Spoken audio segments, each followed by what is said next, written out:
Chapter 351. A haze of doubts and suspicions. The more Blue River thought about it, the more likely it seemed. Thinking of this, Blue River opened up his friends' list and planned to search for other guild leaders. But when he saw that his friends' list was empty, he stared blankly for a moment, before realizing that he was using an open account, not his Blue River account. How could he have those guys as friends on this account? Helpless, Blue River contacted Changing Spring, who was still in the 10th server, and gave him his analysis of the situation. Wait! Changing Spring gave a simple reply when the message came through. Not long after, Changing Spring messaged again. This time, the message was even simpler: Q. Blue River was startled at first, but luckily, he was familiar with Changing Spring's typing style and understood that he wanted him to get on QQ. He tabbed out of the game and opened up QQ. He immediately received a group chat invite. When he joined, he saw that the chat group was very active. There were 10 people in the room, all using their in-game IDs. There was not one that Blue River didn't recognize. A few more people came in after he joined. In the chat room, there was more than one person representing each guild. Similar to their Blue Brook guild, besides the 10th server's guild leader, the true guild leader had also joined the group chat. Has everyone gotten a feel for the situation? The first to speak was Herb Garden's Arasima. Let's not say the account IDs. Just say how many you have inside, so we can have a clearer picture of the situation. Tyrannical Ambitions Cold Knight suggested. Seeing these two speak, Blue River could tell that the other guilds were in the same position as him. They also realized that the high-level players in Guild Happy were their players. We have 4 on our side. Cold Knight took the lead. Same. 4. Blue River followed. 3. Herb Garden's Plantago Cede said. 2. Samsara's Lonely Drink was here as well. Team Samsara had high ambitions for the season. Their guild wasn't the strongest in-game, but they were putting in great amounts of effort towards their development. 1. The other 2 guilds had 1 infiltrator. After adding the numbers up, there were 15 altogether. And right now, Guild Happy had a total of 19 level 35 and above players. Apart from Lord Grim, Soft Mist and Cleansing Mist, there was only 1 high-level player that had nothing to do with them. The chat group's members sent out, surprised faces one after the other. If the other side hasn't figured it out yet, then we're in a good spot. Herb Garden's Plantago Cede said. I get what you mean. Blue River said, but how couldn't he have figured this out? All of us requested for an invite after Happy reached level 5. That other high-level player might have joined before this, but this time, with so many of us running over all of a sudden, it'd be strange if he didn't feel something was wrong, no. But look. All of us have been invited into the party. This party is clearly for challenging the Guardian, which means he's not suspicious of us yet. Plantago Cede said. That's not necessarily true. Maybe he just wants to use us to beat the Guardian. Blue River said. Then, he'll never be able to get the Guardian. Plantago Cede replied. Everyone heard this and immediately understood. Plantago Cede meant that if they wanted to, they could intentionally feign that they were unable to defeat the Guardian. Even though their accounts would have some losses, these open accounts had been prepared to be sacrificed anyways, whether they succeeded or not. I say. Even if we don't try for the Guardian, they're more than good enough to beat it on their own. Losing a few times would at most damage their image a bit, which isn't even close to what our goals are, no. Cold Knight said. Everyone began contemplating again after hearing this. Doing things like this wouldn't cause a lot of damage. But if we do things like this, it might even strengthen their trust in us. Herb Garden's guild leader, Arasima, suddenly said. True. Changing Spring approved, but didn't give any reasons why. Everyone in the group chat was an experienced player. Even though they didn't hear the reasoning, just by thinking about it, they were able to figure out the reason. The difficulty for the Guardian was fixed. It depended upon the guild's level and had nothing to do with the players' levels. If there were 20 level 70 players, beating the level 1 Guardian wouldn't be difficult in the slightest. But for level 35 to 39 players, they couldn't be too careless when fighting the level 1 Guardian. When the level cap in Glory was level 50, normal guilds had to gather together 20 level 50 players in order to defeat the Guardian. It was just that as players became more and more experienced, the level requirement decreased. For guilds backed by clubs, 20 level 30 or so players were more than enough to defeat a level 1 Guardian now. But Happy was different. Apart from these moles, who harbored ill intentions, the guild could be considered to be a guild completely comprised of new players. The situation would be the same as when Glory first opened. New players weren't good enough to beat the Guardian, so level 35 to 39 players beating the Guardian would actually be a difficult task. In order to avert Lord Grimm's suspicious and gain Lord Grimm's trust, it might be best to act like new players and get stuck on the Guardian a few times, erasing any doubts that they were experts from the top guilds. Not a bad idea. Let's do that. Tyrannical Ambitions Ye Qiu said. Soon after, everyone agreed. In-game, the level 35 and above characters were invited into the party. Along with Lord Grimm, Soft Mist, Cleansing Mist and Steamed Bun Invasion, this put the party at exactly 20 players. At this moment, Lord Grimm was telling them the strategy to defeat the Guardian and was almost done explaining. They obviously knew the strategy. Even if they needed to, they wouldn't listen. They had to pretend to be new players.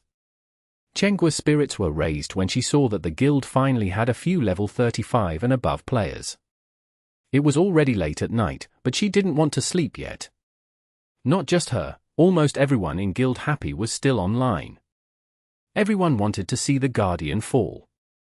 As a result, they continued to receive guild quests, while paying attention to the announcements. Ye Qiu finished explaining the strategy, but the party channel was completely quiet.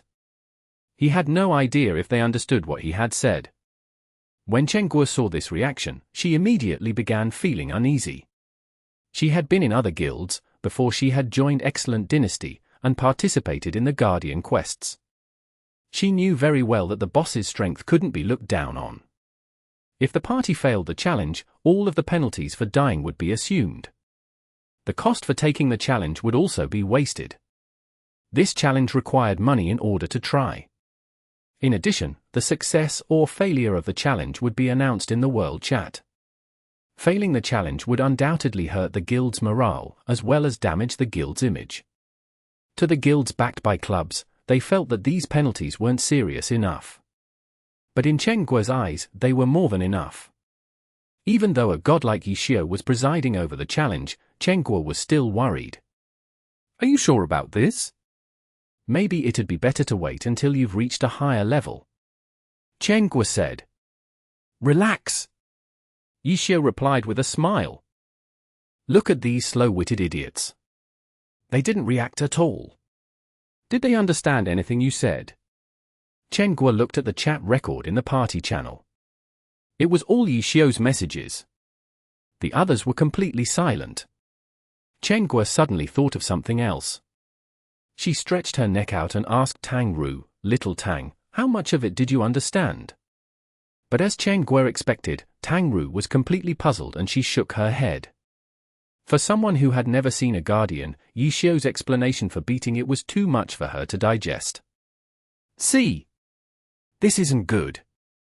Chenghua was worried, these guys are all new players. They don't understand anything you're saying and they're not asking either. New players who pretend they understand when they actually don't are the scariest type. How are you guys going to beat it? Don't worry about Little Tang. Her mechanics are enough to get her through. She can learn while fighting it. There won't be a problem. Ye Qiu laughed. I wasn't talking about her. I'm talking about those guys. Chenghua pointed to the names on Ye Qiu's party list. Oh, these guys? They're even less of a problem. Ye Qiu didn't turn his head, but the corner of his lips were clearly raised. When Chenghua tried to look closer, the weird smile on his face had already disappeared. All that was left was his usual calm appearance. What's going on?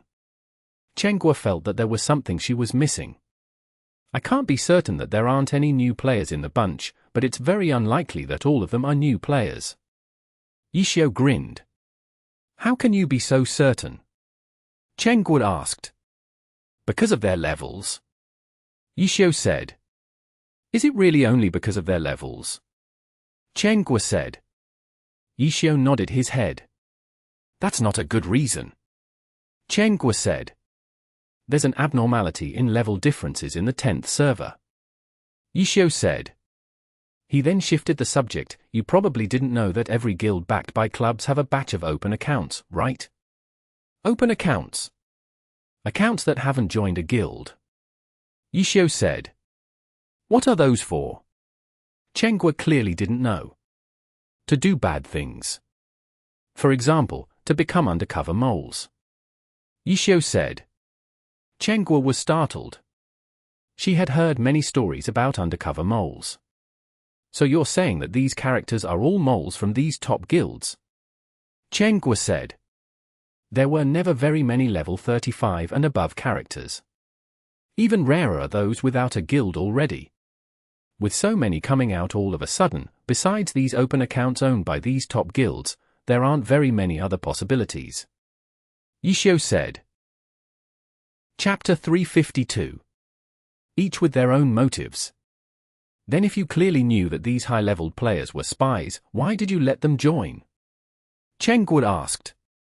They'll help me beat the Guardian. Higher-leveled players are always better than lower-leveled players. Ye Qiu said. But what if these guys don't try on purpose? Chengguo couldn't relax. Ha ha, even if they don't try, they wouldn't play too badly. If it's too obvious that they are trying to lose, wouldn't they be exposed? Don't forget their identities. They're spies. Getting exposed right after getting in just for our Guardian. That's definitely not worth it. Spies can only be used once you know. Ye Qiu said. Chengguo didn't know what to say. She could only look at those high-leveled characters with sympathy. They probably thought that their infiltration had been successful. Seeing that Chengguo wasn't going to ask any more questions, Ye Qiu turned his head and asked his team another question, so that's pretty much it. Is there anything you didn't understand? It doesn't really matter. We'll just do what you tell us to do. Steam Bun Invasion's reply was as simple as ever. Got it. Got it. The others also replied. They were trying really hard to act the part of new players. Good. After seeing everyone's response, he clicked. The originally 2 teams of 10 players each were split into 7. 6 teams had 3 players, while 1 team had 2 players, Ye Qiu and Su Muqing. We're going in. Ye Qiu said, and then the 20-player group was quickly sent into the Guardian's instance dungeon. This dungeon only had 1 boss. As soon as they entered, they saw the outline of the sleeping Guardian through the thick fog. Teams 1, 2, and 3 go left. Teams 4, 5, and 6 go right. Ye Qiu ordered. Each team had an obvious number labeled onto them.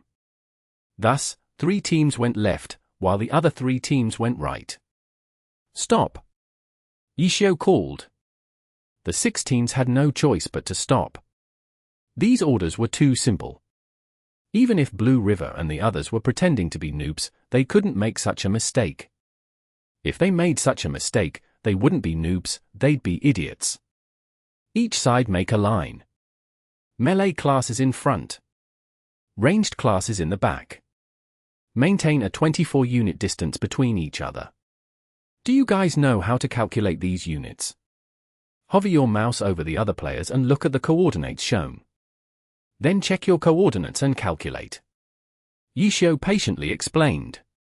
The spies didn't know whether to laugh or cry. It seemed like Lord Grimm really was treating them like noobs and teaching them every little detail. If they were noobs, this should have been something to be happy about. Except to these players, listening to this sort of extremely basic knowledge only made them want to cry. Yes, yes. Just like that. Bamboo Street, move back a tiny bit. The guy on the right, move 1 step to the left. Ye Qiu began instructing them as if he were a kindergarten teacher teaching small children. The spies were tossing and turning from side to side. They had to continue pretending to not know anything. They couldn't reveal that they weren't noobs. How much time should they take to get into position? If they got into position too quickly, it'd be bad if they appeared too experienced, but if they got into position too slowly, wouldn't they look like idiots? They were in a knot. Some intentionally acted stupid, but their mistakes were quickly caught by Ye Qiu. After a few minutes, everyone was finally in the correct position. Good, no one move. Wait for my orders, Ye Qiu said. They were all silent. They were already impatiently thinking of how to get themselves killed by the Guardian and hurry up and get out of this dungeon. Pull it! Ye Qiu sent Su Muqing's cleansing mist a message. Yes, sir. Su Muqing's cleansing mist lifted her cannon and fired anti-tank missiles. The 3 anti-tank missiles shot forward. The spies on both sides were jumping with joy on the inside. The battle had finally begun. Quite a few were already planning on moving forward. Jump back 3 steps. But how could they have expected that Lord Grimm would give an order all of a sudden? This order was also extremely simple. If they made a mistake, there would be no excuses they could make. Thus, the spies had no choice but to follow the order and jump back 3 steps. Players, who had fought against the Stat Guardian before, were very unhappy right now. This was because they knew what these 3 steps back indicated. Bang bang bang. 3 cannon shots. The explosions from the anti-tank missiles seemed very minuscule compared to the enormous silhouette of the Guardian. An angry roar burst out and the silhouette stood up. Just by looking at the Guardian's bodily proportions, it was very easy to see that the Guardian and the players weren't in the same weight class. Oh! Another angry roar.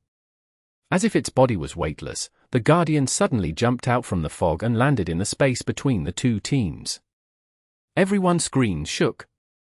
This was Glory's visual effect during an earthquake. The dust and earth that was lifted up surged throughout the surroundings like waves. However, Ye Qiu had already ordered everyone to jump back, allowing them to dodge the shockwave. Those who were familiar with the Guardian had wanted to act like they didn't know what was coming. That way, they'd get swept away by the shockwave and then have the Guardian step on them with its feet to kill them, but Lord Grimm had accurately predicted the distance of the shockwave. His super simple orders made it so there was no room for them to make mistakes. Wait for my commands before you attack, Ye Qiu repeated. The spies couldn't disobey and had no choice but to sit on the sidelines like obedient children. Ye Qiu's Lord Grimm swung his 1000-chance umbrella in front of him and began shooting. These tiny shots made it seem like they were completely ineffective against the Guardian. However, these were just visual effects. The damage that should have been dealt was dealt. Lord Grimm jumped back, continually firing. Cleansing Mist also stayed beside him and continued to fire at the Guardian. Watching, the spies were having trouble understanding what was going on. If Lord Grimm was supposed to establish the aggro, then why was the launcher still attacking? What type of strategy was this? As they continued to be puzzled, the Guardian rushed forward. With its gigantic body, each step traversed several units. In just a few steps, the Guardian arrived in front of 2 players. It lifted its foot and stepped down towards them. Chapter 353. Even if you want to die, you can't. The spies on the 2 sides were in complete silence, hoping very much that Lord Grimm and Cleansing Mist had been killed by the stomp. But Lord Grimm's fame in the 10th server wasn't baseless. If he had gotten killed so easily, then the guilds that had been crushed by him would feel even more humiliated. Those who knew of Lord Grimm's identity, like Blue River, were already quite certain that the launcher, Cleansing Mist, was Su Muqing. The synergy between the 2 of them were considered at the peak, even in the Pro-Alliance. So while others were puzzled over their strange strategy, Blue River felt sad. He knew that they were able to use strategies that many normal players were unable to do, or even hope to understand, because the gap between their skill levels was simply too large. Sure enough, everyone's worries, hopes and doubts were for nothing. Amidst the earth waves caused by the Guardian stomp, the two characters were high up in the air. Their guns were pointed towards the ground with an aerial fire, allowing them to dodge the Guardian stomp, as well as the shockwaves brought by it. The two characters landed behind the Guardian. Even though the Guardian wasn't slow, its enormous body still made it slightly sluggish. Lord Grim and Cleansing Mist's attacks in this short moment made all of the surrounding spies wide-eyed with awe. Quite a few of them gasped in admiration, although Blue River and the others, who knew his identity, were somewhat calmer. The Guardian finished turning around. This time, he didn't lift his foot to stomp down. He swung his arms and whirled a strong wind. But Ye Qiu and Su Muqing had been prepared. They easily avoided it and then circled around behind the Guardian again to continue attacking. It went on like this for a while, making everyone who was watching dumbstruck and in awe. The Guardian's sluggishness was only relative. In reality, its movements were quite agile. But these two, with their quick fingers, turned what wasn't supposed to be a weakness into a weakness. The spies were in an uproar. Even though they didn't know who was who, they still knew the ones from their own guild, so they began to discuss amongst each other. D*MN. Lord Grim's way better than I thought. Who is that launcher? She seems even better than Lord Grim. Are these guys even from the same world as us?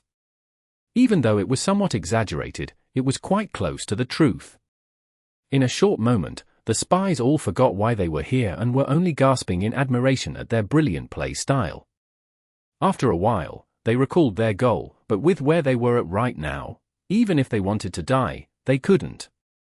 However, everyone noticed that despite Lord Grim's and Cleansing Mist's amazing playing, beating the Guardian by themselves wasn't possible. Even if they didn't make any mistakes, they would eventually run out of mana. And without mana to use skills, they had no way of revolving around the Guardian like they were doing now. The Guardian was set up for 20 players to kill. Just from this, it was easy to see that it was much stronger than a boss from a 5-player dungeon. No matter how exceptional they were at lasting a long time, it wasn't possible to completely finish the dungeon with just 2 players. Furthermore, these two's attack tempos were very quick. Their mana consumption was certainly more than ordinary, so it would be even more difficult to endure for so long. This battle required everyone's strength. Thinking of this, the spies calmed down. These two really were incredible. But even so, their goals could still be reached. No matter what happened, as long as they joined the battle, then finding an opportunity to kill themselves should be easy, no? They were all pretty much thinking like this. At this moment, Lord Grim and Cleansing Mist finally changed up their actions. The two characters used aerial fire and landed in front of the line of spies on the left side. The Guardian chased after them. None of the spies panicked. On the contrary, they were quite hopeful. Feeling good about dying was a very rare experience. They were all squirming with longing. As soon as the Guardian's attack descended, it wouldn't be good if they took the initiative to kill themselves, but they could at least pretend that their reaction speeds were too slow to survive. Closer! Closer! The Guardian had already reached in front of them. Just as it was about to attack the line of players, it suddenly turned around. Attack! Lord Grim suddenly shouted.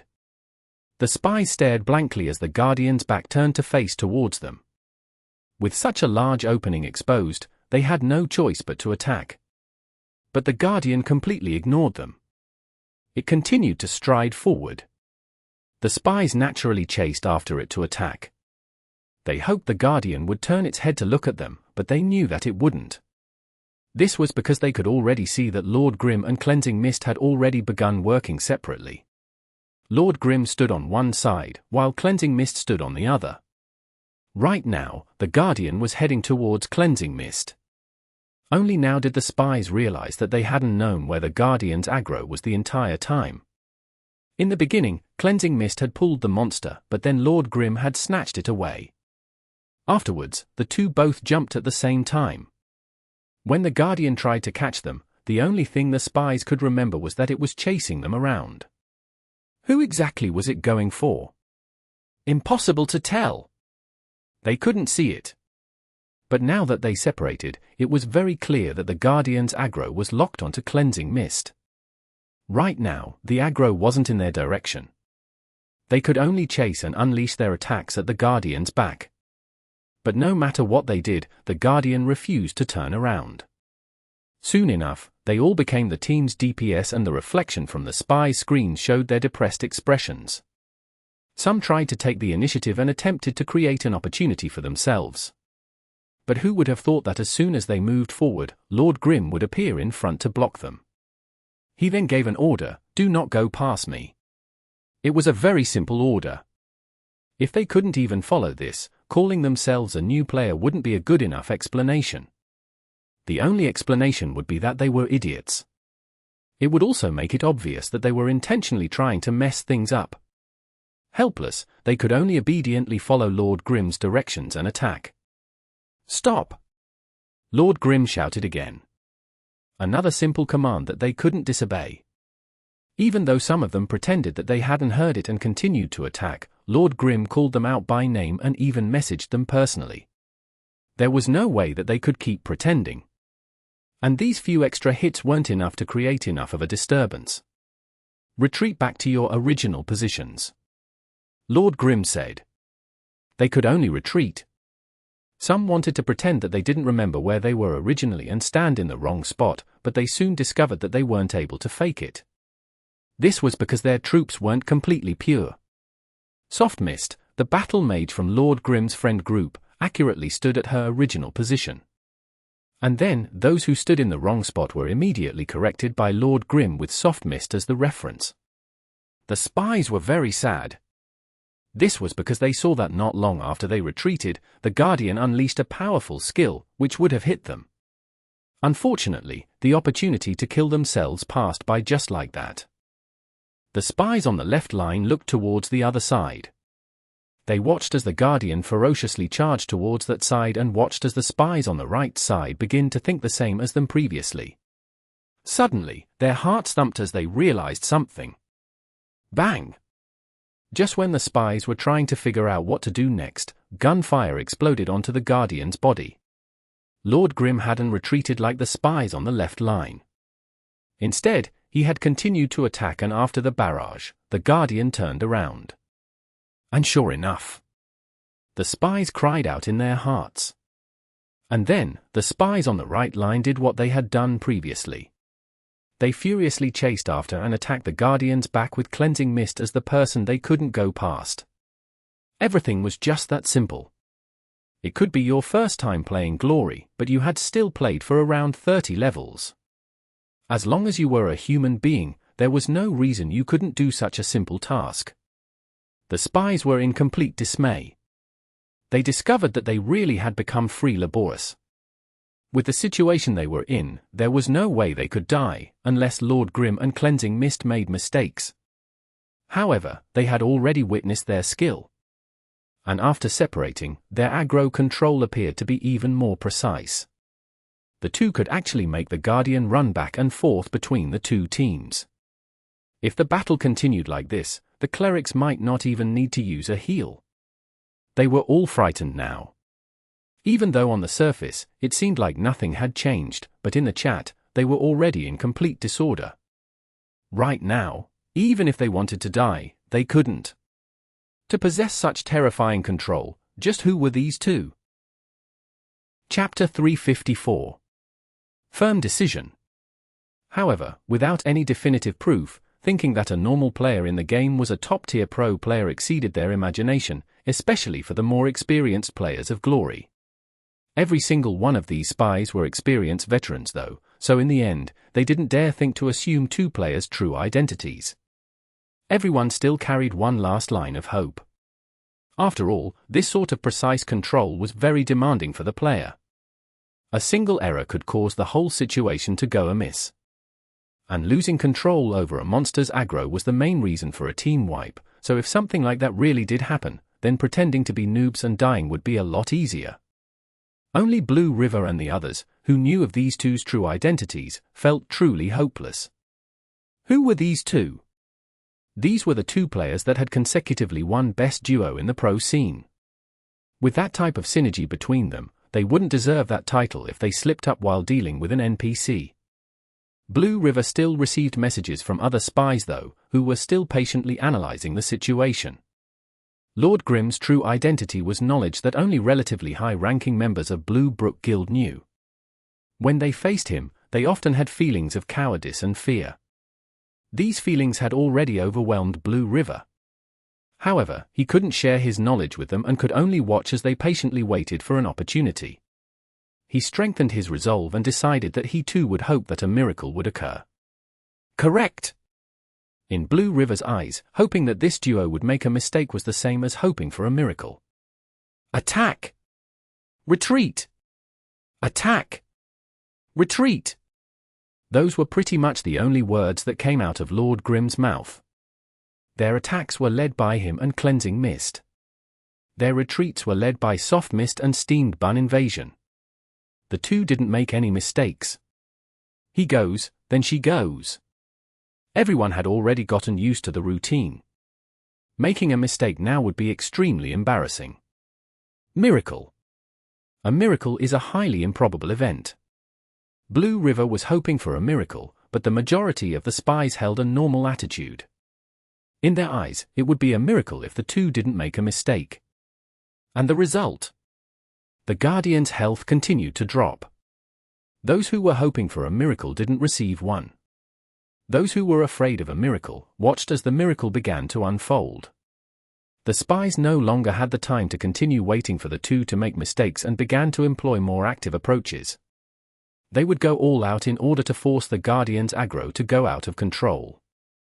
The spies who tried to do this were initially afraid of arousing Lord Grimm's suspicions because of their unrestrained attacks, but in the end, none of them were called out for it.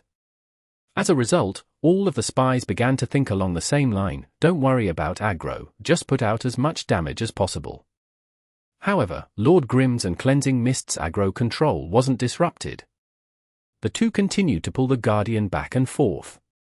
The spies discovered that their unrestrained damage dealing only increased the speed at which the Guardian was dying. Not one spy there wanted that to happen. Seeing that their method wasn't working, they immediately abandoned it. Attacking resolutely wasn't good. Attacking too slowly would arouse Lord Grimm's suspicions. The bunch of spies were having great difficulty figuring out what to do. With none of their schemes working, they attempted to do something again. Finally, after seeing that the battle was coming to a close and Lord Grimm and Cleansing Mist didn't look to be making any mistakes anytime soon, the spies from the top guilds were now discussing in private and reporting their situation to their higher-ups. Blue River also noticed that their QQ group chat had gone into a huge commotion. With the battle shifting from one side to the other, he had the time to look over at the chat occasionally. He hastily skimmed over it, but didn't see anything substantial. Though in-game, he received a message and the group chat quickly came to a conclusion. The notification explained that there were already so many spies. Sacrificing one or two wouldn't be a problem, but they had to break guild happy's momentum and have the 10th server see that Lord Grimm's guild could also encounter problems. As for the plan itself, they had to pick which spies to sacrifice, in order to intentionally mess up the situation and create a chance for a team to wipe. In the end, because Blue Brook Guild and Tyrannical Ambition had 4 spies inside the guild, the 2 guilds would sacrifice 1 spy each. After receiving the message, Blue River told the other 3 spies, but who would have thought that the 3 would fight over who would be sacrificed? As the guild leader, Blue River naturally had his own pride, so he didn't join his subordinates in fighting for the spot. Plus, he knew that he was only temporarily using this account. 2 people were not allowed to use the same account at once. He still had to take care of his main account. What guild leader would personally become a spy? In the end, Blue Brook Guild rolled a die to see who would be the sacrifice. Tyrannical Ambition pretty much did the same to choose their sacrifice as well. They then communicated with their higher-ups. The order came down to immediately begin. There wasn't much time left.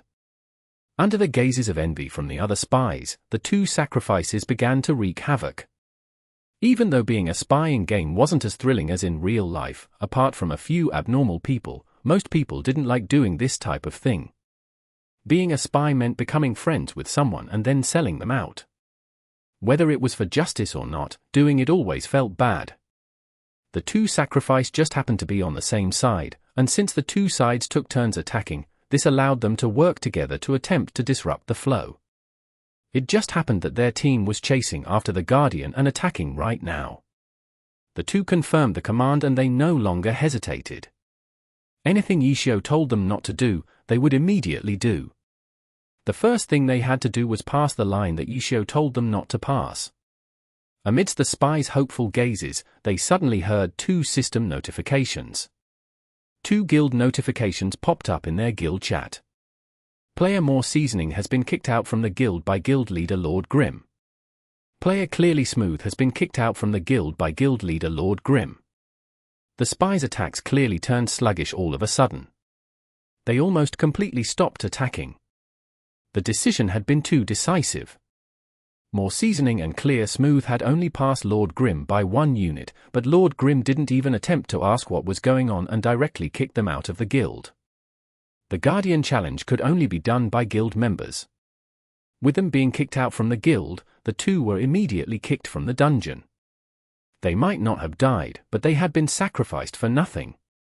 The spies calmed themselves down with great difficulty and then immediately reported the situation to the higher-ups. Blue River heard the QQ group chat go into a frenzy again. The discussion seemed to be even crazier than before. "There's no time left," Blue River quietly said. The Guardian was almost dead. Blue River could see it very clearly.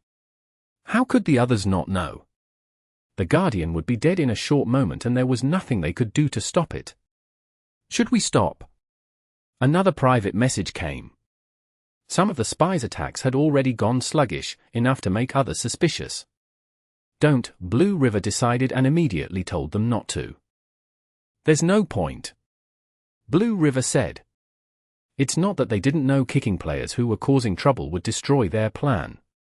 They just didn't think that Lord Grim would be so decisive. They thought it was quite unexpected.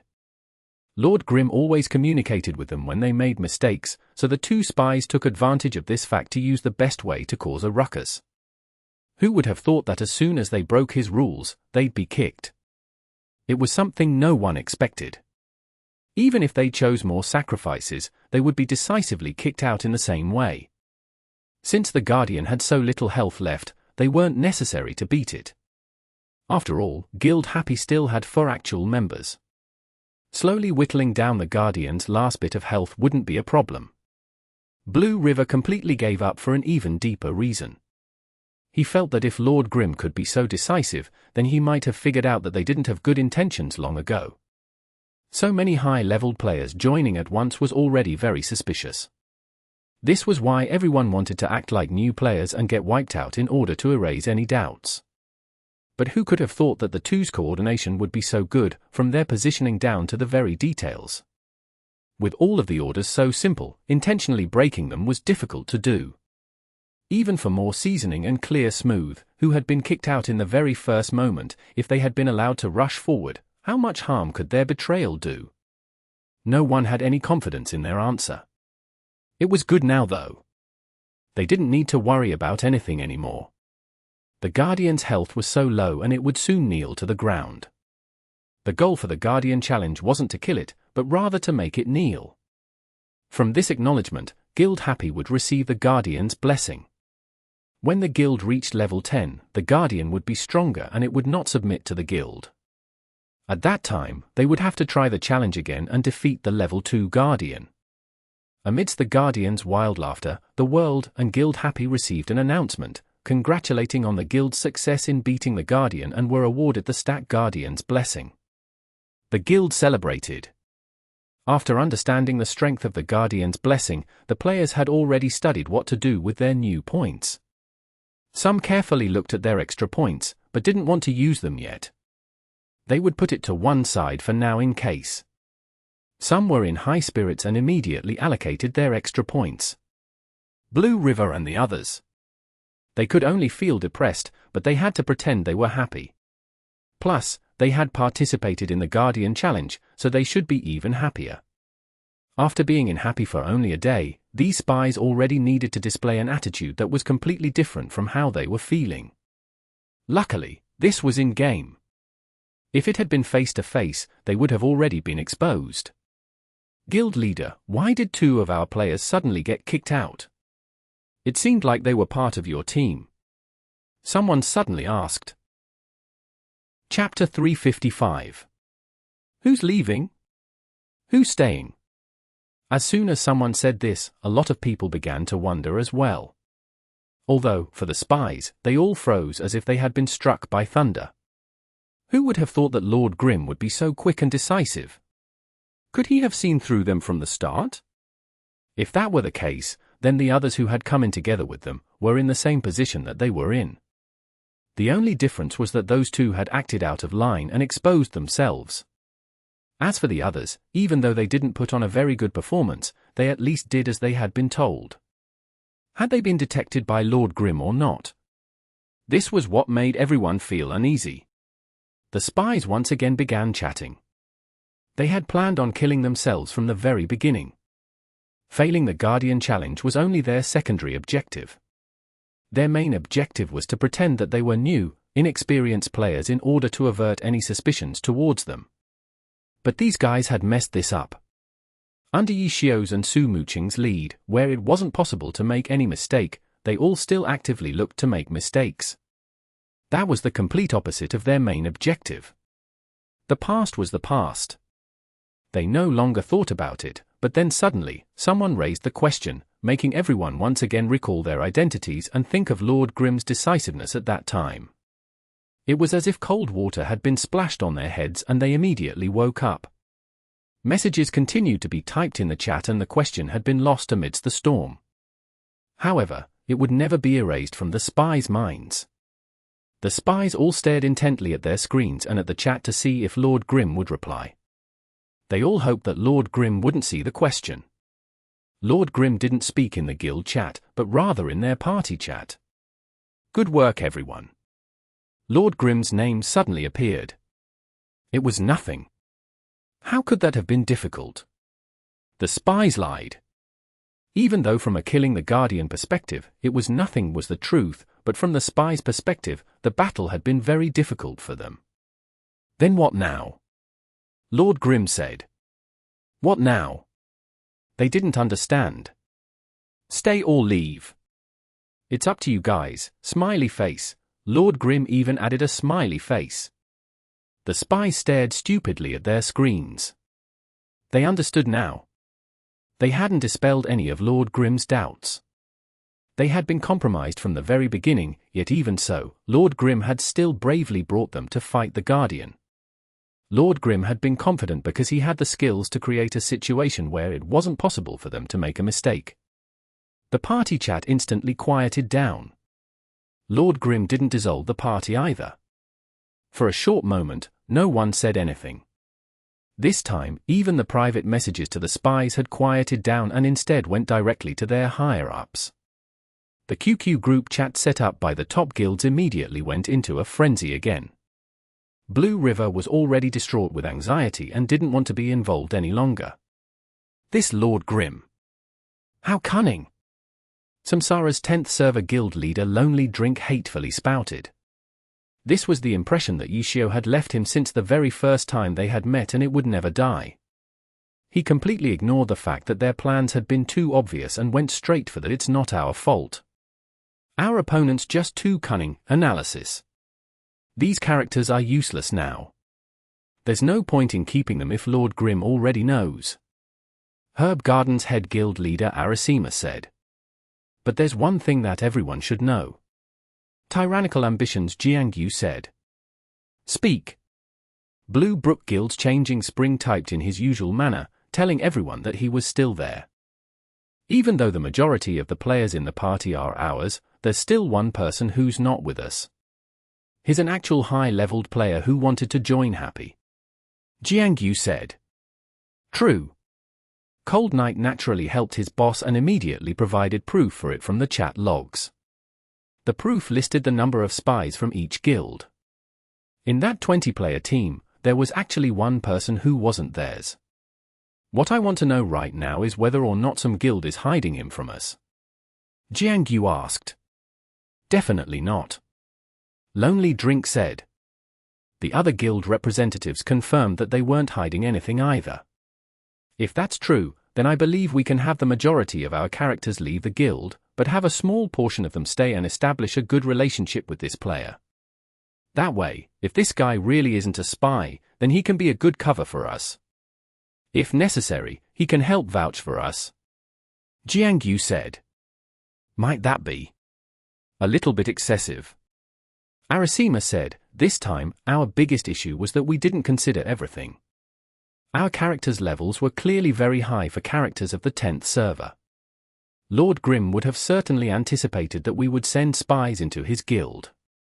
And with so many high-leveled players coming in at once, how could he not be suspicious? Now that everyone's been exposed, what's the point in trying to continue struggling to stay in? I think it'd be better to just have everyone leave and then later on, have more suitable characters infiltrate. Oh really? Then how about you guys have everyone leave first? Ye Qiu said. Arasima was about to make the decision when his mind suddenly spun, if we're going to leave, then everyone has to leave together. Aren't we all in this together? Everyone immediately understood the hidden details. Honestly speaking, Ye Qiu's plan to win over a cover for them wasn't necessary, but could he have intentionally put out the plan in order to get others to object? For example, Herb Garden. After hearing Ye Qiu speak, he nearly had his characters leave. Even though the spies had failed, no one knew which accounts were from which guild. 3 open accounts weren't much to these top guilds. If they really needed to, they could sell them off. However, in the battle between guilds, no one would miss an opportunity to win an advantage. If they hadn't noticed this detail, then later on, if they used their exposed open account again, it wouldn't matter too much if others had found out. Even worse would be if they pretended to not find out and then set a trap. When everyone thought about this, they immediately went silent. After a moment of silence, the most quiet speaker there, Changing Spring, unexpectedly spoke. Who's leaving? Who's staying? Chapter 356. Thanks for the help. It hadn't been easy for Changing Spring to get a word in, but as soon as he did, the group chat fell silent. The group chat was silent, and on Guild Happy's side, the spies were feeling exceptionally awkward. Ye Qiu's words had already been thrown out and they didn't have any ideas on how to handle them. They looked towards their leaders, but their leaders hadn't come to a decision yet, either. For now, the party hadn't been dissolved yet. Lord Grimm, Cleansing Mist and even Soft Mist and Steamed Bun Invasion were still inside. Even though the spies didn't know what these people were doing, the spies felt like they had been exposed. When a spy personally reveals himself and says, "I'm a spy," that would often be his moment of glory after a successful mission. But when others pointed at him and say, "You're a spy," that would be, without a doubt, one of the most awkward spots a spy could be in. Everyone clearly understood what Lord Grimm's words meant. They had been completely found out. But even so, Lord Grimm didn't force them to leave, which meant that he had absolutely no fear of their existence within the guild. Exposed spies were of practically no value anymore. The reasoning behind it was very simple, which was why the spies were quite puzzled about why their seniors were having trouble coming to a decision. How would they know that their leaders were all trying to cheat each other in the group chat? Blue River was an exception to this. As Blue Brook Guild's 10th server guild leader, he was part of the group chat. Now that he was experiencing miserable feelings from both sides, he suddenly felt very tired. He had been in the guild for a long time and had seen these types of competitions between guilds. Even when making alliances, they still had to be vigilant and approach matters cautiously. As one of the core members of the guild, he also took the same style in handling matters. It was just that after he arrived in the 10th server, the top guilds had been completely suppressed by Lord Grimm the entire time. But even when matters got to this step, the top guilds still didn't forget to fight amongst each other. It was only for a small matter like 2 or 3 open accounts, but they still felt compelled to scheme against each other. All of this made Blue River feel powerless. "I'm staying," Blue River suddenly typed in the group chat. Everyone was startled. What was that supposed to mean? Everyone was somewhat puzzled. Did that mean that Blue River was personally over there as a spy? Even Blue River himself was somewhat puzzled. Even he himself wasn't sure what he meant by saying, "I'm staying." A chat notification appeared on his QQ window. Blue River opened it and saw that it was from his guild leader, Changing Spring. The message was as simple as ever, it was a single big question mark. "I'm tired." Blue River also replied back simply. The other side didn't reply back. The group chat continued to remain silent and the spies in Happy continued to feel awkward. This situation continued for a while, when Blue River suddenly saw a system notification. Someone had already left Guild Happy. That someone was naturally from their group of spies. 1, 2, 3. Players from their party continued to leave. Blue River didn't move. He then received another message from Changing Spring. "What do you mean by 'I'm staying'?" It was surprising that Changing Spring's message contained so many words. If this was a normal situation, Blue River would have definitely gone to find a friend in the guild and laugh. But at this moment, he just wasn't in the right mood. After a short pause, he replied, "I'll wait and see." "I'll wait and see." Blue River had no way of saying how he was feeling right now, but these 4 words seemed to have come straight from his heart. This was what he wanted to do, to not even bother thinking about what to do and simply let nature take its course. Blue River waited for a bit again, but he didn't receive a reply from Changing Spring. As for their party in-game, in the end, everyone had left, including the 2 open accounts that had gone on with Blue River. The 2 were supposed to take orders from Blue River, but from out of nowhere, they received orders from somewhere else and after saying bye to Blue River, they also left. Members leaving one after the other had caused quite a shock to Guild Happy. After they found out that the players who had left were all high-level players that had joined to kill the Guardian, they were all very puzzled and were asking around in the guild chat. "It's nothing." Ye Qiu added a smiley face. "They were friends that had joined temporarily to help us beat the Guardian." Ye Qiu explained to the guild members. "Oh." Everyone suddenly understood. "Guild leader, you're so amazing. You know so many high-level players." Some of the guild members were already taking this opportunity to flatter their guild leader. Without a doubt, in their eyes, level 36 players were at a high level and to have so many high-level friends was certainly something praiseworthy. "Ha, that's nothing. Our guild leader's level is even higher than theirs." Someone disdained and switched to a different angle to flatter Ye Qiu. The guild chat returned to its harmonious state. The high-level characters had left the guild and no disturbances appeared. Only one person was very confused. "What? I'm not." Only 6 players remained of the original 20 in the party. Apart from Ye Qiu's group of friends, there was Blue River and that very confused brother. Blue River understood him well. This was because he knew that he wasn't a spy from their guild. He obviously wouldn't have understood what Lord Grimm meant previously and had no idea that Lord Grimm had glossed over the fact that they were all spies. Should he do the same and pretend he was confused? The thought crossed Blue River's mind. He then discovered that this was what tyrannical ambitions Jiang Yu had proposed. It was just that the others had considered it as unnecessary. Did he unknowingly walk along this path? Blue River wanted to let nature take its course. But when things came to head, he found out that he still had to use his brain. Just like now. It'd be weird if he didn't say something. Those who didn't know what was going on should be puzzled like that other brother. He should do the same. Although, Blue River really felt too lazy to pretend any longer. Whatever. In the end, Blue River really was too lazy and so he didn't say anything.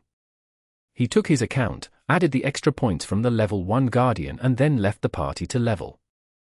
Right now, he didn't know what he wanted to do. It was just that he didn't have any interest right now in being a spy and making a name for himself with this open account in Guild Happy. He knew that, right now, he didn't want to touch his Blue River account. The one that represented their Blue Brook Guild. Oh? There's still 2 people left. Were these 2 sent by the guilds? Chengguo saw that after beating the Guardian, almost all of the high-level characters left. Only these 2 remained. How would I know?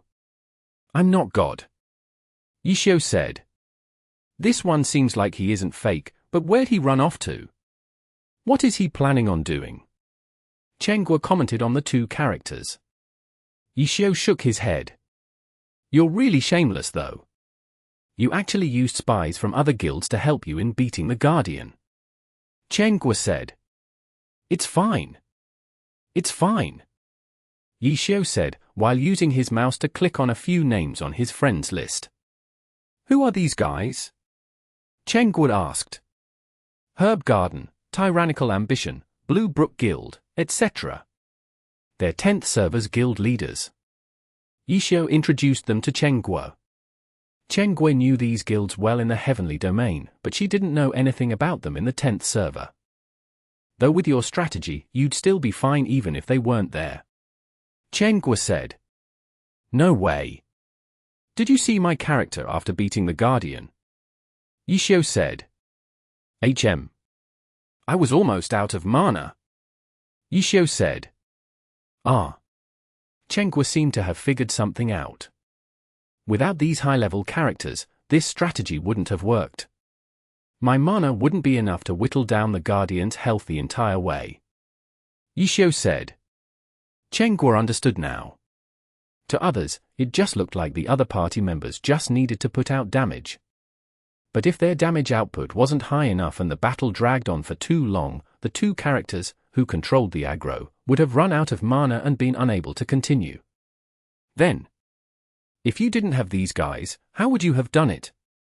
Cede asked. Then, we'd have had to wait until we got to a higher level. So you're saying that thanks to these spies, you were able to beat the level 1 Guardian? Basically. Ye Qiu nodded his head. Even though it feels very shameless, it feels quite amazing. Were any of them from Excellent Dynasty? Cede said. Maybe you can go across the street to ask. Ye Qiu said. I really want to. Cede nodded her head honestly. Ha ha ha. Forget about it. A casual thanks is good enough. Ye Qiu said. He clicked on a few names from his friends list and sent them his sincere thanks. Cede could already imagine how these guild leaders would feel when they received the message. F***CK your sister. And just like Cede expected. Cold Night, Plantago Cede, Lonely Drink and the other guild leaders went insane after receiving these messages. The spies they had sent out had become laborious for their enemy. In addition, Lord Grimm's words didn't mention any spies. He actually regarded them as helpers that the top guilds had kindly sent to help him. People who didn't understand the situation wouldn't find any problems with Lord Grimm's thanks. Only the top guilds and their crafty players would feel even more furious over his thanks. Lord Grimm. That night, players from all over the place furiously cursed his name. Chapter 357. A lone log can't prop up a tottering building. The event with the Guardian and spies had come to an end. On the surface, Ye Qiu didn't seem to care too much about the remaining two players in the guild, but in his heart, he still paid a lot of attention to them. A single outstanding spy was enough to destroy a guild. Before a guild was backed by a club, they would be extremely weak.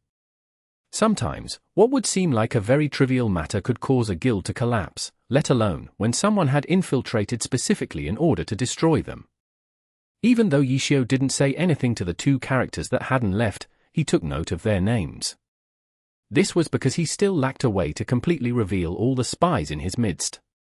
Ye Qiu also had no idea whether or not there were any spies amongst the low-leveled players. Though when he had made the guild, Ye Qiu had made preparations for this, especially since his goal was to eventually form separate teams within the guild. This sort of struggle would never end. If they needed to, they might need to use these types of methods too. There wasn't any right or wrong, just or unjust in this. This was basic strategy in a fight between guilds. For now, Ye Qiu decided not to think about these matters and looked over the guild chat.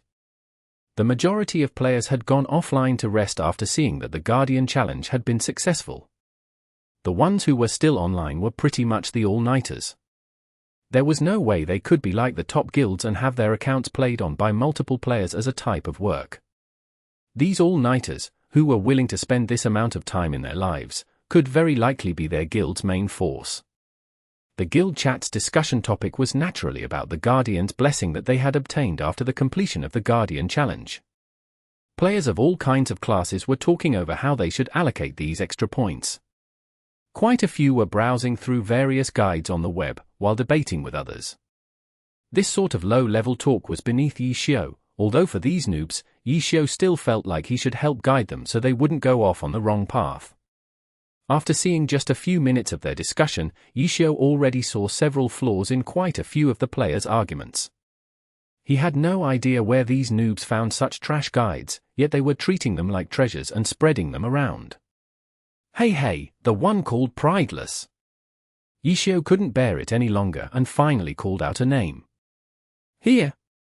Careless was one of the very active players in the discussion.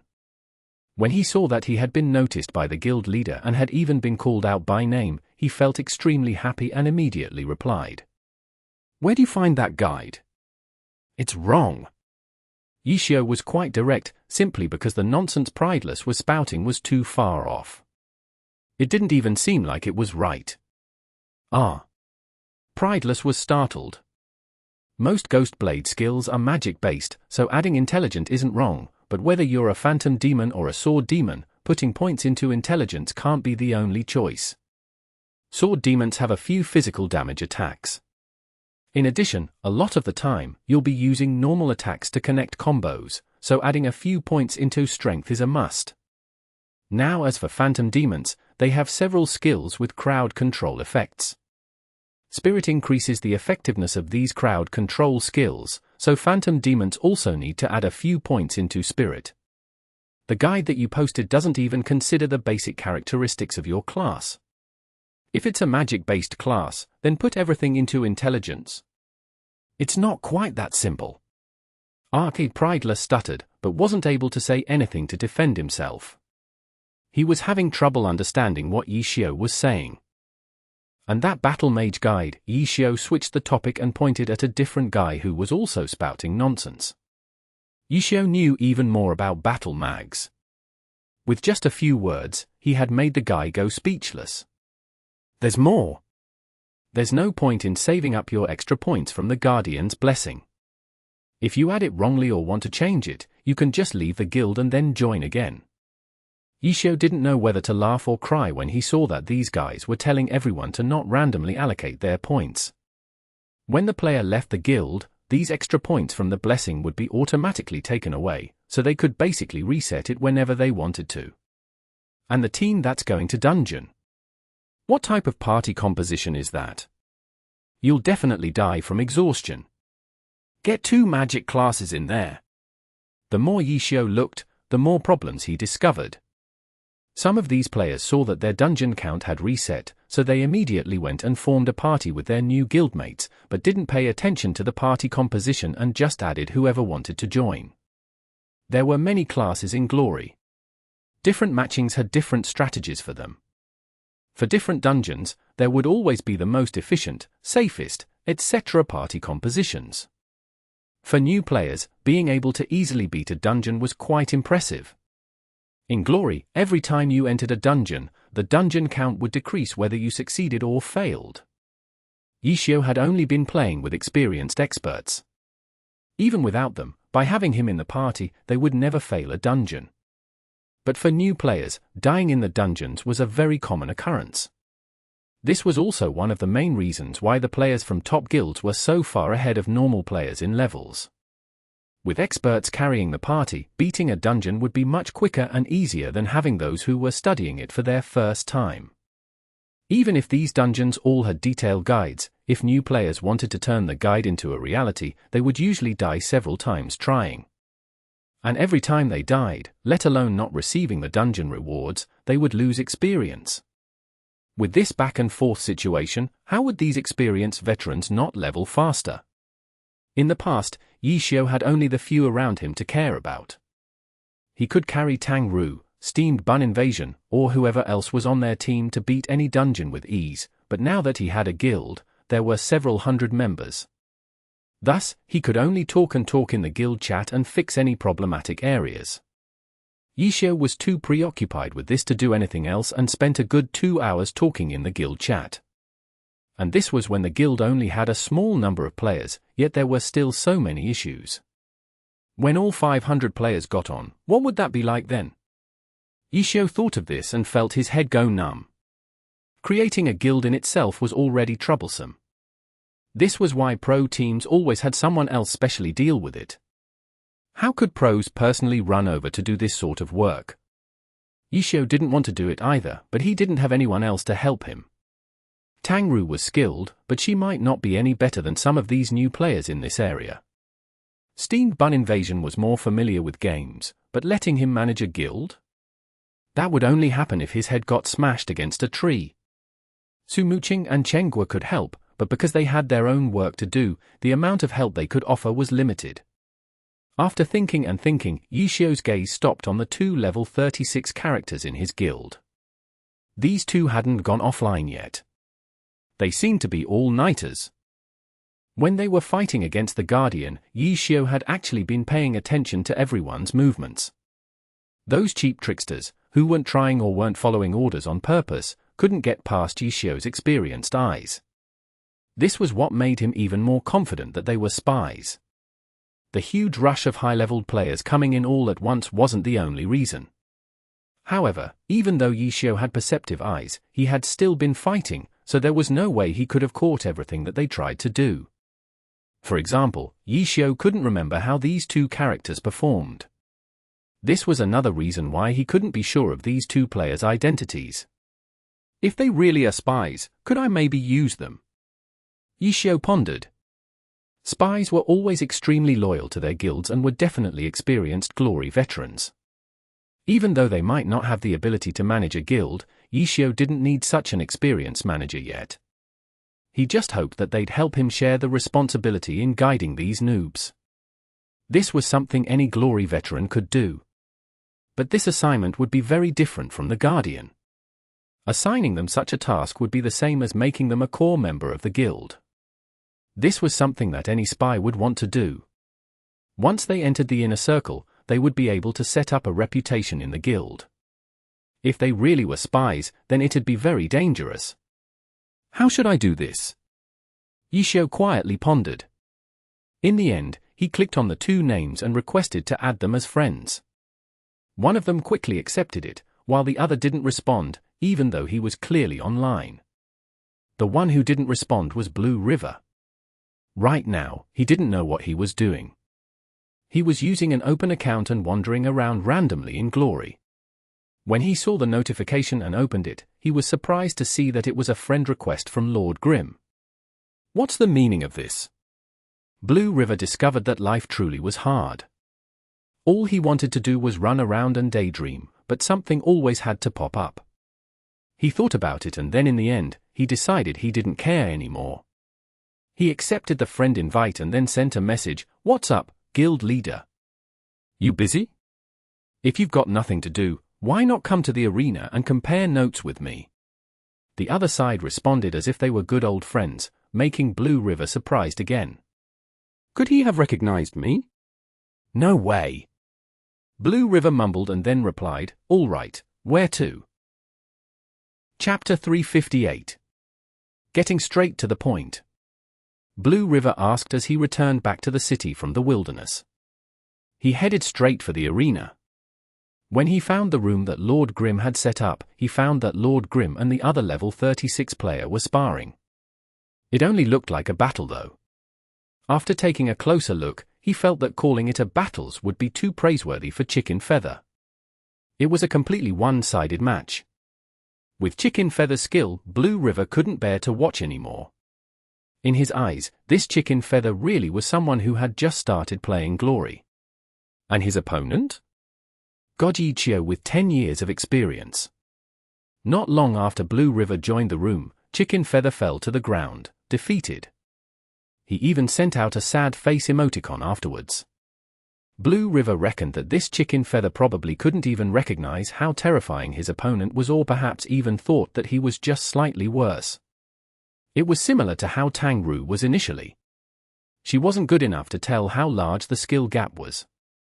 Ye Qiu was very disappointed too.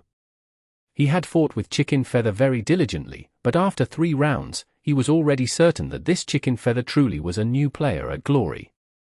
A new player pretending to be an expert and an expert pretending to be a new player, it couldn't be hidden from Ye Qiu's experienced eyes. Again? Chicken Feather had already lost 3 rounds in a row, but was still eager to give it another try. Take a rest for now. I'm going to fight with Peerless Looks for a bit and then we'll see. Ye Qiu said.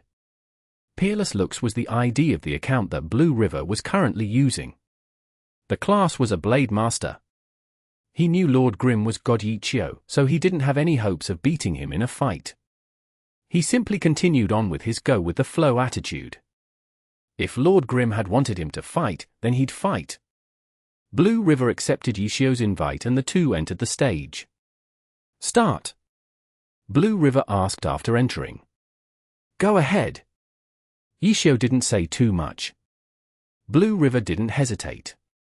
At this moment, he didn't want to ask like he was a new player. He wasn't staying on this account in order to be a spy. He was simply using it to mess around.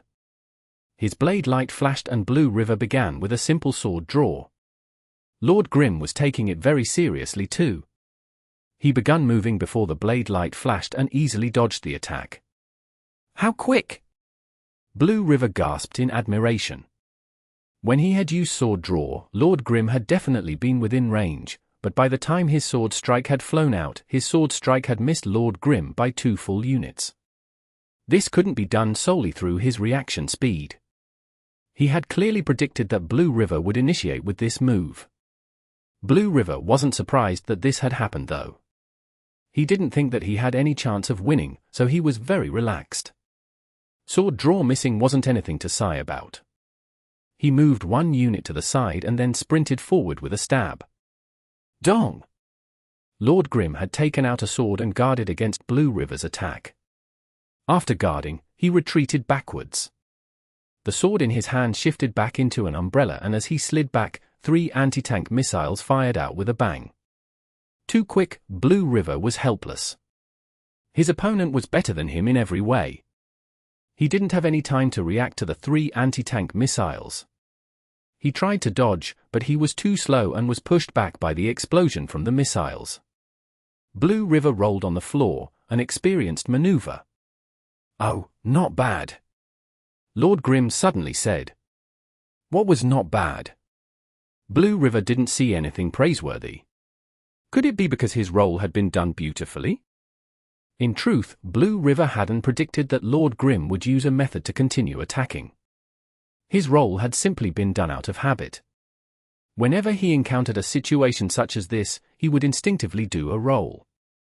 How could he now? This type of instant reaction made Ye Qiu feel that the person in front of him might not be a new player. Though if he wasn't a new player, it was very likely that he was a spy from some guild. Ye Qiu thought this as he attacked. Overall, against a god-level player, Blue River's situation wouldn't be too much better than Chicken Feather. However, Blue River still had more knowledge. Even if he lost, he would at least know how and why he had lost. He wouldn't be like that Chicken Feather, who didn't understand the difference in the skill levels and only knew that he had somehow lost. Not long after, Blue River was sent flying and unable to stand back up.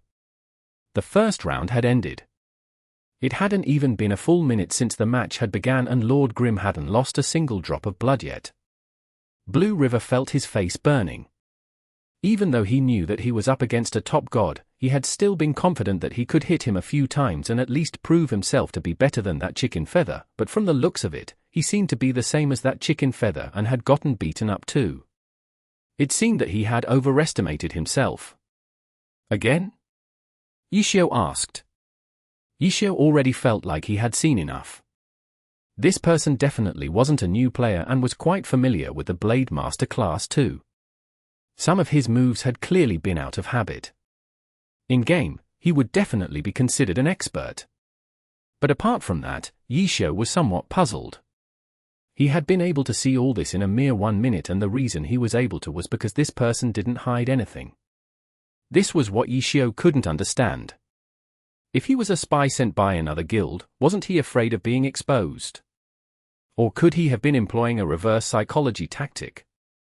What do you think? Ye Qiu was still thinking when the other side replied. That'll be it then. Let's leave, Ye Qiu said and left the arena. Blue River was baffled. Why had he been suddenly called out to play a round of PvP? After exiting the arena, Blue River quickly received a message from Ye Qiu. How many years have you been playing Glory? Quite a few years. Blue River replied. Which guild? Ye Qiu asked. So direct.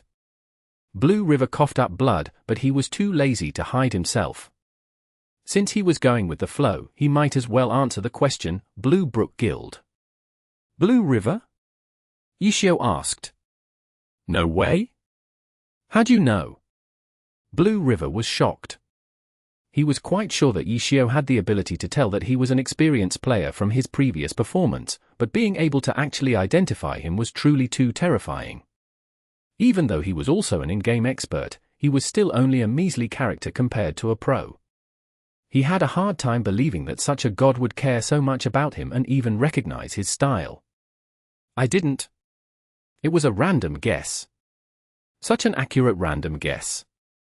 Blue River was speechless. Blue Brook Guild? There are only 3 Blade Masters there that I know, and that Poplar Bleach doesn't seem like the type of person who would be a good spy. Ye Qiu said. So he knows Poplar Beach. Blue River corrected and asked curiously, then who's the last person? Huang Xiaoqian.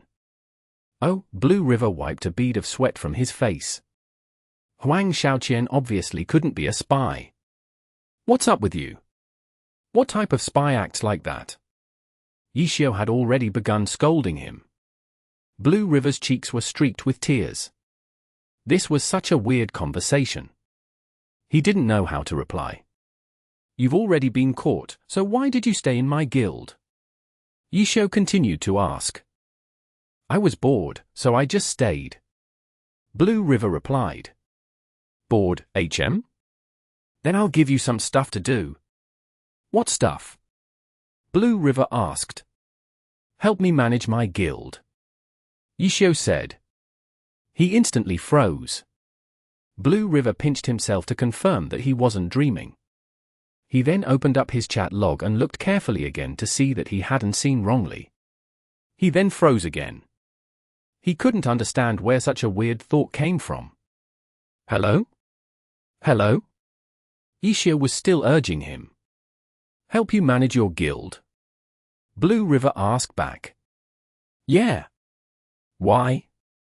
Blue River was very curious. Because you're bored.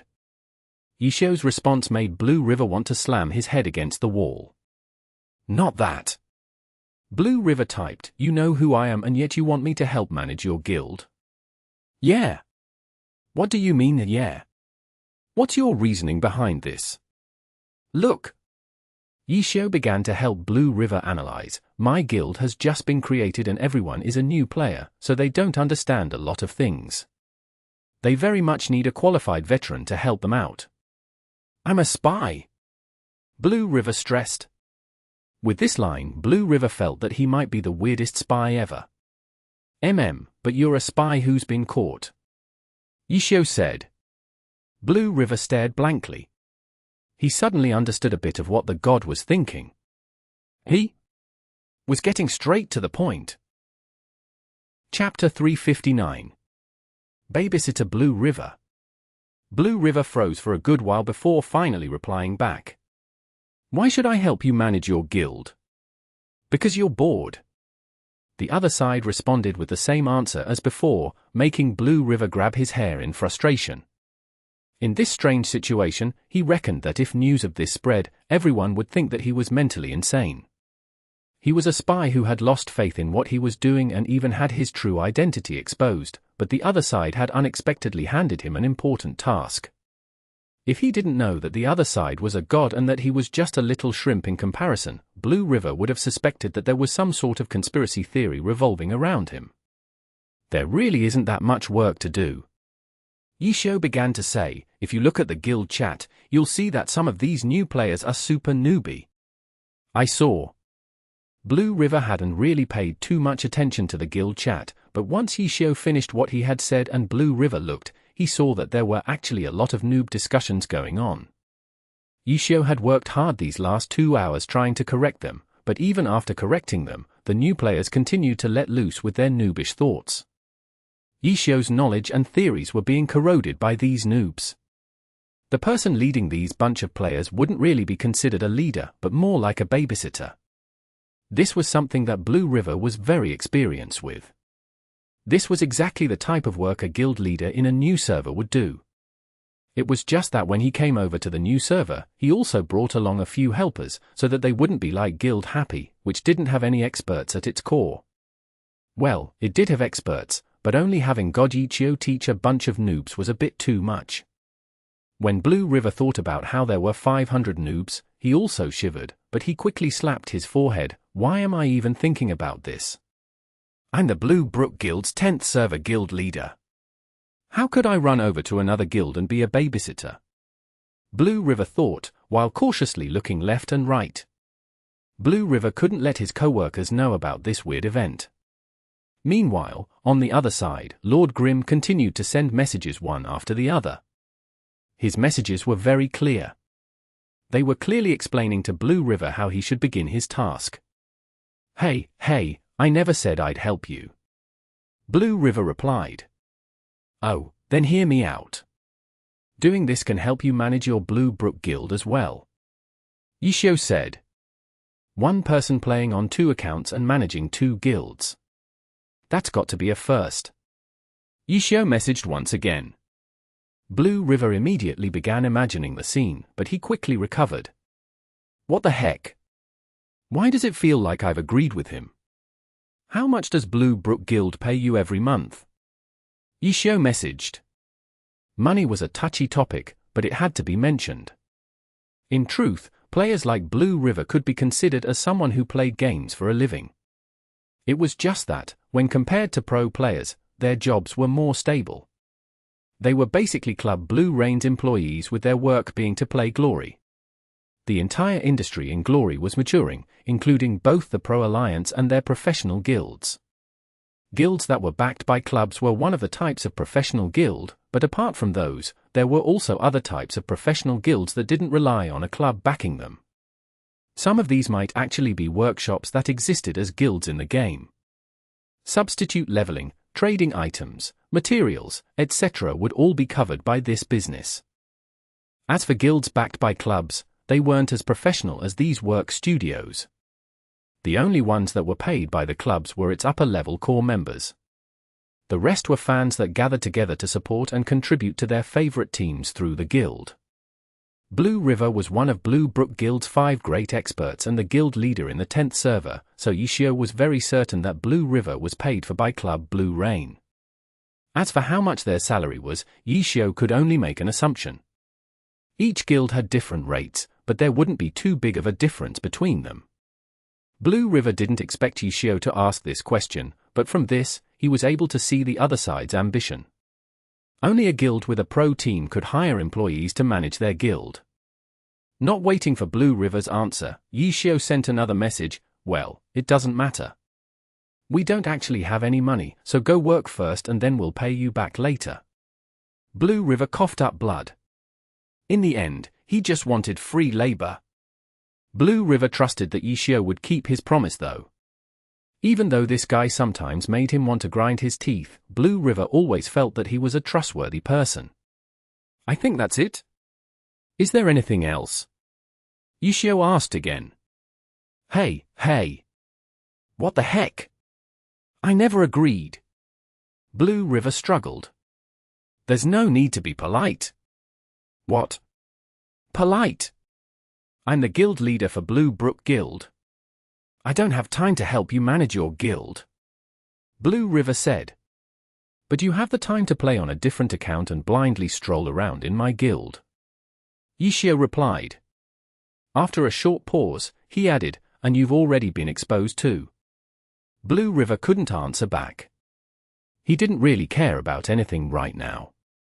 He even implied that when he spoke to Changing Spring. As for how the club would react when they found out he wasn't doing any work, he unexpectedly hadn't thought of that. After all, he wasn't just some random fan who was working for fun. He was taking their money and it was his responsibility to put in effort. The words that he had said to Changing Spring hadn't been a resignation. It was just that Blue River felt very tired and wanted to take a break and wander around without having to care about anything.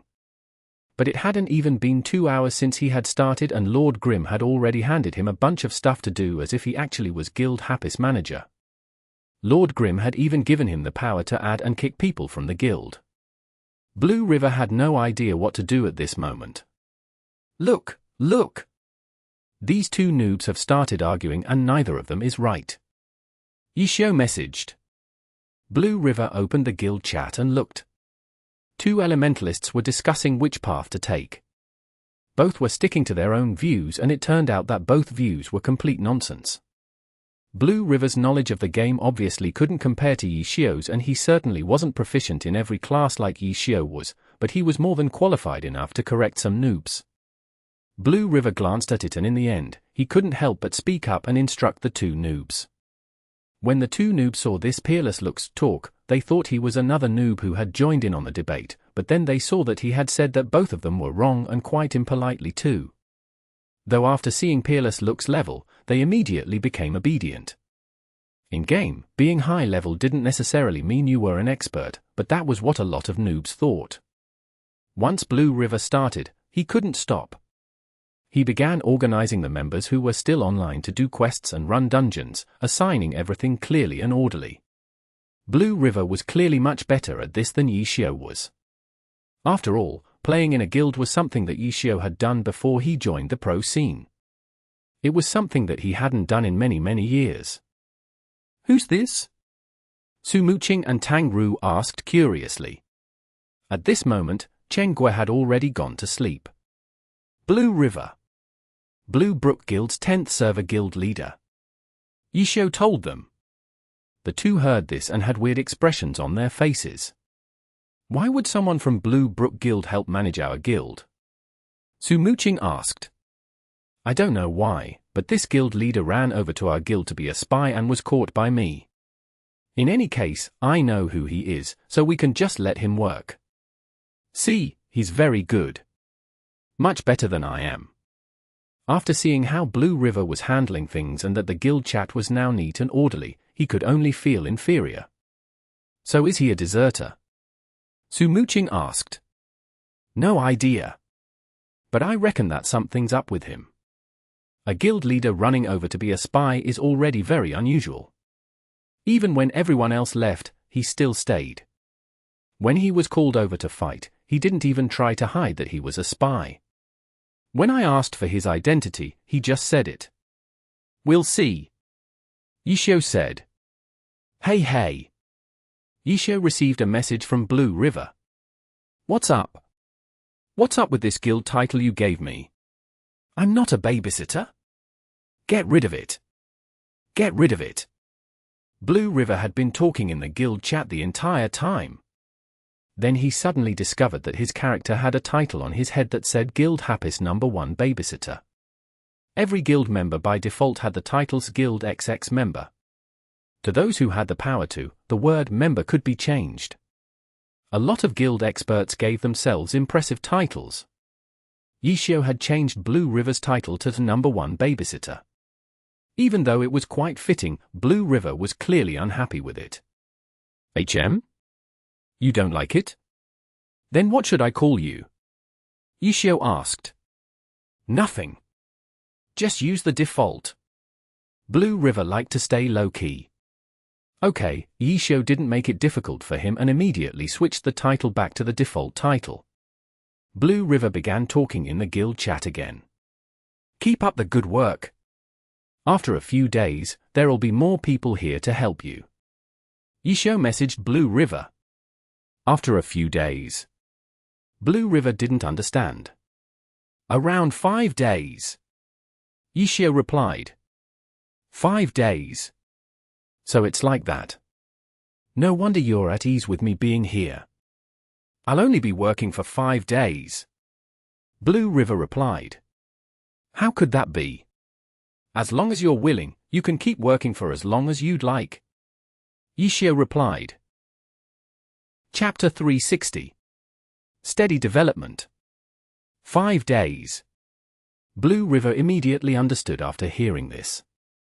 Most of the high-level players had already joined guilds, especially the old players, who knew of the importance of the Guardian, and would usually join a guild early on. But some of them might be moved by the fiery opening of Lord Grimm's guild. Though if they wanted to join, they couldn't do so immediately. They had to wait 5 days after leaving the guild.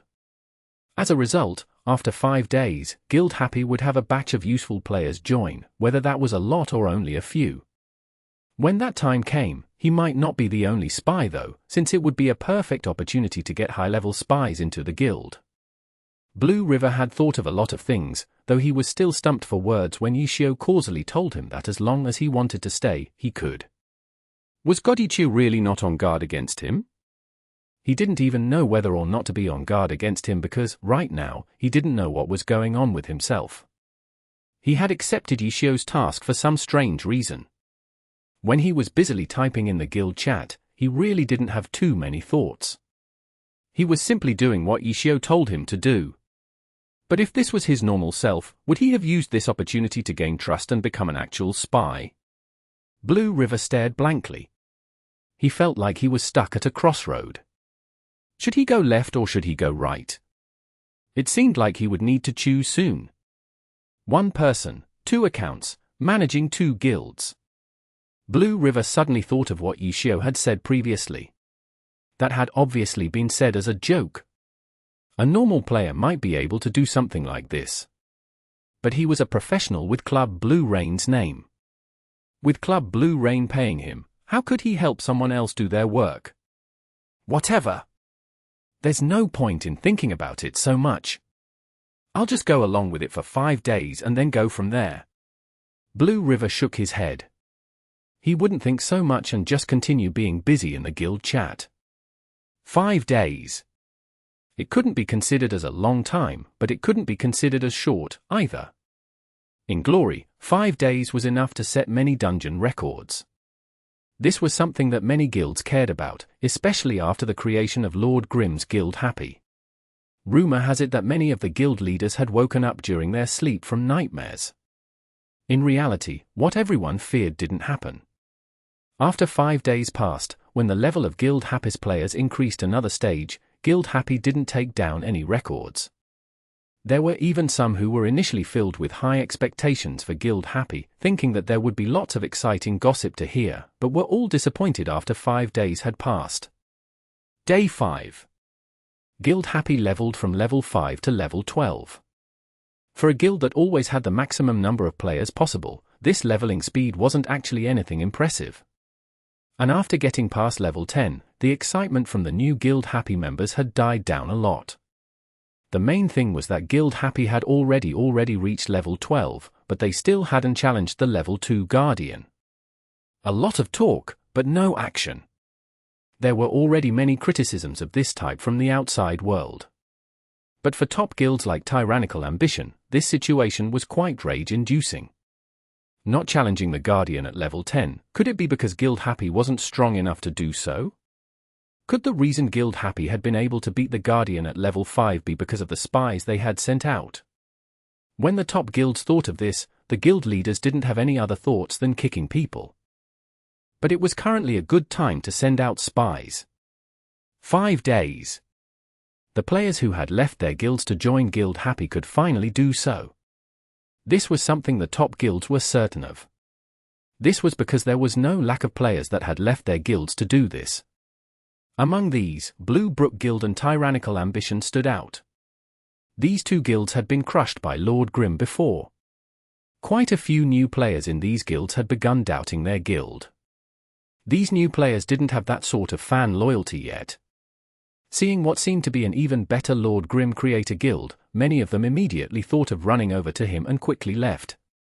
When they discussed whether they should send out spies or not, the guilds couldn't help but think of the guild members that had left and felt unbearably sad.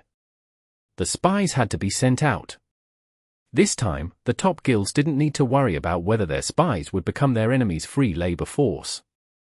Even if they weren't there, the other side could still create a high-level 20-player team. On Guild Happy's side, the new wave of new players had been predicted 5 days ago. Most of the new players this time had left their guilds to join Guild Happy. Not fighting the Guardian after level 10 had made Guild Happy become worried. This was the truth. However, the reason that Guild Happy's numbers weren't growing as fast after level 10 definitely wasn't because of this. Even though the guild members' excitement had waned, ensuring that they could reach the max limit of players with every level up wouldn't be difficult. There were still many players on Guild Happy's request list. The reason that the numbers weren't growing as fast was entirely because of Ye Qiu. It was preparation for this batch of players. The players who joined hadn't hesitated to leave their guild. Some of them were from top guilds as well, so it was very easy to see how passionate these players were. Seven Fields and Sleeping Moon's group had switched over from Full Moon Guild and had even dragged a few of their good friends over as well. They might not be experts, but they were certainly experienced veterans. These players did not have high levels, but Ye Qiu welcomed them kindly nonetheless. Their levels fit together perfectly with everyone else. Having them level up with these new players would be a big help. As for those players with levels around Lord Grimm's level, having them carry the low-level new players to beat dungeons would be okay once or twice for a few days. But after a while, they wouldn't be happy. The veterans like Seven Fields who were at the same level as these low-level players could carry this burden. Their leading would be better than having these new players looking at guides and stumbling around in the dungeon until they passed it. Though the one who had worked the hardest was still Blue River. During these 5 days, Ye Qiu almost never saw Blue River on his main account. He saw him with his open account every single day, helping Guild Happy with everything. This experienced manager quickly made the players who didn't understand a guild's value see the advantages of a guild. They had organized themselves for leveling, dungeoning, and questing purposes. All of these increased their efficiency and reduced the difficulty. Feeling these benefits, the impression towards guilds by the players who had liked to play alone naturally increased. A level 12 guild could have a maximum of 1,200 players. On the 6th day since Guild Happy's creation, they finally reached that maximum. Ye Qiu then locked the guild requests. "What are you doing?" Chenghua didn't understand Ye Qiu's actions. These days, she had been even more attentive towards Guild Happy than Ye Qiu. Whenever she played, her attention was on Ye Qiu's screen half the time. "We have enough players," Ye Qiu said. "There's still a lot on the request list," Chenghua said. Ye Qiu shook his head. "It's enough.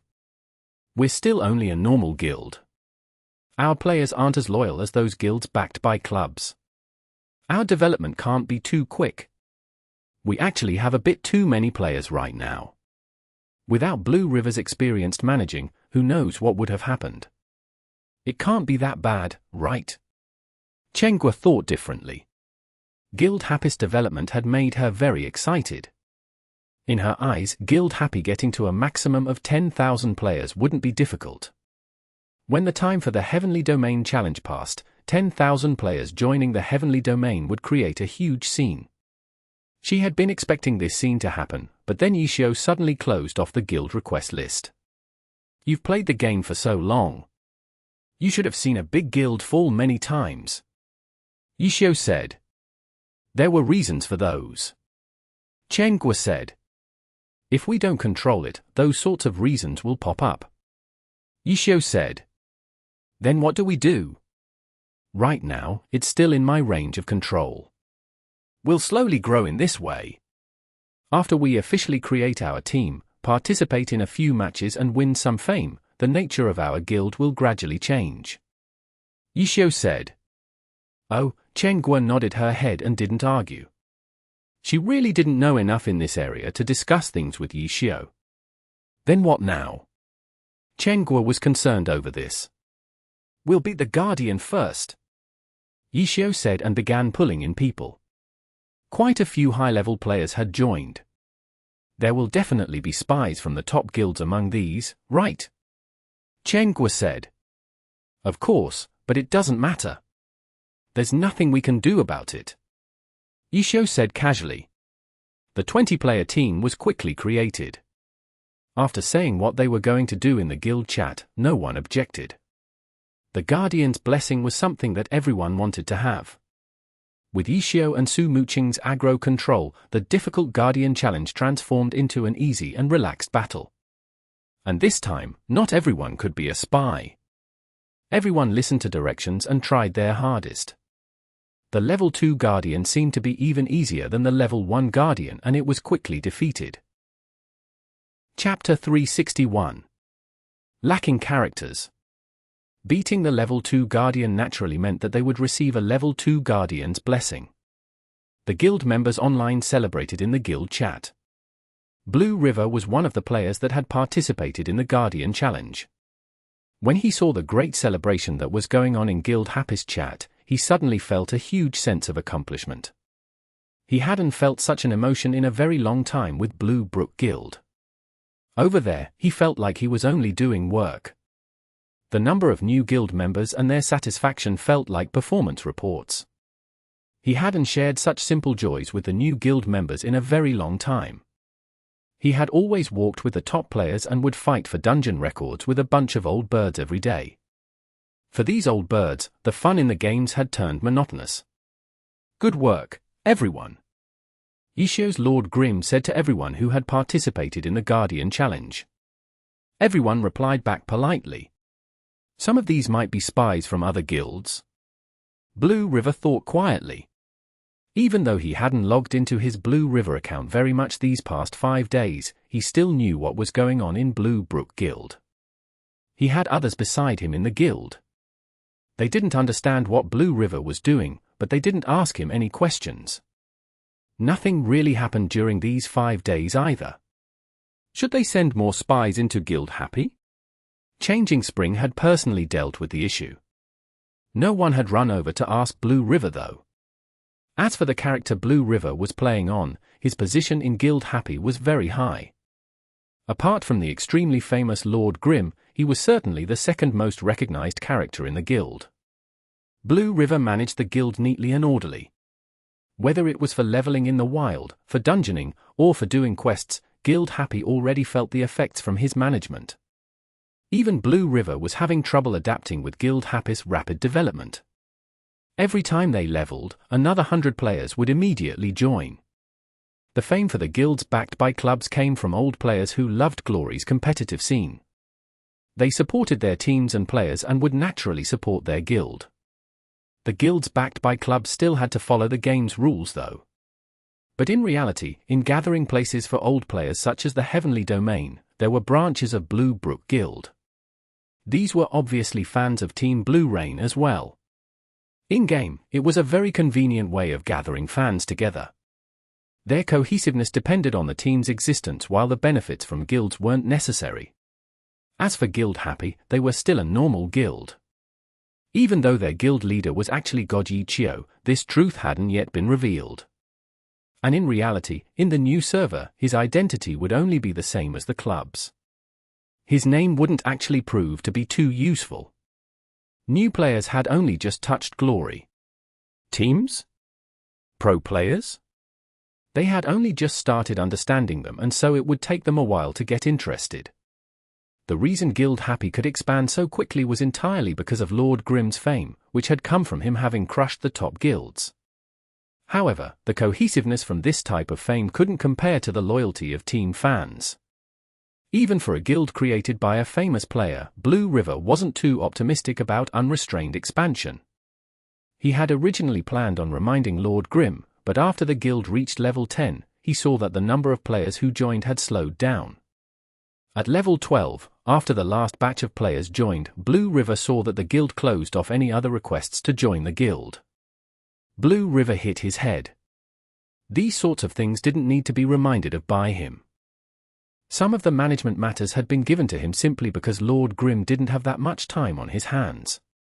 But for this god with 10 years of experience, as expected, he didn't make such a mistake for the guild's general direction of development. The 5 days had already passed. He couldn't actually stay with Guild Happy, or maybe he should. Just as Blue River was thinking about this, he suddenly received a message. Old Blue. The message was from Lord Grim. I'm younger than you. Blue River coughed up blood. Ye Qiu's age was well known. He wasn't as old as him, so why was he called Old Blue? Oh, Little Blue. The message returned with a change in the name. But even so, Blue River still felt that it was weird. He endured it though and didn't argue. Let me introduce these guys to you. Ye Qiu gave Blue River the names of 7 fields, Sleeping Moon, Drifting Water, Sunset Clouds, and their 4 friends that they had brought along from Full Moon Guild. What's this for? Blue River asked. These guys aren't new players. But their level isn't very high, which means that they can play together with the new players. How do you think they should be organized? Ye Qiu replied. I've still got a lot of stuff to do back in Blue Brook Guild. Even though there really wasn't much going on in Blue Brook Guild recently, how could this old brother just call on him so naturally like that? He was still a spy. A spy? Oh, then you can do it after you finish that stuff. Ye Qiu replied. Blue River almost fell off his chair. He didn't know how to reply when the other side followed up. I suggest you use 2 computers with 2 accounts open. What do you think? Would that be too hard? Besides ellipses, Blue River didn't know what to say. Several system notifications popped up. Blue River opened them up to check. There were 8. The 8 players that Ye Qiu had referred to him wanted to add him as a friend. Ye Qiu had clearly told them to say hi to him. Blue River couldn't do anything but accept them. They were all old players, so they knew what they needed to do. After saying hi, they directly went to the main subject. Blue River had managed the guild for the past 5 days, so no one was more clear than he was on what to do with these 8 old players. After getting to know their schedules, he quickly assigned them to a suitable position. As for the significance of these 8 players, Blue River and Ye Qiu both knew that they were the same as them. They were basically babysitters for the new players. If the size of the guild was slightly smaller, anyone would do. But with Guild Happy's terrifying development, Blue River had to work hard by himself. Now that there were 8 others with suitable levels too, Blue River felt very grateful for them. They can't be the only old players who have joined, right? Blue River could tell what Ye Qiu was thinking. When the guild reached level 10, he stopped adding players, but didn't close off the guild requests either. From this, Blue River knew that Ye Qiu was preparing to accept the players who had left their other guilds. The new batch of players clearly had higher levels than the others in the guild too.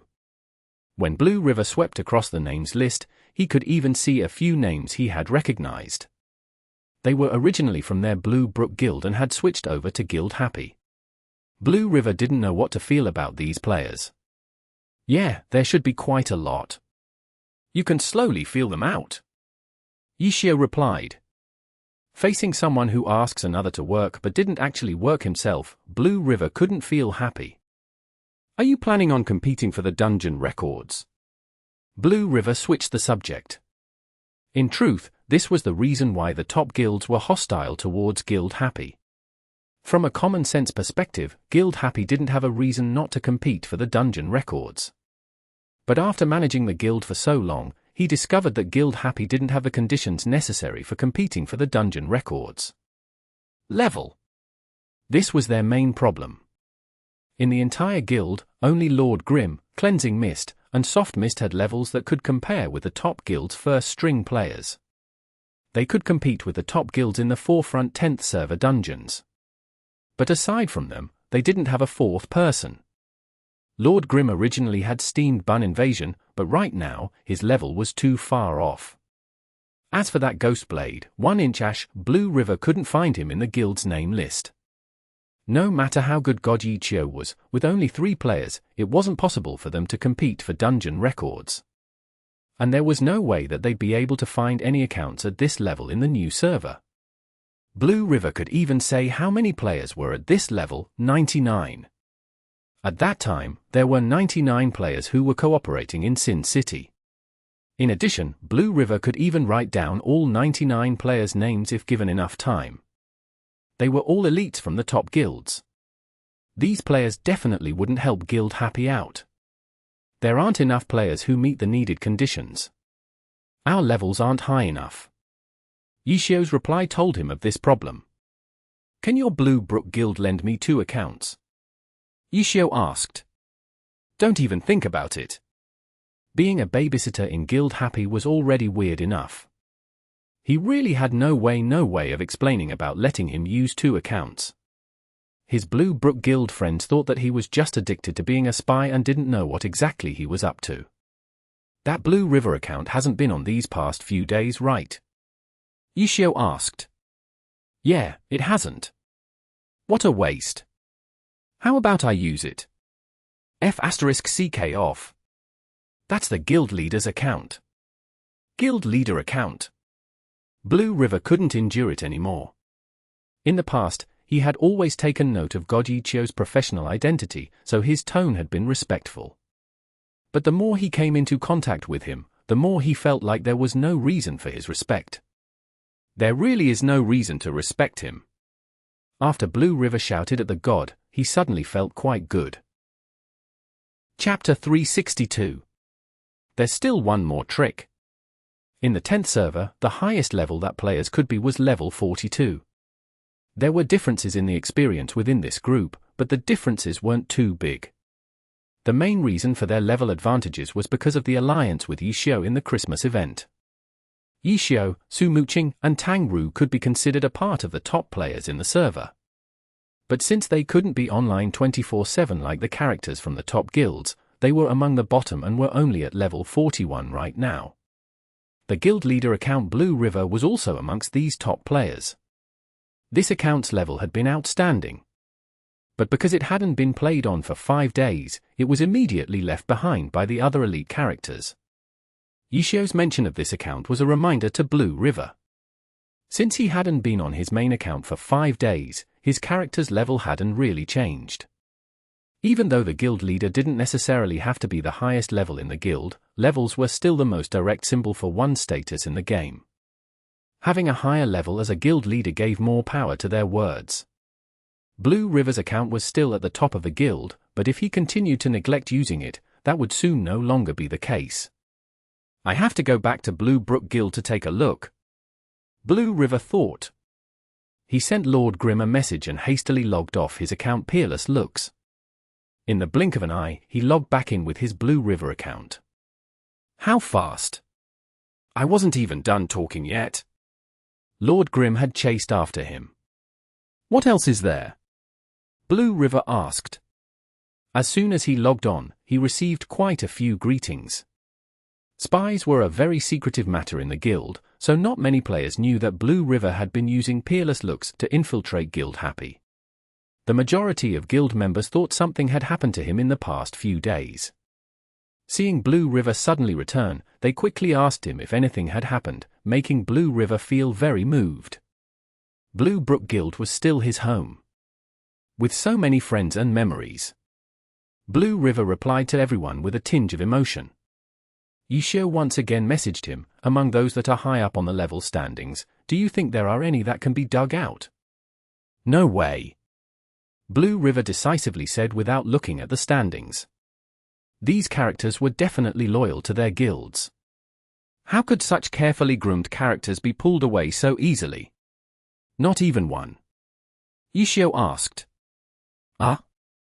Blue River had been very confident initially, but Ye Qiu's question had made him hesitate. Nothing was absolute. He didn't understand other guilds as well as his own. How could he be certain that others might not feel the same way? You might not be so sure of other guilds, so go check on the ones from your guild. Ye Qiu said.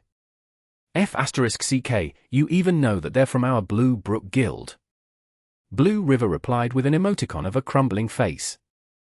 If their hearts aren't there, then there's no point in forcing them. Ye Qiu replied. Whose heart isn't there? Blue River replied, but he felt a bit lacking in confidence. Because in these past few days, his heart wasn't really there.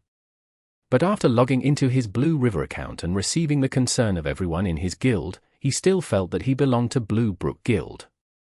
It's just an allergy. Ye Qiu replied.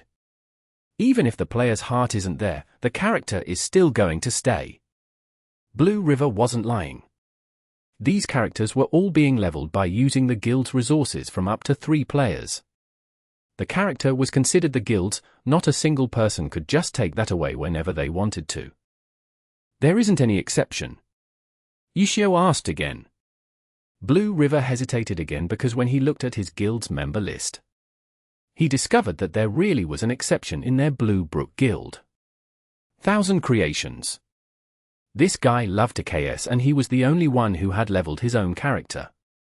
The guild didn't really provide too much help for him.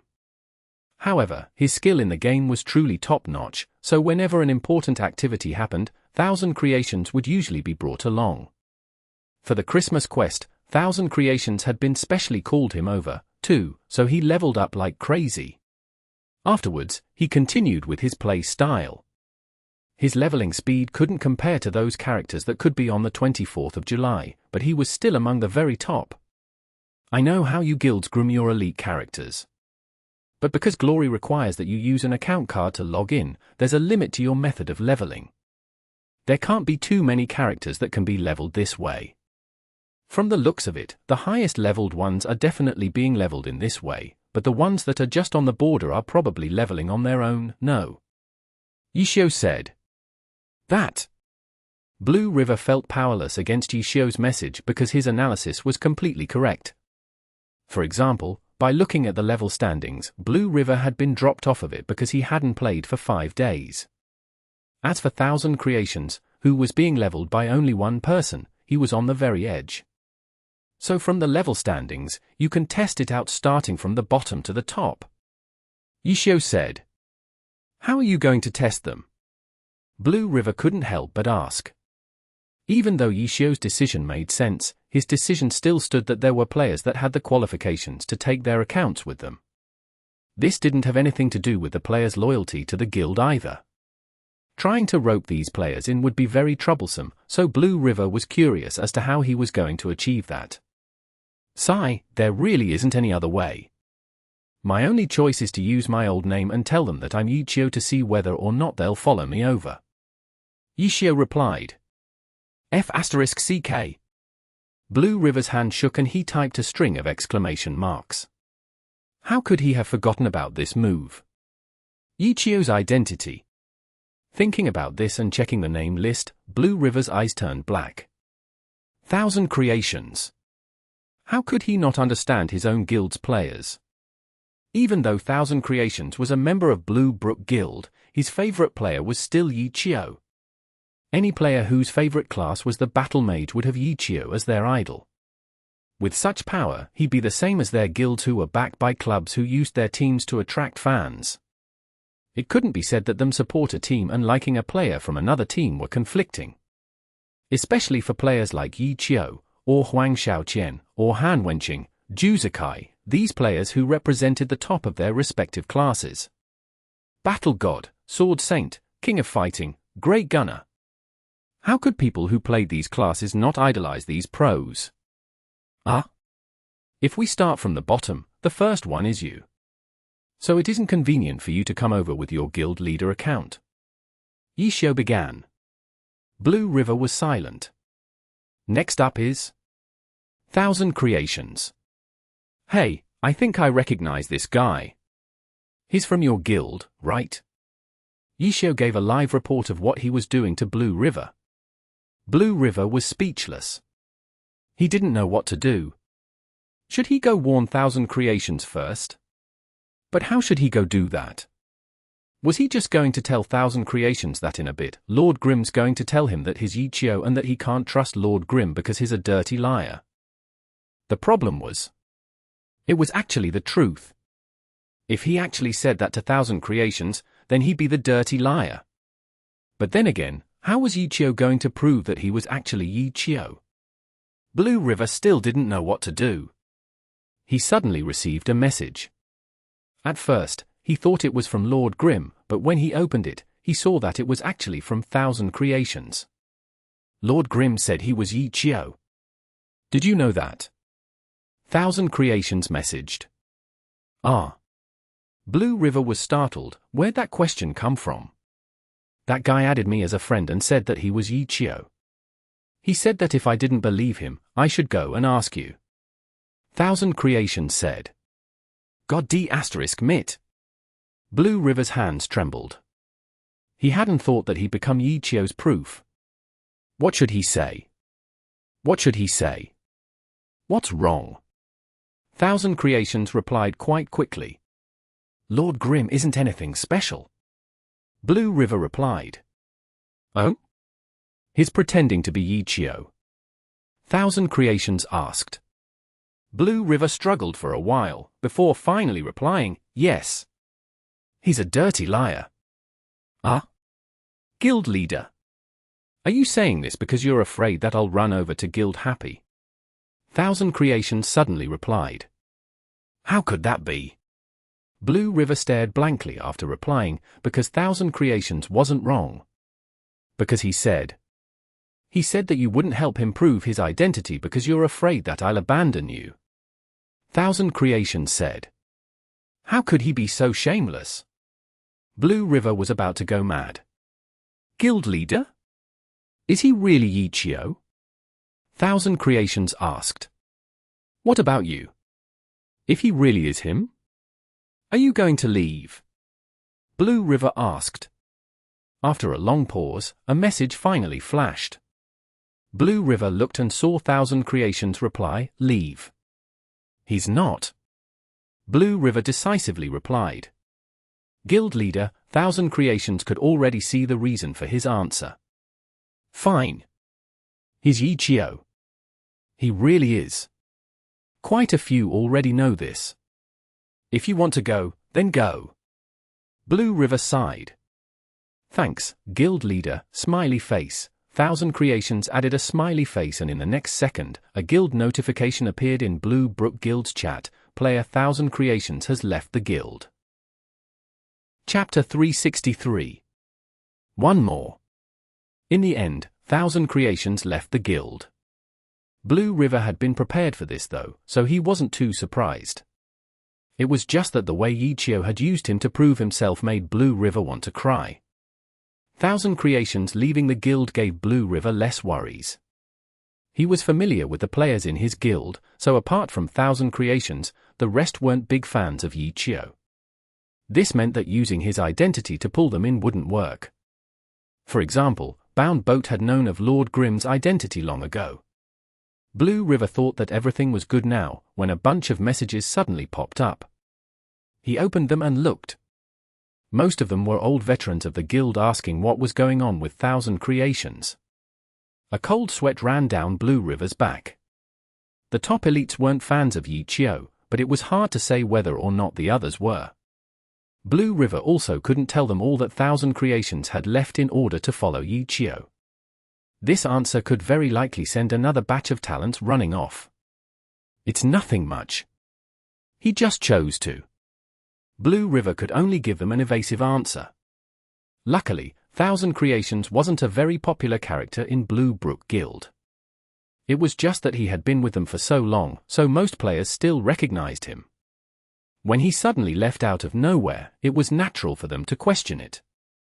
The only reason they wouldn't want him to leave would be because of how the loss would affect the guild's strength. Aside from that, it'd be hard to say if anyone else cared about Thousand Creations leaving. Is there anyone else in the guild like Thousand Creations? Just tell it to me straight so that I don't have to try them all one at a time. It'd be very embarrassing if I had to do that. Lord Grimm messaged. Do you even know what it means to be embarrassed?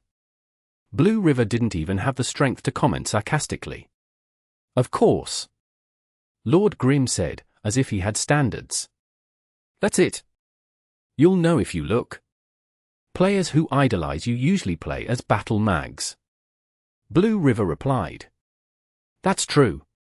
Lord Grimm added a nodding head emoticon, but he quickly followed up, but it seems like you guys have a launcher. Blue River began to sweat like mad. How could he forget that there was still Su Muqing? In terms of skill, Su Muqing couldn't be considered as top tier, but through her appearance and methods of publicity, her influence didn't lose to god-level players. Su Muqing had the absolute majority of fans, who played as launchers, as her fans. Blue River panicked, but let out a sigh of relief when he looked at the name of the launcher in his guild list. Yeah, there's a launcher, but even if you call out Su Muqing, he won't leave. Blue River replied. Oh? From your guild? Yeah. How about you kick him out of the guild? F***ck off. Blue River growled. After 5 days of being a spy, Blue River had gotten a lot more irritable, though he couldn't pinpoint why.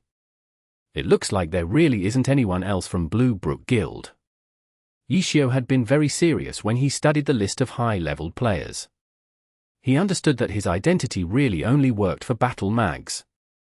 If this was a few years earlier, he might have been everyone's idol, but in the past few years, glory had been continuously developing while more and more experts from all different classes were emerging. It was currently the golden age. His influence couldn't compare to how it was before. If he just wanted to expand, relying on this method would work. However, the problem was, Ye Qiu needed players who were at least level 40 in order to challenge the level 40 to 43,000 Waves Lake dungeon record. This was where most of the competition was amongst the top guilds right now. You can't find anyone? Cheng Guo asked. For these players that have higher level accounts, even if I can persuade the player, I can't get their account. What we need are the high level accounts. The player really doesn't matter. Ye Qiu said. What about others? Cheng Guo asked. There's only this one left. Ye Qiu clicked on a name near the bottom of the top 100 players. His name was Horse Shooter, a launcher from Misty Castle. Launcher, Cheng Guo immediately understood Ye Qiu's intent when she saw the class. She had been watching Ye Qiu the entire time and didn't feel that using his identity as a god was shameless. She actually felt quite good about it. If she had been Ye Qiu, she would have directly announced to the world, I'm Ye Qiu. If you like me, then follow me. I have to get Muqing to do it. Though. Ye Qiu hesitated. HMPH. She's definitely not as shameless as you. Cheng Guo said. I'll let her figure it out. Ye Qiu said and told Su Muqing what to do. Okay, let me try. Su Muqing's reply was very simple. Su Muqing had been even faster than Ye Qiu. It hadn't even been a few minutes when she replied, done. Ye Qiu opened up the level standings and saw that Horse Shooter no longer had a guild name next to him like Thousand Creations. He had clearly left the guild already. How'd you do it? Ye Qiu asked. It was nothing. I added him as a friend, then said that Guild Happy was recruiting with Ye Qiu and Su Muqing taking the lead and asked him if he was interested.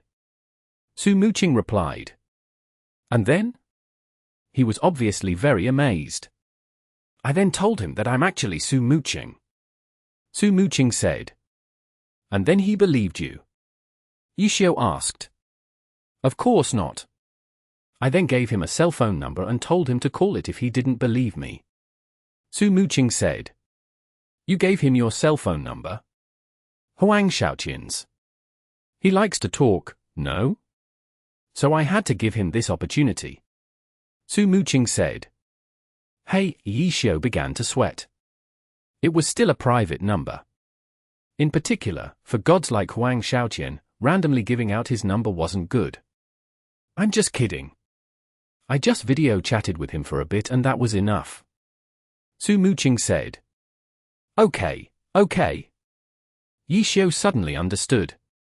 It wasn't that he hadn't thought of using this method, but it was just that it wouldn't work for him.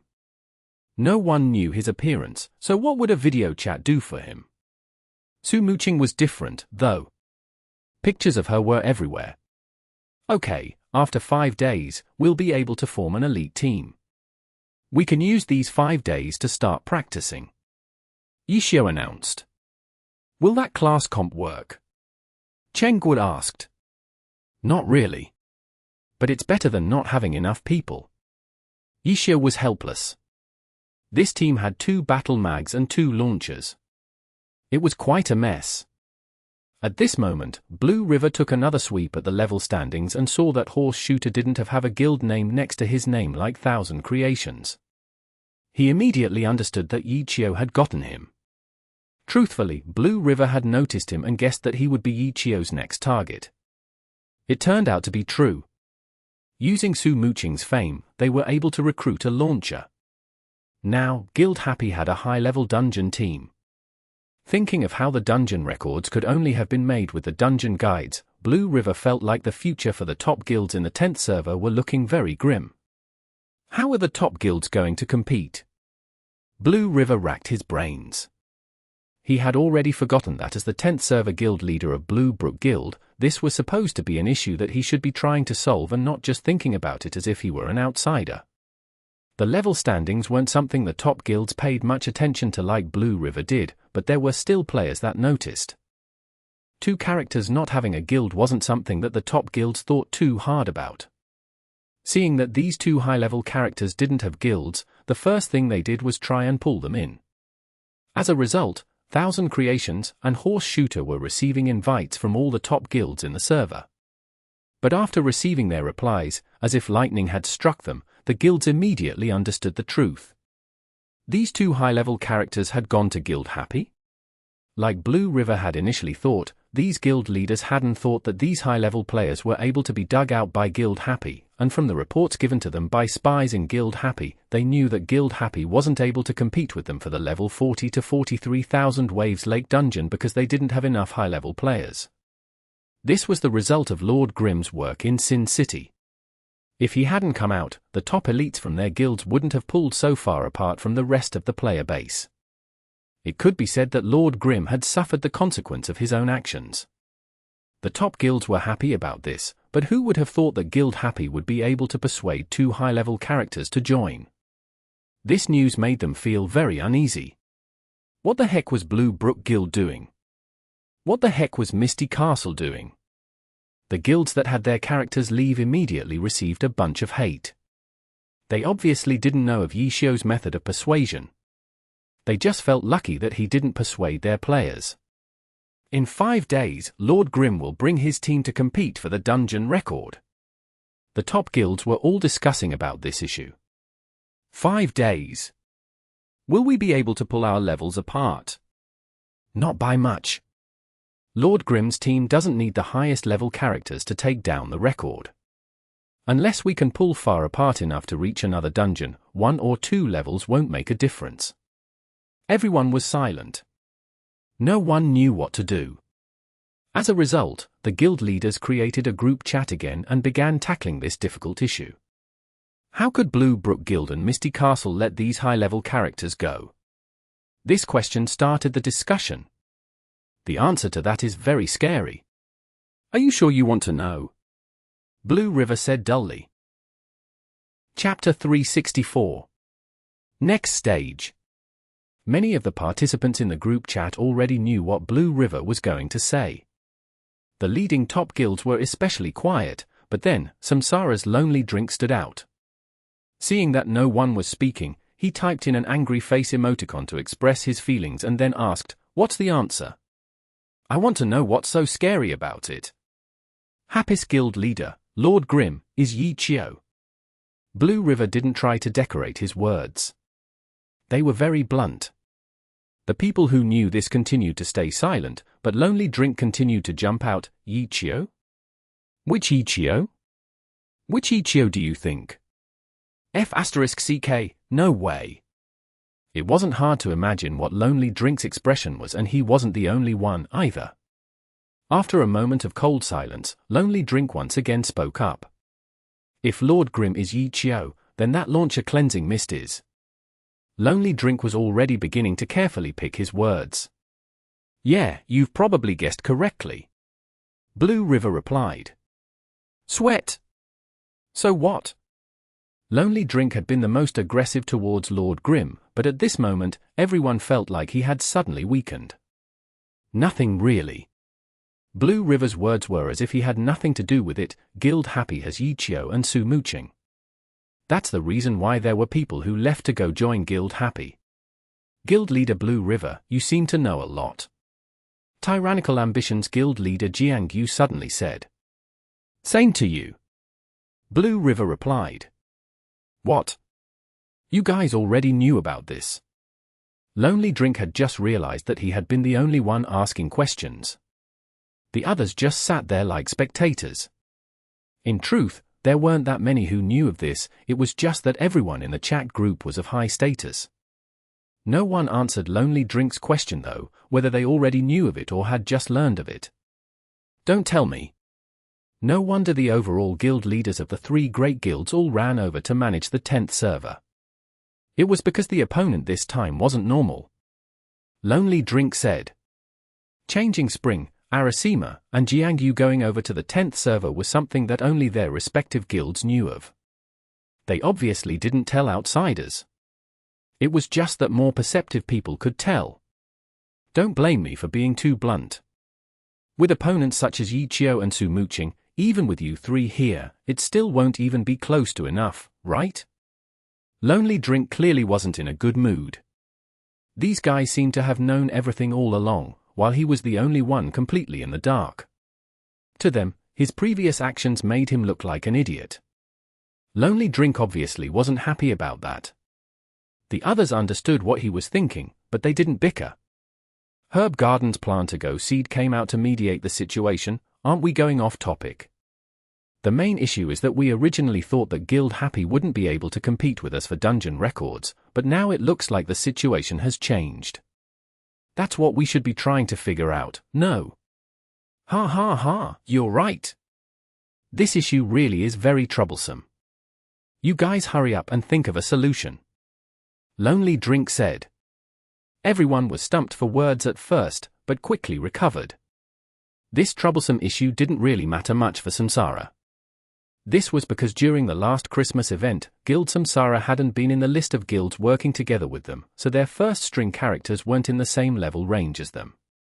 They had already been left behind in the level 40 to 43 dungeon record competition. There was also one other guild that was like Samsara, Excellent Dynasty. Speaking of Excellent Dynasty, everyone was even more puzzled about their situation. In the Christmas event, if Lord Grimm hadn't interfered, Excellent Dynasty would have definitely taken the lead, but due to the interference, not only did Excellent Dynasty's lead fail to appear, their numbers advantage didn't bring up anything good and they ended up like Samsara.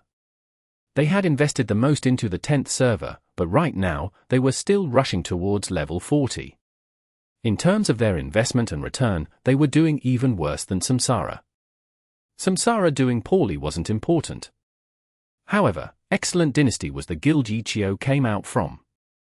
His previous account, Battle God One Autumn Leaf, and Su Muqing's Dancing Rain were both under Excellent Dynasty's name. It was already unexpected that Ye Qiu would be so unfriendly with them, but to torment them to such an extent? Ever since learning of Lord Grimm's identity, this question had constantly been on their minds. They had invited Excellent Dynasty to this group chat this time and had even revealed Lord Grimm's identity. They wanted to see how Excellent Dynasty would react, but it turned out that they didn't react at all and only Lonely Drink stood out. Guild Leader Chen, what do you think? Excellent Dynasty's people weren't speaking. Their biggest rival guild's leader, Tyrannical Ambitions Ye Qiu, directly called out Excellent Dynasty's Chen Yehui. Oh? I have the same line of thinking as Lonely Drink. This dungeon record issue is very problematic. You guys should think of a way to solve it. Chen Yehui said in a dull voice. Nothing new came out from him. If the others were in their situation and their guilds wouldn't be able to gain anything out of this, they'd sit there watching the drama, too, but this wasn't what everyone wanted to know. They wanted to know why Ye Qiu and Excellent Dynasty were on bad terms with each other. There was definitely gossip to be had in this. The disagreement between Ye Qiu and the team was a rumor that had been circulating around for a long time, despite both sides' avoidance of the subject. Ye Qiu's retirement had been extremely sudden, too. An abrupt retirement during the middle of a season and then the rookie Sun Song immediately taking his place made this seem like a purge. It seemed like they wouldn't be able to get anything out of Chen Yehui, but with Ye Qiu's conduct in-game, it seemed like the rumors really were true. For the other large guilds, this was good news. If not, with Excellent Dynasty having such a top-tier god looking after them, besides dying and giving up, what else could they do? The situation wasn't like this, though.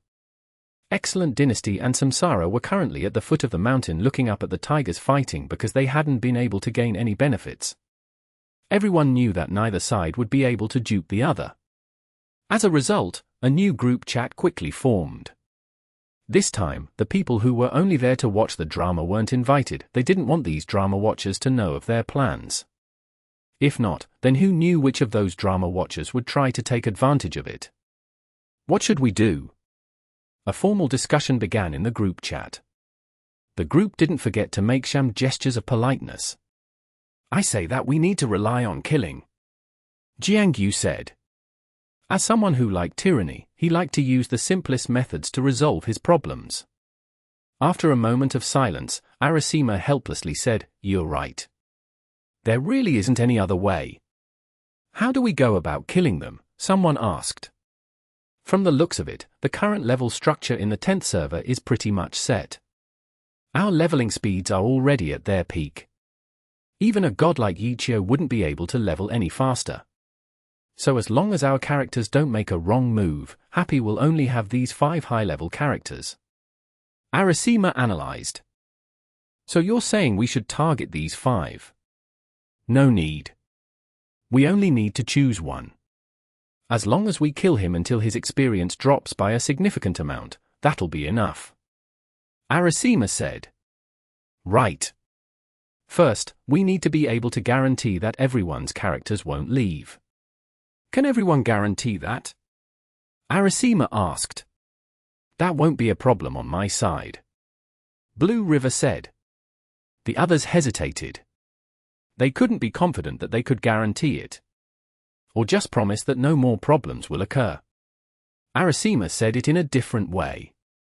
We'll do our best, someone finally replied. Good. Besides this, there isn't anything else we need to be concerned about. You guys shouldn't be a stranger to hunting down one character.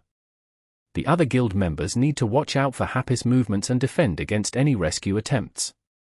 I bet that they won't dare to initiate any large-scale guild battles.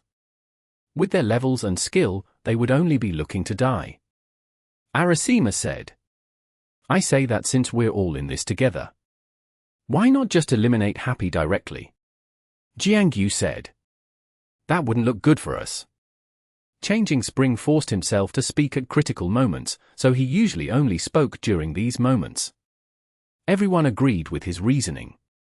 They had to consider their own guild's image, too. Teaming up with other guilds was fine, but they had to have a good reason to. And right now? They didn't have a good reasons. If you said that you were going to wipe them out because they were a threat, didn't that make you a bully? Their guilds couldn't do this sort of thing. Then, who will our target be? The discussion moved on to the next stage. 1,000 creations. Changing Spring unexpectedly spoke out. Chapter 365. No friends to the left or to the right. Changing Spring was usually too lazy to speak up in chat, but everything he said had been reflected on carefully. Why did he say 1,000 creations? Others on the side might need to take some time to think, but Blue River instantly understood the reasoning and felt a chill in his heart. 1,000 Creations' personality was unsociable and eccentric. He didn't really have any friends in the guild. Outside of the guild, because of his love for kill stealing, the reason he hadn't become a notorious rat to the public was because the 10th server had only recently opened. However, 1,000 Creations' skill level was the real deal. Changing Spring had seen this, which was why he had put in a great amount of effort to get him to join his guild.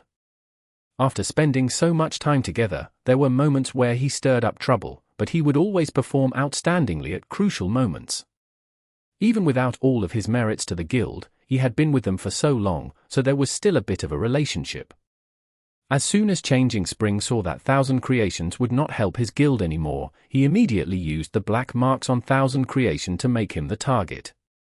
This choice coincided with his previous words of the effects wouldn't be good because dispatching troops to kill 1,000 Creations could be considered for a just cause. When Thousand Creations came over to the 10th server, his personality hadn't changed and he would kill Steel from time to time. Even though he hadn't aroused any public anger yet, if they went after Thousand Creations, there would still be many who would stand out and call it a justified act. But for Blue River, pushing down Thousand Creations just like that didn't feel right to him. Although, in the end, Blue Brook Guild was led by Changing Spring and he had the right to command what to do in the 10th server. His moral conduct is improper. We have reason to kill him. Changing Spring added to give everyone a reason for choosing Thousand Creations as a target. Oh? If it's just him alone, then even with Happy Guild taking him in, we can still act out. This might even develop into a reason to go to war. Jiang Yu's eyes lit up when he heard this. He still liked his idea and wanted an excuse to fight against Guild Happy. If they fought, Guild Happy definitely wouldn't be their opponent. Right now, the top guilds had to pay attention to their image, so they couldn't simply attack whenever they wanted to. Yeah, but this condition alone isn't enough. It can be considered as one reason to attack, though. Herb Garden's Arasima gave his approval. With the approval from the guild leaders of the 3 great guilds, the plan to kill Thousand Creations was pretty much decided on, so in the end, Blue River didn't say anything. He didn't have anything that he could criticize Changing Spring about anyways. He should perhaps even be admiring Changing Spring because Changing Spring was clearly more suited to leading. As Glory's competitive scene developed, these guilds, backed by clubs, became more and more professional, and Changing Spring had already grown from a player who only regarded the game as a game into a professional who regarded the game as work. He no longer felt that same type of pure joy from playing the game. He now considered the game as work and instead felt feelings of satisfaction and success. Up until now, Blue River still hadn't been able to reach this point. During the past few days with Guild Happy, he had found it fun playing with others, even for simple events like beating the level 1 and 2 Guardians. He was certain that if he had been Changing Spring, he wouldn't have even batted an eyelid. Let alone for a level 1 or 2 Guardian, he wouldn't even care for a level 20 Guardian. To him, it was just another necessity required to develop the guild. Beating it wasn't something that needed to be mentioned. What was there to be happy about for something so insignificant? With the target chosen, the following steps were something that everyone had much experience with and not too much needed to be said. They only needed to make arrangements for organizing the hunting squad and deploying them. Blue River watched attentively, not saying a single word. From time to time, he would switch back to the game and look at Thousand Creations' name on his friends list. Honestly speaking, he didn't have much of a relationship with Thousand Creations, but Changing Spring's coldness still made him feel too uncomfortable. Should I warn Thousand Creations? Blue River was conflicted. What to do? He saw as the details were worked out in the group chat and knew that the operation would begin soon. The guild only needed to tell those online who to kill and they would do it. With the top guilds working together and watchers scattered throughout the server, Thousand Creations' whereabouts were already known.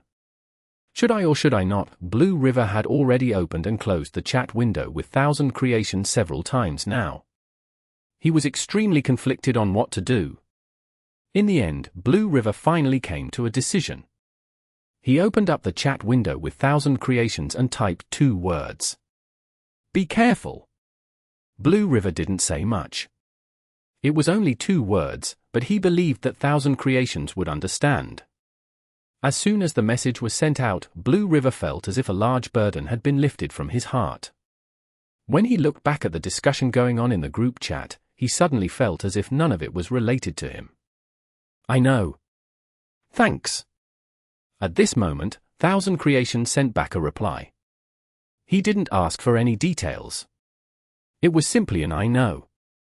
From the looks of it, it seemed like he had already known this was going to happen. You already knew? Blue River couldn't help but to ask. Yeah. Thousand Creations replied. What do you know? The top guilds will definitely move against me. Thousand Creations said. It seems like you're quite understanding of the situation. Blue River was a bit surprised. Even though he hadn't interacted with Thousand Creations that much, they had known each other for a long time, so he at least had a general idea of his personality. For Blue River, Thousand Creations was simply someone who was good at fighting, but wasn't someone who had the mind to understand a lot about the battle between guilds. He hadn't thought that he'd have seen through all this. Now. It was Ye Qiu who told me. Thousand Creations replied. Blue River was startled. He had forgotten about this god. If Ye Qiu already knew this was going to happen, that meant he probably had plans for Thousand Creations, no? Even though he didn't know what the plans were, he knew that they would definitely be difficult to deal with. Should he or not? Should he or not? 5 minutes hadn't even passed and Blue River was once again conflicted. He had wanted to tell the top guilds that Lord Grim already had preparations against them, but just before he was about to speak out, he suddenly realized that he wasn't clear on what to report because he had no way of explaining himself. He couldn't just say he had warned Thousand Creations and then in return, Thousand Creations leaked important info to him. Blue River couldn't come to a decision before the group chat's discussion ended for the time being and everyone returned back to the game. Is it starting? Blue River messaged Changing Spring. Yes. Changing Spring replied bluntly. Be careful. The other side might have made preparations, Blue River said it in the end and then let out a deep sigh. He knew that if his words were looked into carefully, he would no longer have any friends to the left or right. However, he still felt that he would feel bad if he didn't say it. I hope so. Changing Spring replied, which made Blue River astonished. He soon understood that the top guilds wanted to go into a large-scale battle with Guild Happy. If Guild Happy protected Thousand Creations without restraint, then that would be exactly what the top guilds wanted. Both sides were trying to outwit each other. Blue River sighed and discovered that he was having a bit of trouble keeping up with everything. Even though he had still figured it out, he had been slow. Move out! At this moment, whether it was the overall guild leader or the guild leader of the server, all of them gave out the order and the operation began. Thousand Waves Lake. It was a level 40 to 43 leveling area, which had a glittering lake with blue waves rolling about. But as long as it was a leveling area, no matter how beautiful the scenery was, it would still be filled with danger. At the edges of the lake, savage monsters roamed around. In the lake, numerous water beasts at the level 40 to 43 range lay hidden. In the middle of the lake was a small island. This was the level 40 to 43 Thousand Waves Lake dungeon and the competition location for the 10th server's first string players. Thousand Creations was currently wandering around the edges of the lake and randomly killing monsters. There were very few players here because there were only a total of 99 players that were at this level range. Even if all 99 players were there, with them scattered around the vast lake, it was very unlikely for them to coincidentally meet. However, the top guilds had already begun shadowing Thousand Creations long before he set out for the leveling area. The shadowers verified that Thousand Creations was the target and then gave out his coordinates. Coordinates 2568, 4653. The target is currently over there. The players, who were following Thousand Creations, quietly reported back and then spread the word to the dispatched troops. Changing Spring and Blue River, these guild leaders, personally joined in on the operation and were currently headed towards the target. With the two face-to-face, Changing Spring was no longer so cold. Has anything happened recently? Changing Spring asked Blue River. Nothing much. I'm just a bit tired. Blue River said. So you've been on that other account the other time? How's Guild Happy doing? Changing Spring asked. Their development has been going very steadily. Blue River said. With Ye Qiu leading, I doubt they'd make any low-level mistakes. Changing Spring said. Yeah. Blue River nodded his head. He really isn't easy to deal with. Changing Spring sighed. Blue River didn't follow up though. We're almost there. Comrade Bound Boat said. For this operation, the top guild sent out their elite members. This was because Thousand Creations himself wasn't easy to deal with and they also suspected that Ye Qiu had something prepared against them. They hoped to use this opportunity to create a huge wave, the bigger the better, and directly topple Guild Happy. Over there. It's 1,000 creations. Thundering Light saw 1,000 creations. Chapter 366. Waiting for the ambush. The shore of Thousand Waves Lake mostly had amphibians as monsters crawling around. 1,000 Creations was currently hunting these monsters. Changing Springs group consisted of a total of 5 players, just like a standard dungeon party.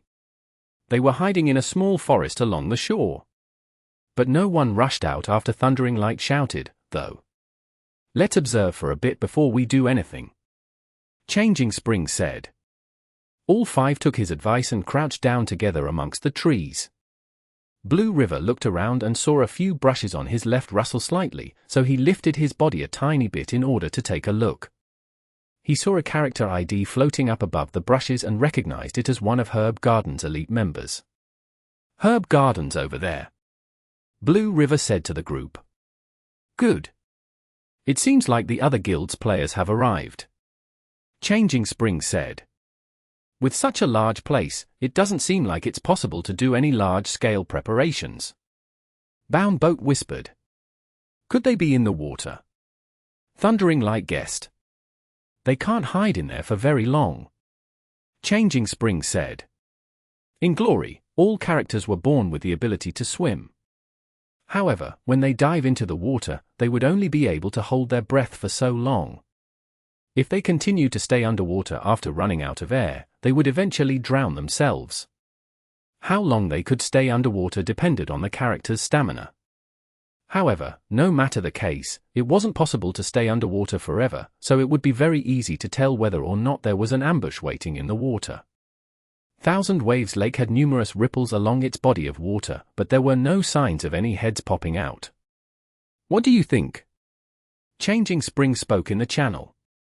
This was said in the team channel, where each party that was inside was from a different guild. Each guild had sent out around 5 players and all of them were amongst the top 100 highest level players in the 10th server. As for guilds without these high-level players, they weren't interested in participating in the interference of Guild Happy at this time. "We haven't found anything," Herb Garden replied. "Nothing here." Tyrannical Ambition followed. "Same. +1. +2. The several guilds were each at different positions, encircling 1,000 Creation. Everyone was looking around for anything suspicious, but they didn't find anything. Could Guild Happy not have made any arrangements? Someone said. "If it were me, this is a very bad spot to make any arrangements. What level are their guild members? If they were to come here, let alone be able to PK, the monsters alone would make it difficult for them." Another player said. This was very logical. Thousand Waves Lake had level 40 to 43 monsters, while the majority of players in Guild Happy were still in level 30 range. Even with the newly added, higher level players, they were still at an average of level 36 or 37. Weren't the only ones who could level here be their players? Aside from them, all other 10th server players would be underleveled here. "Seems like we were overly worried," Herb Garden's Arasima concluded. D***nit. Jiang Yu couldn't help but curse. If they had known that the other side hadn't made any preparations, they wouldn't have needed so many people. It was true that 1,000 Creations was a top-tier player in the game, but the players that were here wouldn't lose to him. A small party was enough to accomplish this without any casualties, yet they had sent out tens of players to come.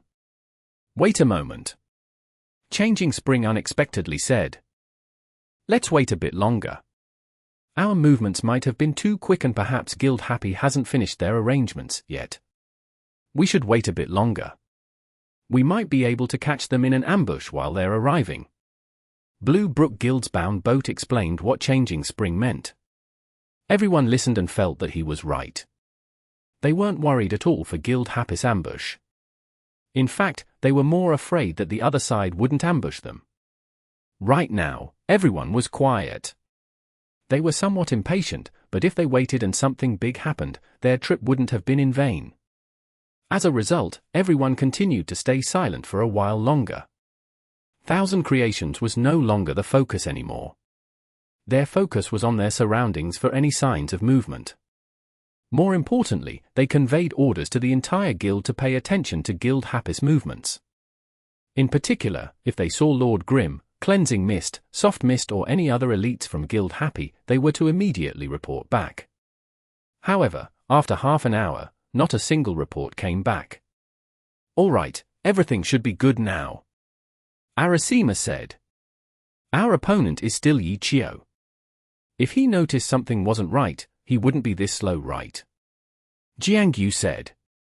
Even though they didn't feel good about Ye Qiu, they couldn't underestimate Ye Qiu's ability.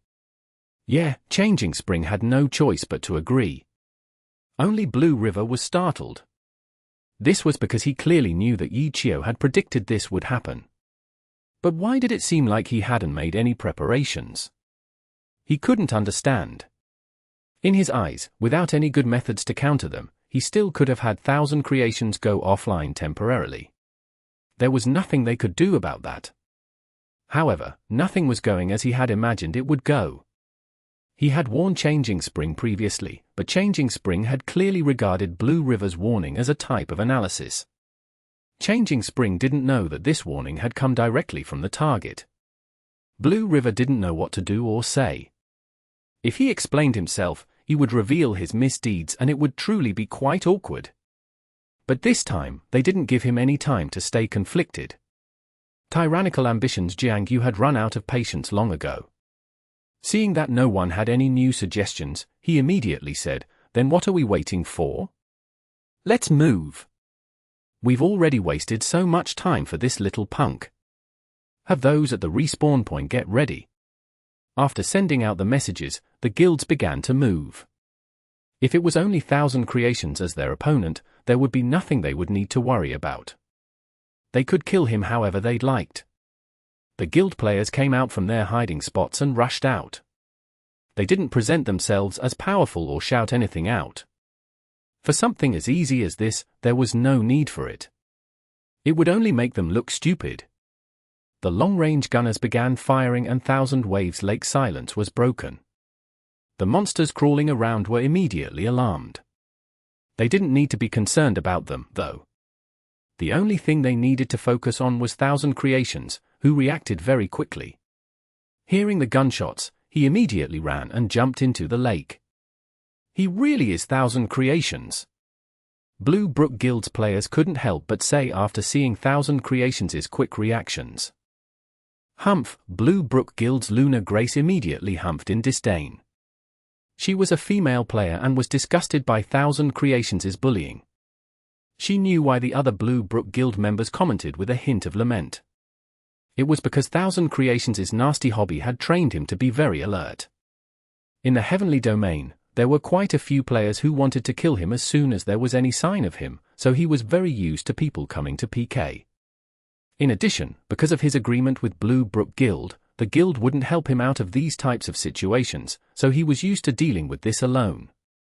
There were times where he survived and there were times where he died. Though in the end, 1,000 Creations had a lot of experience with this sort of situation. As soon as the offensive began, 1,000 Creations didn't hesitate and immediately rushed into 1,000 Waves Lake. He had clearly known that there weren't any ambushes waiting there. But the guild players weren't worried. Going down was just going down. Everyone could do it. They could just continue chasing. So what? They were all experienced experts, too.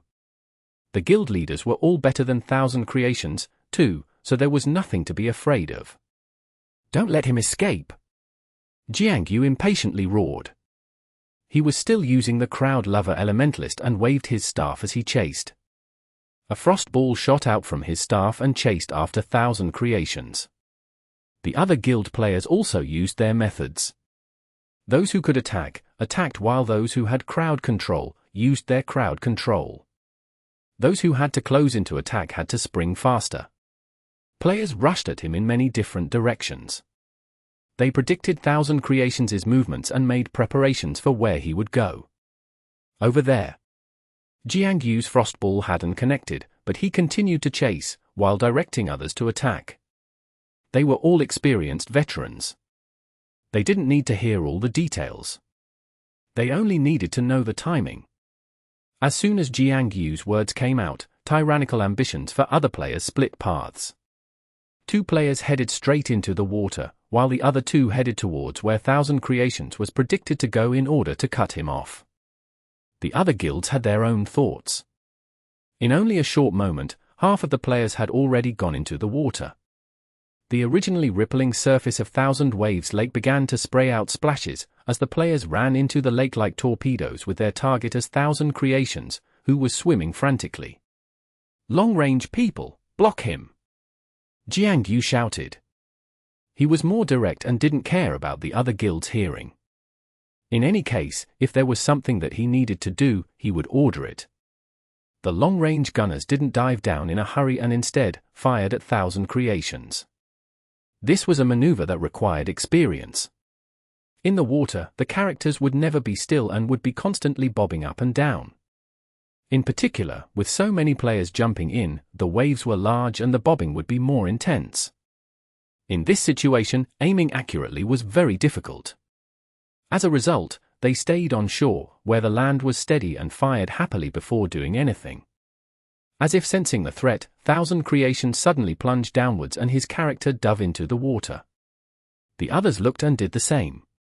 If not, then when Thousand Creations went down, they wouldn't be able to see where he would be going.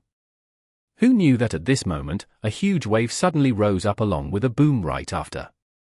The wave swept up one of the players high up into the air. Chapter 367. Waves. What's going on?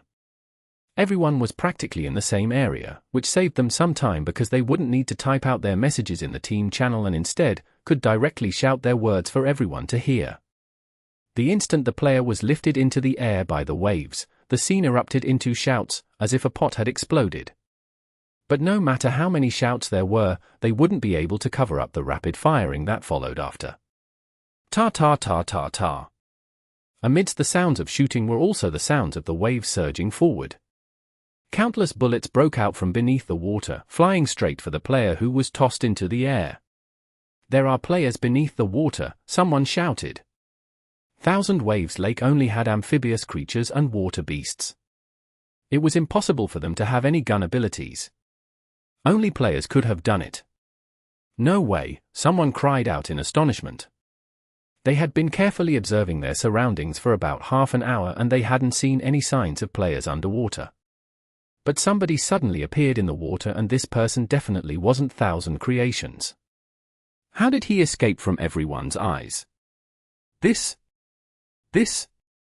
Bound Boat from Blue Brook Guild suddenly stuttered. "Say it." Changing Spring continued to chase as he shouted. "This seems like a type of rarely seen technique." Bound Boat said. "What is it?" "I can't remember the name, but it was specially used for battles in the water." The character hid underwater and would come up for air from time to time, using the wave spray as a cover. When it first appeared, it was used for sneak attacks in underwater battles. But because it required users to be very close to the surface of the water, as long as one was careful, it would be extremely easy to see through it. The practicality of it was greatly weakened, so it slowly died out. Bound Boat said. "I seem to remember something like that." Changing Spring was surprised. "Even though the technique has died out, it's still a pro-level technique." Bound Boat said. "So that's Lord Grim." Changing Spring said darkly. During their discussion, the other players went underwater to find the reason why, when suddenly, they saw blood spray out as 3 players were sent out of the water. In underwater battles, many of the skills' effects are different in water than they are on the ground. The players weren't able to tell what skills had been used to send those 3 players out of the water. But they were, at least, able to see what was lurking underwater. Lord Grim. Cleansing Mist. The submerged players cursed in the team chat, F***CK. After receiving the information, all the others cursed as well, because the weight of these names were too heavy. Ye Qiu, Su Muqing. In the pro scene, they were considered to be the very best duo.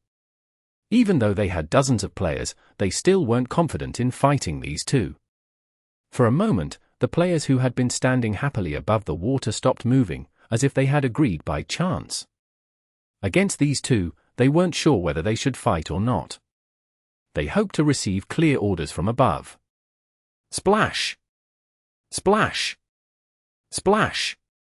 Splash! After 3 consecutive splashes, another splash sounded as a 4th player was sent out of the water. In the water, there was also a quick recover move. However, the effects were different. It wasn't a roll on the surface of the water. All it did was stabilize the character and slowed the character's speed after hitting the water, so they weren't like a rock that would drop to the bottom of the body of water.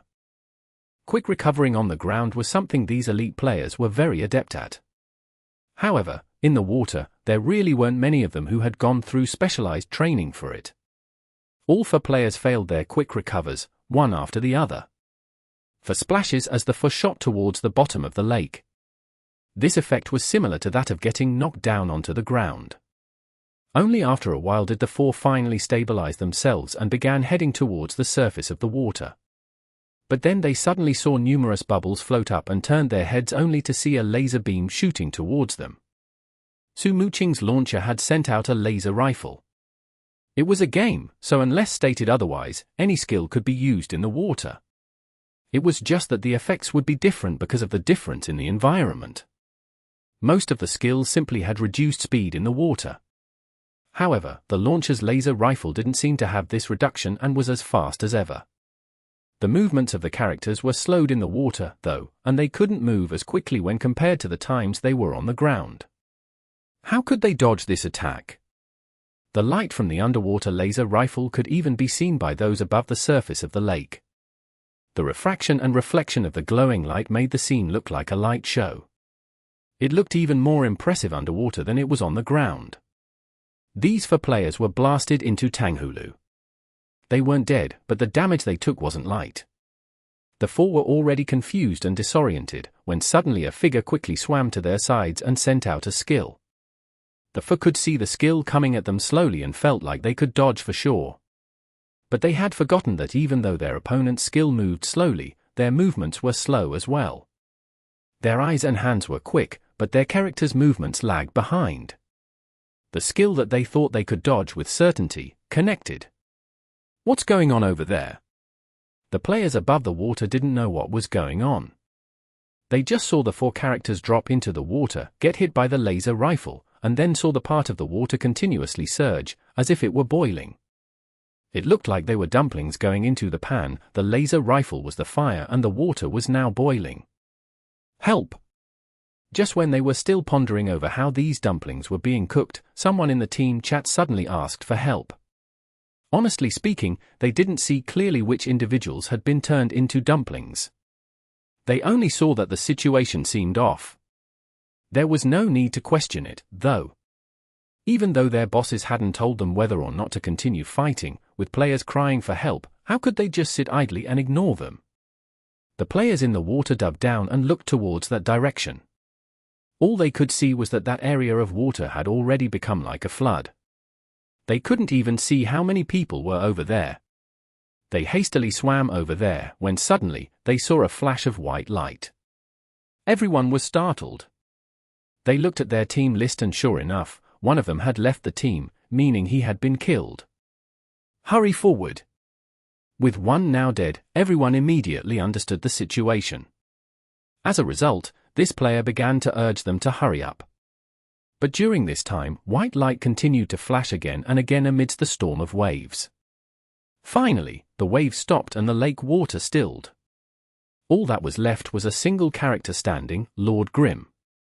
The 4 died just like that? Everyone stared blankly. They were suddenly afraid of going up to fight. They had originally been going up to rescue them, but now that there was no one to rescue, if they went up now, wouldn't that just be asking to die? Everyone stopped and couldn't help but look around left and right. But after looking, they realized that they had around 30 players. Against one person, why had they been so scared? Thinking of this, everyone began to feel embarrassed. Even if the opponent was God Ye Qiu, with so many of them, there really was no reason to be afraid. Some of them were still thinking, while some had already begun shouting in the team channel, there's only one person. It doesn't matter who it is.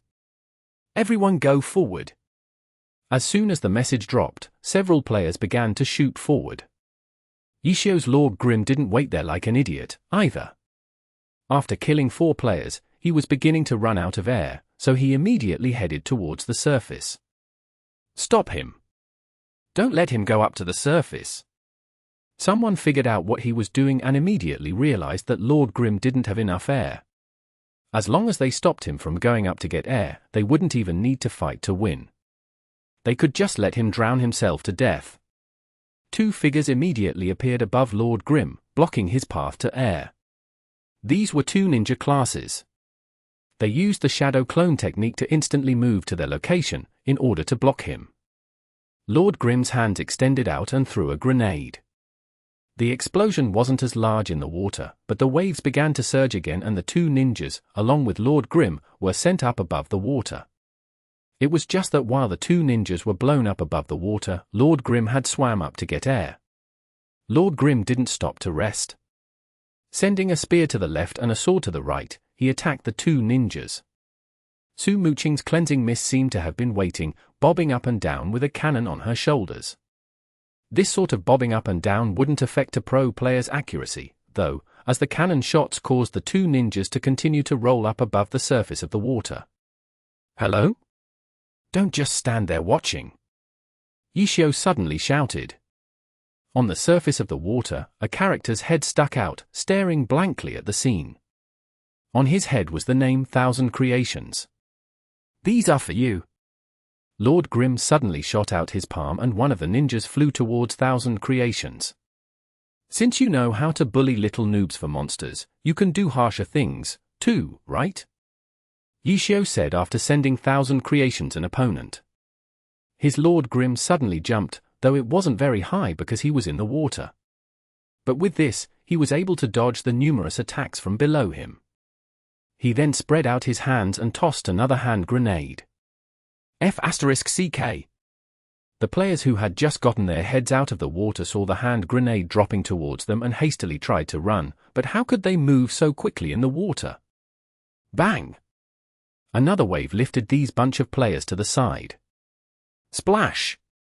And Ye Qiu's Lord Grim ferociously shot back into the water. Chapter 368. Massacre by Drowning. Grenade was only a low-level Spitfire skill. Even though it dealt AoE damage, the damage it dealt was very low. However, it was still very effective for clearing the area because it had an extremely short cooldown. The explosion created by the grenade could be seen even more clearly in the water. In the water, the characters were pushed all around, up, down, left, right. The waves on the surface of the water turned over and the characters who were about to reach the surface were then pushed away by the shockwaves from the explosion. Afterwards, they heard the sound of someone entering the water over and over again and then, there was a sudden flash of cold light. Ye Qiu used quick recover once he entered the water. He was in complete control of Lord Grim's movements. As soon as he went under, he immediately drew his sword with a sword draw. The sword light slashed through the water, lifting a series of bubbles. The sword speed in the water couldn't compare with its speed on land, but against these characters underwater, there still wasn't a single one who could dodge it. Lord Grim flipped his body and shot his palm downwards. Falling flower palm's blow-away effect was reduced in the water, but because it pushed the water, the palm's attack range was increased. Below, 5 players were pushed down towards the bottom of the lake. None of the troops that were sent to kill Thousand Creations were weak. They were all elites from the top guilds. Either through personal experience or through spectating others fighting Lord Grim, they suddenly understood one thing: in the water, the difference between Lord Grim and them was even larger. This was because the water was a special environment. In water, all the numbers and skill effects were different. These elites weren't too experienced in this area because there weren't many quests or dungeons in the game that had to be completed in the water. Even for the ones that did require it, it would only be a small portion. It was only against an NPC, too, so as long as they grasped the strategy for it, they were able to pass it easily. As a result, they didn't really have much experience in an actual underwater battle. Ye Qiu was different, though. He had a background as a pro player, so he would have gone through specialized training for all sorts of situations. For water battles, pro matches had water maps that they could choose from. Some teams were even good at water battles and chose water maps in order to create an advantage for themselves. As a result, any pro player would have done their research and practiced for water battles. At the very least, they couldn't be like normal players and continue fighting in the water as if they were on land. As a result, compared to a top-tier pro, they were basically a bunch of noobs. Everyone immediately felt terrified when suddenly another sound resounded out. Countless waves stirred, dealing damage and sweeping them away. They turned around to look and saw that cleansing mist was underwater. The cannon shot that she fired had created a swirling whirlpool, sucking in the surrounding water. Only then did they realize that there wasn't only one person who saw them as noobs, but two. What do we do?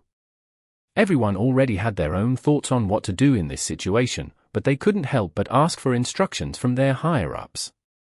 At this moment, the higher-ups were undoubtedly suffering the most. They were all experts, so they knew better than anyone else that the situation wasn't looking good. They hadn't thought that the opponents would use their advantage of experience in water battles. This was bullying. The guild leaders wanted to cry, but no tears came out. They had already lost 4 players. If they continued to fight, there would certainly be more deaths. Even more important was that even if they got an advantage, without any real experience in this area, if their opponents couldn't beat them, they would simply retreat. Could they stop them from running? No confidence. None of them had any confidence. The guild leaders quietly discussed this as the struggle in the water continued. The players terrifyingly discovered a fact. Up until now, Lord Grim had taken the initiative to attack them. What did this mean? This meant that the opponent had absolutely no fear of them. Or perhaps their slight number advantage didn't mean anything to this god when they were in the water. The several players who attempted to fight with the god only made everyone feel embarrassed for them. Their attacks and skills were sent out as if they were blind, and it didn't appear as if Lord Grim had any trouble dodging them. His attacks, on the other hand, connected wherever he wanted them to connect. Run away first. Run away first. One of the players didn't wait for their guild leader's orders and began making his own suggestion. Quite a few immediately followed it and began to retreat. It couldn't be said that they weren't trying. They had tried really hard. However, fighting in the water was way too different from fighting on the ground. On the ground, they could only move around in a circle that was around them. At most, they had the option to make some jumps. But in the water, there were just too many options that they could make. Surrounding someone required more troops and more planning. They weren't experts at this, so they didn't have any methods to deal with Lord Grim. The other guy was swimming towards them while he was attacking. Every one of them that was in the water had taken damage. Someone suddenly cried out. Everyone then saw his word bubble on top of his head go towards the surface of the water, ignoring everything else. But very soon, an artillery shell exploded above his head as the waves surged. Not only did they stop him from moving up, they also pushed him down. This guy completely ignored the attack and, after stabilizing himself, he continued to charge towards the surface of the water. At this moment, the others stopped paying attention to him. But out of the corner of their eyes, just as he was about to hit the surface of the water, he suddenly stopped and began twitching mechanically. Startled, they suddenly understood what was going on. Drowning. This guy had used up all of his air and had ran out of health. This sort of twitching meant that it was already too late to save him. It was an animation that the character made right before dying to let you know what had happened. Sure enough, the twitching soon stopped. The character stopped moving and floated to the surface of the water. Not long after, a white light flashed and the player chose to revive at the city. The team had lost another member. This drowned victim could be considered as a warning to them. The complexion on half of them had turned pale white. They had been worrying about this and that and had forgotten about paying attention to their air. Those who had paid attention to it thought that this was an extremely basic task and that there was no way they'd forget about it, which was why they hadn't thought of reminding the others. The amount of air they had depended on the character's stamina, so everyone had a different amount and they couldn't use their own when comparing with other players. Only when one of their players drowned did half of them suddenly realize that they had made an extremely low-level mistake. These players immediately rushed towards the surface of the water as if it were a competition. However, at this moment, their opponents knew that they had forgotten about this and had a plan. Lord Grim quickly appeared near them. He blew up grenades, sent out palms, and captured them. In short, he used everything at his disposal in order to keep them underwater. If it was only the damage from these skills, the players wouldn't be concerned. However, Ye Qiu was only using displacement skills. Since they were in the water, a knockback could be used in a downward direction, pushing them down further in the water. The players made threatening gestures, struggling, while crying out for help in the team channel. It wasn't that the others didn't want to save them, it was just they truly had no way to. They had no way of capturing Lord Grim with his artful maneuvering. The shouts in the team channel grew more and more anxious. The guild leaders were also extremely worried. They personally went into the water to try and save them, but they weren't able to do much. In the water, their orders seemed to have hundreds of mistakes in them, so much so that they were starting to feel embarrassed about giving out orders. Not long after, another character began to twitch. He ran out of air and had no health left, so he drowned to death. Soon, characters began to react one after the other. It was Lord Grim though that began to hurry towards the surface. Seeing this, they immediately understood that Lord Grim wasn't able to hold on any longer, either. They immediately went to chase after him in order to drag him down with them. But at a crucial moment, Cleansing Mist fired an artillery shell at them. For launcher skills, as long as there was an explosion, the effects would be even more terrifying in the water than they were on land. The shell exploded behind Lord Grim, sending the waves rolling. Lord Grim was in the same party as her, so he wouldn't be affected by it. This was all a part of the game's rules. The others were different, though. They had no way of counteracting the pushing force of the waves. Because Lord Grim had to go up for air, a few of the guild elites finally escaped. However, there were at least 10 corpses floating underwater.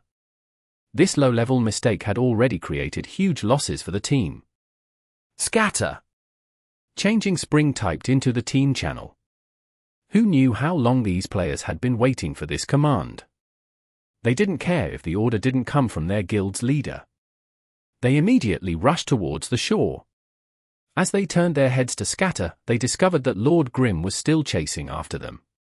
All of the players felt a cold chill. Sure enough. They had originally thought that they had taken the initiative, wondering whether there would be a battle. But from the looks of it now, could this even be called a battle? The players felt depressed in their hearts.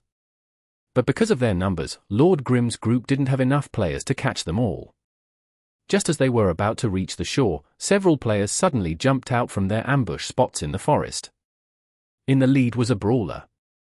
Seeing his level 30 equipment, they could tell that he was underleveled and shouldn't be in this leveling area. However, after seeing his ID, their spirits immediately burned to ashes. Steam Bun Invasion. This was one of Guild Happy's core experts. Ah! Over here! Hurry! Hurry! There's so many of them. Everyone heard Steamed Bun Invasion yell. So many? Is he talking about them? Chapter 369. Trapped. As soon as they saw Steamed Bun Invasion, the group of players swimming for their lives towards the shore immediately turned cold. It wasn't that Steamed Bun Invasion himself was scary, but rather that he had come at a crucial moment, indicating that their opponent had made preparations long beforehand. First, he had lured them into the water and then used the fact that these players weren't experienced in water battles to teach them a good lesson. They had finally struggled back to shore when their opponents appeared on shore to set up an ambush. There weren't many of them, though, only 3. However, the problem was that they had enemies both on land and in the water. Everyone couldn't help but think of the phrase, to beat a drowning dog. Charge! Even though there was an unforeseen obstacle in front of them, if they stayed in the water, they would only be killed off by Lord Grim. At this moment, who knew how many of them yelled this out at the same time? The several players, who had already reached the shore, jumped ferociously in order to directly exit the water. While in the air, they suddenly heard 3 gunshots, which had come from the nearby grove. Obscured by the trees, the flash from an explosion could be seen and 3 artillery shells were sent flying over. Still in the air, they had nowhere to run to.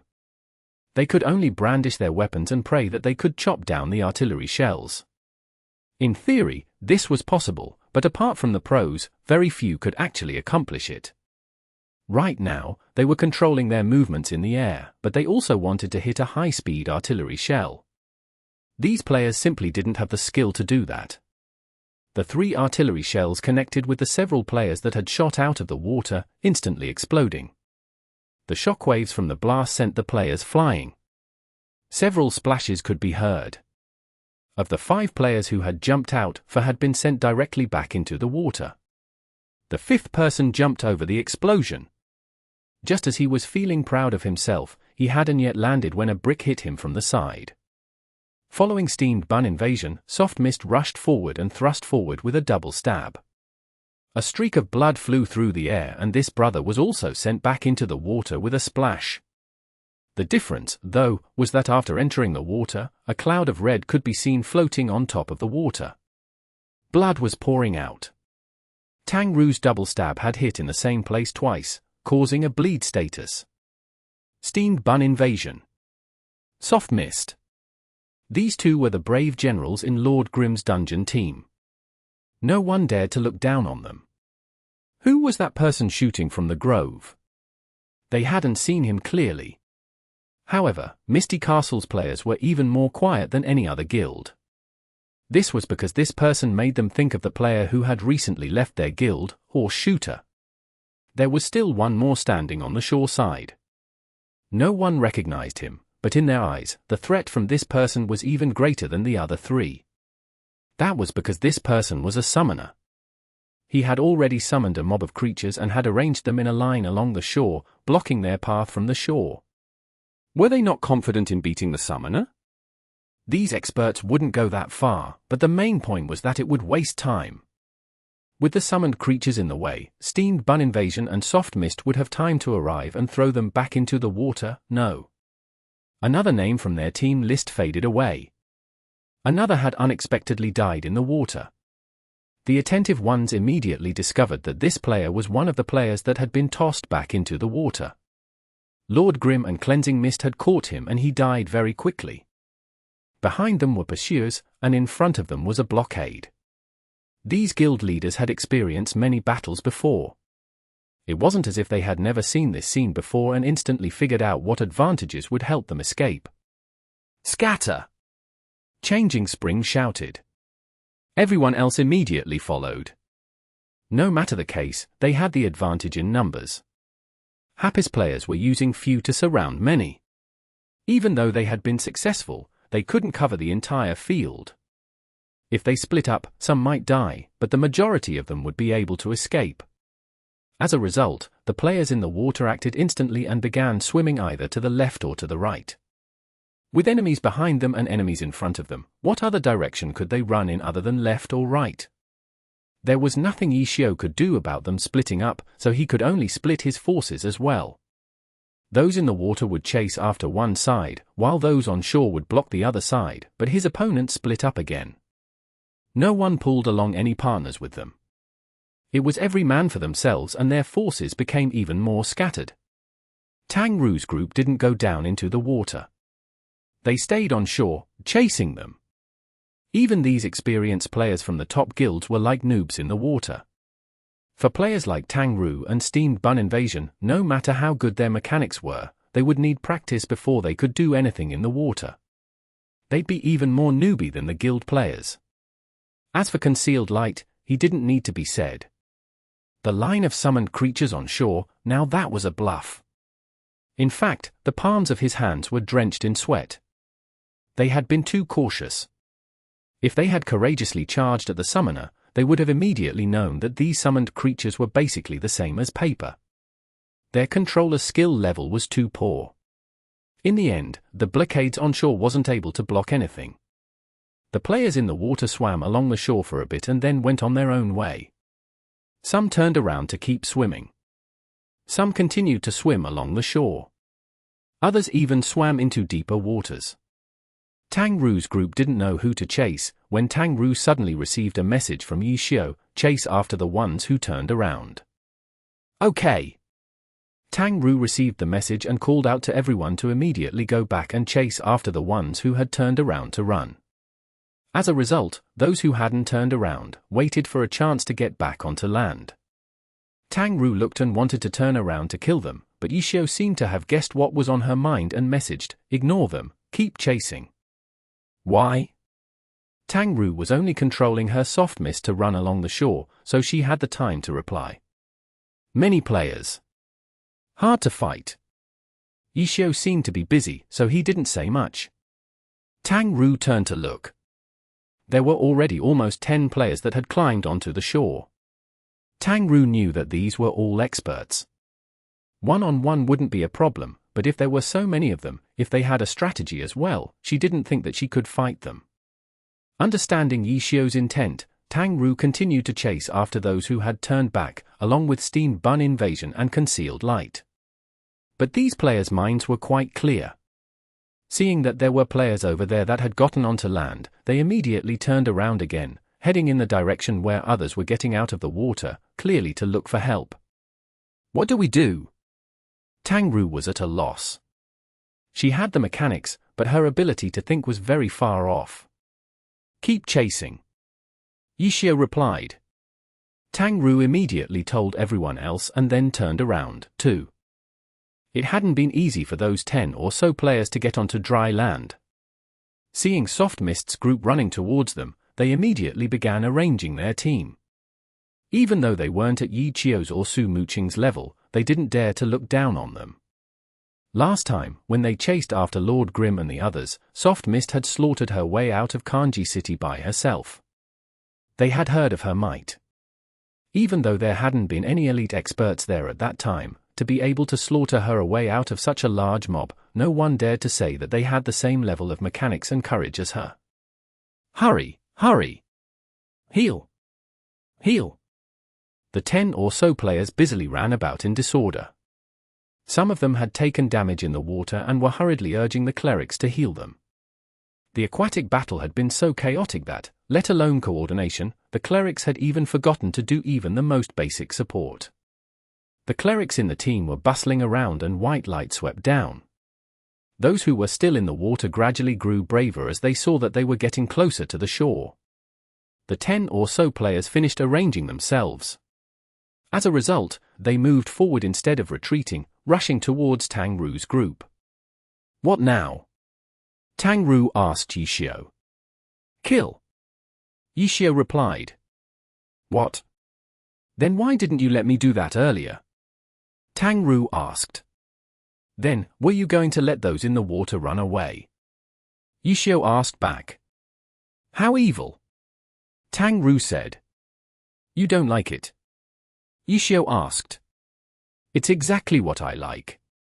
Tang Ru replied with a smiley face. Is it going to be a problem? Ye Qiu asked. Perhaps. Maybe a little.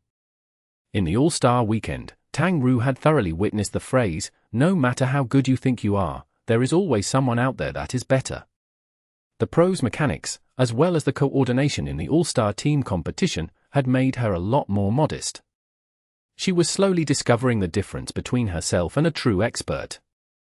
You can send some back into the water. Ye Qiu replied. Ah? You're in the water? Tang Ru asked. Of course. Where? Not too far from you. Don't worry about me and just send them my way. Anyone that falls into the water will be mine. Ye Qiu replied. Got it. Tang Ru closed the message. The 10 or so enemies had arrived and several players in the water were preparing to jump out. Tang Ru hadn't said anything yet when Steam Bun Invasion took the initiative and shouted, Kill! Concealed Light, follow your bro forward. Steam Bun Invasion's loud voice had made the 10 or so players turn sluggish. They could bear with Soft Mist's yelling, but this steamed bun invasion was a mere level 33 and that summoner Concealed Light was only level 34. Where did these two brothers get such confidence? The 10 or so players looked around them, puzzled. They knew that the grove had a launcher hidden somewhere inside. Could there be more players hiding in the grove? Oh. Could there be more waiting in ambush? Someone directly said. There's no retreat. Let's go forward first, another yelled. The group of 3 charged forward bravely. The 10 or so players continued to cautiously pay attention to the grove and any other place where players could hide in, afraid of an ambush. Pu. Because they hadn't been focused on what was in front of them, one of the 10 players was smashed in the face by a brick from steamed bun invasion. F***ck, I thought they were experts. Steamed bun invasion smacked a brick in one of their faces and then even looked down on them. F***k? The berserker that was hit by the brick immediately turned furious. He lifted his greatsword and crashed towards them with a collapsing mountain. Chapter 370. A bit too few. Dodge. Tang Ru called as her soft mist rolled to the right. Steamed bun invasion wasn't slow, either. He rolled to the left and dodged it beautifully. F***ck. Comrade Concealed Light gave out a firm shout and was knocked to the ground by the collapsing mountain. The ground onshore was soft and immediately caved in to form the figure of a person. Concealed Light had been pressed into the ground by the great sword. His arms and legs were still struggling. It wasn't as if he didn't want to dodge, but his fingers were too slow. He had probably only started moving when the attack hit him, so even though he was on the ground already, his hands and arms were still twitching. Ha ha ha ha, you suck. Steamed bun invasion laughed out loud. He didn't move slowly, though, and immediately went up to rescue him, clawing towards the berserker's throat with a strangle. The berserker wasn't slow, either. He immediately jumped backwards in order to try and dodge, but just happened to leap into Soft Mist's attack range. Tang Ru had been prepared to attack. As soon as she saw that her enemy had delivered himself to her, she didn't even bother stepping forward to welcome him. She shot out a palm towards his back and falling flower palm blew him away. The berserker had just escaped from the lake, but he was now heading back. Ah! Why'd you hit him into the water? What do we do, now? Steamed bun invasion saw the berserker get sent flying and asked in regret. These words were like a gust of cold wind towards the 10 or so players. His voice didn't sound like he was bluffing. It sounded as if he was very confident in cleaning them up. Could it be that this steamed bun invasion is another pro-god? Someone suddenly raised a terrifying notion. This notion seemed rational and logical. If there was a Ye Qiu and a Su mooching, why wouldn't there be another god? Everyone there had seen steamed bun invasion's name on the standings before. Even though a few of them had fought with him before, because of how eye-catching Lord Grim was, his teammates would have been outshined to a certain extent. The guilds hadn't done too much research on steamed bun yet. They only knew that he definitely wasn't weak. And now with Lord Grim and Cleansing Mist's true identities exposed, steamed bun invasion. They were thinking about this from this perspective. I don't think so, someone said. Your reason? The name is too stupid, isn't it? What type of brawler expert has such a stupid-sounding name? These experienced players were familiar with the majority of brawlers in the pro scene. They didn't remember any weird names similar to steamed bun invasion. This group of players had been shaken by steamed bun invasion. During their moment of hesitation, Concealed Light had climbed back out and was mercilessly made fun of by steamed bun invasion. His words left Concealed Light speechless. You should just stay behind me and watch the show. Steamed bun invasion shouted, making the 10 or so experts go blank. Just how strong was this guy? Let's try first. At worst, one of us dies. There was still one brave hero amidst the 10 or so players. He didn't think that they needed to be so scared. He shouted and then rushed forward. But he hadn't even closed in yet, when the team received a notification. Another person had left the team. What's going on? This brave hero froze in fear. He turned his head to look back. 1, 2, 3, 4, 5, 6, 7. Everyone was still there. He then turned back to look at steamed bun invasion. Pu. A brick smashed into his face. F***ck. The brick couldn't stop him from cursing out loud.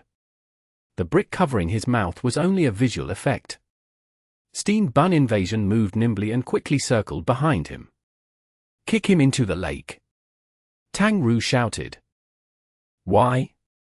Steamed bun invasion asked, but steamed bun invasion's biggest strength was that he would ask why, but he didn't need to finish hearing the explanation to perform the task. He asked, while comboing an uppercut into a knee attack to the back, sending the brave hero back into the water. There's a boss inside the water. Tang Ru replied calmly. Boss, then we should go and kill it. Steamed bun invasion said excitedly. We can't. The boss is on the same team as us. Tang Ru said. Steamed bun invasion was still confused, but their enemies already understood. They realized that Ye Qiu and Su Muqing were still hiding in the water beside them. There really is an ambush waiting, one of them yelled. They suddenly lost all will to fight, but how could Tang Ru and steamed bun invasion let them go? They rushed forward and attacked. A few of the players in the water had originally been hoping to wait for a good opportunity to go up onto land, but now they knew that danger had been all around them the entire time. They tried to hurry onto land as fast as they could, but then they heard something come out of the water. They turned their heads to see two hand grenades, one on their left and one on their right, arcing above their heads. The grenades landed in front of them and exploded. The waves pushed them into the boss's embrace. They tried to resist, but it was useless. Dozens of players had been helpless against Ye Qiu in the water. What could the few of them do? The players onshore may have lost 2 players, but against Tang Ru's group, their numbers advantage was still obvious. However, once they knew that Ye Qiu was nearby and seeing that the other side's plan was to send them into the water, these 10 or so players lost all hope. They no longer had any thoughts of fighting them. Their only thought was to run away. Once they started running, Tang Ru's group couldn't do anything because they had too few members. They could only do their best to chase. In order to save precious time, they didn't try and kill them and instead tried to toss them into the water. In terms of raw mechanics, these players couldn't compare to Tang Ru and steamed bun invasion. However, in terms of their familiarity with glory, they were far superior. Right now, they were completely defenseless, fearful of the god's presence. Tang Ru and steamed bun invasion tried their hardest, but had only been able to toss 5 of the players back into the water. Concealed Light had initially been extremely nervous facing all of these high-level players, but who would have thought that these guys wouldn't even fight back? It let even him show off his might. Concealed Light wanted to give out a good performance, but his skill level was truly too low. These experienced players simply reacted out of instinct and Concealed Light was helpless against them. The players were already in complete disorder, though. They didn't even notice how bad this summoner was. We can't catch them. After tossing 5 into the water, the other 4 had already ran far away. Tang Ru could only regretfully report. It's not over until the very last moment. We shouldn't give up. Steamed bun invasion said. Then you go chase them. Concealed Light mocked. His skills in battle were terrible, but his judgment was very good. It's the very last moment now. I declare, give up. Steamed bun invasion solemnly said. Idiot. Concealed Light turned around to watch the water battle. F***ck, how can you talk to your senior like that? I don't want to talk to you anymore. I'll throw you into the waters to feed the boss, you hear? Steamed bun invasion chased after him. The 3 stood together on the shore side, but they could only see the rolling waves. The characters were underwater, so they couldn't see what was going on very clearly. From time to time, a player's head would come up, but from their observations, anyone whose head came up was dead. Up until now, 3 players had shown their heads. Everything under them was a cloud of white light. What type of boss is this? It's so strange. Steamed bun invasion thought. Tang Ru was speechless. This brother still didn't understand what she had meant. He was still thinking it was an actual wild boss. Concealed Light, on the other hand, was enjoying steamed bun invasion stupidity and didn't tell him that he was wrong. Careful! A huge wave suddenly rose up from the water. Inside the wave was a figure. Steamed bun invasion shouted while jumping forward to protect the two of them. Against an unknown danger, steamed bun invasion stood firm. Tang Ru saw that the figure in the wave wasn't their ally, but by the time she realized this, steamed bun invasion had already moved. This was completely instinct. Tang Ru reckoned that steamed bun invasion hadn't seen clearly what had come out. If Ye Qiu's Lord Grim had jumped out, then that would be hilarious. Steamed bun invasion's fingers were as precise as ever. He sent out a kick with an eagle stamp. With the double stamp, steamed bun invasion somersaulted back to shore. That brother had naturally been smashed back into the water by steamed bun invasion. As he fell, the three heard a F***ck your sister. The brother that fell back in was really bitter. They weren't their opponents in the water, and Ye Qiu's and Su Muqing's golden duo were extremely terrifying. The dozens of players couldn't contain them, but the duo had a very easy time containing them. They had already lost their will to fight long ago. They only wanted to run. They tried their hardest. 3 of them had died to give this player a chance to escape onto shore, but as soon as he got out of the water, the tips of his toes hadn't even touched the ground, when a little punk on shore had kicked him back in. Beautiful! In the water, Ye Qiu's Lord Grim showed his head, praising steamed bun invasion. However, amidst the roaring waves, although they could hear him, they couldn't see him. Ooh? Did I hear Senior's voice? Steamed bun invasion stared stupidly. Yeah. They're in the water. Ah? Senior is fighting the boss. Steamed bun invasion cried out in astonishment. Tang Ru thought for a bit, but didn't say anything. She was afraid that she wouldn't be able to explain her analogy to steamed bun invasion to make him understand. I want to watch. Steamed bun invasion shouted and jumped into the water, but not long after, he came back and said to Tang Ru and Concealed Light, the boss is already dead. Senior is fighting with the ones who stole the boss. The water feels so weird. It was just like Senior said before. We can't really help him, so we'll just stand guard here. If anyone comes up, we'll send them back in. Steamed bun invasion said and used an eagle stamp to demonstrate, wasting his cooldown. Me too. Tang Ru said and jumped into the water. She wanted to see what was so different about fighting in the water than on ground like Ye Qiu had said. But she didn't even get the chance to sink deeper. The surface of the water split apart and Lord Grim's and Su Muqing's heads came out. Done. Tang Ru's soft mist asked with half of her body in the water. Done. Ye Qiu said. A bit too few, though. Chapter 371. No results. There was nothing we could have done. Tang Ru was helpless, those were all that we could chase down. Chase. Ye Qiu was concentrated on his battle in the water, so he wasn't too clear on the situation that was happening above the water. He still had a general idea on the number of players, though. Their opponents were the guild elites. They had dozens of players and they were up against Tang Ru and steamed bun invasion as well as Concealed Light, who could pretty much be ignored. They actually ran? Ha ha ha, how smart of them. Steamed bun invasion laughed. Ye Qiu's and Su Muqing's characters walked out of the lake. 1,000 creations followed behind them. After making their landing on the shore, they looked around and realized that they could still see the silhouettes of players who hadn't completely escaped yet.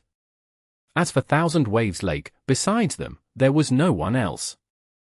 Steamed bun invasion and Concealed Light were underleveled over here. If they aggroed any monsters, it would be troublesome for them. It could be said that Concealed Light had been very nervous the entire time. What about Horse Shooter? Steamed bun invasion headed to the grove to look. I told him to leave first. Ye Qiu said. In the grove were players from the top guilds. After escaping from the lake, they didn't actually run very far. Instead, they went into any hiding places they could find. There was a bit of distance between here and the lake, so they wanted to continue observing Happy's plans. If there were any actual dangers, there would still be enough time for them to run away. At the same time, they took note of the hidden launcher in the groves. Misty Castle's players had already confessed, saying that this person was most likely the player who had recently left their guild, Horse Shooter. As a result, after rushing into the grove, the players searched for this player, but there were no signs of him. A great battle had taken place.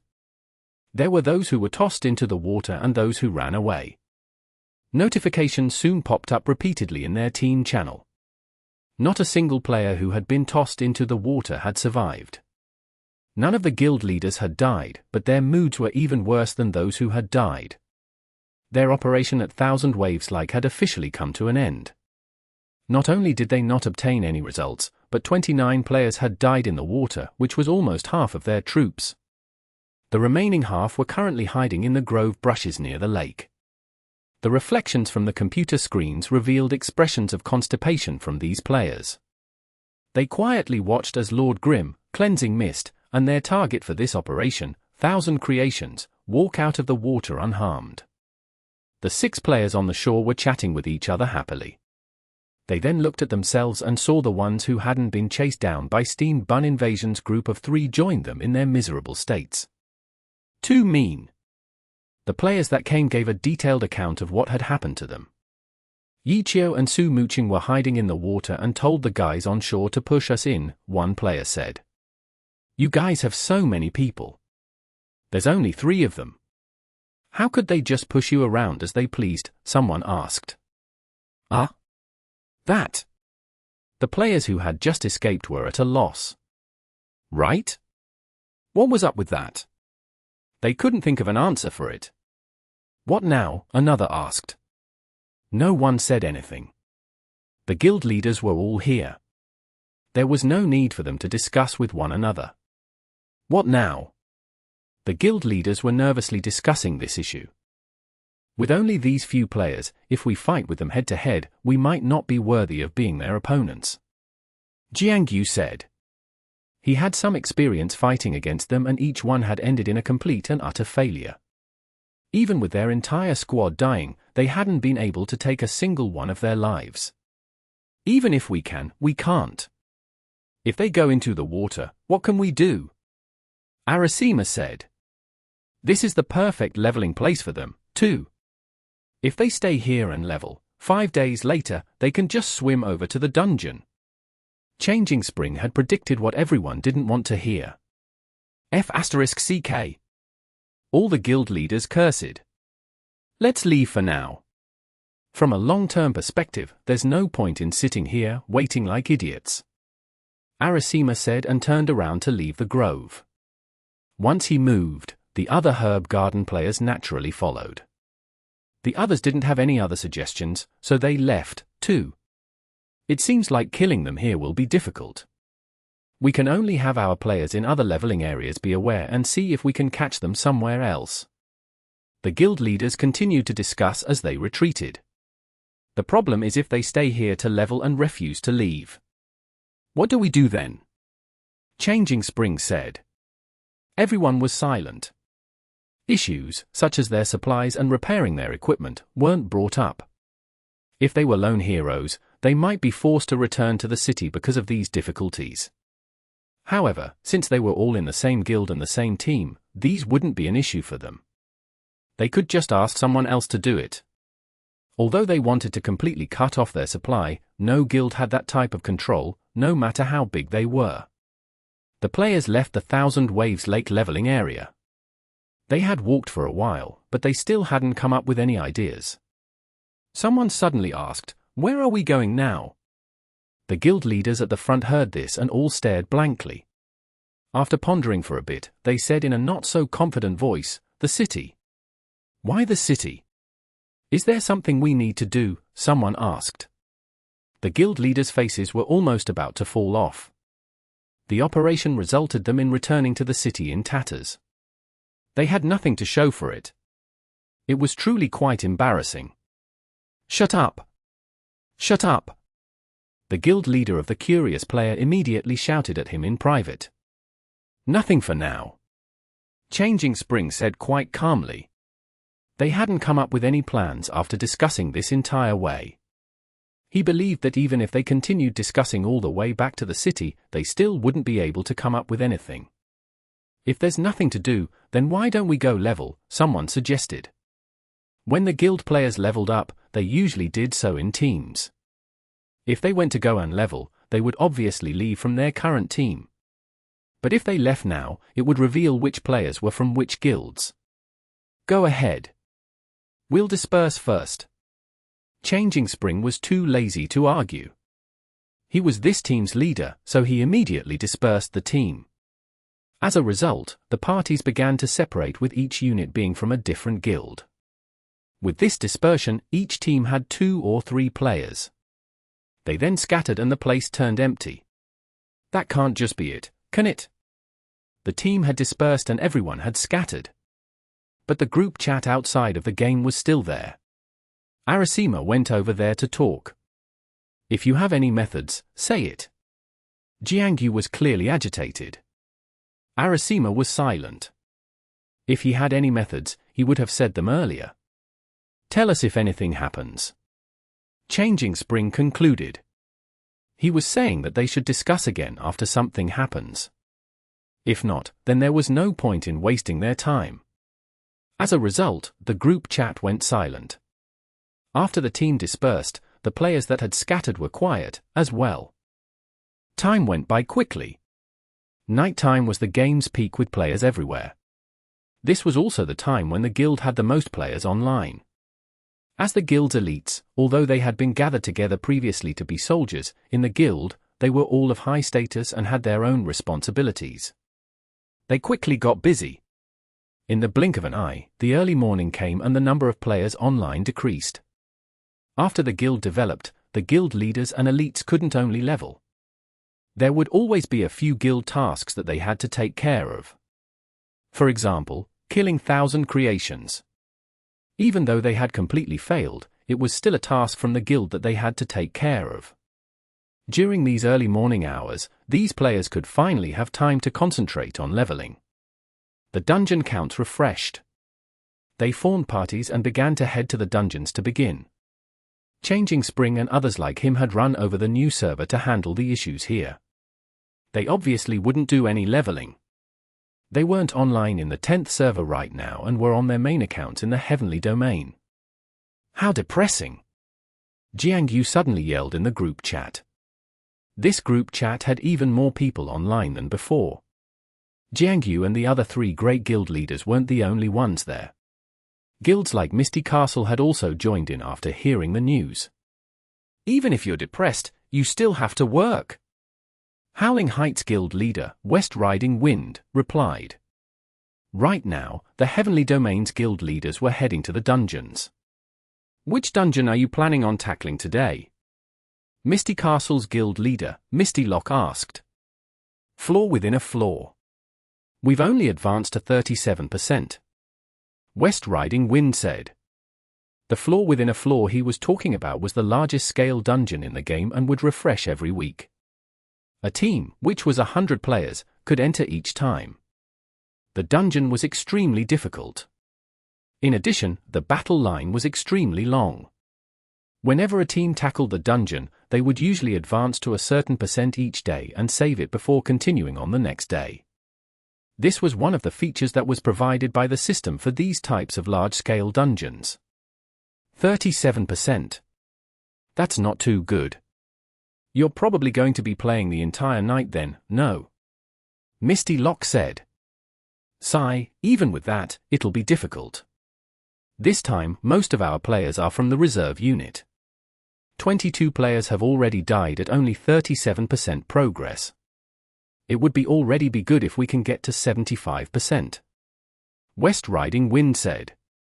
These 2 guild leaders didn't care at all about Jiangyu Sai about the 10th server and went on to discuss about the dungeon in the heavenly domain. Even though they were competitors, aside from their arch-rival guilds, none of them would turn in disgust when they saw each other. This was more and more like the style in the pro scene. On the field, it was either you die or I die. But outside of the competition, they all looked like friends. You too. This group chat isn't for you to discuss this. Ye Qiu clearly wasn't happy. Ha ha, the 3 great guilds leaders are all here. As long as we give you guys our support, it'll be fine. What can we do? Misty Lock said. HMPH. Ye Qiu wasn't able to say anything and could only type out his emotions. There wasn't anything to say. Suddenly, someone gave out a curse. It was only a 10th server guild leader, though, Blossom Valley's backlight bomb. He had typed out an angry face and then followed, "Our dungeon team has been killed." Chapter 372. Another team wiped out. What's going on? The person who replied to backlight bomb was Blossom Valley's main guild leader, Blooming Blossom. With so many guild leaders in the group chat, he didn't want to appear like he had lost his temper. As a result, even though the bad news was about his guild, he replied calmly, as if he were used to these sorts of gales. It's Lord Grimm's group. They hadn't left Thousand Waves Lake, and when they saw our team, they went up to kill us. Backlight Bomb said. What? Hearing this news, Blooming Blossom hadn't spoken yet, when Ye Qiu leaped up. This is troublesome. Arasima said. How could the others not understand what he meant by this? The others immediately became worried. Thousand Waves Lake. After wiping out Blossom Valley's team, Ye Qiu and his other friends popped up out of the water. What do you think? This is more fun than stealing monsters, right? Ye Qiu said to Thousand Creations. Thousand Creations didn't know how to reply, so he sent out a sweating face emoticon. When he stole monsters, it couldn't be said that he did it because he liked bullying others. As long as he was interested, he wasn't afraid of stealing from anyone. It was just that stealing monsters from these types of guild elites wasn't easy. For one, these players wouldn't be any worse than Thousand Creations, and two, these players didn't usually level alone, they usually leveled together in a group. In Thousand Creations' vast amounts of experience, there had been times where he hadn't been able to steal a monster, and there had also been times when he had been killed after stealing. Of course, he had successfully escaped, too, but that was relatively rare. As for killing all of the players after stealing from them, that was something that he had never done before. And now, with the god behind him, they didn't steal monsters. Instead, they directly went to kill the players. Even though it wasn't without reason, the quality of the players being killed wasn't normal. The elites from the top guilds could be considered as the top experts of the 10th server. Yet their team of 5 might not have even been able to tell which direction they were in or when they were killed and turned into corpses. Thousand Creations, Tang Ru, and Steamed Bun Invasion had wanted to help. But they hadn't been able to find a chance to. They simply couldn't get used to the water yet. There were 2 main differences between the battles in the water and the ones on land. First, there were more choices to move. And second, the movement speed in the water was affected. Getting used to this type of environment was mainly done through experience. As a result, even players with strong mechanics like Tang Ru and Steamed Bun Invasion weren't much different than Concealed Light in the water. Tang Ru was currently fighting with a monster in the water. They were basically hitting each other back and forth because, after all, monsters weren't players. The majority of them only use simple attacks. Tang Ru wanted to dodge as if she were on ground, but because of the water resistance, she wasn't able to grasp the timing correctly. Tang Ru didn't give up though. She continued to try, while still sending attacks at the monster. Her attacks could still hit, though. After all, monsters didn't have very good awareness for dodging. As for the monster's attacks on her, Tang Ru was very aware of them, but she just couldn't dodge them. And with this back and forth, she did finish. Her appearance afterwards wasn't pretty though. I can never dodge it. Tang Ru said to Ye Qiu. Your movements in the water are much slower, so your judgment and timing will be different than they are on land. Telling you the numbers won't help you. You just have to slowly get used to it. Ye Qiu said. Okay. Tang Ru replied and continued to look for monsters. Use the limited practice method. Ye Qiu said, most monsters won't dodge. Use limited practice and see whether you can predict correctly where your attack will hit. Ye Qiu said. Okay. Tang Ru nodded her head and continued to practice. Ye Qiu didn't call them into the water with any hopes that they could help him, but rather to use this chance to have them practice battles in the water. If their goals were to be pro players, they couldn't have such a large weakness. If not, the opposing team would simply choose a water map and win with ease. Steam Bun Invasion and Concealed Light were too low-leveled. Hitting back and forth with the monster wouldn't be very good. As a result, these two players attacked a monster 2v1. For now, Ye Qiu couldn't say anything to Concealed Light. However, from the looks of it, Steam Bun Invasion's ability to adapt was much better than Tang Ru's. After a short while, clear progress could already be seen. Fight while walking with me, Ye Qiu said. Senior, it should be swimming. Steam Bun Invasion corrected. Okay, swimming. Fight while swimming with me. Ye Qiu had his Lord Grim aggro monsters. Their team leveled in Thousand Waves Lake while they were wandering around. After hunting down Blossom Valley's team, Thousand Creations already knew what Ye Qiu's goal was. The top guilds wanted to chase and kill him. But now, they were guarding Thousand Waves Lake and killing any guild dungeon team they saw. The hunted had become the hunters and the hunters had become the hunted. Thousand Creations thought about this and felt quite happy. This really was more fun than stealing monsters. The other swam while fighting monsters, while he was focused on searching for any signs of other players. Over here! He suddenly heard Ye Qiu call out. Thousand Creations turned around to look. He had gotten a bit far from the team. As he swam over, he felt that it was a bit strange. Weren't they just blindly searching? Why did it matter what route they took? But not long after, several silhouettes appeared in front of them. After taking a closer look, it was a team of 5 players. Players! Thousand Creations exclaimed excitedly. Yup. Everyone, be careful. Keep the same pace as me, Ye Qiu said. His Lord Grim had already plunged into the water. When players dove underwater, they would have to come up for air eventually, so when they needed to hurry, they would usually swim above the water. When they saw their targets, they immediately dove into the water so that they wouldn't be discovered. Is it really necessary, God? It's just 5 players. Thousand Creations also dove into the water, while carefully sending Ye Qiu a message, expressing his doubts. In his eyes, with this god skill, wiping out these 5 players would be too easy. There was no need for them to hide. The other side is definitely on guard against us. Only by hiding can we make sure they won't run away. Ye Qiu replied. Oh, Thousand Creations understood. The god was saying that if they were going to kill them, they had to kill them all. They followed Ye Qiu's Lord Grim, changing their pace or going up for water from time to time.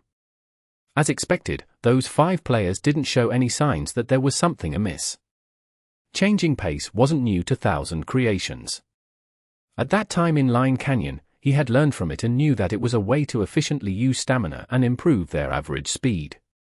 Now that he knew the person in front of him was God Ye Qiu, Thousand Creations wouldn't doubt him and immediately followed behind to learn it well. After playing with him that time, Thousand Creations had tried studying this technique. After all, for someone who was often running away because of his kill stealing, such a technique was very useful.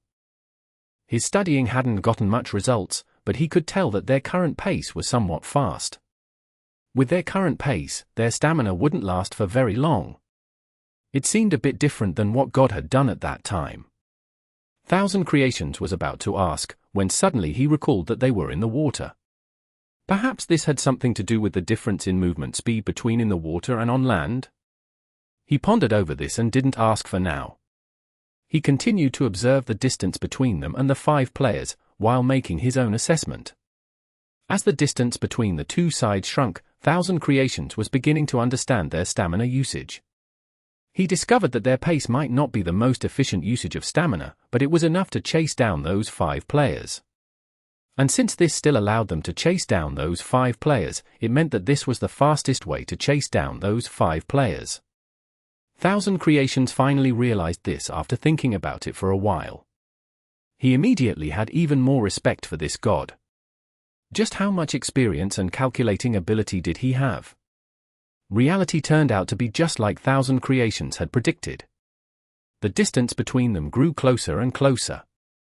When Thousand Creations could see the splashes from those 5 players, Cleansing Mist lifted up her hand cannon.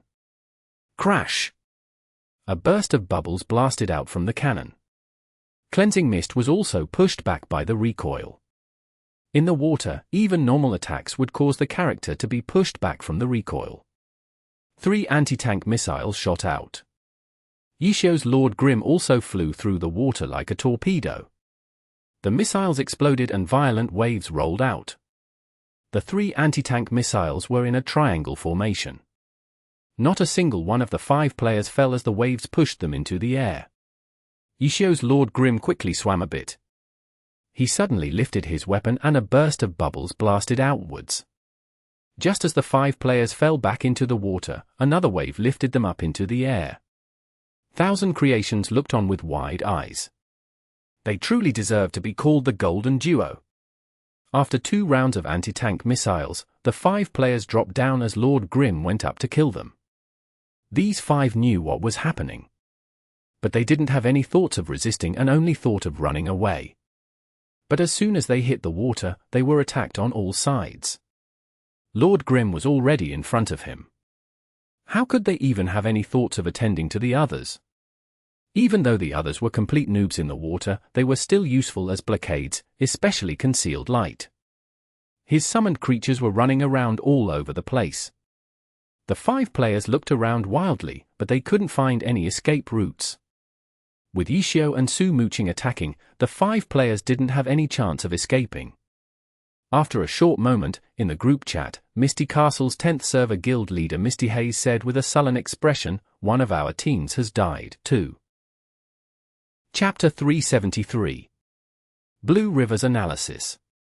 With Blooming Blossom as a model, Misty Castle's guild leader, Misty Lock, felt too embarrassed to go into a rage because of his team's wipeout, so he calmly replied, "What's the situation?" Hazy Mist felt quite puzzled over this question. After a long while, he still couldn't think of any other way of saying it, so he repeated what he felt that everyone should already know: they were killed by Happy's players at Thousand Waves Lake. Of course we know that. Misty Lock continued, but didn't we already warn everyone? Why weren't you being careful? We were careful. But they somehow got close to us. Hazy Mist had also asked the 5 who had been wiped out about this issue, so he simply passed on what those 5 had said. With God Ye Qiu there, the things they can do will definitely surpass our expectations. Arasima said. Many others agreed. They had all experienced the water battle previously. At the time, none of them had seen how Ye Qiu and Su Muqing had gotten into the water without them noticing. Other than their opponent's ability surpassing their expectations, how else could they explain it? And now, even while being careful, they had still been closed in on and killed without them knowing. The guild leaders appeared very calm in the group chat, but they were actually very worried when they were speaking to their own guilds. They hastily confirmed that their teams were, in fact, being careful. Apart from this, what else could they do? After understanding the circumstances, the group was once again at their wits' end. None of them could think of a solution. The guild leaders hated how this was happening in the new server. If this had happened in an old server, they could immediately transfer players over from the heavenly domain there. No matter how great Ye Qiu was, there was no way he could fight off a sea of people. But in the new server, there were only 100 players that could reach this leveling area. All of the others were too underleveled. Plus, the majority of them were new players, so many of them would have their doubts and couldn't be used for much yet. The group chat was in complete silence. West Riding Wind and Misty Lock, who had been talking about their situations in the heavenly domain, felt that it was too inappropriate to chat. None of them could come up with any countermeasures. All they could do was warn their teams repeatedly to stay careful. After several minutes of worrying, the overall guild leaders were finally notified by the 10th server guild leaders that their teams had entered the dungeon. Only then were they able to heave a sigh of relief. What about Ye Qiu? Where are they right now? Everyone was once again discussing this question. He's probably wandering around in the lake, someone replied. No one could see how he was gnashing his teeth in anger, though. Are they actually planning on wandering around all day? Why does that question sound somewhat familiar? It was true. That question had already been asked about before, except it was from a different perspective. Before, they had thought that the other side was staying in Thousand Waves Lake to protect themselves. But now, they knew that staying in Thousand Waves Lake was a form of attack. Not only was the dungeon in the middle of Thousand Waves Lake, but the monsters for leveling and the main quests were all located in this leveling area. If they were forced back to Sin City in order to level because of this threat, their leveling speed would definitely slow down a lot. But what if they didn't retreat? Every time they were killed, they would lose 10% of their experience. This loss would be even worse than retreating back to Sin City. Should we gather up everyone? If we have 100 players, Ye Qiu's group might not be brave enough to attack. Misty Lock suggested. Are you sure that he won't be brave enough? The main speakers in this group chat were the overall guild leaders, while the 10th server guild leaders were mostly there to convey the orders to the guild, so they rarely made any suggestions. But Blue River, Blue Brook Guild's 10th server guild leader, suddenly opposed. Oh? Brother Blue River, what do you think? Misty Lock didn't look down on this guild leader because, after all, Blue River was a famous player in the heavenly domain. Apart from not having as many responsibilities as an overall guild leader, he wasn't any worse in any other area. I came to the 10th server early on and I came into contact with Lord Grim or Ye Qiu very early. Our big guild was on the losing side in every interaction ever since we first met. He had always been in control. I think Tyrannical Ambitions Cold Knight knows this very well, too. Cold Knight was gloomy. He had prolonged experience with him, but his was different from Blue River's. He was from Tyranny, the team whose mortal enemy was Ye Qiu. Against such a rival, even if he was convinced in his heart, he couldn't say it out loud, especially when there were so many players. After a moment of hesitation, Cold Knight decided to reply honestly. With a human testimony, Blue River continued, I don't think I need to talk about how skilled Ye Qiu is. The most important point is his style. At the very least, I've never seen him choose to retreat or surrender. We might have the advantage for one moment, but he'll always have a backup plan and in the end, the ones who lose out are us. Who knows how many times this has happened before? I'm sure Cold Knight also knows this, too. Hey! Cold Knight privately messaged Blue River, don't keep dragging me along.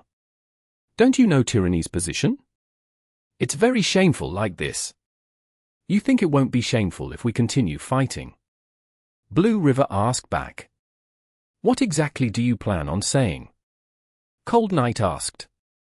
What exactly do you plan on saying, Blue River, a guild leader asked in the group chat. Many of them were already frowning. This was because Blue River sounded as if he were from Ye Qiu's group. Even if this guy was a god, how could a guild leader have such a weak will? It was too inappropriate. When talking about an enemy, you should be despising him. What I'm trying to say is... Blue River typed and then paused for a bit. Don't regard Ye Qiu as simply a top-tier pro player.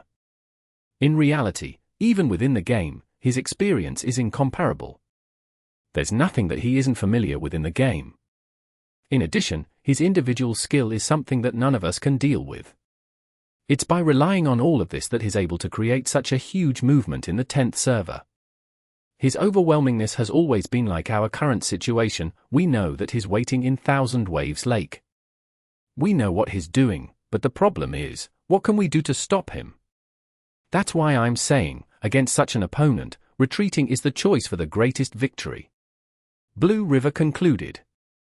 No one spoke back in the group chat. Blue River had no way of telling what they were thinking from looking at the empty chat.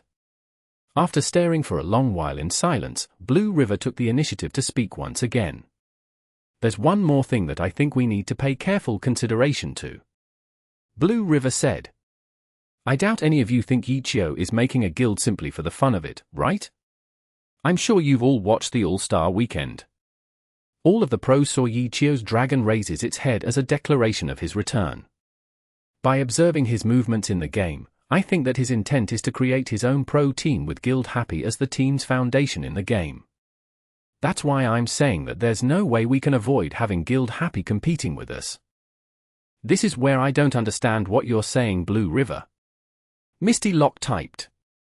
You said that there's no way we can avoid competing with Guild Happy. But before that, you said that our only option was to retreat. So what you're saying is that we should just sit still and watch as Guild Happy takes the throne and then let him eat us up. Misty Lock said. Hold on, I'm not done talking yet. Blue River replied calmly. This isn't the point I wanted to make. The point I wanted to make stems from what I can deduce from Ye Qiu's intent. Happy will continue to develop and will definitely enter the heavenly domain, and Ye Qiu already has a huge advantage. He hadn't used it in the past, but he's started to use it quite a bit. This advantage is his identity. In the new server, the usefulness of his advantage is limited because most of the players here are new to glory. However, in the heavenly domain, if he exposed his identity, what do you guys think? How many players would follow after him? Blue River said. The hearts of every single guild leader there shook wildly. They immediately realized the severity of this issue. Just a while ago, Huang Shaotian's troubling reign showed up online just for a bit. However, his brief appearance gathered a huge amount of spectators. If such a god went to create a guild with the intent of developing it, the amount of appeal the guild would have would be world-shaking. They had no way of imagining how many followers he would have. You're right. Blue River's senior, Changing Spring, stood out and supported him. No one could make any objections to this. In the end, Misty Lock said, your words make even less sense than before. He's so terrifying, yet you want us to retreat. What do you mean by this? My reasoning is very simple. In the new server, we have very limited manpower. I believe that we have no way of winning against him, so retreating will allow us to keep any benefits we've already gained in the new server. If we continue fighting, our level advantage will be lost. As for when he gets to the heavenly domain, if he makes any big moves like this, I remind everyone to be careful. If we're going to resist, we all have to do it together. Blue River said. So you're saying that in the end, we'll have to resist in the heavenly domain? Correct, but there's one more thing, Blue River said. Still more. Everyone was clearly a bit scared. The issues Blue River brought up made them all feel uneasy. Our fight in the heavenly domain won't be as far as away as you guys think. Don't forget that Ye Qiu's character is unspecialized. Unspecialized aren't able to level up in the normal server once they reach level 50. This means that he'll probably complete the heavenly domain challenge at level 50. In other words, he won't be entering the heavenly domain at level 70, but rather at level 50. Chapter 374. Watching a fire from the other side of the shore. Beating the heavenly domain challenge at level 50. If a normal player did this, all of the guild leaders would flip their tables in shock. But because they knew that Ye Qiu, the top-tier pro player, was going to do it, they weren't as shocked at the news. But in any case, this was something that had never been done before. The Heavenly Domain Challenge consisted of many difficult battles and achievements that required a lot of time to obtain, such as a certain amount of wins in the arena. When the Heavenly Domain Challenge had first started, it wasn't impossible to complete the challenge at level 50. The reason that no one did it then was because there were too many tasks to do, so if the player started it at level 50, they would have leveled up several times from doing it and it still wouldn't have been finished. As the level cap continued to increase, the difficulty of the Heavenly Domain Challenge continued to increase as well. Nowadays, the level cap was level 70. Completing the Heavenly Domain Challenge at level 50 would naturally be seen as impossible. However, for someone like Ye Qiu, this task would have to be viewed in a different light. They were all still shocked, but they didn't feel like it would be impossible for him to do. If they had began planning now what they would do once he rushed to the heavenly domain at level 50, they would have quite a bit of time to prepare. This is what I wanted to say. Blue River closed the curtains. In the end, this was the problem he had analyzed. As for the problem of how to resolve it, he simply proposed to retreat in the new server, a suggestion that everyone else disliked. Although, for Blue River, after telling everyone what he had analyzed, he suddenly felt like a heavy burden had been lifted off of his shoulders. The discussion in the group chat continued.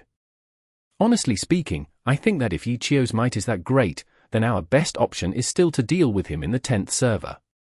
If we're able to stop him from reaching the heavenly domain, then that would be way too perfect. Ye Qiu said. It's easy to say that, but how are we going to deal with him? Right now, he's the one who is dealing with our elite teams. Arasima said. Blue River's words are reasonable. With our current circumstances, there's really nothing we can do. Misty Lock expressed. For water battles, unless we use pro players, we really can't do anything since we don't have enough manpower. West Riding Wind said. Are we really going to retreat in the new server and wait until he gets to the heavenly domain to deal with him? Someone muttered. Sweat, if Ye Qiu's identity was announced publicly, his guild's influence will instantly skyrocket to the top 10 guilds. To tell you guys the truth, I really like Ye Qiu. If I can actually start up a guild together with him, I'd be pretty happy. F***CK, everyone disdained. If Ye Qiu really does develop his guild, form a team, and then return to the Alliance, that'll have a big impact on the pro scene, no? Maybe if we report it to the higher-ups, they might send us pro players to interfere. From what I saw during the All-Star weekend, the majority of the pro players were looking forward to Ye Qiu returning. Even Han Wenqing did. And he's Ye Qiu's mortal enemy. That's on the program, though. It's for the public to see, so of course they're going to show their support. How do you not know this? Piss off. Our team XXX definitely isn't like that. Many other similar words were said at the same time. The guild leaders jumped out to support their respective teams' pro players. They believed that their pros were definitely honest, while the others were all just posers. Right at this moment, everyone in the group chat became their team's #1 fan and disputed in order to protect their team's reputation. After several minutes, because Changing Spring, who didn't like to chat, fortunately didn't participate in the dispute, he was able to keep a clear head and quickly typed something to keep the chat in control. Seeing that Changing Spring had typed out several messages, they respected it and quickly stopped their banter. The club stances are what's important, the clear-headed Changing Spring typed out after waiting for everyone to calm down. Everyone immediately understood after seeing this. A pro player's attitude only represented an individual. If they were going to need pro players to come into the game, this would have to depend on what the clubs wanted. The club's stances. Ye Qiu repeated these words. Everyone else immediately felt like he was going to say something and quieted down. I've decided. Our herb garden will accept Blue River's proposal. We will choose to retreat in the new server. We'll be leaving first. No one had thought that Arasima would be the first to speak up. They hadn't even finished discussing it yet, so why did he suddenly make the decision already? The others didn't really understand and wanted to ask, but Arasima had already left the group chat, along with Herb Garden's 10th server guild leader, Plan to go Cede. That was kind of weird. Misty Lock said after seeing Arasima leave. It was. For him to suddenly make a decision like that, what is he planning? Others began to ponder. Maybe. Ye Qiu, who had been interrupted by Arasima, finally spoke. Right now, it's the second half of the season. The teams are all busy. Bothering them right now would distract the pro players and would make them lose the focus which is needed to deal with these in-game matters. Let alone the clubs not being happy, I don't think you guys want this to happen either, right? After all of our efforts in-game are for supporting the team and not to drag the team behind. If we really did rely on them to deal with these matters, that wouldn't be a victory. I'm sure everyone knows how much effort has to be put into chasing and killing. If the club take the initiative to interfere, then that's fine, but if we request it, then it would be our mistake. Ye Qiu concluded. Right. Everyone agreed after hearing it. Arasima probably thought about this. What a sneaky guy, though. He didn't want to do it, but he didn't say why, so he left it to us, hoping we would ask the clubs for help. That way, he would reap the benefits without doing anything, and therefore, his team wouldn't be distracted. Ye Qiu said. How evil. Everyone looked down on Arasima. He really didn't need to be like that. Ye Qiu sent out a sly smiley face. Oh, go on, go on. Everyone supported Ye Qiu. This was because they were very confident that Ye Qiu had a good proposal to make. If not, he wouldn't have revealed what Arasima had been planning. If he didn't have anything to say, he wouldn't have said anything about Arasima's leave. Everyone understood the relationships between guilds, however, they just never spoke about it. Previously, they had cursed at Arasima, but in reality, there was nothing wrong with what he did. There are definitely people who don't want to see Ye Qiu returning to the pro scene. Ye Qiu said. No one said anything and waited for Ye Qiu to say it. Did you guys forget about Ye Qiu's strange relationship with Excellent Dynasty? Ye Qiu finally said the answer. Oh, colon? Messages expressing their sudden understanding of everything immediately filled the screen. The relationship between Ye Qiu and Excellent Dynasty was extremely strange. With Ye Qiu's identity and ability, if he left the team and was put into the game, he could easily take over the guild as the overall guild leader. Even if he didn't stay in the club, he should at least have some friendly feelings for his own club, right? But in reality, he didn't. Before all this, since they didn't know of Lord Grimm's identity, it could have been ignored. However, after they knew it, they felt that it was very strange. Some had even directly asked Excellent Dynasty's guild leader, Chen Yehui, but the other side wouldn't respond. There was clearly something that was going on inside. They couldn't guess what the exact situation was, but it was clear that Ye Qiu had some sort of fight with Excellent Era, and it wasn't just an ordinary one either. His retirement might have been forced. If this was so, then Excellent Era definitely wouldn't want to see Ye Qiu returning. If it was not, they wouldn't have forced him to retire. That's why I say that if we take a seat and ignore Ye Qiu and Happy's development, there will definitely be people who will be even more uneasy than us. Ye Qiu said. And don't forget, Excellent Era's achievements this year are quite terrible. From how they are doing right now, staying in the alliance won't be a problem, but their chances at making it into the playoffs are almost 0%. That's why they have the capability of putting in more effort to deal with Ye Qiu in the game. Ye Qiu said. That makes sense. But? The others were clearly hesitant. It's not like we can do anything right now. It'd be best to just take a step back and see what Excellent Era is going to do. After that, we can react depending on the situation. If they really don't do anything, we can think of something when that time comes. Ye Qiu had clearly thought about this thoroughly. As Excellent Dynasty's archenemy, he was more sensitive to their matters, which was why he had been able to think of this. Watching a fire from the other side of the shore. Changing Spring concluded. Correct. Ye Qiu was very pleased. With those two guilds fighting each other, it didn't matter which side won. He'd be happy all the same. Although from a larger point of view, he hoped that Ye Qiu would be suppressed. After all, his skill in the game was too terrifying. He felt that dealing with him was even more difficult than dealing with the entire Excellent Dynasty team combined. Chapter 375. Cede territory or pay reparations? Ye Qiu's solution might not be certain, but right now, they still had no way of dealing with Ye Qiu hunting their guilds at Thousand Waves Lake. It might be best to do as Ye Qiu said and retreat from this obstacle for now. Later, if they had to do something, they could turn hostile. In any case, battles between guilds were common occurrences. Everyone had a tacit mutual understanding. Blue River had been sitting idly, but who would have thought that he'd be fired at while lying down? The group decided that Blue River would be the one to negotiate with Ye Qiu and settle this matter.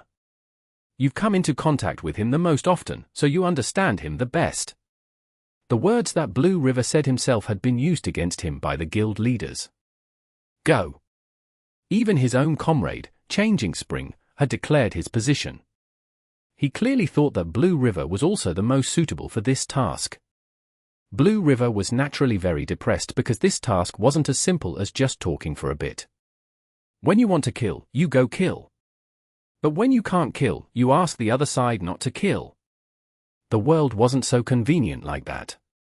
Even though Blue River didn't see Ye Qiu as a bad person, the problem was that, this time, retreating may only be a temporary measure, but since they were leaving behind helpers, Blue River didn't think that Ye Qiu wouldn't be able to see through their future preparations. Even if Ye Qiu couldn't see through their schemes, he should definitely be able to anticipate them delaying for time. After all, his terrain advantage at Thousand Waves Lake wasn't something that he would have at every level stage. After getting past this level stage, there would be a new leveling area to go to. I can't guarantee it. Blue River admitted. It doesn't matter. There's nothing that's 100% in this world. Just do your best, the guild leaders told him sincerely. Blue River wanted to curse at them. The words coming out of their mouths sounded pretty, but if he wasn't able to succeed, he didn't believe that these guild leaders would still be so good-natured. In the future, they might take revenge on their Blue Brook Guild because of it. Blue River didn't think that Changing Spring wouldn't know of this. He couldn't understand why Changing Spring would let him do this errand. I can't guarantee it. Blue River persisted. He gave his opinion and refused to let go. Brother Blue River, this isn't right. We aren't telling you that you must succeed. We just think that you have a better chance at doing so. You have to at least try. You're hurting our hearts too much. Blue River laughed grimly. In the heavenly domain, they were all trying to kill each other and constantly poked holes into one another's hearts. The deeper the hole, the happier they would be. Now they were telling him that their hearts were hurting.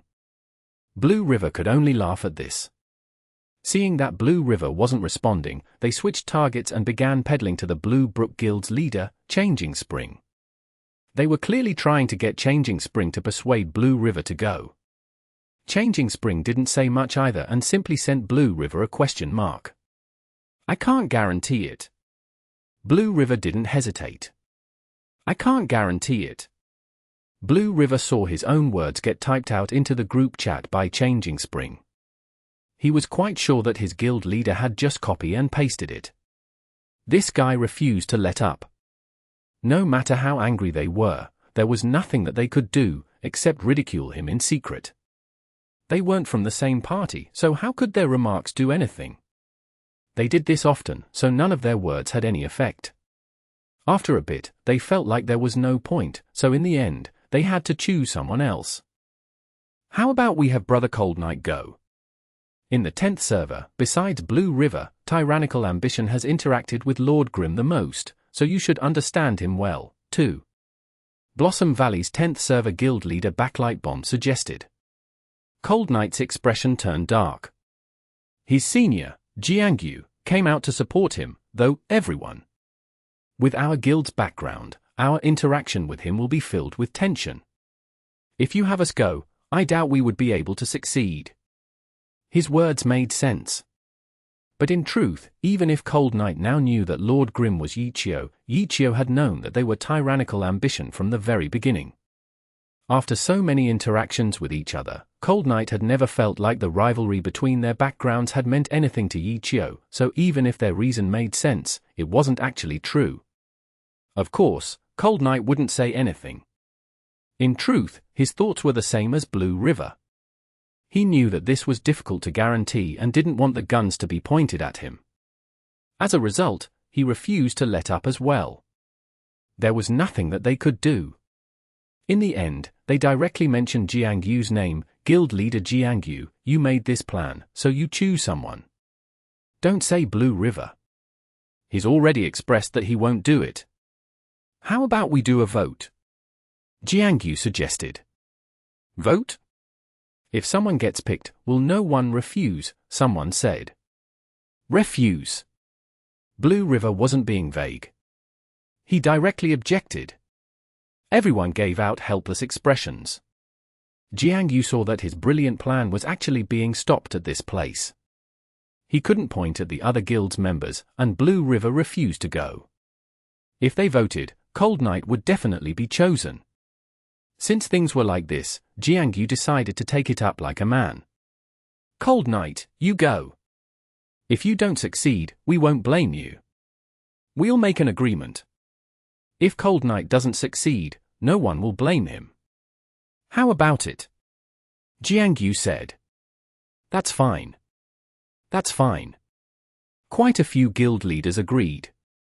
I took a screenshot for proof. Ye Qiu said. The screenshot will be proof. The others agreed. There was no point dragging this on. No one wanted to delay anymore.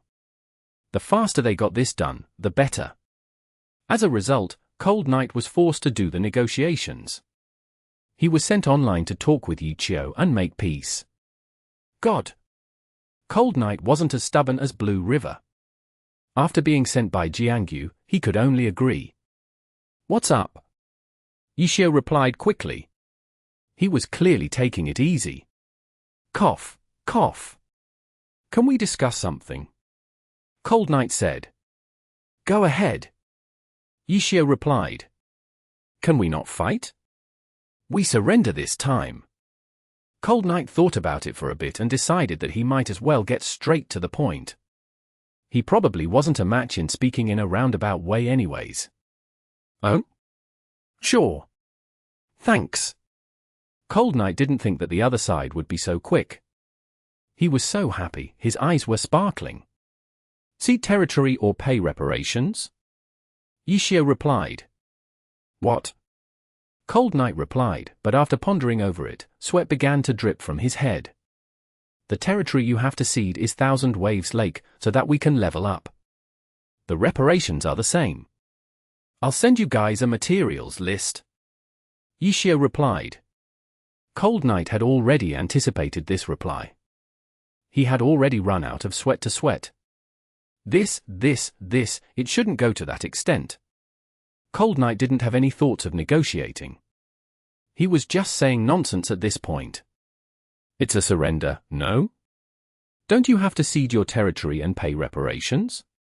I'm letting you guys choose one of the two. Aren't I nice? Ye Qiu said. Cold Knight was depressed. Even though he was in charge, if he had to accept these conditions, the promise that the guild leaders had made might not be enough.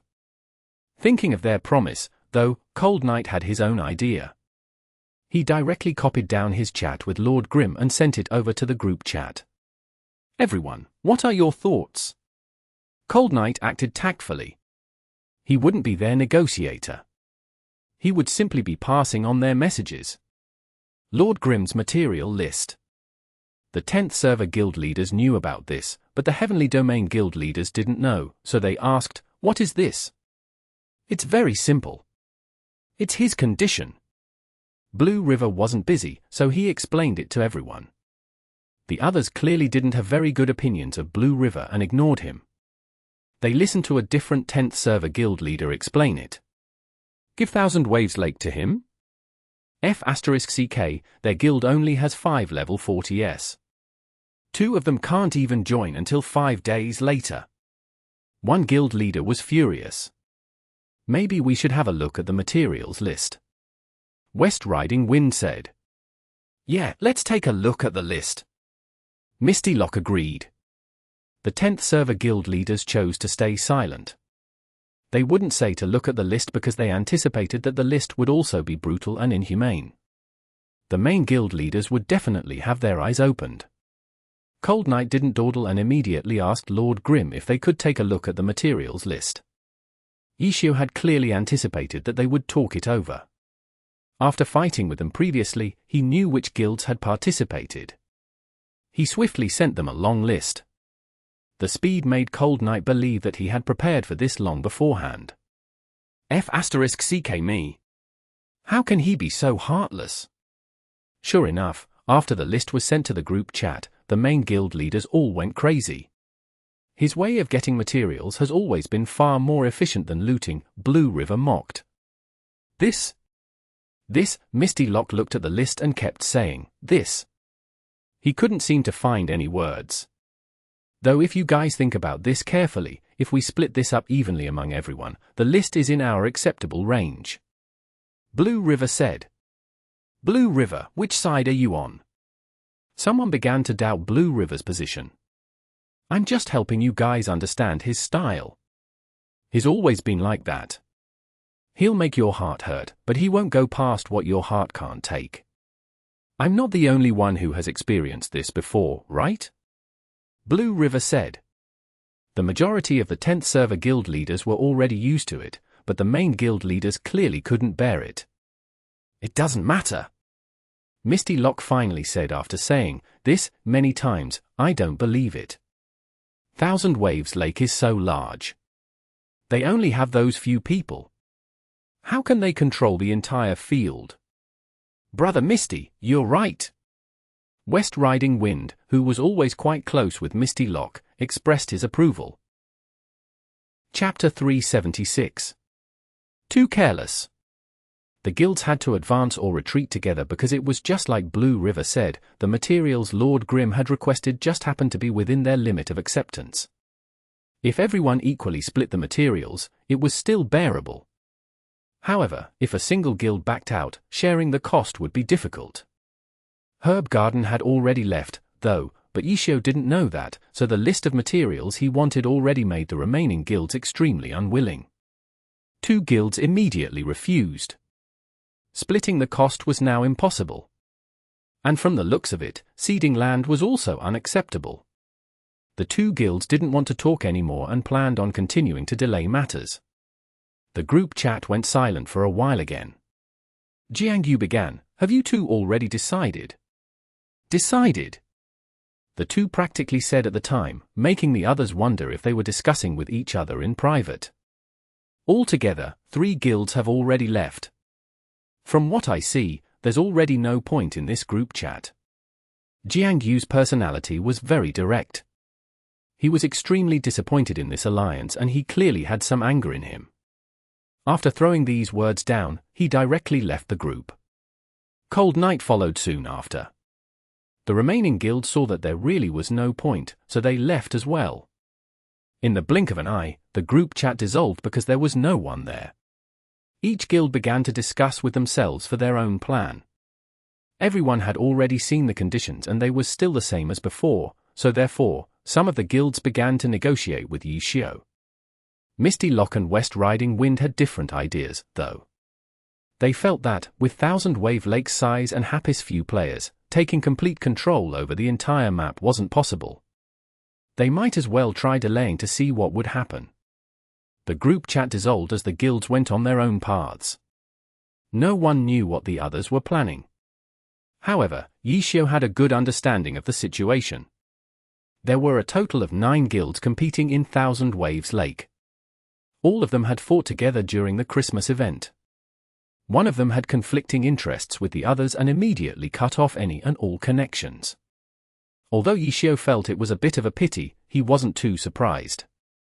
The other side clearly hadn't been able to reach a unanimous decision towards Ye Qiu's condition, resulting in Blue Brook Guild and Tyrannical Ambition contacting Ye Qiu. They had hoped to pay materials in order to obtain the right for a peaceful development at Thousand Waves Lake. Ye Qiu didn't care which guild was which. If someone agreed, then he would happily welcome them. He had already calculated that the guilds definitely had the materials he wanted, so everything went along smoothly. Blue Brook Guild, Tyrannical Ambition. Ye Qiu confirmed that it was these 2 guilds and then reminded them that when they came to Thousand Waves Lake, they had to make sure their guild tags were turned on in order to avoid any mistakes. It would be best if they could tell him the others' positions. That way, Ye Qiu could save some time since he wouldn't need to take as many detours. The 2 guilds had sent Blue River and Cold Night to talk with Ye Qiu. The 2 understood Ye Qiu's thoughts very well, so they accepted in satisfaction. They were already spending materials, so they wouldn't hesitate to make the most out of it. Right now, they were hoping that God would kill the players from other guilds quickly. What are the other guilds planning? Ye Qiu asked Blue River. Tell me. Senior, I'm not your spy. Blue River was filled with grief. I wasn't asking about your Blue Brook Guild. Don't I already know what your Blue Brook Guild has planned? I'm asking about the other guilds. Ye Qiu said. Don't know. That's not possible. As Blue Brook Guild's backbone and core member, it's your responsibility and duty to accurately report information on the others' guilds to their enemies. I'm sure you know that the enemy of your enemy is your friend. From this perspective, we're friends, so why are you still protecting your enemies? I'm looking down on you. Ye Qiu said. Blue River's cheeks were streaked with tears. What type of nonsense was this? Why did it seem logical? I really don't know what the other guilds are planning. Blue River said. Then do you have a general idea? Ye Qiu asked. Some of them have decided to continue wandering around Thousand Waves Lake. Blue River said. Ye Qiu expressed that he was thinking. Blue River didn't think that it was anything important when suddenly he received another message with a sharp question. You guys did this as a temporary measure. What are you planning? Sure enough, he had guessed that their temporary measure wasn't without reason. However, this question touches on our Blue Brook Guild's interests, so I have a good reason not to answer, right? Blue River replied. Oh, so you really do have plans? Blue River coughed up blood. With Thousand Wave Lake's terrain, I reckon that you guys have no means of dealing with this situation. Are you guys planning on asking for outside help? Ye Qiu began to guess. Blue River remained silent. If you ask for outside help, you would have to tell them who I am. And if that's the case, there wouldn't be many people who would dare help. Hey! Blue River couldn't listen anymore. If you don't believe me, go ask your team. In the water, even Huang Xiaoqian wouldn't dare come. Ye Qiu said. The team has the numbers advantage. Blue River said. If they all come into the game, then wouldn't that mean they'd be giving up on their team record? Ye Qiu asked back. If each guild sends one pro, it'll be enough. Blue River remained stubborn. Disturbing all of these teams is kind of embarrassing. Ye Qiu said. You scared? Blue River secretly felt good, especially because the other side didn't reply back after he sent the message. Blue River didn't keep talking though. He hadn't been on his account for several days, so his character's experience was falling behind. He put on his equipment and prepared to gain some good experience. Not long after he began to travel, a message popped up.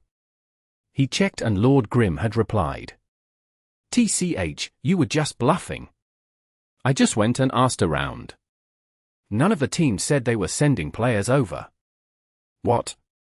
Who'd you ask? The players from every team. Ye Qiu said. Blue River had run out of tears. How could he forget? This guy had a completely different status than he did. The other side didn't need to guess. He could just directly go to the pro circle and ask. He had been in the pro scene for so many years. How could he not have known players from the other teams? It's late now. We were planning on notifying them tomorrow. Blue River continued to quibble. Did I hear that right? How come it sounds like you're the club's boss or the team captain?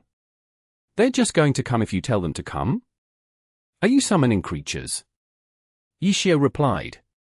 Blue River stayed silent. Liar. Lie after lie. Ye Qiu didn't let up. Blue River could only reply with ellipses. Oh. I found a party. Talk to you later. Ye Qiu suddenly replied. Which guild? Blue River asked excitedly. Yours. F*CK your sister. We made an agreement. Blue River cried in shock. Had this punk completely joined in on the guild battle and was now going back on his word? I lied. They're from Misty Castle. Blue River coughed up blood again. Wasn't he busy? How could he still joke around like that? But Misty Castle was good. Misty Castle hadn't felt that this was problematic. Letting them get a good taste of retribution would be good. Speaking of Misty Castle, they had already been wiped out once. Did that team really just rush back, only to be killed once again? How unlucky of them. Blue River's guess was correct. Misty Castle's party really was just that unlucky. Before, they had been closed in on, unbeknownst to them, and died. They had just rushed back, and this time, they were able to save some time though. Right before they were about to enter the water, they saw Lord Grimm's group jump out of the water. A dungeon team would only have 5 players. With Ye Qiu and Su mooching there, wiping them out was very easy, whether it was on land or on water. In addition, they had Tang Ru, Steam Bun Invasion, Thousand Creations, and the cheerleader, Concealed Light. It could be said that this battle on the shore was even more without suspense than it was in the water. Ye Qiu and Su mooching were as valiant as ever. Plus, Tang Ru was going all out. Tang Ru's skill was already much better than the usual guild elite. Even the elite teams from the grandest of guilds were nothing but paper in front of these opponents and were easily cleaned up. Misty Lock naturally became furious after hearing this news. You pigs! You clearly knew that there was danger. Why didn't you scout it out clearly first and choose a better route? The players who were being yelled at also had their cheeks streaked with tears. It wasn't that they weren't being careless. It was just that they just didn't think that the other side would hide at the shore side. Weren't they supposed to be wandering around the dungeon island? This move looked as if the other side was waiting for them to return. It was way too shameless. Care a bit more. Be more careful. Is that too much to ask? Misty Lock personally lectured them. Misty Castle had formed their own group chat with the overall guild leader personally directing the 10th server's elite teams. What could the 5 players who were being yelled at say? They had to run over from the main city again. Work's done. Let's continue on with what we were saying. Ye Qiu chatted up with Blue River again. I already have nothing to say to you. Has your dungeon team come over yet? Ye Qiu asked. What are you planning on doing? Blue River was being extremely cautious. If you see any other guilds, give me a call. Ye Qiu said. You'll be coming over to level here, right? You pay attention, too. Ye Qiu said. I'm not a spy. Didn't you keep on stressing that you were a spy before? That was that account. It's all the same to me. Pay attention. If you find anyone, tell me. Ye Qiu said.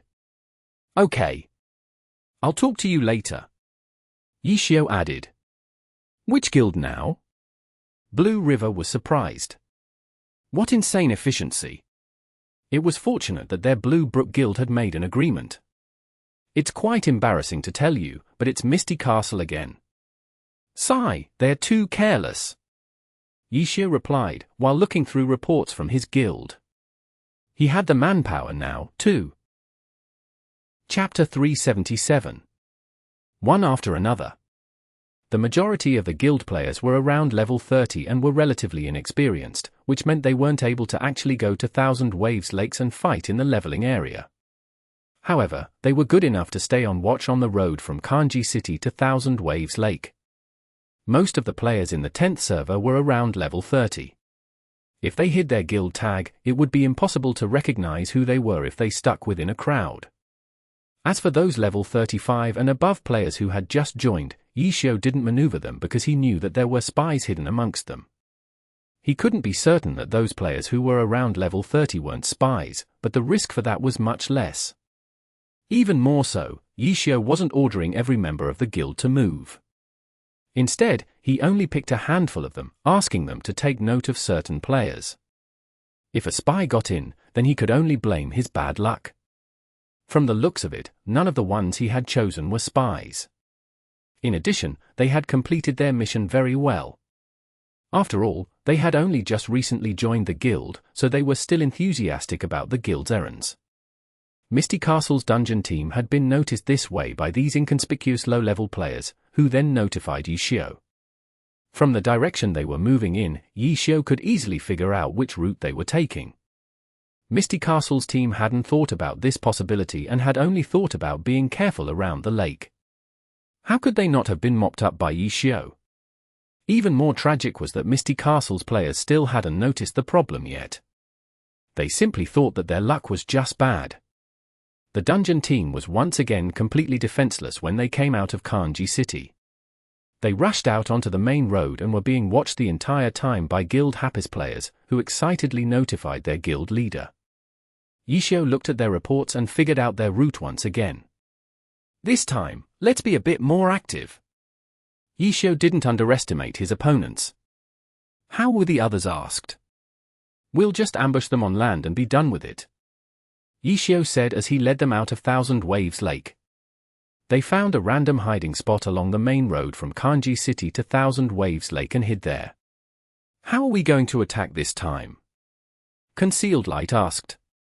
Even though this guy was quite useless in actual battle, he was always the most serious player when it came to preparations before the battle. Concealed Light was the type of person who, if you said 1 was 1, then 1 was 1. There was no changing it. When a plan was carried out, his firmness to stick with it would already be approaching stubbornness. Even though wiping them out isn't that hard, we can't be too careless either.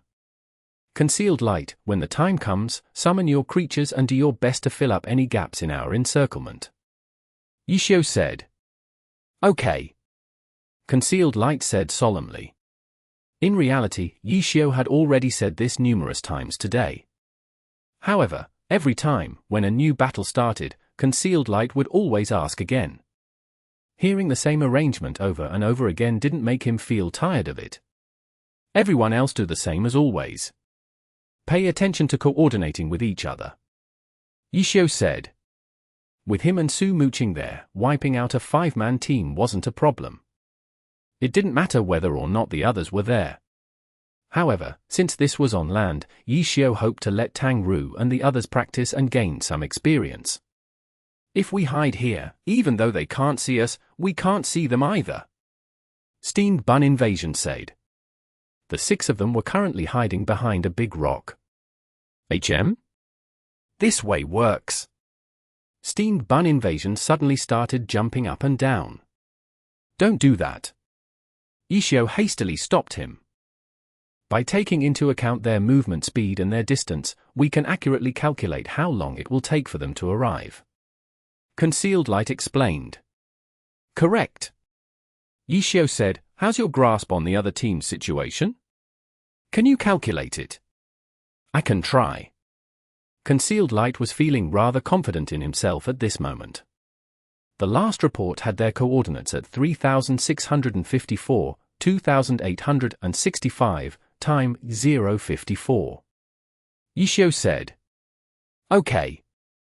Concealed Light immediately began calculating it. After a short moment, he gave out his answer. If nothing unexpected happens, they should arrive in 7 minutes and 21 seconds. Wow! Not bad. Ye Qiu praised. Concealed Light's mechanics might be awful, but he was quite keen in this area, and was especially good with the game's numbers. Tang Ru and Steamed Bun Invasion, on the other hand, were very lacking in this area. If we have so much time, we can go up a bit and kill them earlier, Tang Ru said. After killing them, we have to go back to Thousand Waves Lake. In terms of time, this place is the best location, Ye Qiu said. Tang Ru heard this and appeared to understand, even though, in actuality, she didn't.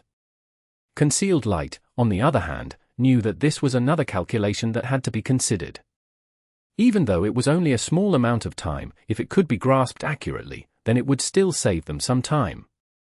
7 minutes of waiting wasn't that long.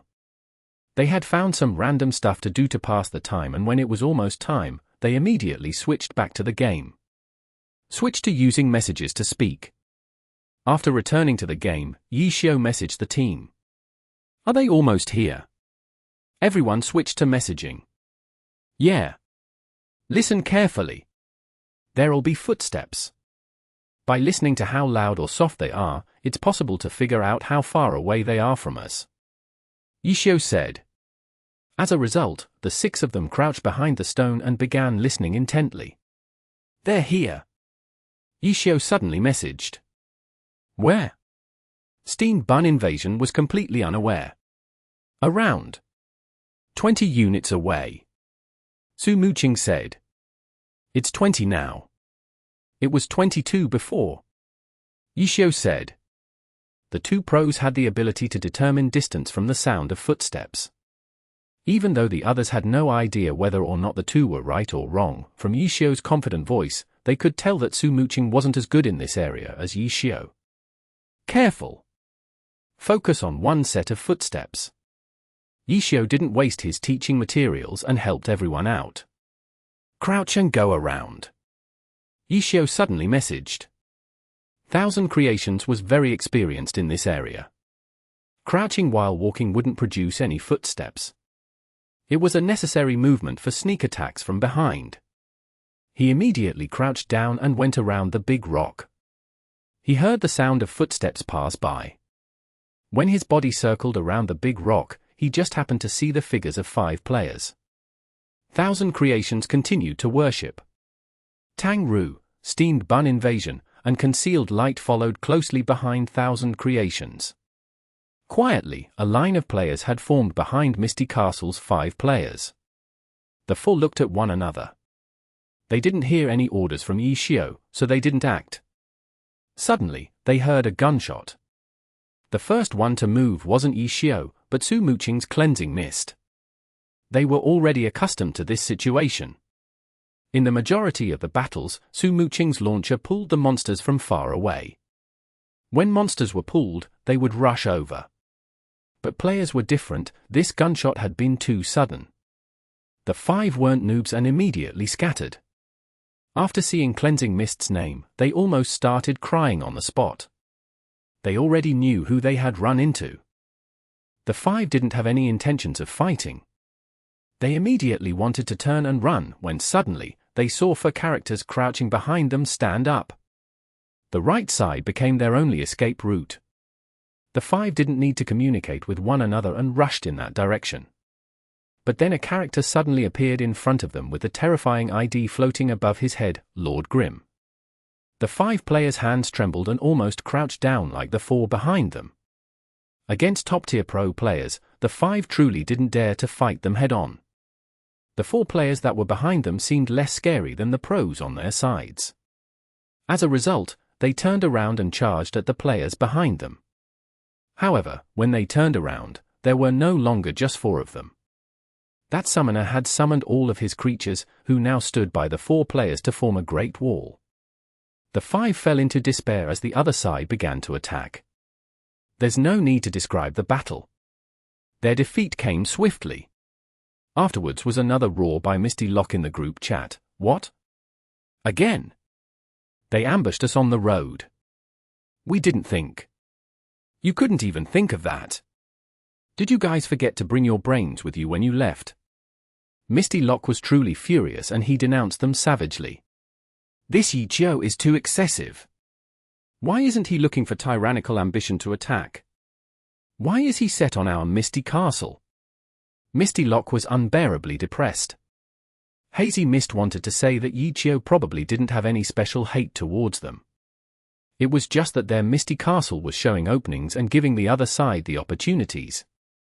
Though in the end, he wasn't able to say it and called Ye Qiu shameless along with his guild leader. What now?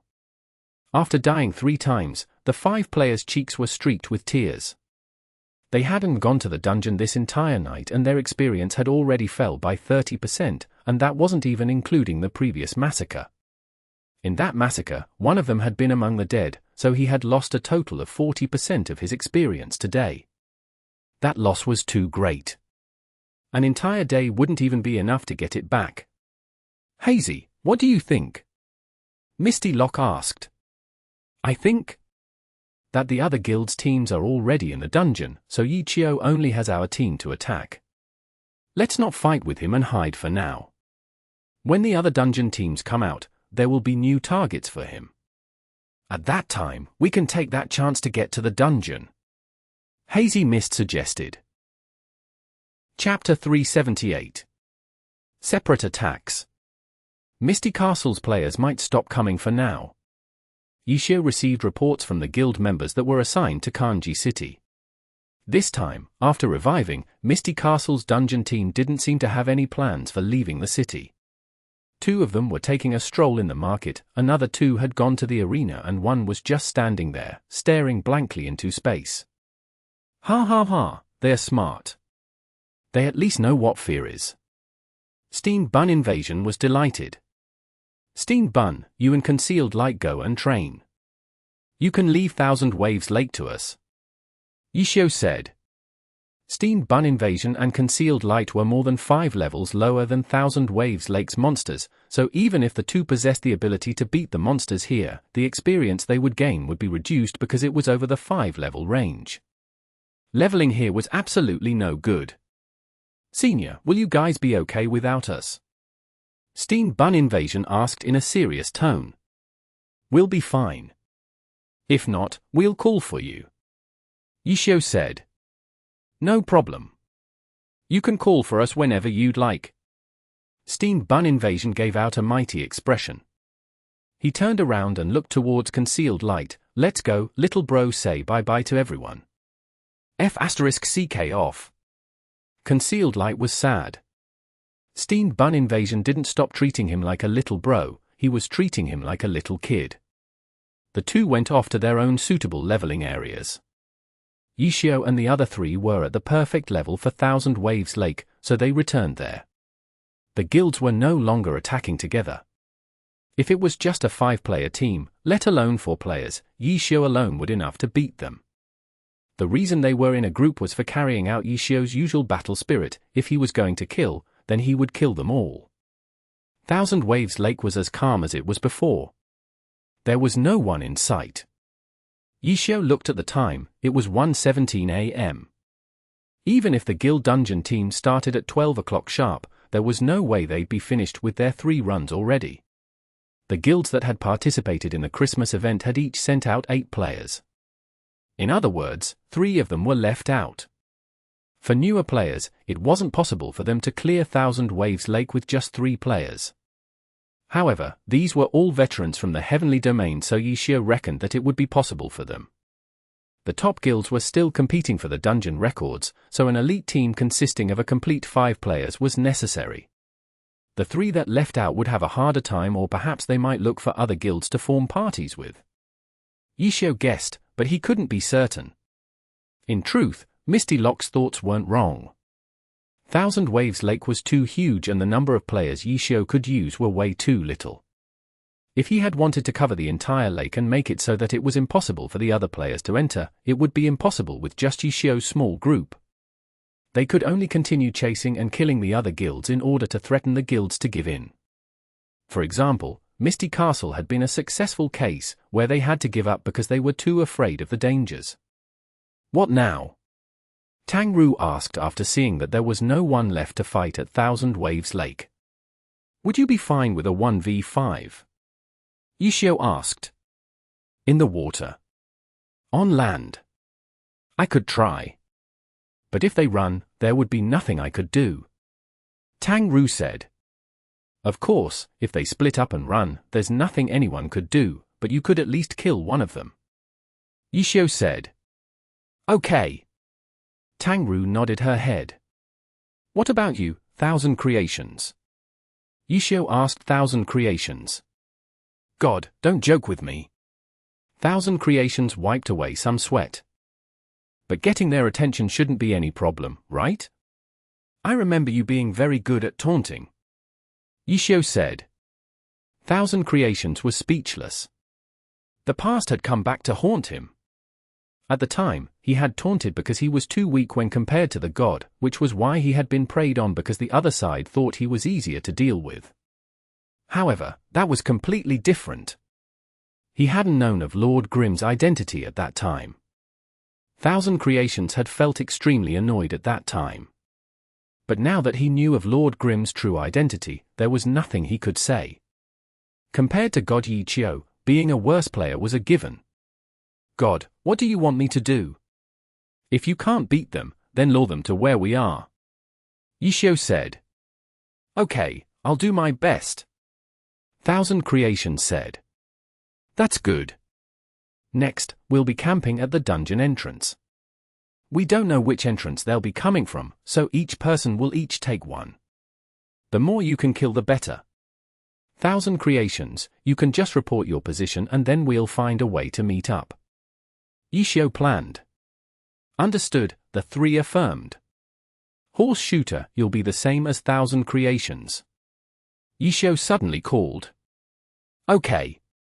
The voice came out from the grove near the shore. The launcher, Horse Shooter, came out from there. He had been hiding there the entire time and had killed some monsters on shore, while keeping an eye out. Horse Shooter had been the one to discover Misty Castle's dungeon team the first time. It was too bad that his observation range was limited because he was by himself. He had only found Misty Castle's tracks. He had continued to wander around after that, but he hadn't been able to find anyone else. Soon after, the 5 players went into the lake and split up. After each of them chose an entrance, they landed and reported to each other. Then, they began to study how to ambush the teams coming from the entrance in front of them. In the dungeon, teams from 12 guilds were fighting hard. Amongst these, 9 of them had made an alliance in order to resist the threat of Guild Happy. However, they had suffered losses in the previous water battle. Among these 9 guilds, Blue Brook Guild and Tyrannical Ambition had paid materials in order to ensure their safety. Misty Castle was too scared and they didn't dare show up at 1,000 Waves Lake for now. Right now, 6 guilds were Ye Qiu's targets. Ye Qiu had obviously told the other 4 beforehand. Herb Garden, Howling Heights, Blossom Valley, Royal Heritage, 301, and Void Walk. 6 guilds backed by clubs. Herb Garden didn't need to be said. They had the champion team, Team Tiny Herb, behind them. The other 5 might be a bit weaker on paper, but they were all strong competitors as well. As long as they got into the playoffs, there were endless possibilities. The next champion team was never fixed. And only these types of competitive teams would even have their guilds bicker over every gain or loss. The other 3 guilds who had participated in the Christmas event didn't have that much ambition. They were satisfied with simply having their own place in the alliance. Their thoughts weren't to win, but rather it was to not lose. They would still try hard to compete for the dungeon records, but they didn't have that sort of ambition to go all out like the top guilds. They hadn't participated in chasing and killing Lord Grim, so when Ye Qiu counterattacked, they wouldn't be his targets. Outside of the game, Ye Qiu created his own group chat on QQ. He called for the others to go on QQ and then sent them a complete list. The others looked and saw that it was the predicted time for when the 6 guilds would finish their 3 runs. Where'd you get this from? 1,000 Creations was astonished. It's just a guess. Ye Qiu said. A guess? The dungeon strategy they're using is from my guide. I can look at the 8 characters from each guild on the level standings and I can figure out which team composition is the most optimal. Then, I make a good guess on how long it takes for them to clear the dungeon. That's not so hard, is it? Ye Qiu said. Oh, so it's like that?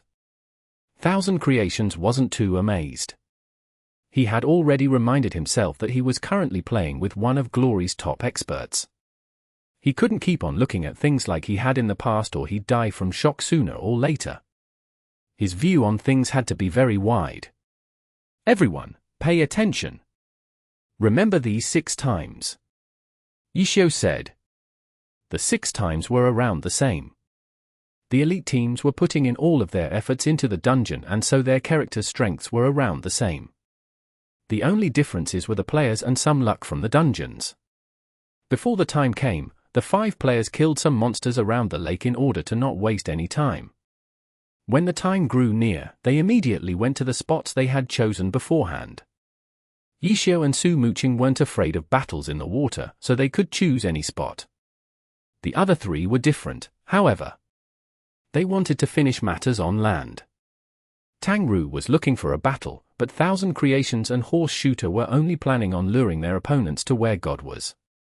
They weren't fighting a battle on mechanics, but rather a psychological battle. How are things going? The time had jumped into the range that Ye Qiu had predicted. Ye Qiu was already asking for information in the team channel. Nothing here. Nothing here. Nothing here. I have? Blue Brook Guild here. Thousand Creations was hiding to the side of the dungeon entrance, waiting for a character to exit out of the dungeon. But the character he saw jump out had a Blue Brook Guild tag on him. Don't worry about Blue Brook Guild. Ye Qiu replied. I know. Thousand Creations said. He didn't need to be concerned about Blue Brook Guild, but it was a bit awkward.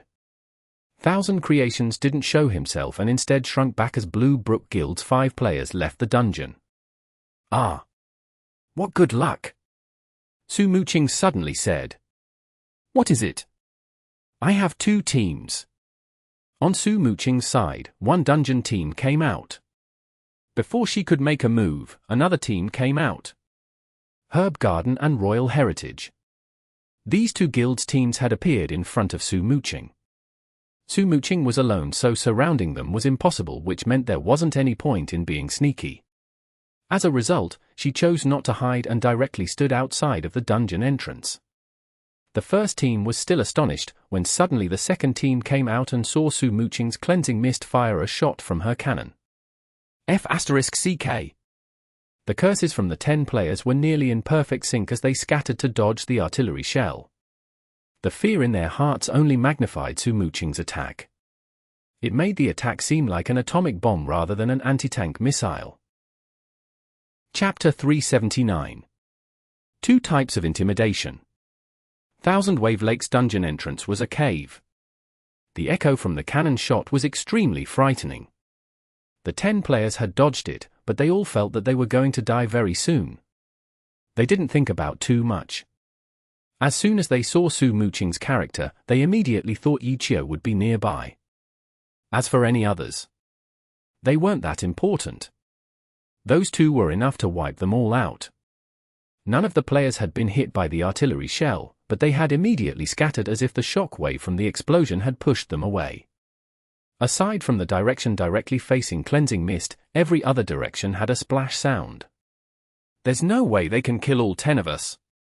All of them had thoughts like this. They weren't wrong though. However, they would certainly have to sacrifice a few in order for the majority to get away. There really was nothing that Su Muqing could do. No matter how good she was, it wasn't possible to catch 10 players with just one person, so she chose a random one to chase after. One poor player won the lottery. Su Muqing's cleansing mist flew over and fired a shell while in midair. Running as fast as he could was the only thought he had in his mind as the shell exploded above his head. It was only one hit. His character was far from dead, but not his heart, because he knew that no matter what he tried, it would be of no use. This player was already similar to that of a corpse, floating on the surface of the water in a daze. However, this pitiful behavior actually made Su Muqing make a mistake. Su Muqing thought that at this moment, no matter what he tried, whether it be hiding, continuing to run, or counterattacking, the player would definitely dive into the water. Temporarily escaping from the opponent's field of view was the most optimal choice. As a result, Su Muqing dove into the water predicting this. But how could she know that this brother would have given up so decisively and would stop moving? Cleansing mist dove all the way down into the bottom of the lake and missed the player. However, Su Muqing quickly realized this and adapted. In a pro player's eyes, this mistake was just a mistake. But for a regular player, they wouldn't even have known what had happened. In the water, Su Muqing turned around and didn't take notice of how poor this player's reactions were. While she comboed several attacks, she had already begun looking for where the others had run off to and prepared to hurry and try to kill another one. Since the player wasn't resisting, he quickly turned into a real corpse and didn't even revive after a long while. The player probably wasn't even in front of his computer anymore. Su Muqing didn't think about it too much. While she had been attacking, she had chosen her next target. She fired a shot underwater and used the recoil to propel her character. The water swirled as Su Muqing shot towards her next target. Aerial fire could be used in the water, too, and it was faster than swimming. From far away, it looked like cleansing mist was bobbing up and down repeatedly, leaving behind ripples after ripples. She had quickly closed in on her target. This player had discovered that Su Muqing had been chasing him long ago. He was so nervous that his keyboard's up button was practically broken by now. He hated how the game wasn't like a car. No matter how hard he pressed, his speed wouldn't increase. Su Muqing had obviously chosen her target very well.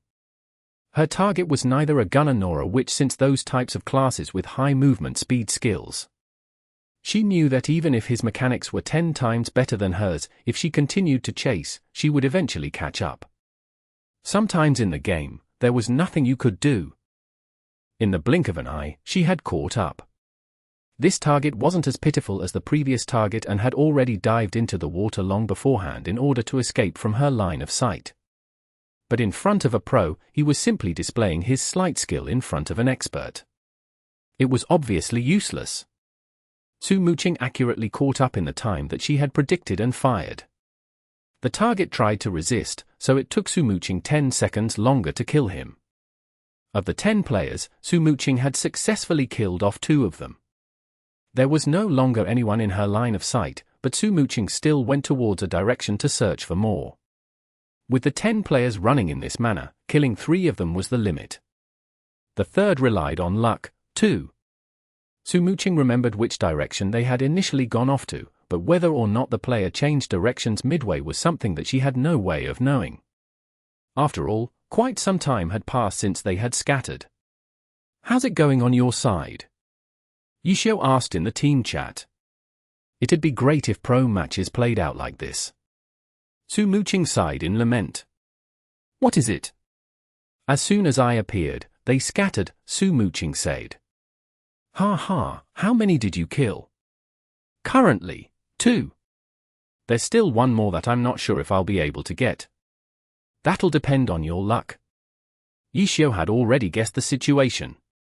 "Yeah. What about you guys?" Su Muqing asked. "I've got nothing here."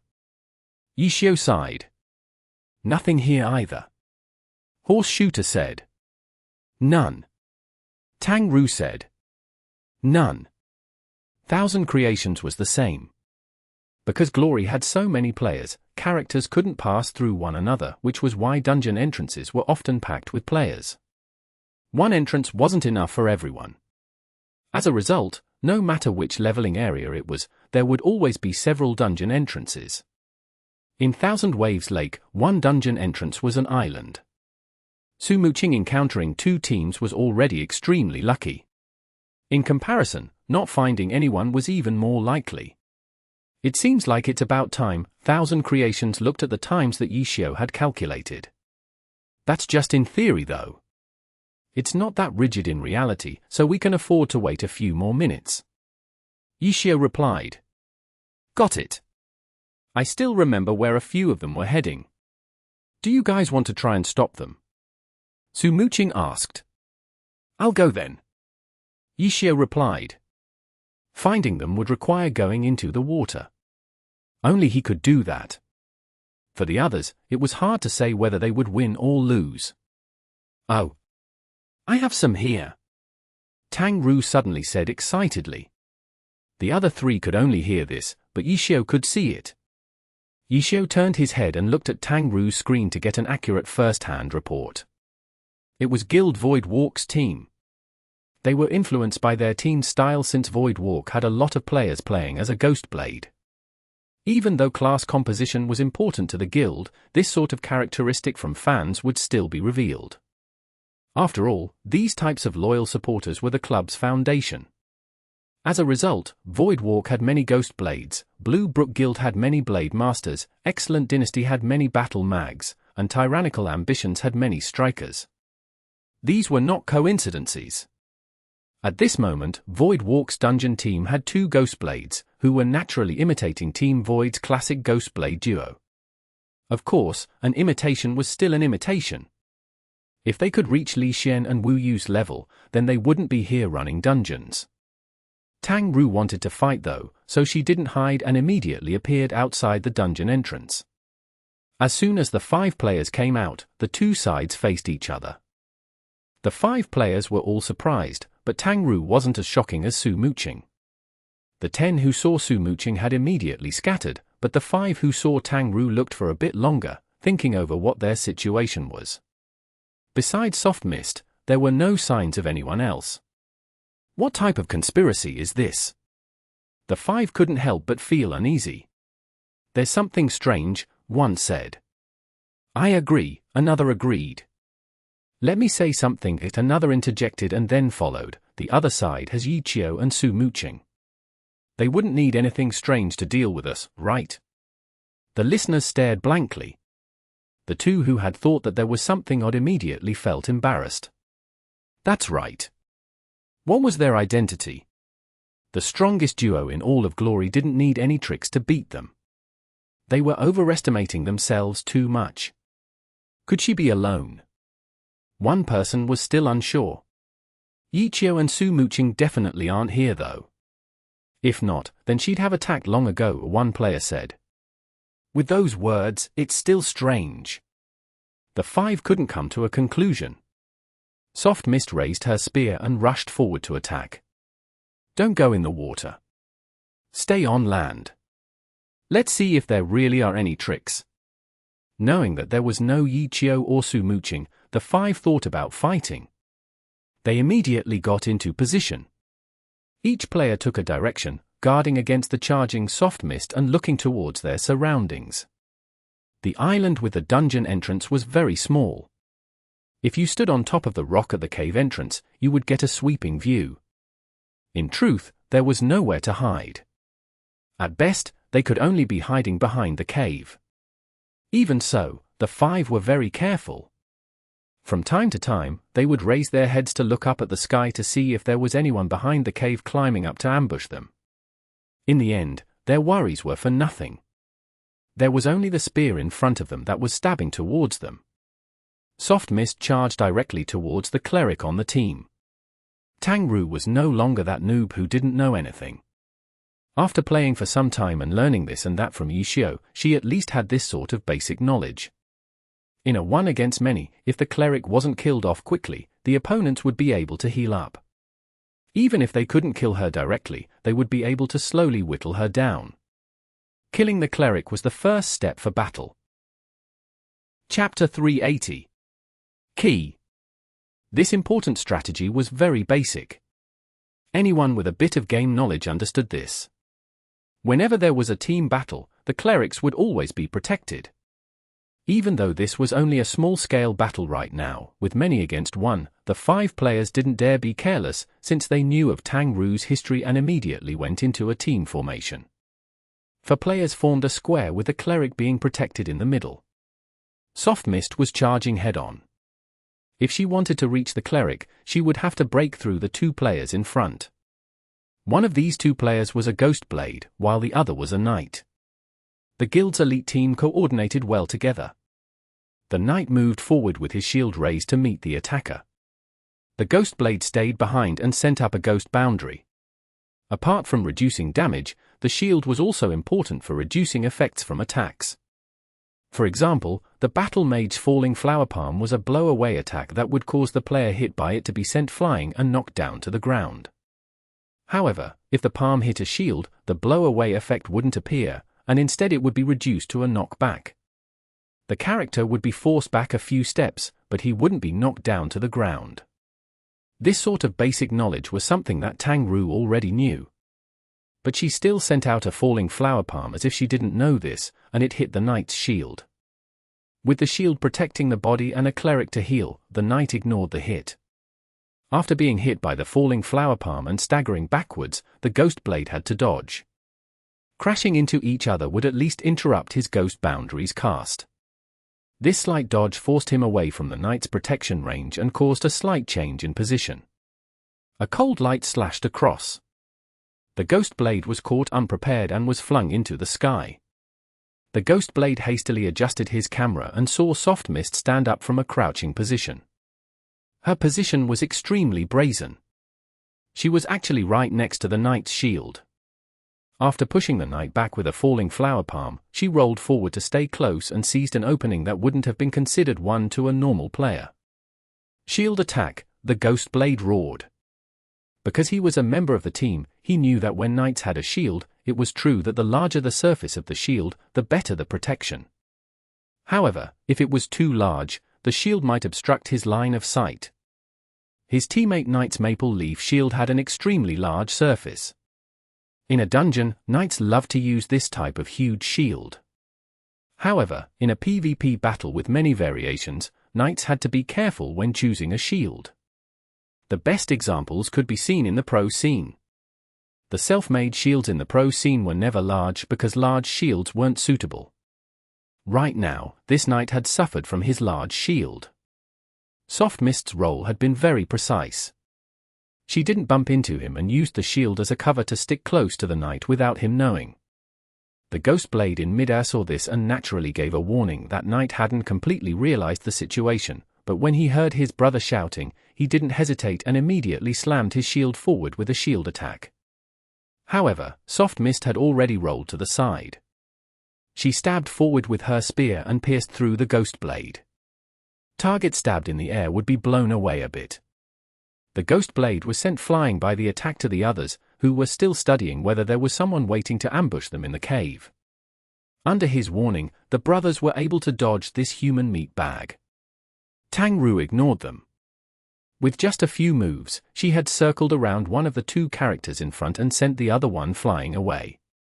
The cleric that had originally been protected was now completely exposed. Clerics weren't so powerless that they had no means of surviving in battle. However, he was still too slow compared to Tang Ru. Tang Ru's fingers flew across the keyboard. The spear in Soft Mist's hand danced around, sticking to the cleric. Ye Qiu also felt very gratified seeing this. There was finally some skill in her moves. She at least understood how to link her normal attacks and skills together. For players with fast hand speed like Tang Ru, these types of combo fighting styles should be better. Void Walk's 5-player team consisted of 2 Ghost Blades, 1 Knight, 1 Cleric, and 1 Elementalist. The 2 Ghost Blades were completely imitating Team Void's Ghost Blade duo. One was a Phantom Demon, while the other was a hybrid. At this moment, the 2 Ghost Blades were on one side and the Knight was behind her. Tang Ru observed her surroundings. She comboed a few strikes on the Cleric and, not waiting for the Knight and the Ghost Blade to come rescue the Cleric, she used a falling flower palm to blast the Cleric in the direction of the Elementalist. The Elementalist wasn't just sitting there doing nothing. He had been casting magic attacks at Soft Mist the entire time. But to his dismay, it was as if she wasn't looking at his magic. All of his magic attacks landed on her. None of the magic attacks were able to interrupt Soft Mist's attacks. And it was only now that she seemed to suddenly realize that there was an Elementalist there. The hit-flying Cleric shot towards the Elementalist. At this instant, the Elementalist even felt gratified that he was no longer being regarded as heir. Not just the team, but even the pro Ye Qiu was shocked by Tang Ru's strategy. This girl was always this bold and fierce. Ye Qiu understood what she was thinking. She wanted to take down the Cleric at all costs. This was because she believed firmly that if she couldn't take down the Cleric, her efforts would be for nothing. The Cleric was flying towards the Elementalist, who obviously avoided him. At this moment, Tang Ru's Soft Mist already had all of her chasers buffing her and she quickly chased after them. Elementalists didn't have much close combat ability. He immediately cast an ice wall in order to try and block her. In the end, Soft Mist went directly towards the ice wall. She didn't feel that it was a pity using her hard-to-come-by chasers on the ice wall. The ice wall shattered in the blink of an eye, causing the Elementalist to go wide-eyed in shock. He couldn't tell if this was being quick, being fierce, or both. Soft Mist dashed through the shattered ice wall. It was already too late for the Elementalist to widen the distance. He was launched into the air by a sky strike and then sent flying towards the 2 Ghost Blades with a falling flower palm. Ye Qiu was still watching on the side. Tang Ru's play style was copying his. In the battle at Line Canyon, where Ye Qiu was fighting several opponents, he had the opponents flying around like pinballs. Tang Ru's intent was the same. Ye Qiu could only sigh, seeing this. It was pretty impressive that Tang Ru could think of using this, and with her mechanics, it was certainly possible to do it. However, she was still a new player, so there were still areas where she didn't know what to do. This type of strategy was something that Ye Qiu could use, but she couldn't. It wasn't an issue of mechanics, nor an issue of experience, but rather her class. Ye Qiu's Lord Grim was an unspecialized. At level 20, he had access to 120 skills. Because of all of these skills, Ye Qiu had incredible controlling ability. However, Tang Ru was using a battle mage. Even at level 70, she wouldn't have that many skills. In other words, that type of control over the field by Ye Qiu couldn't be done in any normal circumstance. In order to copy his strategy, besides unspecialized players, it could only be done with several players. Only several players could have enough skills to create such a pinball scenario. Tang Ru wanted to do it with just her alone. She would soon discover the problem: she didn't have enough skills to use. That's no good. Ye Qiu had seen the problem and he wouldn't not point it out, so he went up to tell Tang Ru. What? Tang Ru was too busy to turn her head. You can't control the field like this. You don't have enough skills to use. Plus, if you keep on spamming your skills, you'll run out of mana. Ye Qiu said. Then I'll just kill however many I can kill. Tang Ru said. Who? Ye Qiu stared blankly. This sort of compromise didn't seem like this sister's style. When did such a sudden change happen? I'll just do my best. Tang Ru said. Ye Qiu began to sweat. Sure enough, this sister continued to fight with everything she had. The elementalist transformed into a missile as Tang Ru pounced towards the cleric again. Void Walk's team completely saw through Tang Ru's intent. Their team's leader was the knight. Seeing this, he suddenly shouted, "Into the water." Water? This word had left a deep mark in the elite's hearts. They hadn't thought that they were that bad in the water, or at least so much so that 2 players were enough to wipe out dozens of them. She can't water. The knight couldn't find the right words to use. For a successful team, listening to the shot caller was very important. Even though the cleric's mind was still in a mess, he still heard his captain's orders. He hastily sprinted towards the water as soft mist chased after him. Tang Ru didn't think that her opponents would have realized what her big weakness was. The water. She really couldn't do anything in the water. She was fast enough to catch up and stop the cleric from entering the water. But if she did that, the others would be able to catch up to the cleric and the distance that she had taken great efforts to widen would be gone. Rotate. At this moment, a calm voice suddenly sounded out. Tang Ru was startled for a bit, but she quickly understood. She sprinted to the cleric and pushed the cleric out to the side. Everyone had already understood the key to this battle. With the cleric sent flying to the side, they went to chase after him. However, the battle mage had the speed advantage with the chasers and was faster than them. When the cleric climbed back up, he was still thinking of going into the water, but soft mist had already arrived. Her falling flower palm was still on cooldown, so she used a sky strike into a dragon tooth instead, to send the cleric flying. If you calculate the direction and distance well enough, you can do it so that the others won't be able to catch up. Ye Qiu said. Chapter 381. Remote Control. They have the numbers advantage though? What do I do if they split up and continue to move forward? Tang Ru asked. This is just a way of getting more time. Once you get rid of the cleric, you'll be good to go, no? Ye Qiu said. Got it. Tang Ru suddenly understood. During this time, her hands never stopped. The cleric was practically tumbling non-stop.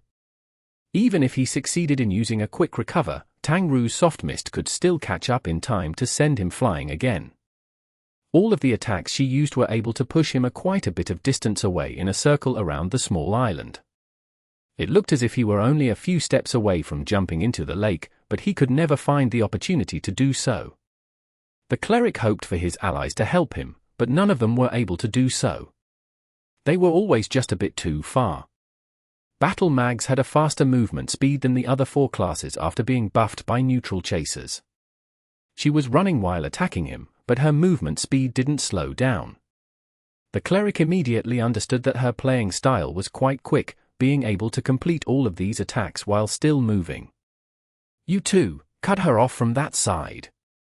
The knight also realized that if they continued chasing like this, they wouldn't be able to catch her. It was fortunate enough that this was a small island though. If not for that, the other side would have simply been able to continue pushing the cleric forward. The others knew of their cleric's skill level and they knew that he wasn't weak. But right now, he was being kicked around like a football and was unable to do anything to resist. The others already had a good idea about Soft Mist's skill level. If they didn't have their numbers advantage, they would have turned tail and ran by now. Persist for a bit more, the knight shouted. Hurry up! How could the cleric not be worried? Tangru was constantly turning her camera to observe the field. She saw that the other side had split up into 2 groups of 2 players each. The 2 groups were running in opposite directions and were obviously planning on cutting her off. Tangru was currently thinking of what to do when Ye Qiu said, "Don't be in a hurry. Wait for my command." "Okay," Tangru replied. She honestly didn't know what to do in order to break out of this predicament. After pushing the cleric around another 3 times, Ye Qiu suddenly said, "Turn left for the next attack." Before he finished speaking, Soft Mist had already rushed in front of the cleric. When Tangru heard Ye Qiu's words, she hastily changed her push forward to a push to the left. The cleric immediately tumbled to the left and Soft Mist continued to chase after him. Falling Flower Palm him once. Ye Qiu followed. Tangru heard the order and used a Falling Flower Palm. The direction that she had chosen had been accurately grasped. Too far, and the cleric would have enough time to get up by the time she closed in on him. Too close, and her cooldowns might not be up in time. As a result, every one of her palms had been done with just enough power, just so that the cleric had no way of getting up. Her grasp on this technique might not be very good yet, but she at least wasn't blindly letting loose. Her moves were starting to become more and more flexible. Sky Strike, Jump, Circle Swing. Tangru didn't bother thinking too much about Ye Qiu's orders. She simply did as she was told. The cleric was hit by the circle swing and was smashed onto the top of the cave. Jump, Dragon Tooth, Go Around.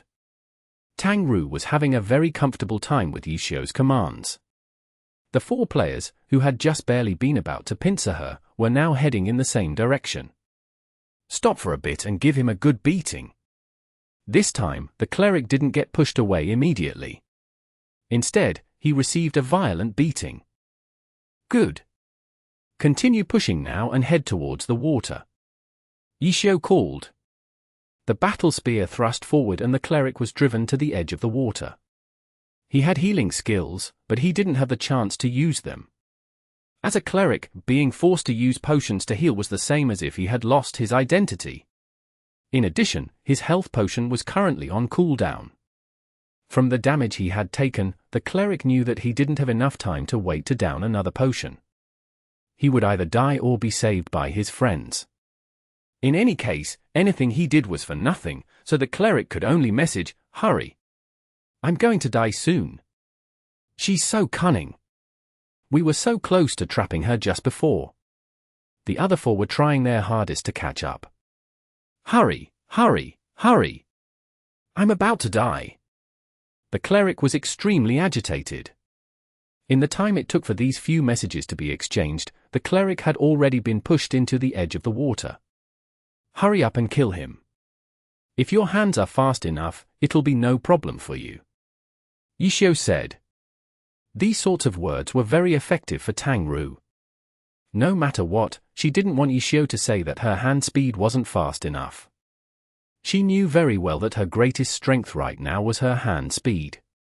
If she was looked down upon even in this area, then she'd truly feel too ashamed. Pa pa pa pa pa pa. The sounds of repeated keyboard taps and mouse clicks mixed together.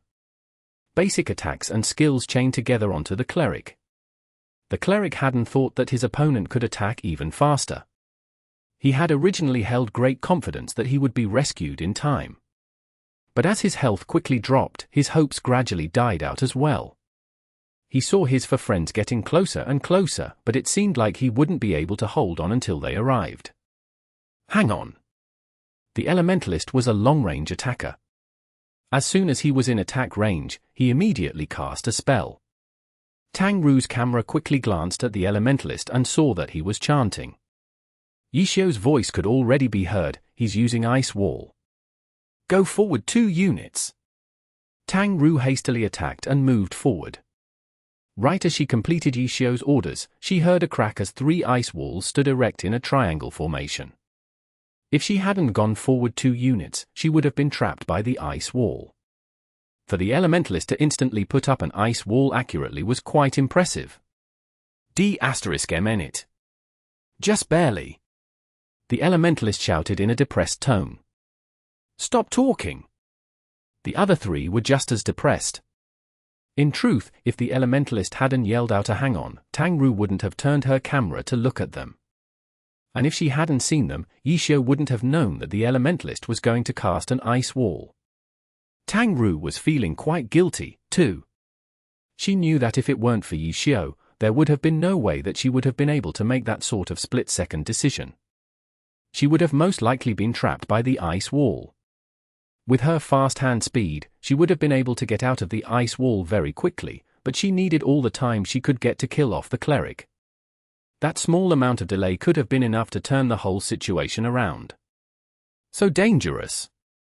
Tang Ru celebrated, but her hands didn't stop moving. The sounds of repeated tapping and clicking continued to sound out. The cleric saw that even his friends could not do anything to stop the opponent.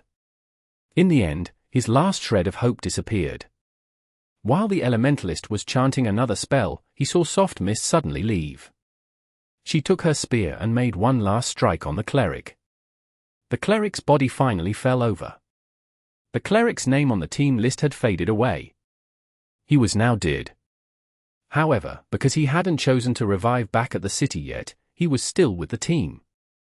Into the water. Ye Qiu gave Tang Ru a new command. Ah. Tang Ru was startled. Wouldn't going into the water expose her weakness? Could he be wanting her to practice fighting in the water? Tang Ru was unsure, but had her Soft Mist go into the water.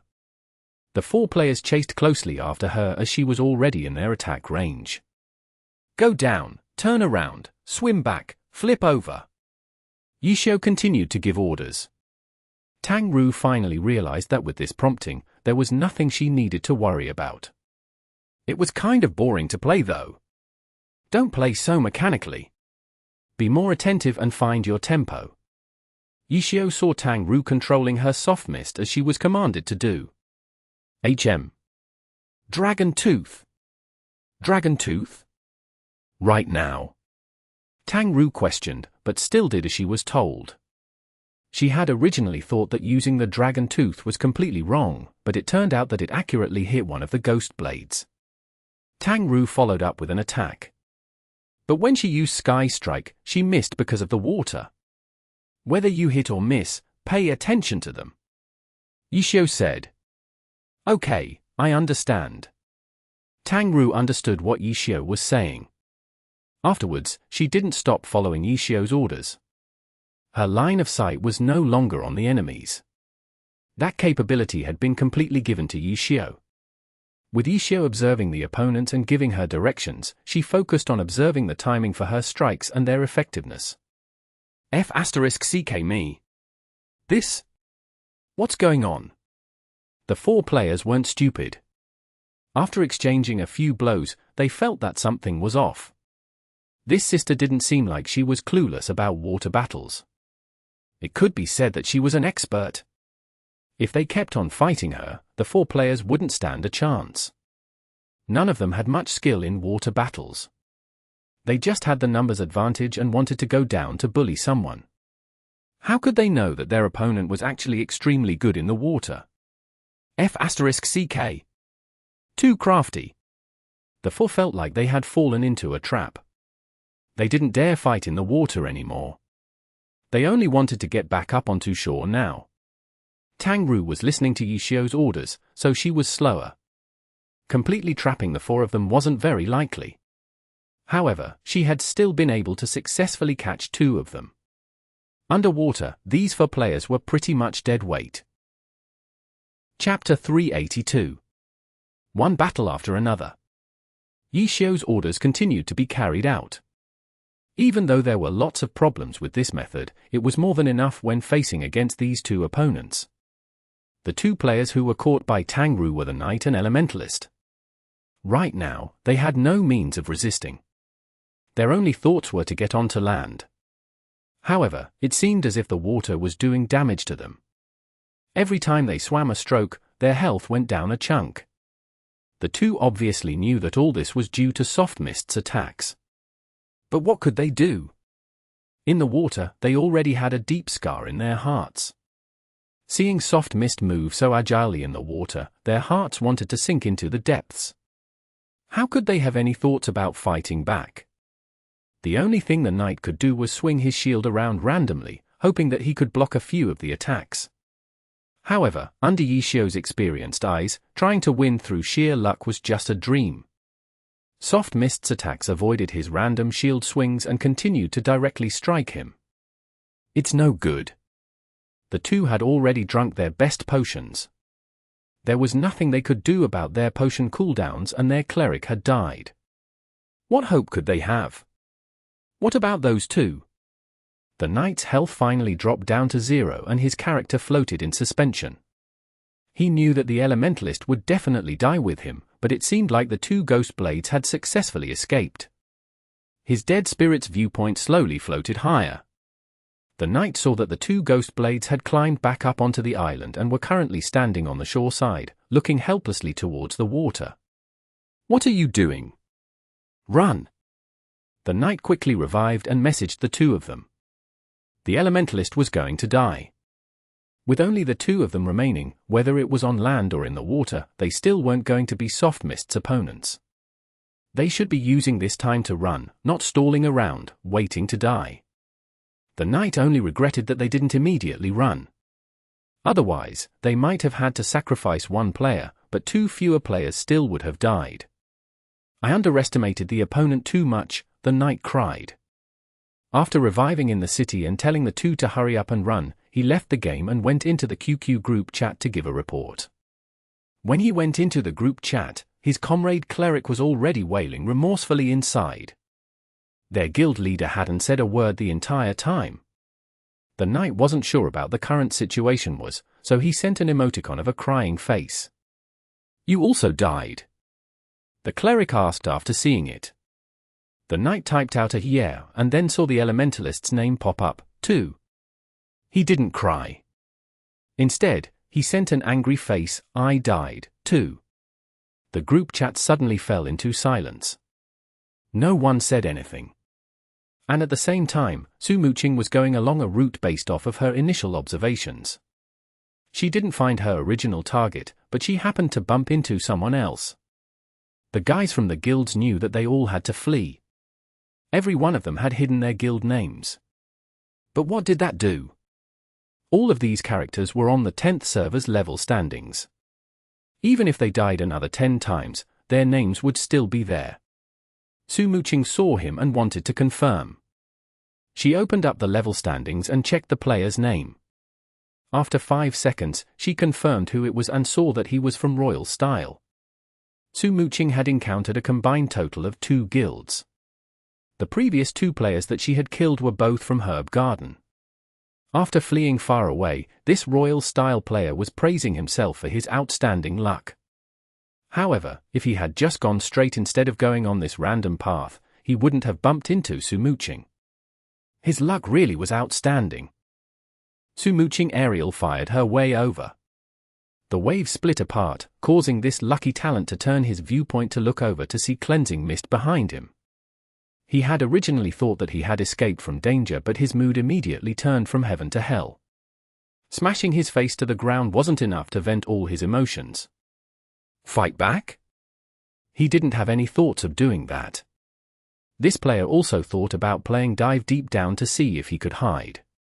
But as soon as his head entered the water, a cannon shot lifted up the waves, carrying him into the sky. The scene appeared that much more eye-catching on the calm surface of the lake. He never went under the water ever again. He became like a skipping stone, bouncing around on top of the water. When everything turned still again, his health had dropped to 0. I caught one. It doesn't look like there will be anyone else. Su Muqing messaged, while looking around to see if luck would give her another one.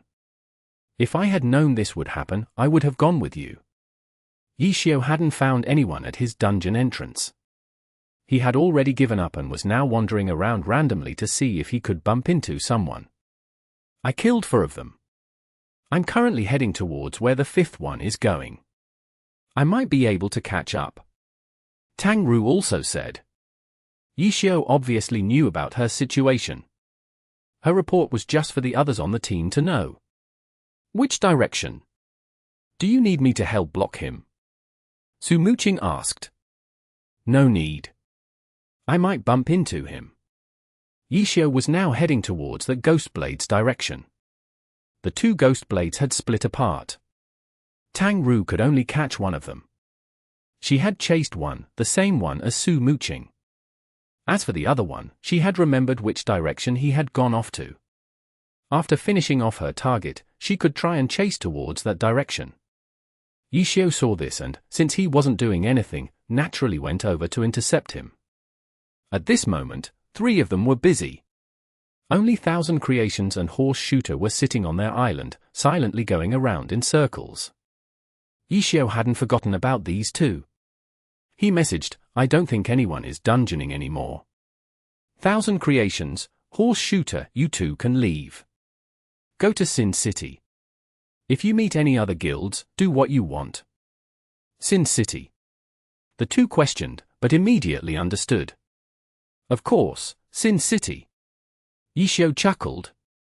Sin City might be of a lower level than Thousand Waves Lake, but the experience from Sin City's dungeon was still much better than killing wild monsters at Thousand Waves Lake. This was why, no matter the level, players always ran 2 dungeons. One was suitable for their level, while the other was a grade lower. Some even ran 3 dungeons. After all, aside from the experience in dungeons, better items would be dropping, too. If you're going to Sin City, then hurry. You might be able to directly intercept them. Su Muqing said. Yeah, everyone head towards the shore. But if you run into someone on the way, don't miss an opportunity to kill him. It's just these players anyways. Ye Qiu said. The 5 players were all in different locations, so they all headed towards the shore in different directions. Thousand Waves Lake was so vast. With less than 100 players there, finding someone by chance was very difficult. The 5 continued to scout as they swam, but didn't find anyone else when they reached the shore. On the shore, they scouted around once again, but didn't find anything. As a result, they headed straight for Sin City. Sin City wasn't as empty as Thousand Waves Lake. In normal circumstances, this was where the highest leveled players would be at. There were numerous players in a server, so there would naturally be many at the same level stage. Right now, Sin City was packed with players. There are so many players here. How troublesome. The 5 were outside of the entrance to a prison, Sin City's dungeon. When they looked, there were quite a few dungeon teams and quite a few of them were from enemy guilds. Seeing them, Thousand Creations immediately called, "Ah! So many guild players. We're going to be found out." Thousand Creations, who loved to kill steel monsters, was the most sensitive to being found. Stay calm. Ye Qiu said, even if we're found, don't worry. Can we still kill them?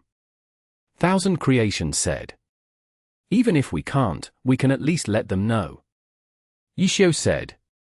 At this moment, there really were quite a few players who noticed Lord Grimm's group and they immediately reported it to their guilds. These players had only received orders to pay attention to Lord Grimm's movements. The higher-ups didn't say what to do if they found them. After all, getting pressured by Ye Qiu's group wasn't anything glamorous.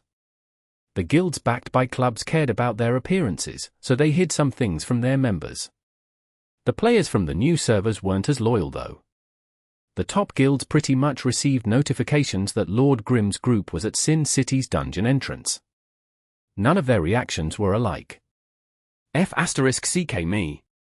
What do these guys plan on doing? What are they planning? Misty Lock was quite sad and angry.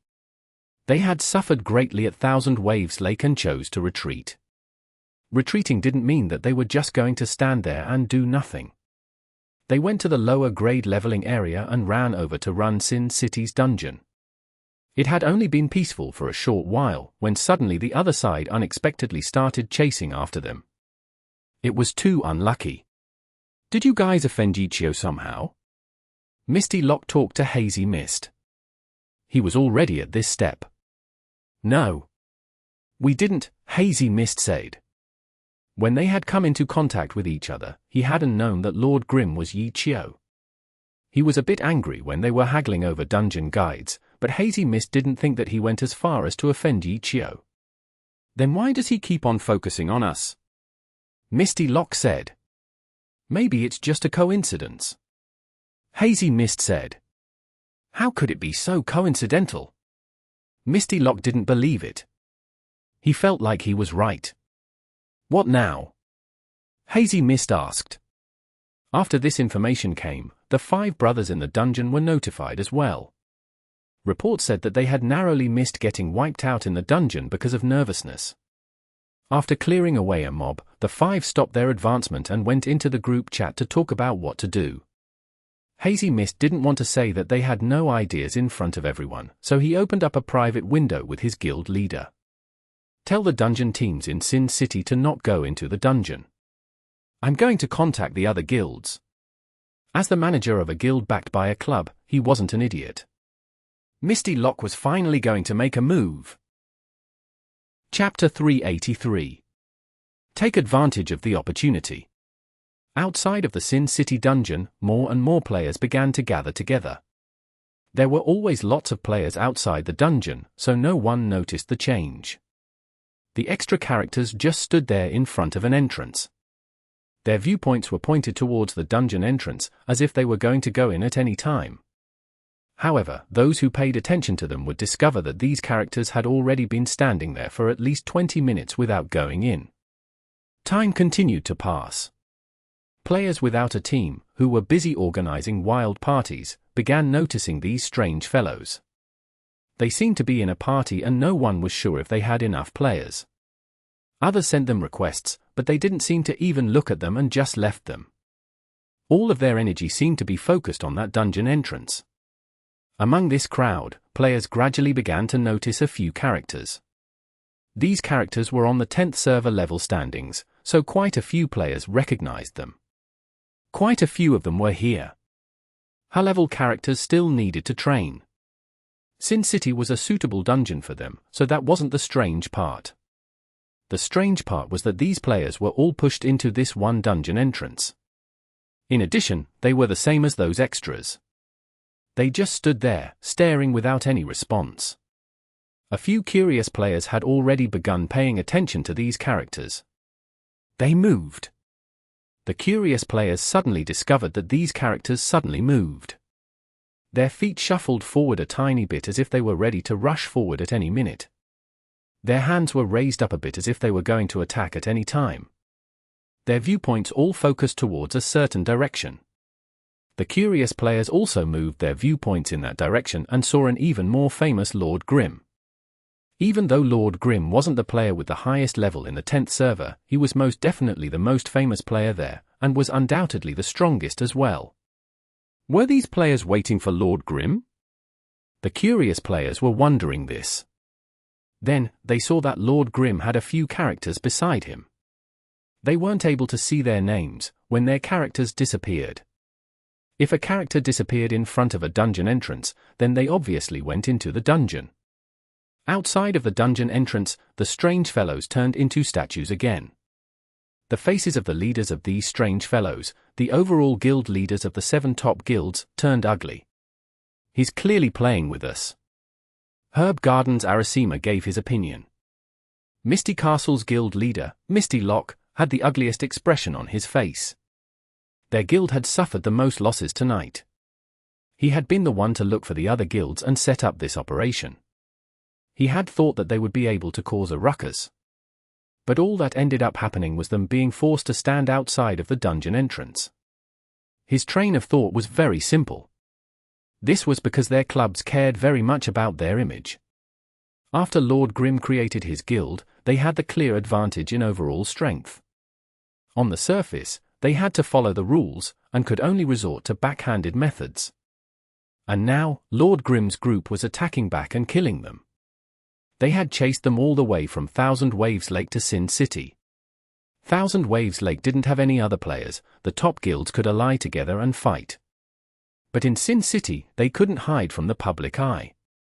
However, if Lord Grim was the one to take the initiative and attack their players in Sin City, then fighting back was completely reasonable. No one could say that they were in the wrong. Once they knew that Lord Grim's group had chased them all the way to Sin City, Misty Lock was first filled with grief and anger and then quickly came up with this plan. He had the ability to gather up the other guilds backed by clubs. Crying wasn't his only skill. Misty Castle wasn't the only guild to notice Lord Grim's appearance at Sin City. After knowing this, they had also begun discussing a countermeasure. This was especially so for the other three guilds that had been attacked at Thousand Waves Lake, Herb Garden, Royal Heritage and Void Walk. Even though their losses hadn't been as great, they were still very sad and angry. At this moment, Misty Lock contacted them and told them his plan. The other guild leaders heard him and immediately felt that this was a good opportunity as well. If they took advantage of this opportunity well, they might even be able to use this as an excuse to attack Guild Happy and utilize their advantage in overall strength. As a result, the top guilds deployed their troops and sent everyone who was at Sin City's level stage to gather there. Even if they couldn't use this as an excuse to attack Guild Happy, they were determined to use their advantage in numbers to wipe out Lord Grim's group. But first they needed Lord Grim to initiate. The guilds backed by clubs also had their own annoyances. It was like those large sects from wuxia stories. All of their actions had to be proper and reasonable. They couldn't be like those bandits who did whatever they wanted to do. Before this, everyone had been working their hearts out to avoid Lord Grim killing them. Now, at a different place, they were impatiently waiting for Lord Grim to hurry up and attack them. But it seemed like Lord Grim was completely uninterested in these not even level 40 extras. The guild leaders knew that their opponent's goal wasn't here, so they also sent level 40 and up characters to attract his enmity. But then they watched as Lord Grim's group just enter the Sin City dungeon. The guild leaders, who had been filled with hope, immediately turned cold. Maybe he didn't see us, someone guessed. No way. How could he not have seen us? Their plan had been executed very on point. The guild leaders had no idea why. They had personally seen the plan through. Their high-level characters stood out in the crowd, showing off their might. How could they have not been seen? Should we wait? Someone suggested. Let's wait. Get ready and wait for them to come out. As a result, the scene in the beginning appeared again. Everyone just stood there staring stupidly out into space. They were all waiting for Lord Grim's group to come out of the dungeon, and were hoping that Lord Grim would attack them, so they could use this as an excuse to fight back. The heavens didn't disappoint those who tried. The time had finally come. Some were ready to attack. Some stood in a position that was easy to be attacked. But Lord Grim didn't even turn his head to look at them and entered the dungeon again. Herb Garden's guild leader, Arasima, had previously been doubtful about whether Lord Grim had seen them or had chosen to ignore them. This time, he was sure that they had been played. In this half hour, not only have our elites not leveled, our second-string teams haven't done anything either. Arasima said. This guy's too crafty.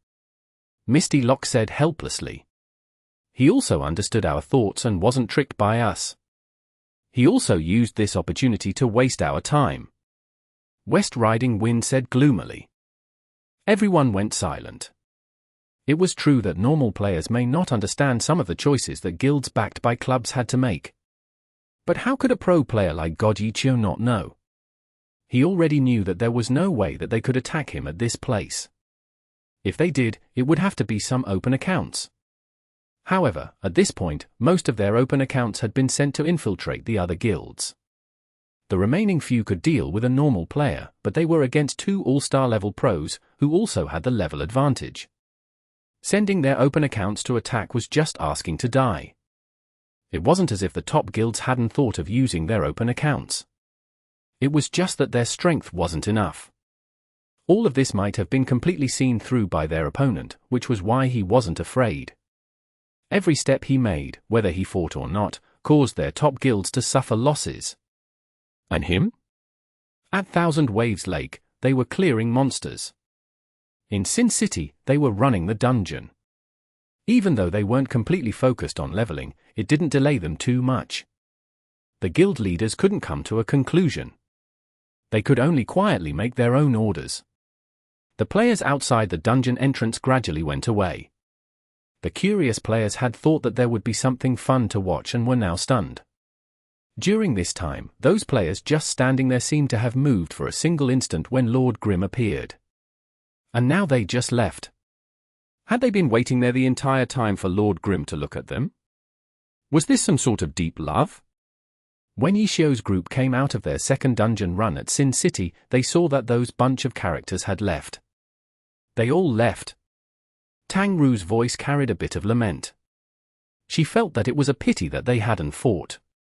Too bad, Ye Qiu also had the same tone as her. He obviously didn't feel that it was a pity that they didn't fight, but rather that he had wasted only a bit of their time. If the other side had stood there stupidly all night, Ye Qiu would have been much more satisfied. Do we continue? Tang Ru asked. We still have one more. We're all here, too, so let's go. We have to use this time well. Ye Qiu said. As a result, the 5 once again ran the dungeon again. After coming out, it was very late. It wasn't convenient for Su Muqing to play all night, so she logged off. Horse Shooter had come because of Su Muqing, so he followed after his idol. When he saw that Su Muqing had left, his enthusiasm died and he also logged off after saying bye. It's just us 3 now. There's nothing to do here, so let's go to Thousand Waves Lake. Ye Qiu said.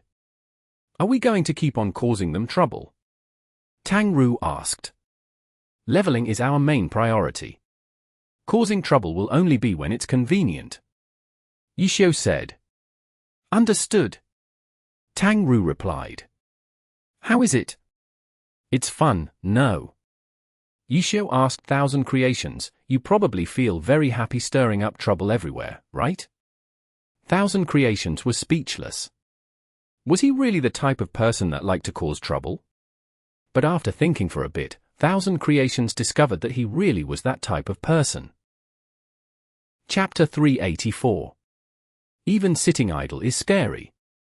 This night had not gone well for Herb Garden, Howling Heights, Misty Castle, Blossom Valley, Royal Heritage, 301, and Void Walk. Normally, they were the mighty top-tier experts in the game, but tonight it was as if they were in a nightmare. With their levels, after running their dungeons, Thousand Waves Lake was the most suitable place for leveling. These 7 guilds didn't want to agree to Lord Grim's conditions. They hoped for good luck and played hide and seek. Their plan wasn't that risky either. Thousand Waves Lake was such a large leveling area. There was a very low chance of coincidentally bumping into someone else. After Ye Qiu's group returned to Thousand Waves Lake, they also completed quests and cleared monsters to level. However, they weren't like others, who only went around in a small area. They were wandering around the entire leveling area with the purpose of coincidentally bumping into someone. It was quite unfortunate for the characters that they came across. Ye Qiu always had a method to close in on his opponents unaware. Even when they discovered each other at the same time, with Ye Qiu's skill, he was able to catch up to his target. It didn't happen often. All the way up until the day lit up, this had only happened 3 times. 3 times might not be a lot, but it proved that it was possible that it could happen. They had originally thought that completing quests and killing monsters would be a very relaxed task, but because of this, they had to take precautions. That night, they circled around and around until their minds went dizzy and their hands became sore. There was nothing else that they could do. They had to keep a lookout around them at all times in order to prevent being bumped into. As for Ye Qiu's group, their night passed by like any other. It might have even turned out better. Besides clearing monsters and completing quests, they also held hopes of finding someone else. It was a small plus in the course of their leveling. Being filled with hope was a wonderful feeling. The sun's up. When these words came out, most all-nighters would look exhausted. But today, Thousand Creations didn't seem tired at all. His tone even carried a hint of lament. Tonight, he had actually played with his idol, God Ye Qiu, all night. Thousand Creations could only feel that this was a dream. He nearly pinched his leg to check. Yep, the sun's up. Go rest, Ye Qiu said. Okay, Thousand Creations was reluctant to part. God, when are you going to be on again? I don't have an exact time. Whenever I wake up, Ye Qiu said. Oh, I do that, too. Thousand Creations felt excited, knowing that he shared a common habit with his god. Nice. Have a good rest, Ye Qiu said bye to Thousand Creations. Thousand Creations logged out from the game. Tang Ru was still fighting a monster. Apart from killing monsters, completing quests, and hoping, Tang Ru naturally consulted Ye Qiu for help on water battles. Ye Qiu didn't hold back, teaching what he could and helping to devise a training regimen for Tang Ru to use in the water. It couldn't be said that she had made a huge amount of progress, but she was, at least, taking another step towards her goal to be pro. Besides pro players, normal players wouldn't specially study how to fight in the water unless they were really interested. How'd it go? How'd it go? How'd yesterday night go? Chen Gui had already woken up and appeared in the internet cafe. The first thing she did was run over and ask about this. These days, even if she wasn't there, her heart was pretty much set in the 10th server. She wasn't a part of the development of Guild Happy, but she felt happy or sad for it as if she were. Last night, if it wasn't because she didn't have an account to use, she would have pulled an all-nighter, too. Nothing much. We killed a few dozen players. Yeah, Ye Qiu said. A few dozen. In Chen Guo's eyes, such a number was frightening. A few dozen and you're not worried? Do you have a red name? Chen Guo said. Of course. Ye Qiu looked at his screen. Lord Grimm's name was bright red. This was very common after peaking. It was quite troublesome to have a red name.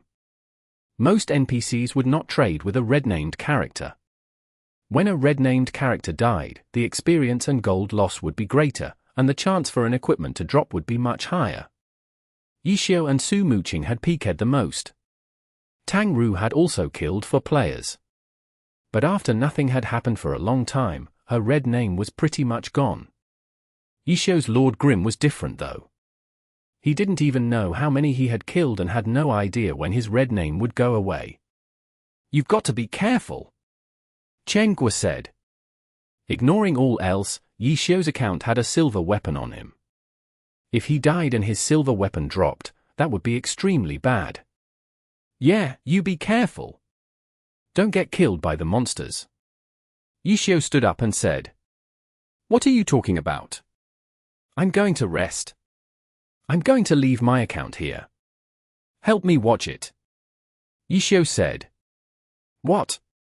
If you're going to sleep, then log off. Chen Guo said. I can't do that. The other guild's players are still leveling. I have to leave my account there to give them some pressure. Ye Qiu said. Too evil. Tang Ru had killed off her monster and understood what Ye Qiu meant. As long as Lord Grimm's account was online, it meant that Thousand Waves Lake was unsafe and the guild players had to be careful. Even though it wasn't actually a threat because Ye Qiu wasn't controlling it, they would still be looking around them nervously.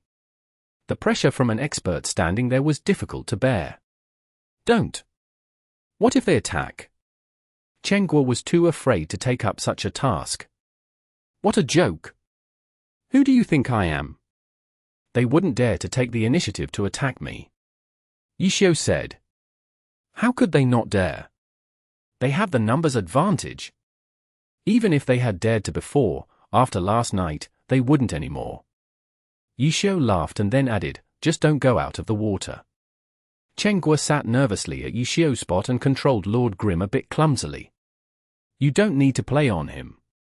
You can do your own thing. Just don't let the monsters scratch me to death. At other times, you can just have him floating. Ye Qiu said. That's too fake. I'll control him. Guo took Lord Grim and began fighting monsters in the water. She was very unfamiliar with this character, but unspecialized characters had launcher skills, too. At the Christmas event, Guo had learned how to change the forms on the 1000 Chance umbrella. After switching to the gun form, it felt pretty much the same. The 1000 Chance umbrella was extremely powerful, so clearing monsters was easy. Guo wasn't a beginner either. Her water fighting skill wasn't good, but the monsters were stupid, so even if she couldn't move or dodge, it wasn't a problem. Guo killed a few monsters and discovered that it was an easy task, so she relaxed and waved her hands to Ye Qiu. Okay. You can go ahead. Should I also have her stay and float? Tang Ru asked. Sure. If you die, you die. It doesn't matter. Guo didn't turn her head. She was focused on controlling Lord Grim. Ha ha ha ha. Ye Qiu laughed as he left. Tang Ru obviously knew that Guo was joking and wouldn't be angry at her. She messed up Guo's hair and then left as well. After a few steps, she looked back and saw that Guo was still focused on controlling Lord Grim. Her hair was all messed up, but she didn't seem to care. The guild players didn't know about Ye Qiu's little trick. Their characters were leveled on shifts. After playing all night, someone else took their place. Of course, they were told the current situation. The most important order was that if they encountered Lord Grim, they were to run as far away from him as possible. After hearing about the nightmare that night, the people who took the next shift didn't dare be negligent. The people who went off their shift had looks filled with envy. They felt that Ye Qiu had to rest, so while Lord Grim was offline, everything would be peaceful. How beautiful was that? All of those experts understood what it meant to be lucky at this moment. The people who took up the next shift continued to play and stay alert.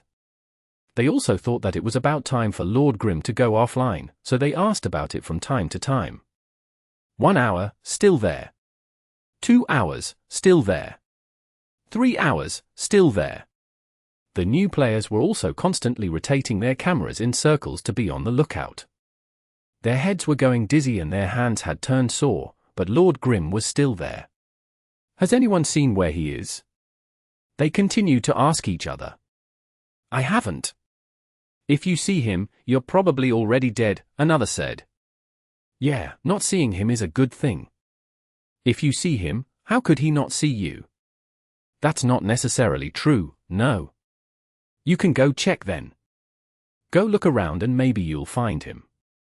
Ah, never mind. That morning, even though they didn't bump into Lord Grim was still the main topic of every guild. The players who had taken up the shift were all waiting impatiently. Even when they changed shifts again, Lord Grim was still online. After resting, the guild leaders began working again and also froze when they heard this news. After exchanging information, they knew that no one had been attacked, but they couldn't tell if it was because of luck or because of something else.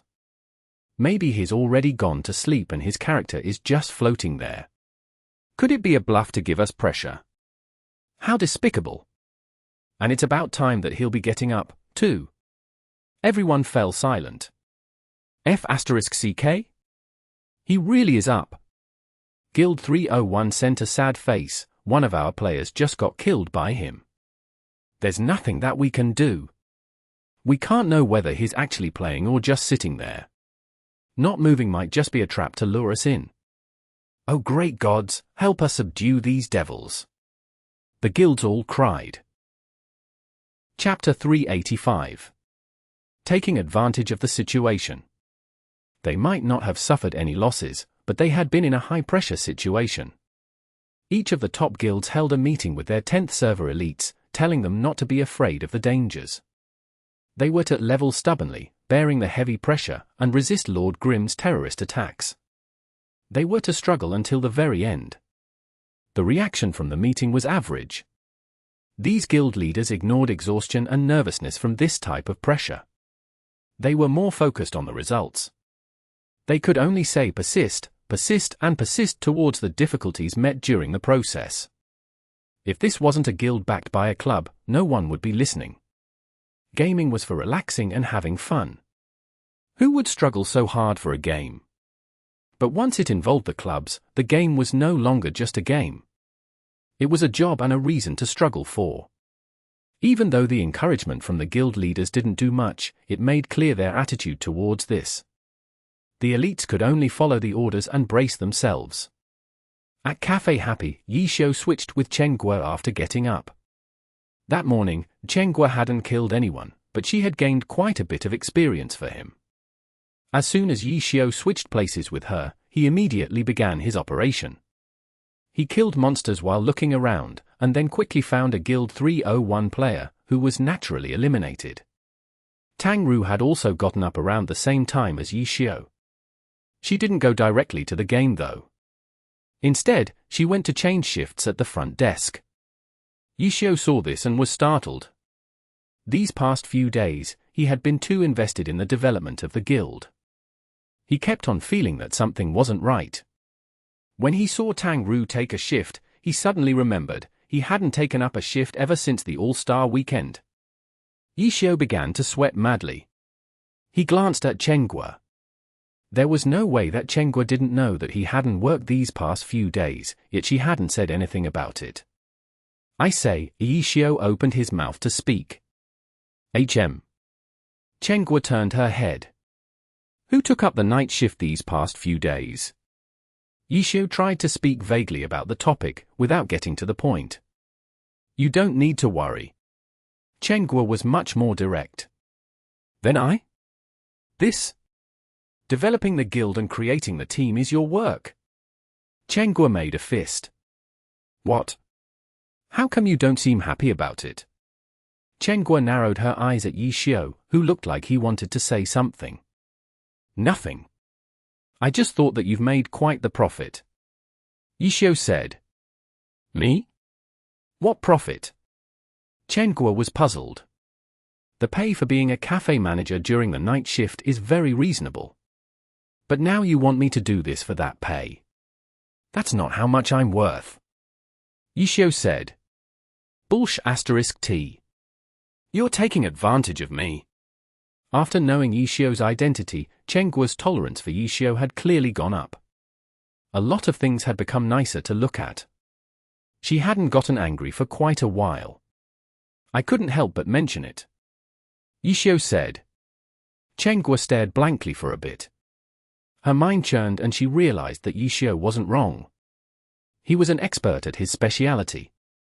As a top-tier god in glory, he only had a normal status as a cafe manager.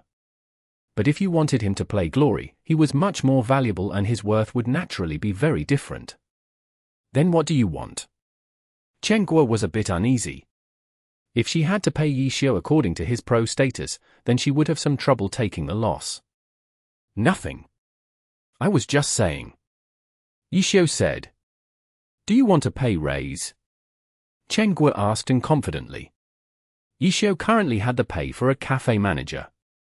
Even if his pay was 10 times that amount, it wouldn't be enough for his status as a pro god. No need, no need. Just food and shelter is enough. Ye Qiu nodded his head. Guo saw Ye Qiu go back to his game. She didn't know what to say. She turned her head and played the game for a bit when she suddenly realized something. He had been the one to start the conversation. From his tone of voice, it seemed like he had felt bad about not working these past few days. Why did she feel like she had been in the wrong and that she was taking advantage of him? Ah, another one. Just when Guo was about to say something, Ye Qiu interrupted her. She hastily went up to look at Ye Qiu's screen. Lord Grimm was bravely charging towards a figure out in the distance. But as the distance shrunk and he saw the tag on top of the character's head, Ye Qiu was disappointed, his not one. There were 12 guilds in Thousand Waves Lake. Apart from Thousand Creations and Horse Shooter, there were 94 others. Not all of these were Ye Qiu's targets, because some of them hadn't participated in the conflict. There was also Blue Brook Guild and Tyrannical Ambition, who had paid for protection, so Ye Qiu wouldn't touch them. The player in front of him wasn't a target. You won't find many if you search like this, Cede said. That's just the way it is, Ye Qiu said as he clicked on Blue River's name on his friends list. What's the situation? What situation? Blue River added 3 exclamation marks to express his emotions. Did you find the whereabouts of any targets? Ye Qiu said. What targets? You know. This is to your benefit, too. What are you hesitating for? Ye Qiu messaged. Blue River was gloomy. He was right. Telling him their whereabouts would definitely benefit their guild. But why did he always have the feeling that he had to resist? Just look at Tyrannical Ambition. They're so communicative, Ye Qiu said, while controlling Lord Grim. He hadn't asked just Blue River. He had also asked Tyrannical Ambition's Cold Knight. Cold Knight was much more cooperative than Blue River and called out to all of the elites in Thousand Waves Lake. When he received Ye Qiu's message, he first asked something that he was curious about. God, were you not on in the morning? We had at least 3 reports in the morning. What a pity. Oh, then what about now? Ye Qiu asked. Only 1. Tell me. I'll go. Ye Qiu replied. Cold Knight happily sent Ye Qiu a name and his coordinates. Ye Qiu headed towards there, while encouraging Blue River. Apart from these 2 guilds, there were 3 other guilds. However, these 3 guilds were in a neutral position. They couldn't gain anything from this sort of conflict, so they didn't join in. Just like how they wouldn't help the guilds pressure Lord Grim, they wouldn't help Lord Grim mess with the other guilds, so Ye Qiu didn't look for them. Taking Cold Knight's report, he quickly found and eliminated the target. Ye Qiu took out a notepad and wrote something down. Cede looked and saw a list of characters from 7 guilds. Every time a character was killed, Ye Qiu would add an X symbol to it. How tragic for Misty Castle! Their characters had a bunch of marks next to them. Are Misty Castle's players still here? Cede couldn't help but ask. They had been killed to such an extent. I haven't encountered any, Ye Qiu said and opened up his friends list again. Let me ask around. Are you still leveling at Thousand Waves Lake? Ye Qiu messaged Hazy Mist. Hazy Mist's cheeks were streaked with tears. That had to be a type of arrogance. He implied that they were helpless and that they could only hide. What do you plan on doing?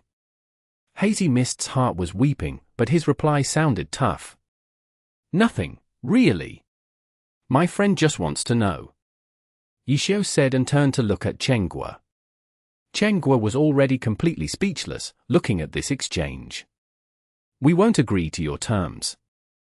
Hazy Mist carried out his overall guild leader's wishes. What a coincidence. I won't either, Ye Qiu replied. Hazy Mist wept even harder. What do you mean, you won't either? Our players are suffering and you're probably just thinking how fun it is. Be careful, don't let me bump into you. Ye Qiu sent another message to threaten Hazy Mist. Hazy Mist jumped up in fright and closed his messages to check his surroundings. He spun in a circle 3 times before confirming that he wasn't nearby. When will this end? Hazy Mist looked at his experience and continued to kill monsters. Even in normal circumstances, where there was no one terrorizing them while they were leveling, it would still be a few more days before they would leave Thousand Waves Lake. On Tyrannical Ambition's side, even though they were very enthusiastic in giving reports to Ye Qiu, they didn't consider Ye Qiu as an ally. Ignoring everything else, their identity as a branch of tyranny made them eternal enemies. Has there been any reaction from Excellent Dynasty? Ye Qiu hadn't forgotten his original thoughts. It doesn't seem like it, Cold Knight said. Could those idiots not have understood that no one can deal with Ye Qiu? Ye Qiu mumbled. In the blink of an eye, the daytime went by and day gradually turned into night. More and more players began coming online, but Thousand Waves Lake was the same. The scenic lake was as beautiful as before. But to the majority of the players there, the lake was full of danger. That afternoon, the players leveling at Thousand Waves Lake had died 11 times. The 7 guilds repeatedly confirmed the reports in order to understand the situation. If this record had been done entirely by chance, then either their opponent's luck was too amazing or there was something else going on. Could there be someone selling us out? They weren't idiots. The guilds were only working for their mutual interest, so it was easy for them to think of something like this. This was why, even though they were opponents, they still made an alliance. Making an alliance at least guaranteed that no one would make things worse. But some of the guilds were outside of their alliance, and those guilds were the first ones to be suspicious about. They could suspect them, but they had no proof. And even if they had proof, so what? They couldn't start a guild war because of this, could they? There hadn't been any large guild wars between the top guilds for a long time. This was because of the other guilds. When 2 guilds fought, the ones to benefit from the war wouldn't be them. This reasoning was something every guild leader understood after so many years of competing with each other. We can bear such a loss. But those conniving guilds are too terrible. Herb Garden's Arasima said hatefully. Chapter 386. Exploit. Which guild was giving away information behind their backs? The amount of suspicion towards other guilds could be divided into different levels. For example, the relatively weaker guilds who wanted to avoid having any part in the conflict were less suspicious. Blue Brook Guild and Tyrannical Ambition had been involved with everyone else from the start, but then cut off communications with them. They were, without a doubt, the most suspicious. We can't let them go, a guild leader expressed. Yeah. If they want to give in to the terms, then that's fine. But if they're going to be like the legs of a dog after giving in to the terms, we can't allow that. We can't allow that +1. We can't allow that +2. We can't allow that +10,086. The overall guild leaders from 7 of the top guilds were furious. The 10th server guild leaders looked calmer though. As they quietly watched the discussion between these top guilds on how to deal with Blue Brook Guild and Tyrannical Ambition, they suddenly felt that they needed to vent their anger. There was nothing they could against Ye Qiu, but Blue Brook Guild and Tyrannical Ambition could become their punching bags. What? You died. Blue River turned indignant when he received Thundering Light's report. After creating a guild, he was beginning to scheme and play dirty tricks. Thinking of this, Blue River clicked on Lord Grimm's name and sent an angry face at him. Afterwards, he inquired, "What's going on?" "HM. Why'd you kill my player?" Blue River said righteously. "Did you make a mistake?" "Shameless."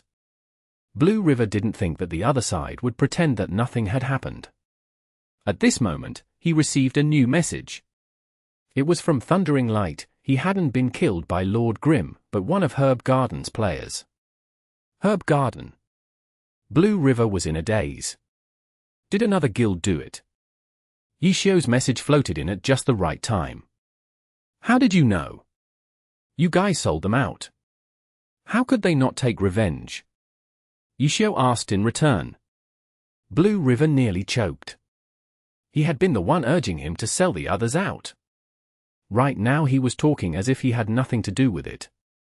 After being angry for a bit, Blue River suddenly realized, "Did you know that this would happen?" "Who wouldn't have known?" Ye Qiu replied. "You purposefully asked us to give you reports in order to get us to fight like this." Blue River reasoned. "You're thinking too much. The reports benefited both parties, so it was something that should be done." Ye Qiu said. "You've gotten a lot of benefits, but we've run into trouble." Blue River said. "It's troublesome for me, too." Ye Qiu said. "What trouble?" My red name still hasn't gone away." Ye Qiu's reply looked as if he were having trouble saying it, making Blue River certain that this troubles was something that the other side had tried very hard in order to come up with something. "Too evil." Blue River mumbled. "How many of your guild members have died?" Ye Qiu began to discuss matters properly. "One isn't enough." Whether that's enough doesn't depend on me to decide. Blue River coughed up blood. After taking your materials, I should help you guys do some stuff. If you get attacked again, you can bring them over to me. Ye Qiu continued. Only at this moment did Blue River understand. He had been too shallow in his thinking. After creating a conflict, this could still be done. Blue Brook Guild's players became his fish bait. What could Blue Brook Guild do about it though? If they did nothing, they wouldn't be able to handle the Guild Alliance's venting. If they did as they were told, they would establish much hate from the other guilds. That would be bad, too. Moreover, the overall guild leaders were currently the ones managing the guild on the 10th server now. It was possible that the fight here could carry over to the Heavenly Domain.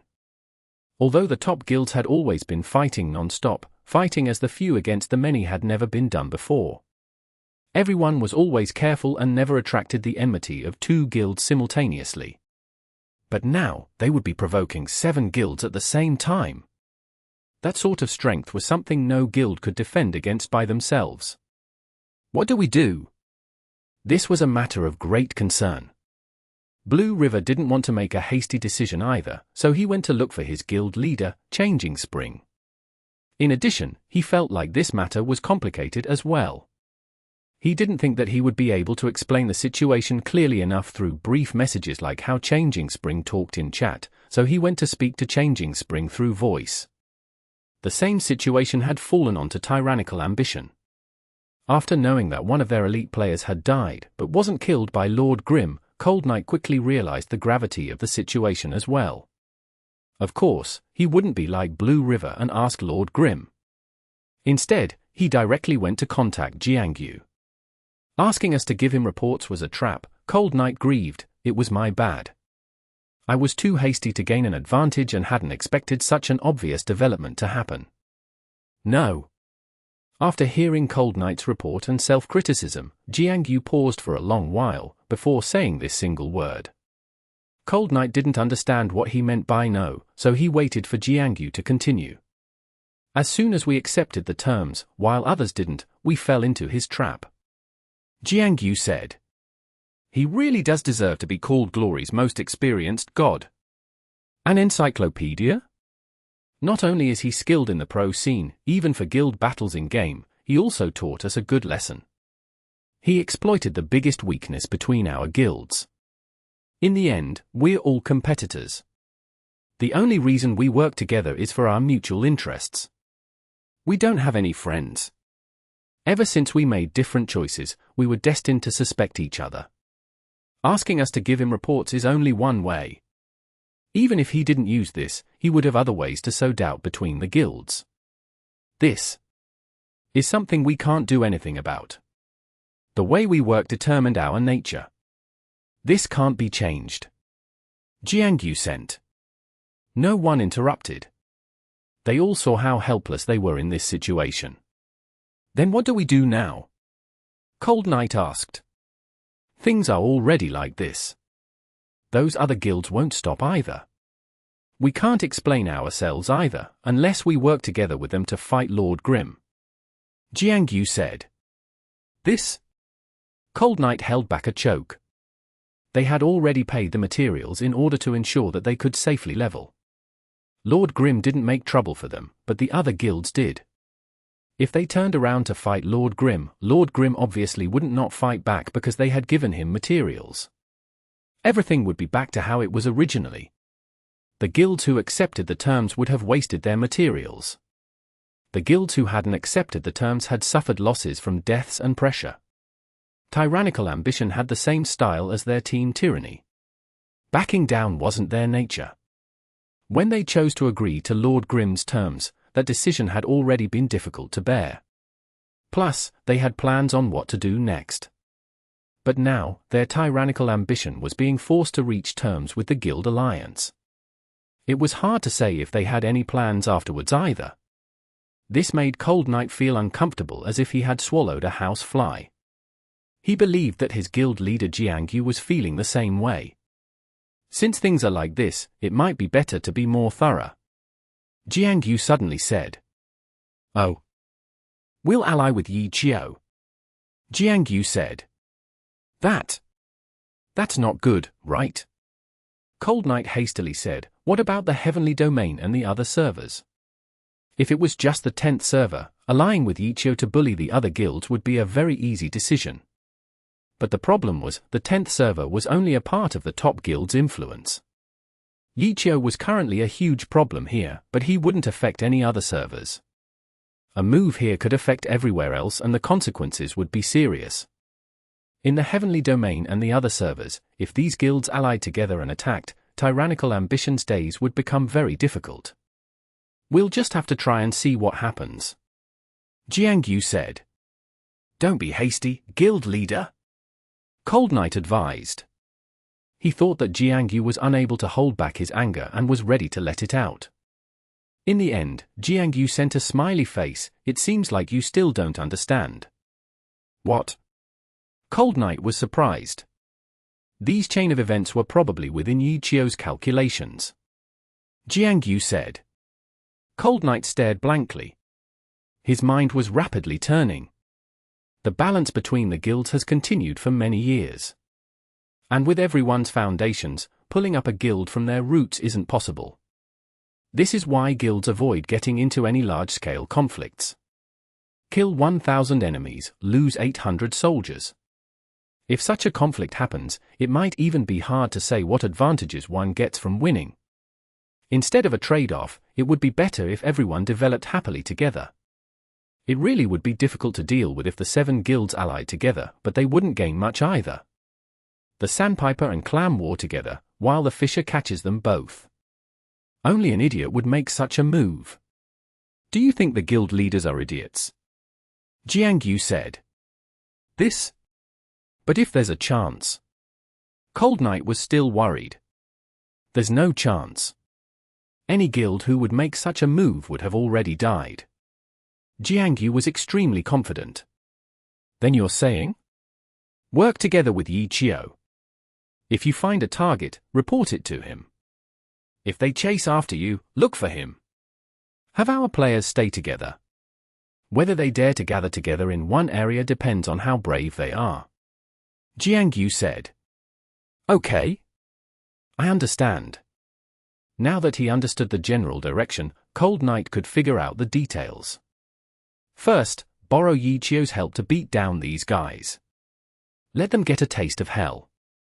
At the same time, this will help Ye Qiu's momentum.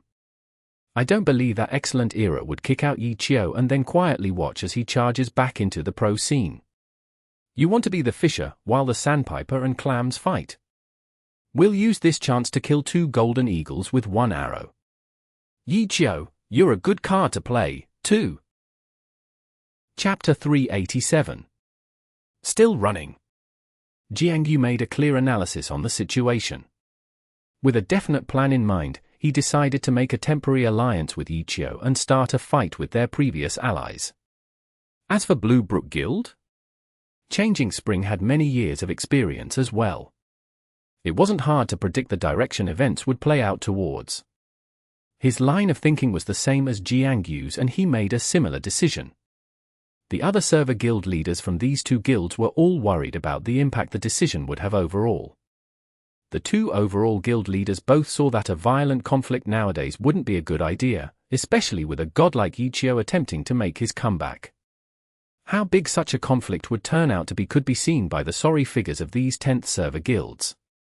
Even though the top guilds had a much stronger foundation in the Heavenly Domain than the 10th server, Ye Qiu would also have a popularity that he didn't have in the 10th server. They had to take precautions in every area against this opponent. How could they give him any chances to take advantage of them? Only after weighing the pros and cons were the 2 overall guild leaders able to be at ease and bravely order their 10th server elites to ally with Ye Qiu. Understood. After everyone heard the order, they immediately began to carry them out. They stopped leveling in one specific area like before and began to wander around the entire leveling area. The difference between the 2 guilds was that tyrannical ambition moved in one large group, while Blue Brook Guild didn't require this, so they were free to do as they pleased. Those who wanted to form parties could form a party and level together. Those who wanted to level on their own like Blue River continued to guard a single area. Blue River didn't wander around. He had been deeply in admiration towards Changing Spring's analysis, but he didn't express it. Just listening to these calculations and plans made him feel tired, let alone thinking carefully about them. When he had played around in Guild Happy for a few days and became like a babysitter taking care of the new players, he didn't have to think so much about deceiving each other. It was much more fun. Sigh, Blue River didn't know why he sighed and continued to mechanically clear away monsters. He didn't know how the others were doing. He had been killing monsters for a while, but he hadn't received any news. There probably wasn't anything going on. If not, whether if someone had been killed or found a target, he would be the one to speak with Lord Grimm about it. How were things going to turn out? Blue River strolled around for a bit and once again thought of this. He was beginning to get distracted and was slowing down in his killing. Suddenly, he heard sounds of water being stirred violently. Even though he didn't have much experience in water battles, he could still tell that this sound wasn't normal. The experienced Blue River instantly took up his guard. He had his character turn his body over in the water and then watched as a bullet shot by him. Only one of the bullets had been dodged, the numerous other ones following connected with him. In the water, very few players were able to nimbly move around the water and dodge attacks. The blood that sprayed out from the bullets quickly faded away. Blue River had already turned his character around to see a sharpshooter standing there, pointing his gun at him. Herb Gardens player. Blue River could tell just from the player's name and couldn't help but laugh bitterly. He didn't want to find anyone, but they went to look for him and it didn't seem like he'd be let go. However, if they were intending to kill him, they wouldn't send only one player. These elites, whether they were on land or in the water, their skill levels were very even. In addition, Blue River was considered to be one of the 5 great experts of Blue Brook Guild. His skill level was top-notch amongst normal players. The opponent wouldn't be so confident as to think that a single player could bring him down with certainty, just because he had made the first move. This was even more so for an old rival like Herb Garden. Blue River calmly thought and didn't hurry to attack the sharpshooter. While moving, he turned his character's camera and looked all around himself. Sure enough, the other side had 4 players. One of them was even their 10th server's guild leader, Cede. The 4 had taken advantage of the fact that Blue River was distracted and had already closed in. The reason the sharpshooter had fired at him was because they believed that Blue River had nowhere to run. A message popped up. Blue River looked and saw that Cede had sent him a smiley face. Blue River was too lazy to talk with him. He turned his character and immediately charged towards Cede. Cede didn't panic. He didn't go forward to welcome the fight. Instead, he slowly retreated and watched as the other 3 players closed in. Blue River also paid attention to his left and right. He didn't have the confidence in defeating Cede in just a few hits. The other 3 weren't far either. The sharpshooter had been attacking the entire time. If Cede stalled him for just a bit, they would be able to surround him and his death would be certain. Cede understood this, too. Retreating was just a way to stall for time. He wasn't planning on staying away from Blue River the entire time. Seeing that his 3 allies were close, he stopped his retreat and waved the broom in his hands, whipping up a spray of water. Blue River had been charging bravely for a while. But when he got close enough to attack, he suddenly changed directions and his character dove down into the water. Cede saw this and immediately threw down a lava flask. When the lava flask was used on land, it would create a sea of fire wherever the flask broke. In the water, it had a different effect. The lava flowing out from the flask couldn't ignite the water, but it could make the water bubble. The waves spread the lava out, making it float all over the place, making the waters look like a polluted garbage dump. If a character touched the flameless lava, they would still take damage. Blue River understood this. But with his skill, not touching the lava wasn't easy for him. Blue River didn't want this to waste his time though, so he took the damage and directly rushed out from the lava. Cede had already swam over after throwing the lava flask. His own skill wouldn't harm him. Seeing Blue River take the damage and rush out from the lava, he waved his arms and tossed out a shadow cloak, in order to try and bind Blue River. But Blue River wasn't blindly running. He noticed Cede's movements, and as he came out of the lava, he used a skill. Cede had only just thrown out his mantle when he saw a blade light hit the mantle. It was already too late to dodge, and the sword draw connected with his body, sending him tumbling into the water. Cede was sad. He hadn't seen the attack at all. Why? Because the bubbling from his lava had blocked his line of sight. With just this short delay, Blue River was able to get out of the lava area. He had a few lava bits on him, but it didn't affect his movement speed. Chase! Cede called out to his team, and the four chased after him. There's no escape. Cede messaged Blue River as his character lifted his head and rose from the water. He was a witch, so he could use his broom to move even faster than a launcher using aerial fire. He was confident that he could stop Blue River. Blue River ignored Cede. Seeing him rush over on the surface of the water, he understood his intent and immediately changed directions again. Cede was on top of the water, so he couldn't see far underwater. He could only chase according to the direction of the other three players. When Blue River changed directions, the three notified Cede. But their message had been a bit too slow, and Cede didn't know how far away he had been thrown off by. He could only wait for Blue River to come back up to the surface in order to know. It's about time. You're still not going to go up to breathe. Cede casually messaged Blue River. In his eyes, Blue River's demise was just a matter of time. I'm coming. This time, Blue River unexpectedly replied. Just as the message came out, half a body had come out from the water. If that wasn't Blue River, who else could it be? Cede saw this and immediately rushed forward on his broom. As soon as Blue River came up, he went to see where Cede was. He swam madly, while paying attention to where Cede was. Still running! Cede shouted.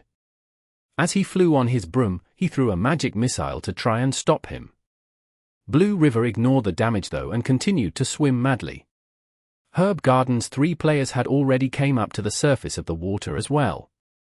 They didn't have a movement speed advantage over Blue River though. After chasing underwater for so long, the distance between them was the same. When the sharpshooter came up, he also used an aerial gun technique. It couldn't compare to an aerial cannon, but it was enough to move faster than a swimming player. Still running! Still running! Still running! Cede yelled every time he threw a magic missile. He was having quite some fun chasing. Tiny Herb and Blue Rain were arch-rivals, just like Excellent Era and Tyranny. The guilds in-game naturally held the same view. Blue River was one of Cede's rivals, too. At this moment, chasing him around felt extremely good. Magic Missile might only be a low-level skill, but several strikes of it still whittled down quite a chunk of Blue River's health. Cede quickly caught up with his movement speed advantage. He was even feeling a bit reluctant.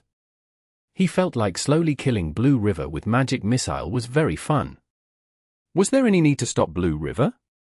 He didn't hesitate because of this. It was only an afterthought when he caught up to Blue River. At the same time, he tossed a shadow cloak, ready to bind Blue River. But Blue River flipped his body and headed into the water, just barely dodging the shadow cloak. What a time waster! Cede helplessly said, "You guys continue watching him." Yes, the three replied, and then they dove into the water. I say, this is pretty interesting. Where can you run to? Cede messaged Blue River. It's about time. Blue River replied. What? Cede stared blankly for a bit. A message flashed. Cede opened it and saw the three types simultaneously, Lord Grim. Chapter 388. To move a stone and stub one's foot. Blue River, how despicable. Cede suddenly came to a realization. Blue River had been blindly wandering around, waiting for help. and the help he got was way too excessive. It was so excessive that Cede was so powerless to do anything that all he could do was roar angrily on top of the lake. Soon afterwards, his character could no longer be controlled. A spout of water lifted his body up as Cede was launched into the air. He turned his camera to look, and the same situation that had befallen his 3 allies as well. How had Lord Grim blasted all 4 of them into the sky at the same time? Cede couldn't imagine how. The instant he looked down, the 5th player shot out of the water. On top of his head was the hateful ID of Lord Grim. Cede only had 2 thoughts on his mind. 1. How much he despised Blue River. And 2. How he was going to escape. There's got to be a chance. Cede shuddered. Lord Grim was Ye Qiu, that much was true. But they had 4 players. If they all scattered and ran, at least 3 of them should be able to escape, right? Who was going to be the first target though?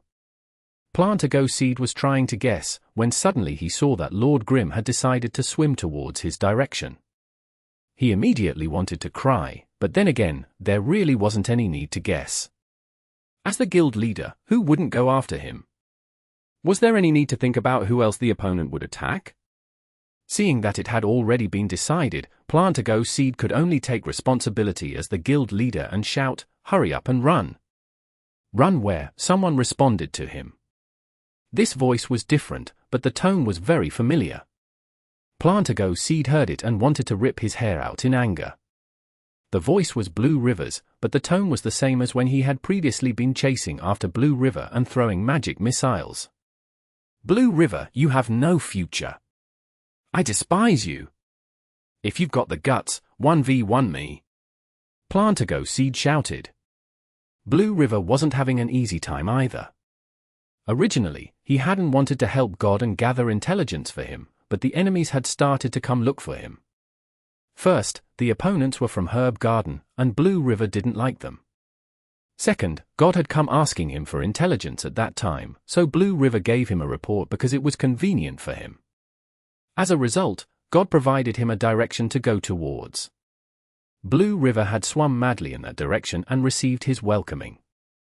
In an instant, the situation turned around, but Cede's denouncement made Blue River speechless. In the end, Ye Qiu replied, 1v1? You think this is a competitive match? In this game, it's the many who bully the few. And you call yourself a guild leader. Your comprehension skills are too poor. After saying this, Lord Grim received the falling Cede with an attack. The scene afterwards would make those who saw it terrified. F***ck your mother. You can keep me in the air endlessly from the water. Cede cried. He didn't even get the chance to fall into the water. Don't be too fascinated by me. Pay attention to the player that is in your hands. I'm talking to you, 1,000 creations. Ye Qiu shouted. Ah? Oh, someone replied from a different direction. 1,000 creations had been distracted and the opponent that he had been fighting all along had slipped away. He hastily chased after him. Cede suddenly realized that Lord Grim wasn't the only opponent there. Soft Mist, 1,000 creations, and Blue River were there, too. Those 3 each took care of one of his 3 brothers. Cede was completely speechless. Even a god like Ye Qiu was playing with others. What could he say? Finally, Cede dropped into the water. He had run out of health and with a heart unwilling to accept it, he revived back at the city. How's it going? Can you guys hold on? Ye Qiu turned to ask the other 3. It's no good. Hurry and help me. The person to speak was a female voice, which naturally meant that it was from Soft Mist. Those who were familiar with her would be very surprised, because how could Tang Ru say something like that? In truth, it was because the person controlling Soft Mist wasn't Tang Ru, but Guo. Tang Ru was currently working at the cash register at the front desk. It was currently during peak hours, so she didn't have time to play the game. As a result, Guo took the chance to play on her account. Guo respected Ye Qiu very much, so she liked the battle mage class. She had even leveled up a low-level account. But in truth, she had never played it seriously, so she wasn't familiar with the class. Plus, the opponent in front of her was an elite from the top guilds. They were more skilled than her, so fighting against one was extremely difficult for her. If she continued to fight, she would be the one to die. Luckily, Ye Qiu was lightning fast. It had taken him less than a minute to take down Plantago Cede, and this herb garden elite wasn't good enough to beat the experienced Chen Guo in less than a minute. Ye Qiu rushed over to help, and the situation immediately became as simple as 1 + 1 = 2. Chen Guo also took the chance to take revenge. However, because she was in the water and because she was unfamiliar with the class, many of her skills hit Ye Qiu's Lord Grim. Fortunately, attacks from players in the same party didn't do damage. Otherwise, Lord Grim would probably have taken the same amount of damage as their opponent. With a second one dead, next were the other two sides. Blue River was fighting steadily and was revolving around his opponent. For now, the battle was even. On the other side, Thousand Creations was currently chasing his opponent because he had been distracted previously. He was relying on his Battle Mage's movement speed buff from the chasers in order to gradually close the distance. Ye Qiu saw this and immediately controlled his Lord Grim to rush over to Thousand Creations' side, while telling Chen Guo, "You go help Blue River." "Okay." Chen Guo listened and swam over. She raised her arms and used a dragon tooth. But the waves crashed against her and her character moved over to the side. The dragon tooth, which was supposed to be towards the herb garden player, slipped and stabbed towards Blue River. Luckily, Blue River had moved a bit, too. The dragon tooth didn't connect and swiped past him. "Sister, which side are you on?" Blue River cried out in surprise. "Sorry. It was an accident." Chen Guo apologized in shame. "Hurry up and add me to the party." "Add me?" Blue River shouted. Lord Grim and the others were in the same party, but Blue River wasn't. He would still take damage from them. If the dragon tooth had connected, it'd be the same as if an enemy had injured him. Add him to the party. Chen Guo was afraid that Ye Qiu wouldn't hear her, so she turned her head to give Ye Qiu a shout. Ye Qiu was currently chasing after his target and trying to cut him off. He sent a party invite to Blue River, which Blue River immediately accepted. Chen Guo controlled Soft Mist and kept a distance away from Blue River. She was familiar with Ye Qiu, so it didn't matter. But in front of a stranger, Chen Guo couldn't lose too much face. Her following attacks were much more careful. Blue River's skill had originally been above his opponent's. Now, with a bit of help, his superiority was clear and he quickly seized the advantage. The opponent didn't want to fight either. He knew that no matter hard he fought, once Lord Grim came around, he was a dead man, which was why he had been trying to escape the entire time. However, Blue River was an experienced player and didn't let him get a chance to run. Finally, after getting Chen Guo's help, the elite wasn't even able to last until Lord Grim got there and died under Blue River's sword. "Blue River, you're shameless." This brother didn't forget to pass on their guild leader's spirit when he died. Being told like that in front of a lady was quite embarrassing for Blue River. Chen Guo didn't care though.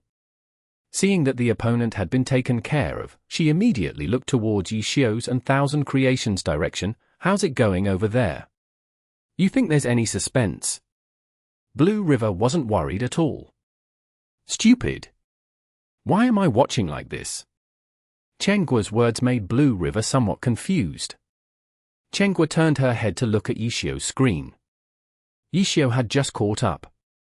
And just like what Blue River had said, there wasn't any suspense. A bunch of attacks came out.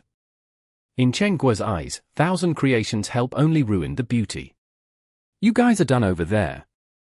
Ye Qiu easily cleaned up the remaining player and asked Chen Guo. "Done." Chen Guo put her thumbs up. Ye Qiu nodded his head and messaged Blue River, "Not bad, not bad." Pulling 4 players at once. "You're quite a good taunter." Blue River had no words to say. "Keep up the good work," Ye Qiu said. Still no words. "Don't be too scared. There are a lot of options in the water." Most players aren't good in the water either, so as long as you can stay alive for a while, I'll be able to rush over. Ye Qiu said. I'm going to level. Blue River didn't want to say anything. Go ahead, go ahead. If anything comes up, call me. Ye Qiu replied. Blue River's misdeeds had naturally been exposed by Plantago Cede. The 7 top guilds condemned Blue River, but as time went on, they discovered that Blue River wasn't the only one to do this.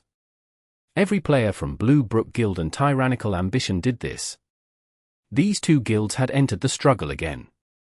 However, this time, they were standing on Lord Grimm's side and were bullying the other guilds. This made these 7 top guilds even angrier, but there was nothing they could do. Killing a player in the water wasn't easy for them. Now, the players from these 2 guilds could call on Lord Grimm for help if they ever got targeted. For such a god like Ye Qiu, he wasn't acting proper in any way. He was like a summoned creature and would arrive whenever he was called upon. The players from those 2 guilds were no longer his targets, but his bait. The most shameless ones were the bait, who were acting extremely arrogant. They went around Thousand Waves Lake showing off. Any fish they discovered would be chased after. And then, Lord Grimm would quickly be summoned over and the fish would be caught. The players from the 7 top guilds cried. They had originally wanted to carefully hide from Guild Happy's few players. But the number of players they had to hide from now were too many. Attacking the players from those 2 guilds were like moving a rock to stub their own toe. Did it make a difference? A guild leader was still comforting himself. Those 2 guilds had already chosen to stand on that side. Even if we didn't chase after them, they would have helped Lord Grimm look for us. Whether or not we went to kill them didn't matter, no. It didn't make a difference, but the problem is that we can't compare to Ye Qiu in the water. Not only did we not make a comeback, we suffered even more losses. How many of our players have been killed today? Everyone went silent. They didn't have the heart to count how many of their players had died. On the other hand, Ye Qiu had taken note of every kill in his notebook. Chapter 389. 3 Choices. The top 7 guilds persisted under the increased pressure. They felt that Blue Brook Guild and Tyrannical Ambition had been telling Lord Grimm about their whereabouts since long ago, so the general situation hadn't changed much from how it was before. It had been a mistake on their part to have their players take the initiative to look for trouble though. In the end, the problem laid in their weakness in the water. They had no way of killing their targets fast enough, thus giving their targets enough time to stall till Lord Grimm arrived. The guild leaders of these top 7 guilds were all very flexible people. Once they saw that their actions weren't working, they despised Blue Brook Guild and Tyrannical Ambition, then they decisively changed their plans. They would then continue with their previous hiding plan and would not take the initiative to attack. Going back and forth had only caused more trouble for them. Ye Qiu's side was completely unconcerned. They continued to level while still wandering around and reporting their situations. Any single enemy that they met would be killed. A bit later into the night, Su Muqing came online. With another overwhelmingly powerful killer, the pressure only increased for these top 7 guilds. Time passed. Ye Qiu's group was as happy as ever. Blue Brook Guild and Tyrannical Ambition were also in high spirits. Against other guilds backed by clubs, this type of pressure they exerted, which made their opponents run away on sight of them without any intentions of fighting, was truly something that they hadn't felt in a long time. They deeply felt, through experience, how comfortable it was to cool in the shade under a large tree. Midnight arrived and finally, it came time for the dungeons to refresh. The players from those top 7 guilds had been tense the entire day. Dungeon running was usually the time where they had to concentrate and focus, but now it felt like a resting time for them. In the dungeon, they wouldn't have to worry about someone suddenly popping up out of nowhere and attacking them. Dungeon! Dungeon! The elites from the guilds eagerly cheered. We can finally rest, the branch guild leaders from those top 7 guilds muttered in their hearts. They were a part of the elite teams and had been tense like the others for the entire day. Form 2 parties of 4. The higher-up guild members passed on the order. PvE wasn't a problem for players of their skill level. A party of 4 would clear a dungeon with ease. However, there was no chance for them to beat the dungeon record. Though with their current conditions, entering the dungeon was the same as taking a vacation. They didn't have the energy to go all out for a dungeon record. The branch guild leaders from these 7 top guilds hadn't thought that their orders to do this would strike a huge blow to their guilds. After finishing their first runs, they were then ambushed. Against top-tier experts like Su Muqing and Ye Qiu, they didn't even have a chance of entering the dungeon again. 2 teams had been wiped out by these 2 players. At the other dungeon entrances, Tang Ru, Thousand Creations, Blue Brook Guild's players and Tyrannical Ambitions players had been waiting to ambush them. Through their numbers advantage, they were able to wipe out another 2 teams. One dungeon run resulted in 4 teams being wiped out. The 4 teams had belonged to 4 different guilds, immediately causing those 4 guilds to go mad. Soon after, they realized that just before midnight came, their opponents had already begun to monitor their movements at the dungeon entrances. When they saw a team enter, they didn't reveal themselves. Instead, they dispatched troops to wait for them to finish the dungeons and then ambush them. The players from these top 7 guilds had been on high alert the entire day and were exhausted. When midnight came, their only desire was to enter the dungeons and relax. They had been too impatient and too careless. Not a single player had thought about taking precautions against such a simple move. It was too late to regret it now though. The 4 guilds who had their teams wiped out immediately thought that if their opponents were only able to guard those 4 entrances, then it meant that they didn't have enough manpower to cover every single entrance. In terms of numbers, their opponents had around 20 players. In theory, it was possible for them to know the whereabouts of every one of their teams. Thinking about this, those 4 guilds immediately notified the other guilds to take advantage of the fact that their opponents weren't there waiting and to hurry up and find a different dungeon entrance to enter. The teams of the 3 guilds that weren't affected were too late after hearing this news. Their players had already entered the dungeons a second time. It was already too late to change dungeon entrances. If they exited the dungeon forcefully, they would waste one of their runs. In addition, it wasn't worth it for them to enter an endangered status. But if they cleared the dungeon, came out, and met an ambush, they would also suffer many losses. If they wanted to run away safely, they could log off in the middle of the dungeon. However, if they did that, they wouldn't be leveling, and would suffer even greater losses. Helpless, the guilds could only face the dangers. First, they would clear the dungeon and then hope that their team's whereabouts hadn't been discovered. As a result, after coming out of the dungeon for the second time, the teams who hadn't encountered anyone cried out at their good luck. The teams who had encountered players though could only accept their deaths. This time around, 2 teams had been caught and killed. The 7 guilds saw this and knew that their opponents really had known where they were beforehand and came again to clean them up. They immediately had their teams change positions.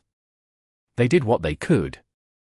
But after suffering heavy losses 2 times, the teams all felt uneasy. Dungeoning had originally been their time to relax, but they became so nervous that some of them made serious mistakes, causing their team to wipe out. Unfortunately, Ye Qiu didn't know about this. If he had, he would have drawn a few more XX deaths on his notepad. After the last run, another round of both happiness and sadness came about. Some of the teams had been noticed and the result was still the same. Midnight was supposed to be their time to relax, but it turned out to be the time for the peak of deaths. The players from the 7 guilds spat out blood with ashen-colored faces. The experience loss from one death would take several hours of leveling in order to make up for it.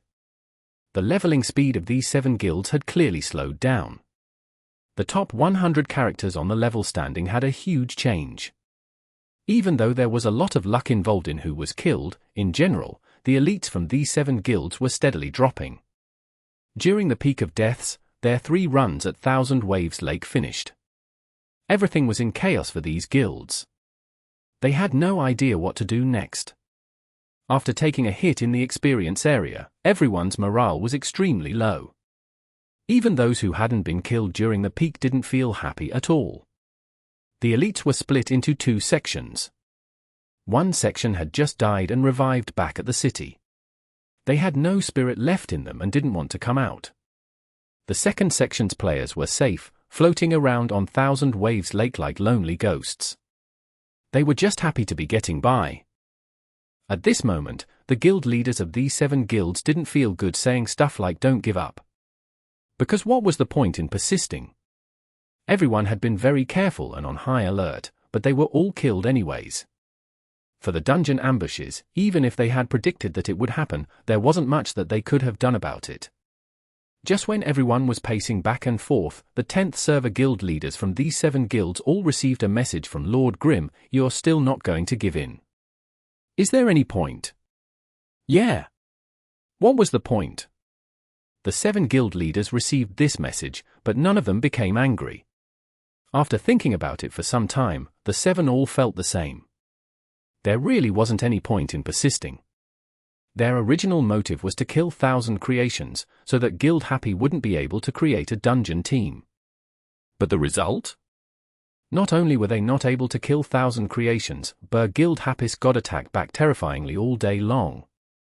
Right now, their goal had turned into reducing their losses at 1,000 Waves Lake by as much as possible. As for Guild Happy? They were attacking them non-stop, while their dungeon team was formed because of 1,000 Creations and Horse Shooters Edition. What was the point in acting like this? If they had done nothing, they might have been able to level up peacefully. But they had to bring trouble on themselves and turn a nice, peaceful leveling area into a bloody danger zone. Their leveling speed had slowed down and they didn't have the ability to snipe at Happy's dungeon team. Their efforts were no longer towards gaining any benefits, but rather reducing losses. There was nothing that they could do to avoid these losses either. The guilds all shared the losses. Some were lucky and some were not. Some had died miserably, while some had laughed sneakily. However, this wouldn't be the only day. It might not even end on the 5th day. These sorts of days would only end once they leveled out of the 1,000 Waves Lake leveling area. They could retreat and level at Sin City or go to the leveling area higher than 1,000 Waves Lake. However, the veterans chose to stay at 1,000 Waves Lake, naturally because it was the most efficient place for them to level. Retreating would be taking a loss. Now, they had 3 choices in front of them. 1. They could retreat and go to a lower or higher leveling area than 1,000 Waves Lake, which would make their characters level slower. 2. They could negotiate with Lord Grim and pay him materials for their safety. They would lose materials, but would guarantee just about everything else. 3. They could continue to bear the pressure and the dangers, hiding from Lord Grim's company and level. They had no idea what would happen if they chose this option. This option depended on luck. For example, Misty Castle had suffered the most, but Royal Heritage hadn't suffered very much. Compared to the first and second choices, this third choice might be the best for them. The seniors of these 7 guilds once again started discussing. Chapter 390. Accept surrender. The same problem with the same result. After carefully pondering about the issue, the 7 guild leaders chose to eliminate the third option. This risk for it was too high to take. Apart from the pressure they had previously, there was still a harsh reality right in front of them. If any of the 7 guilds switched sides, they would be like Blue Brook Guild and Tyrannical Ambition and immediately switch sides to take advantage of their misfortune. Don't look at how they were all despising and indignant at Blue Brook Guild and Tyrannical Ambition. If they had been in the same situation, any guild would switch sides faster than flipping a page in a book, especially in an online virtual environment. None of them would even feel bad about it at all. There was no such thing as an eternal friendship, only an eternal interest. They thought about how if they continued to push forward with their current situation and other guilds switched sides, they would be under even more pressure. No guild would dare continue wasting their resources at 1,000 Waves Lake like that. Next was the issue of retreating or agreeing to the terms. Retreating meant leaving the 1,000 Waves Lake leveling area, and agreeing to the terms meant paying Lord Grim materials. The former would result in a loss of experience while the latter would result in a loss of materials. There was only one option that could be chosen. From an emotional standpoint, agreeing to the terms felt more oppressive. Even though the guild leaders put their interests first, they couldn't ignore their guild members' feelings. At this moment, Lord Grim's identity as God Ye Qiu provided them with comfort. After eliminating the third choice, whether or not they would retreat or agree to the terms was no longer an issue of weighing the advantages and disadvantages, but rather the feelings of their guilds. The 7 guilds also knew that they wouldn't gain anything from delaying, so they quickly came to their decision. Ye Qiu received messages from 5 of the 7 guilds, probing him out, asking what they should do, as they didn't want to continue on like this. Ye Qiu didn't say anything and simply sent them a list of materials. The 5 guild leaders who received the list were already prepared. But when they saw it, they couldn't help but grind their teeth. Compared to the previous price, there were clearly more materials on this new list. There was nothing that they could do. Times had changed. A price increase wasn't something that the 5 guilds hadn't expected. The 5 guilds could only curse angrily in their hearts, but no one made any objections. They replied, giving their approval. Soon after, the 2 sides agreed on a trade location. The location would be in a safe area in the city. Naturally, this was to prevent any traps. When they arrived, 5 players from the 5 guilds were all gathered together. All of them were in the top 100 places on the level standings. Even though these guilds had a frustrating day, mixing up the level standings, the list of names hadn't changed. However, if they had continued resisting, it would be hard to say that new faces wouldn't appear on the level standings. It's been a long day, everyone. Ye Qiu had come alone. Even though the other side had more players, they had already accepted their full defeat. No one said anything, so in the end, Ye Qiu began. His words made everyone choke. Who wants to come trade first? Ye Qiu asked. I'll go. One of the characters walked towards Lord Grim. It was only an in-game character, but he gave a sort of dejected feeling. They discovered that it really was as if they had accepted surrender and were currently paying reparations. Oh, it's you. Ye Qiu looked at the first player's name. He flipped open his notebook. You died 4 times. It must have been very difficult. The Misty Castle player who died 4 times hastily finished the trade and hurried away in tears. You died 3 times. It couldn't have been easy. The second player, who was from Herb Garden, was commented on by Ye Qiu, too. He too quickly completed the trade and left. 4 times. 2 times. Wow, not bad. You never died once? What do you think? Want to join our guild, Happy? Our guild is in need of lucky people like you. The last player to come up didn't have any XS next to him. Ye Qiu was amazed and even tried to rope him in, but the other side left angrily after the trade. You're too evil. Chengguo watched as Ye Qiu received the materials. She knew that Ye Qiu wasn't sincerely trying to rope him over, but rather mocking him. In game speak, this was a type of trash talk. She laughed, while looking down at how shameless Ye Qiu was. 5 guilds? There are still 2 guilds left. It seems like they're not willing. Ye Qiu looked at his notebook. In the end, only 301 and Howling Heights hadn't contacted him. I'll confirm. Ye Qiu had both guild leaders on his friends list and immediately messaged them. The replies from the 2 were practically the same. They were going to hide. A shame. Ye Qiu sighed. He obviously preferred that they give him materials. By retreating to a different leveling area, their leveling speed might slow down, but Guild Happy wouldn't be able to gain much from it. They were on a different level than Guild Happy. Their retreat probably made the other guilds that were backed by clubs happier. As for Ye Qiu, he would rather have these types of material goods. Our rewards were quite good. Ye Qiu was very satisfied with his bag filled with materials. Even though the materials he had obtained weren't all necessary for his 1000 chance umbrella, with this capital, he could buy or trade the materials he needed. Next, apart from a few extremely rare materials, the remaining ones had been obtained. He could completely upgrade his 1000 chance umbrella to level 50 without a problem. But the more important part was how he would upgrade it later. This was because Ye Qiu would no longer have a clear list of materials that was needed to upgrade the umbrella. The path would require thinking, researching, and testing. During this process, it was possible that he might choose the wrong materials and ruin his 1000-chance umbrella. If that happened, his only choice would be to start over, which was why he couldn't stop accumulating materials. Ye Qiu wasn't confident that he could succeed in the level 50 to 70 stage on his first try. Even if he did succeed, he might not be completely happy with the result. For upgrading the 1000-chance umbrella, level 50 and below only required that he get the materials. After level 50 was the true beginning. After thinking through this, Ye Qiu put his newly acquired materials into the storage room.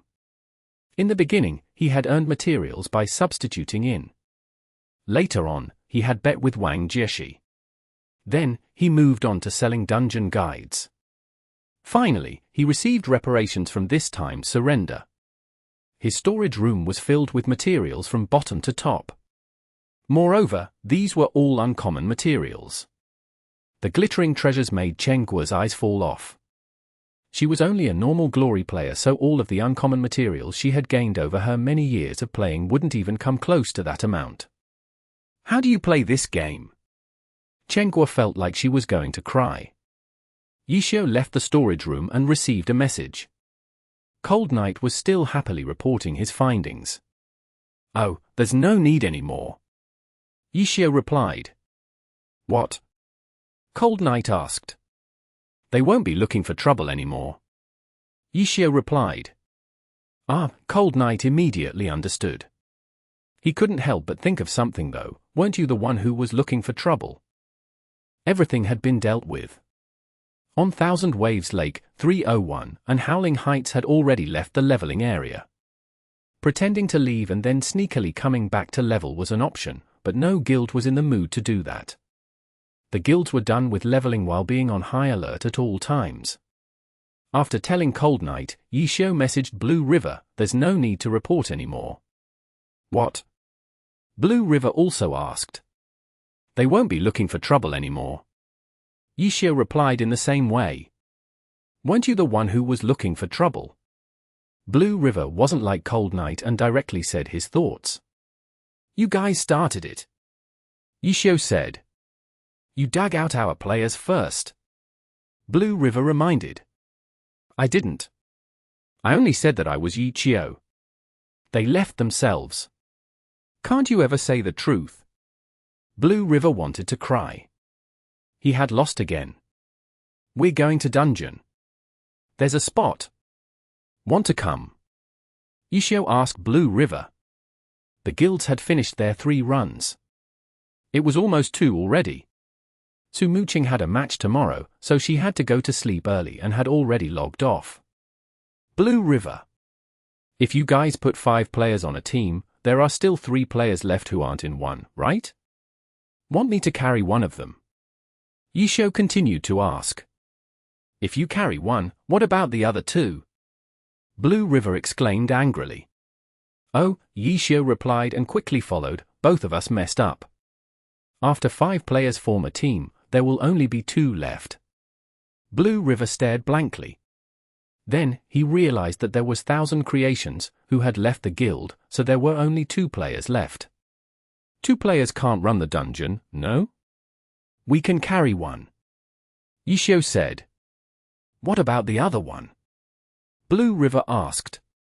Find another guild to party with. Ye Qiu suggested.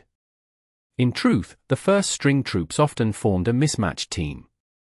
This was because each guild had 8 first string players. In order to beat a record, they would need 5 players. The remaining 3 could clear a dungeon, but it would be difficult. And since they were the only ones there, they didn't want to waste time, and many just formed parties with members from other guilds. Ye Qiu's suggestion was a common measure that the guilds took.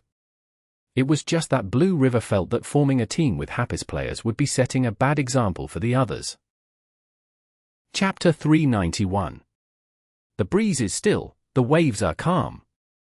The guilds felt a bit dispirited towards the dungeon records. There was no way to stop Lord Grimm from forming a dungeon team. They felt like no matter how hard they tried, second place would be the highest that they could ever achieve. There was no fun in that. As a result, some of the teams didn't care about having 5 players in a team before dungeoning. 8 players could be split into 2 teams of 4. A team of 4 was enough to beat a dungeon. However, Blue Brook Guild had 1 less player because 1000 creations had left. 7 players split into 2 teams meant 1 team of 3 and 1 team of 4. Unless there was no other choice, they didn't want the team of 3 to struggle on their way through the dungeon. You guys form one first. Bound Boat and I will look for players from other guilds to party with. Blue River was a kind guild leader. He made arrangements for the subordinates first before thinking about himself. I say that there won't be any other guilds to party with. Bound Boat said. Blue River stared blankly before remembering. In Thousand Waves Lake, besides God Ye Qiu's group, only Blue Brook Guild and Tyrannical Ambition hadn't finished their 3 runs for the day. Aren't there players from Tyrannical Ambition? They just happen to have 3 extra. We can form a party with them. Blue River said as he messaged Cold Knight. But it turned out that the other side had split their 8 players into 2 teams of 4 and the 2 teams had already entered the dungeon. It seems like our only option is to struggle our way through the dungeon with just 3 players. Bound Boat said helplessly after learning about the situation. Blue River also sighed. The 7 of them could only split into 1 team of 4 and 1 team of 3. The 2 teams entered the dungeon. In the end, Blue River ignored Ye Qiu's invite. Chenghua saw Ye Qiu's invite get rejected. Why did Ye Qiu want to invite him? It was because their team had Su Muqing, whose free time was limited. There were 3 reasons for why Su Muqing had a high level. One reason was because when she first started, Ye Qiu had spent time to carry her through. Another reason was because she was good at the game. Her leveling speed was a bit faster than normal players. The third reason was because of the Christmas event. However, even though Ye Qiu, Su Muqing, and Tang Ru had gained by far the most in the Christmas event, it could still be seen from the level standings that no matter how skilled they were, they couldn't compare to the top guild's 24/7 leveling. Ye Qiu saw that in the end, only 4 players would enter the dungeon. Su Muqing's character wouldn't be able to do this run, so she would definitely fall behind in experience. If she kept on doing this, she would naturally fall further and further behind. Chenghua couldn't help but be concerned. If you guys go dungeon now, what about Su Muqing? When she comes back tomorrow, she won't have anyone to dungeon with. There's nothing we can do about it. We can't wait for her. She doesn't have time tomorrow either. She has a match to play. Ye Qiu said. She's so busy. It must be tough. Chenghua felt her heart ache for her idol. It's not too bad. She doesn't spend too much time online. She can make it up with her skill. Ye Qiu said. No matter how good she is, she can't compare to the top guild's 24/7 leveling, no. Chenghua used to be a part of a top guild, so she knew of this, too. That's true. Ye Qiu acknowledged. Actually, my chasing Haze is at the maximum level and I've also just left the guild, so I don't have a set team to dungeon with. I can let her sit there for now. Chenghua was speaking as if her tongue were in a knot. It wasn't at all like her usual unrestrained self. So you're saying, you can help her level? Ye Qiu understood what she was trying to get at. Yes, yes, yes. Chenghua nodded her head furiously. She was a bit excited. Playing on the same account as her idol, how fun would that be? You would have to keep on moving the card around. You won't find that annoying. Ye Qiu said. Not at all. Not at all. Chenghua shook her head furiously and became even more excited. This was another reason to be happy about. In Glory, the account was tied to the card. To get someone else to level it required handing over the account card. This would mean that she would be able to see her idol every day. Thinking of this, Chenghua couldn't help but smile. Boss, how old are you? Ye Qiu suddenly asked. What? Chenghua couldn't understand why he asked this question. Her age? Didn't Ye Qiu already know it? Boss, you're so old already, yet you're still acting like a little girl chasing stars. Ye Qiu said. Are you looking to die? Chenghua jumped up in anger. She looked around, but couldn't find anything she could grab to hit someone with. The mouse and keyboard in her hands were newly bought for her to use and she liked them very much. The monitor, too expensive. The chair, too big. Too much commotion wouldn't be good. Cough, cough. Your words make a lot of sense.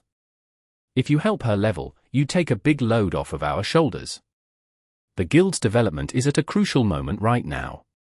Boss's decision is very wise. Ye Qiu hastily corrected himself. Tang Ru had turned to look at them and was holding back from laughing. Ye Qiu's bunch of words had calmed Chenghua down a lot.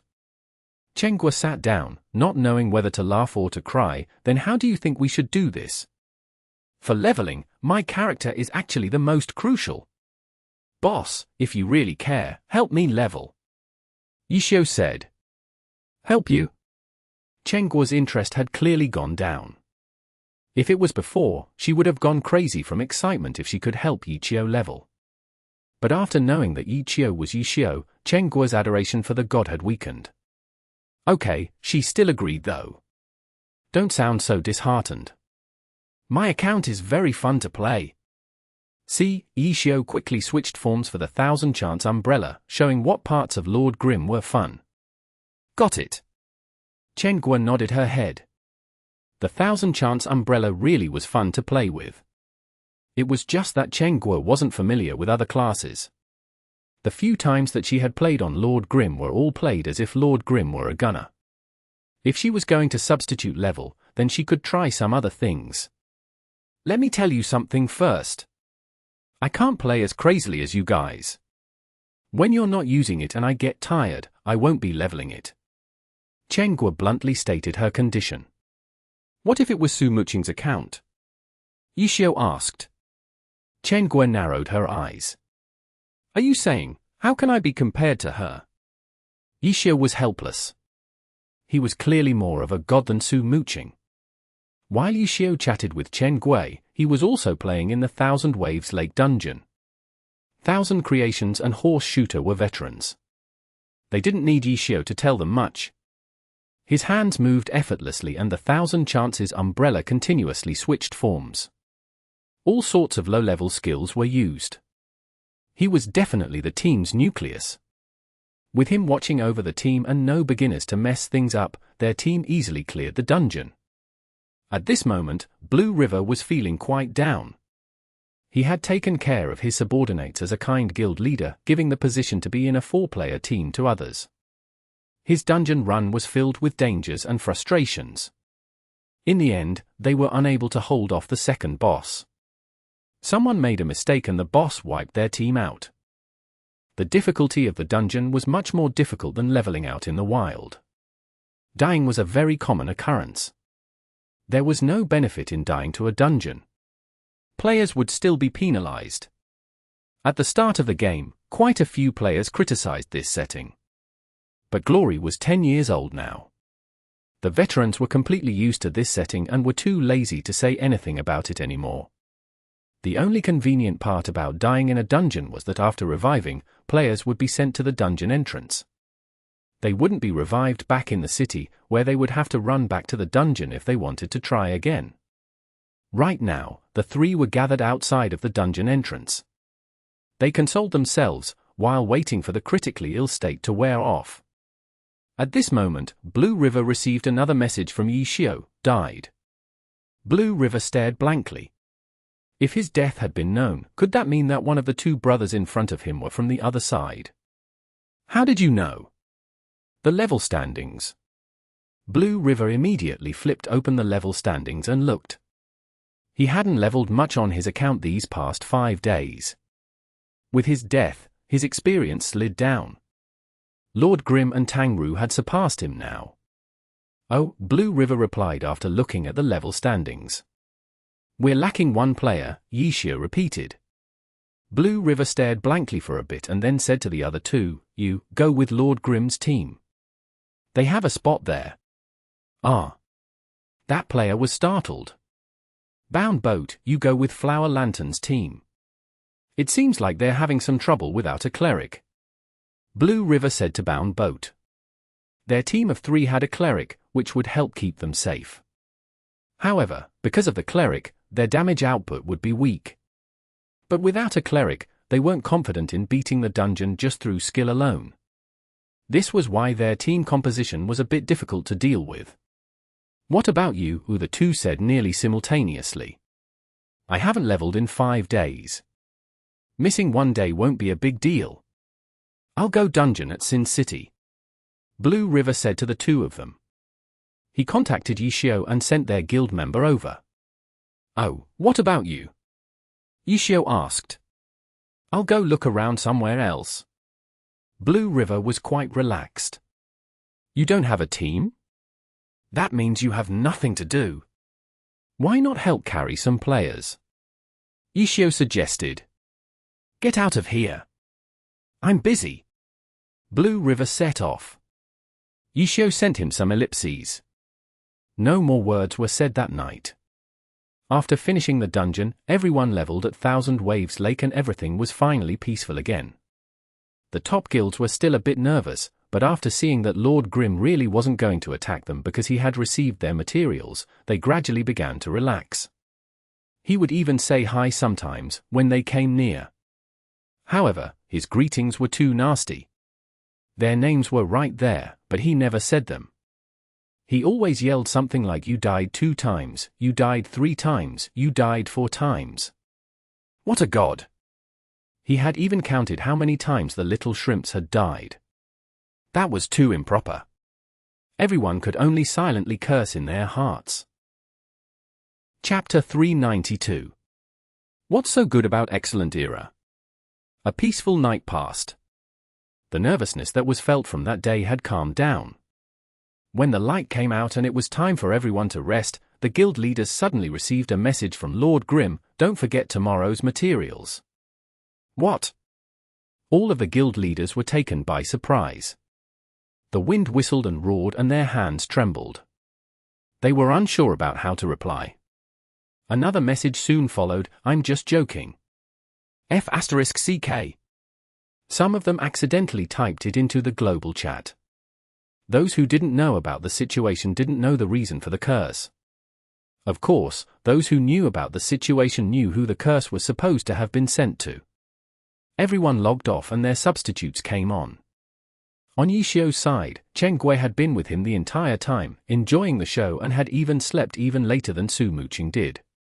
When daylight came, she still hadn't gotten up yet. Tang Ru still had to go to work later that day, so she didn't delay and logged off in order to rest. Ye Qiu leveled by himself for a while, up until Chen Gui woke up.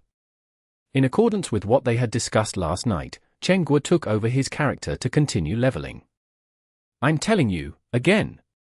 If I don't want to play, then I'll stop," Chen Gui emphasized. "Yeah, I know. I pretty much haven't done any of the quests yet, so you can do the quests while leveling," Ye Qiu said. "Okay." Chen Gui nodded her head and started her work as a substitute leveler. As someone who was straightforward with what she said, the reason Chen Gui stressed her words was because she had played Glory for many years. She had experienced practically everything in the game, so it was very easy to get tired and bored of playing by herself. Apart from special events, there were very few people who could patiently level the entire day like Ye Qiu and Tang Ru could. Chen Gui felt like she would stop playing after 2 or 3 hours, which was a testimony to how well she understood herself. Whether it was doing quests or killing monsters, nothing was new to her. Sure enough, she quickly got bored. The only thing that allowed her to hang on for so long was because of the 1000-chance umbrella. "I'll stop once I finish this quest." Chen Gui carried this type of mentality with her and continued. All the way until Ye Qiu got up. Chen Gui was still busy running about, doing a quest. She had no idea how many times she had said to herself, "This is the last one. Once I finish this, I'm done." Not bad. You level very quickly. You really deserve to be called a veteran at the game, Ye Qiu said.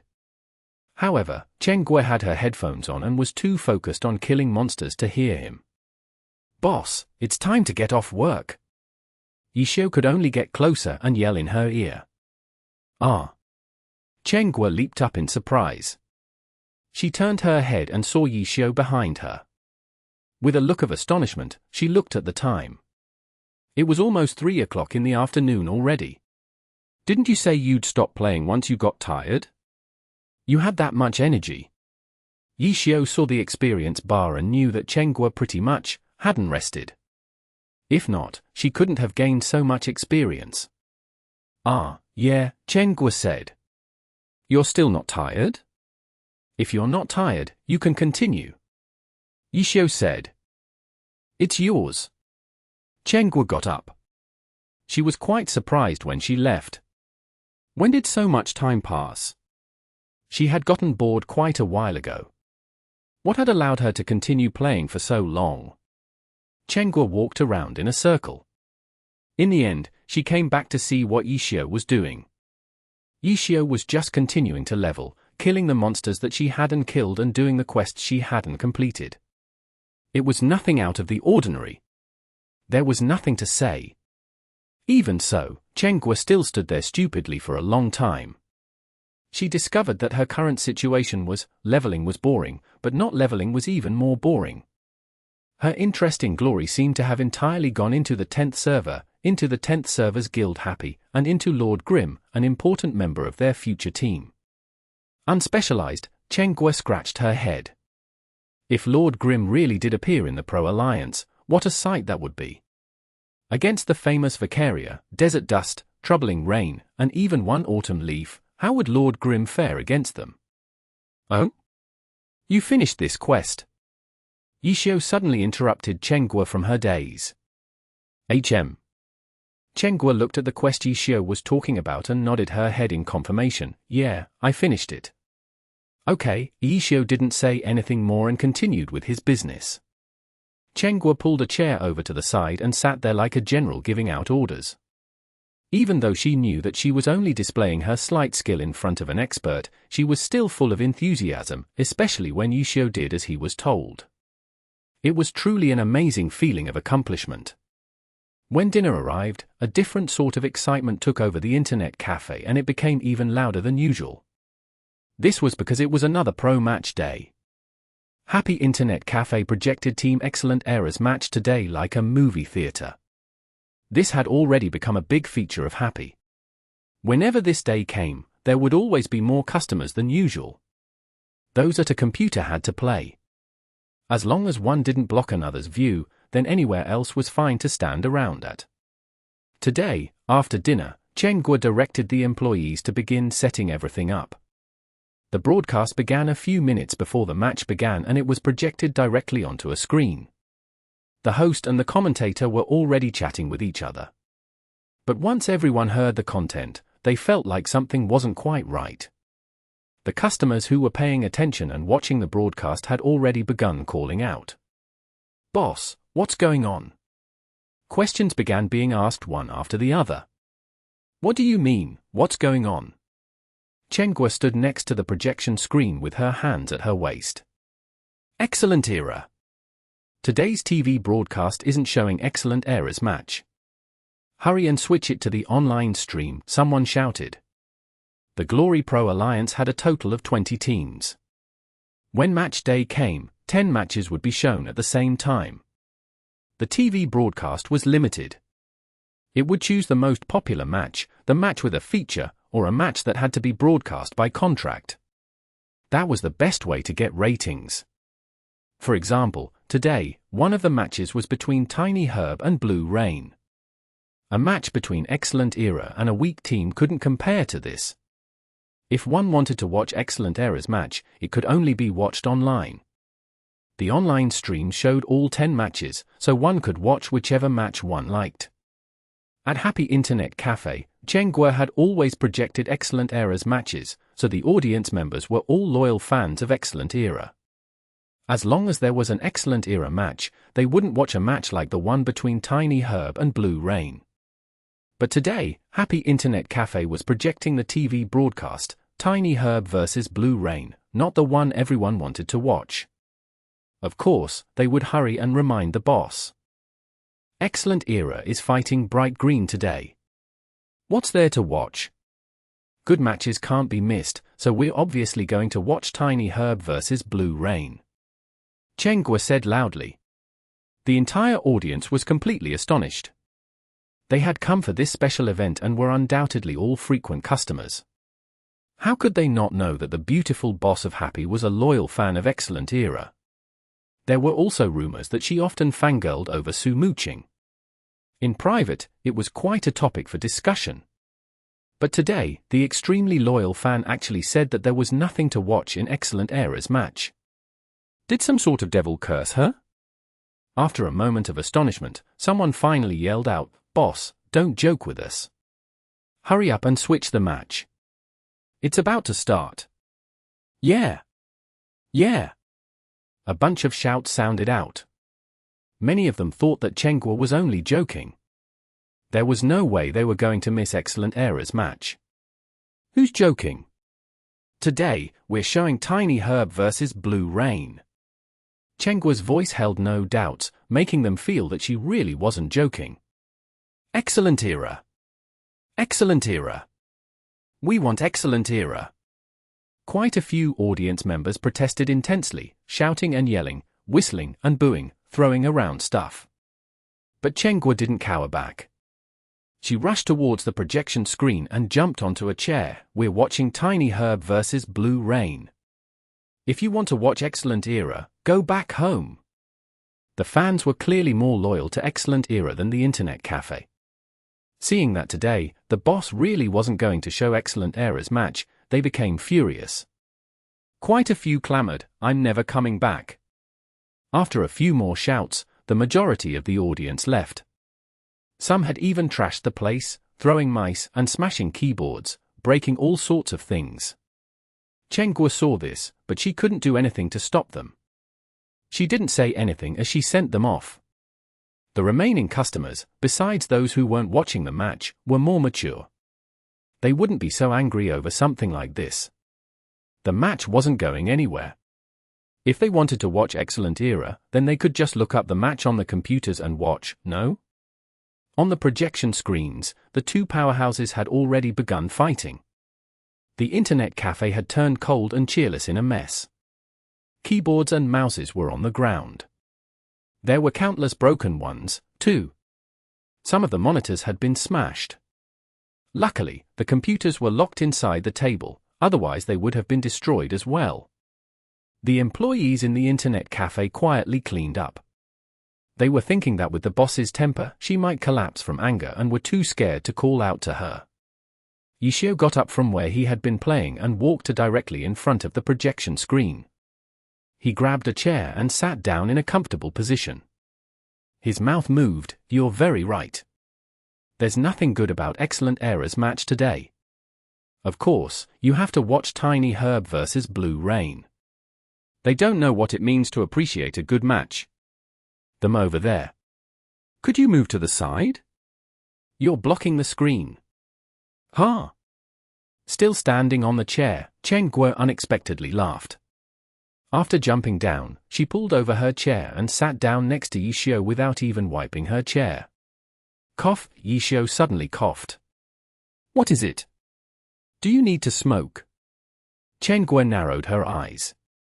"No. Don't you think that we're sitting a bit too close?" Qiu raised her head and looked up at the gigantic projection screen. She nodded her head a bit. "Let's hurry up and get farther away in case they feature Wang Jieshi. If not, his two disproportionate eyes will scare us to death," Ye Qiu said. Chapter 393. Absent-minded. Do you count that as a personal attack? Qiu wanted to laugh, but she had to warn Ye Qiu seriously, too. "No way. I'm just saying the truth. If you don't believe me, you can stay there," Ye Qiu said as he moved his chair far away. Qiu hesitated for a moment. With the way Ye Qiu said it, she felt like he was right and hastily lifted her chair and chased after him. By the time the two had found their new sitting positions, the individual matches were nearly over. The Blue Rain player beautifully comboed a Tiny Herb player to death, winning the victory for his team. "Nice! When Guo sat down, she saw the result and began shouting. "Which side are you rooting for?" Ye Qiu couldn't help but ask. "Doesn't matter." "Guo. Then why are you shouting so much?" "If they play well, then I cheer for them." Guo explained calmly. The internet cafe was empty. Let alone match days, even normal days never had so few customers at peak hours. In the messy space, they were the only two people looking at the big projection screen. If you're not rooting for anyone, the match is kind of boring to watch. Ye Qiu said. "Then which side are you rooting for?" Guo asked. "Me? I'm a pro, so I look at the match with a studying eye. Look, these guys will be our future opponents." Ye Qiu pointed to the two pro players who had just finished their match. Guo's spirit rose when she heard this, especially when Ye Qiu said our. It made Guo feel like she had taken a step into the glory pro scene. The second match began. In the entire happy internet cafe, there were still the only two people paying attention to the projection. The others who were watching the competition stayed at their computers, quietly watching Excellent Era's match. In truth, how could Guo feel calm, seeing Happy Internet Cafe in such a state? Happy Internet Cafe had always appealed to Excellent Era fans because of its proximity to the club. Moreover, Guo also happened to be a loyal fan of Excellent Era, so she was able to easily make the business into a gathering place for them. Her actions today had undoubtedly offended many loyal Excellent Era fans and had hurt her own brand. Guo was worried about the road ahead. However, she wasn't the type of person to swallow her anger. Excellent Era had already turned into an enemy to her and she wasn't willing to specially serve these Excellent Era fans. Her actions had been impulsive today, but if she had another chance, Guo was sure that she would do the same. She was worried, but she couldn't let others see it, so she tried her best to show that she didn't care. Ye Qiu, on the other hand, truly seemed like he didn't care at all. Amidst the mess, he watched the match as if nothing had happened. "Beautiful!" Ye Qiu suddenly shouted, almost scaring Guo off her seat. She was pretending to enjoy the match and didn't want to show any weaknesses, so she immediately added, "Yeah. Beautiful." Her focus returned to the match. This time, Tiny Herb's player clearly held the advantage. Guo had no idea why Ye Qiu had shouted beautiful, and she couldn't ask him either. Controlling her temper, she watched as Tiny Herb's player dominated his opponent. When the highlight montage was shown, Guo's question was answered. Tiny Herb's player had been losing, but was able to punish a mistake to turn the situation around, making even a god like Ye Qiu praise him.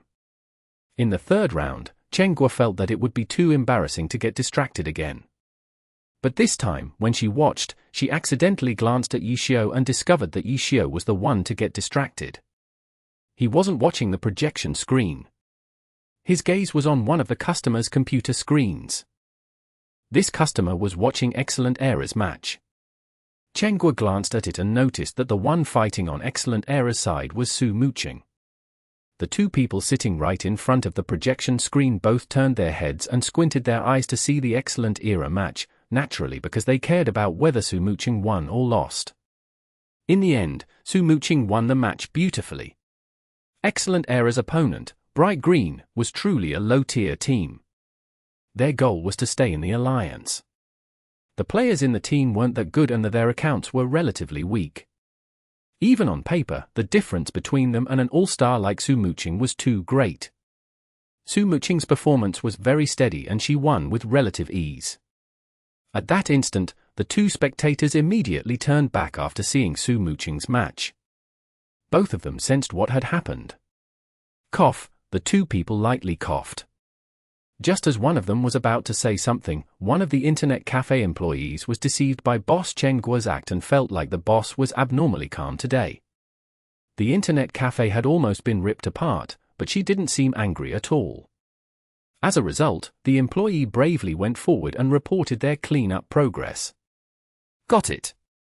You can throw them away if they're broken. I'll have someone replace them tomorrow," Guo calmly said after hearing how many items had been broken and continued to pretend as if nothing had happened. Without discarding the old, there would be no coming of the new. Ye Qiu recited. Are you trying to console me? Cheng Guo asked. No, I'm just saying a fact. Ye Qiu said. At this moment, the individual competition between Tiny Herb and Blue Rain ended. Tiny Herb won 2 matches, gaining 2 points. Blue River won 1 match, gaining 1 point. Cheng Guo had been too preoccupied with her thoughts to pay attention to the 3 matches and didn't have any impression of them in her head. After a short break, the group arena competition began. The commentator and honored guest began to get excited. They took out the players' list for the competition and saw an extra name on Team Tiny Herb's side, Ye Qiu. If I remember correctly, before the All-Star weekend, Ye Qiu has never gone up on stage in an official match, right? The commentator asked. Correct. Though I'm sure everyone still remembers Ye Qiu's brilliant performance at the All-Star Rookie Challenge. It seems like his performance has finally won him a place for himself on Team Tiny Herb. The honored guest took the chance to start up a discussion. We just don't know whether or not Ye Qiu will appear in the final team competition. We don't have the players' list for the team competition yet, the commentator said. If he can show the type of performance that he did during the All-Star weekend, I feel like he'll definitely be able to grab a spot on the main roster in the team competition. Tiny Herb has raised an amazing rookie. They really have. There's no one in the alliance at his age that can fight evenly with a top-tier god like Wang Jishi. And he even won. A single victory isn't enough to say whether Ye Qiu is better than Wang Jishi. But for someone to have such skill at his age, has there ever been a player like this in the alliance?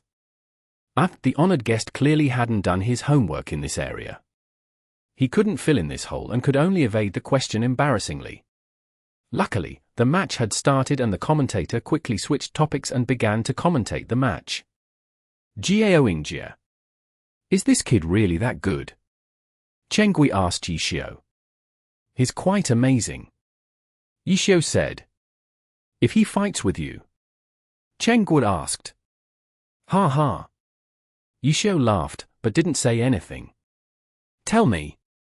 Cheng Guo chased. I have to see him in actual combat. It's hard to say. Ye Qiu said. So you're saying even you aren't completely confident? Cheng Guo asked.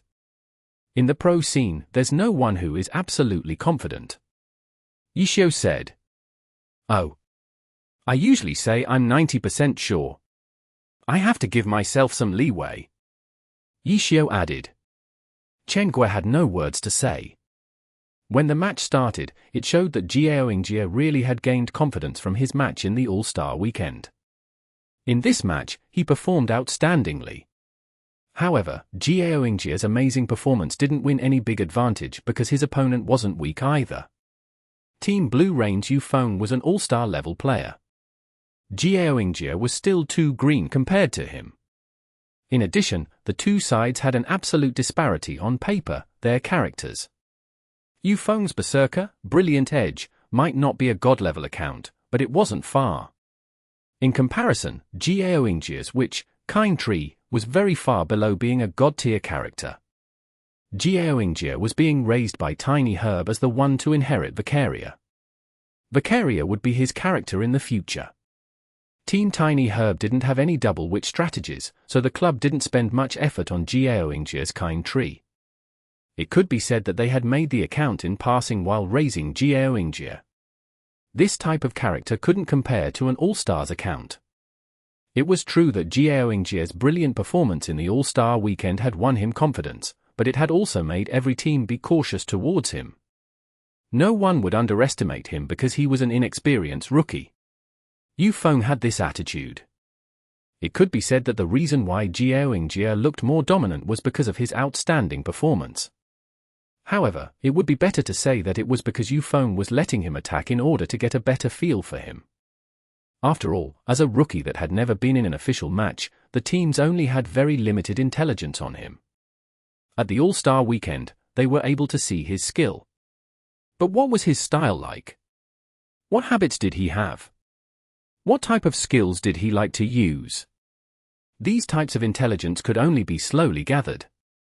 Without a good understanding of his opponent, Yu Feng's attitude in the match wasn't odd. Young people.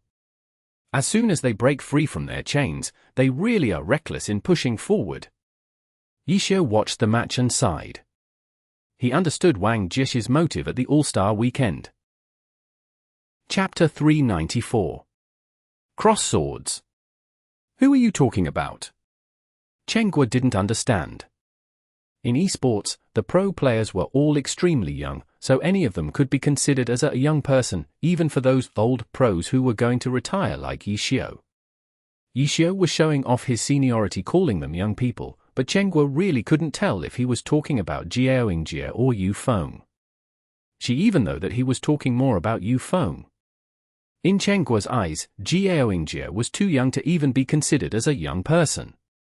I'm talking about this future of glory. Ye Qiu was still acting like he was talking to himself. What are you talking about? Chengguo muttered to herself. This Yu Feng is playing more and more with substance.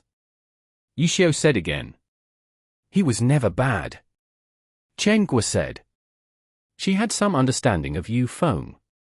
He was an all-star level player and was considered as one of the top players in the pro scene. For famous players, even if she wasn't a fan of them, she would still know some information about them from their popularity and reports. He wasn't in the All-Star weekend last year, was he? He improved a lot this year. Ye Qiu said. Oh, really? Chengguo recalled. Last year's All-Star players. She couldn't remember them. In my opinion, Blue Rain's environment for growth is the best among all teams. Ye Qiu said. What about Tiny Herb? Chengguo couldn't help but ask. After all, Tiny Herb had raised Jie, a talent that was unrivaled in his age group. Tiny Herb. Perhaps because of their champion status, the requirements for their rookies might be too harsh. Ye Qiu sighed. He thought of Qiao Yifan. Qiao Yifan might not shine as brightly as Jie, but he was also an unpolished gem. If he was carved carefully, he could also mature. Tiny Herb must have seen something in him when they took him in. But they didn't raise him with care. It was truly a pity. Even though the players' list for this match hadn't been completely revealed, with Qiao Yifan's performance in the All-Star weekend, Ye Qiu doubted that he would be able to grab a spot in the main roster like Jie. During their discussion, the circumstance in the match had changed. Yu Feng, who was letting his opponent attack, finally found an opportunity to counterattack. His single move turned the tide and he began attacking relentlessly. The sudden suppression made Jie panic and he lost his cool. After all, this was only his first official match. Even though the rookie challenge at the All-Star weekend had helped him win much confidence, the circumstances right now were different. The pressure and burden of an official match far surpassed a match that was just for show. Any new player would feel stifled in this situation. If everything went well, they might be able to perform well the entire time. But as soon as a bump in the road appeared, they might not be able to perform under the pressure. Jie's luck wasn't good either. He had to face an all-star player in his first match. From an experience and character point of view, he was at a disadvantage. Under a dominant performance, the opponent suddenly reversed the situation. It was hard to avoid having his mentality crumble. Whether or not his newfound confidence could help him hang on was up to him. Tiny Herb isn't look too good, no. Chengguo saw it. If he doesn't take any risks, he won't be able to bring it back. Ye Qiu sighed. From what he saw, Jie had already missed 3 opportunities he could have tried. Even though the opportunities weren't 100% guarantees, they were at least a chance for him break out from the predicament. Another one. Ye Qiu silently thought. This time, Jie acted. Seizing the moment Yu Feng's character turned around, he used an extremely low and short-distance flying movement to enter Yu Feng's dead angle. Yu Feng woke up with a start and hastily turned around to attack, but Jie was one step faster. Kind Tree swung his broom, sweeping Yu Feng into the air. It was a risky move and couldn't really be considered as an opportunity. This was a contest between reaction and hand speed. In this instant, Ye displayed his confidence and took back the initiative in one move. Not bad. Ye Qiu praised with a smile. And at this moment, the person who was much more nervous and excited was obviously Tiny Herb's captain Wang Jieshi. He understood Jie better and understood the importance of this tiny detail. If he had failed to seize that opportunity, it would have been a huge blow to Jie's confidence. If he succeeded, it would certainly strengthen his confidence. Even if Jie lost later, it wouldn't matter. At the very least, he would know that he was good enough to have a chance at winning. He would know that he had such skill.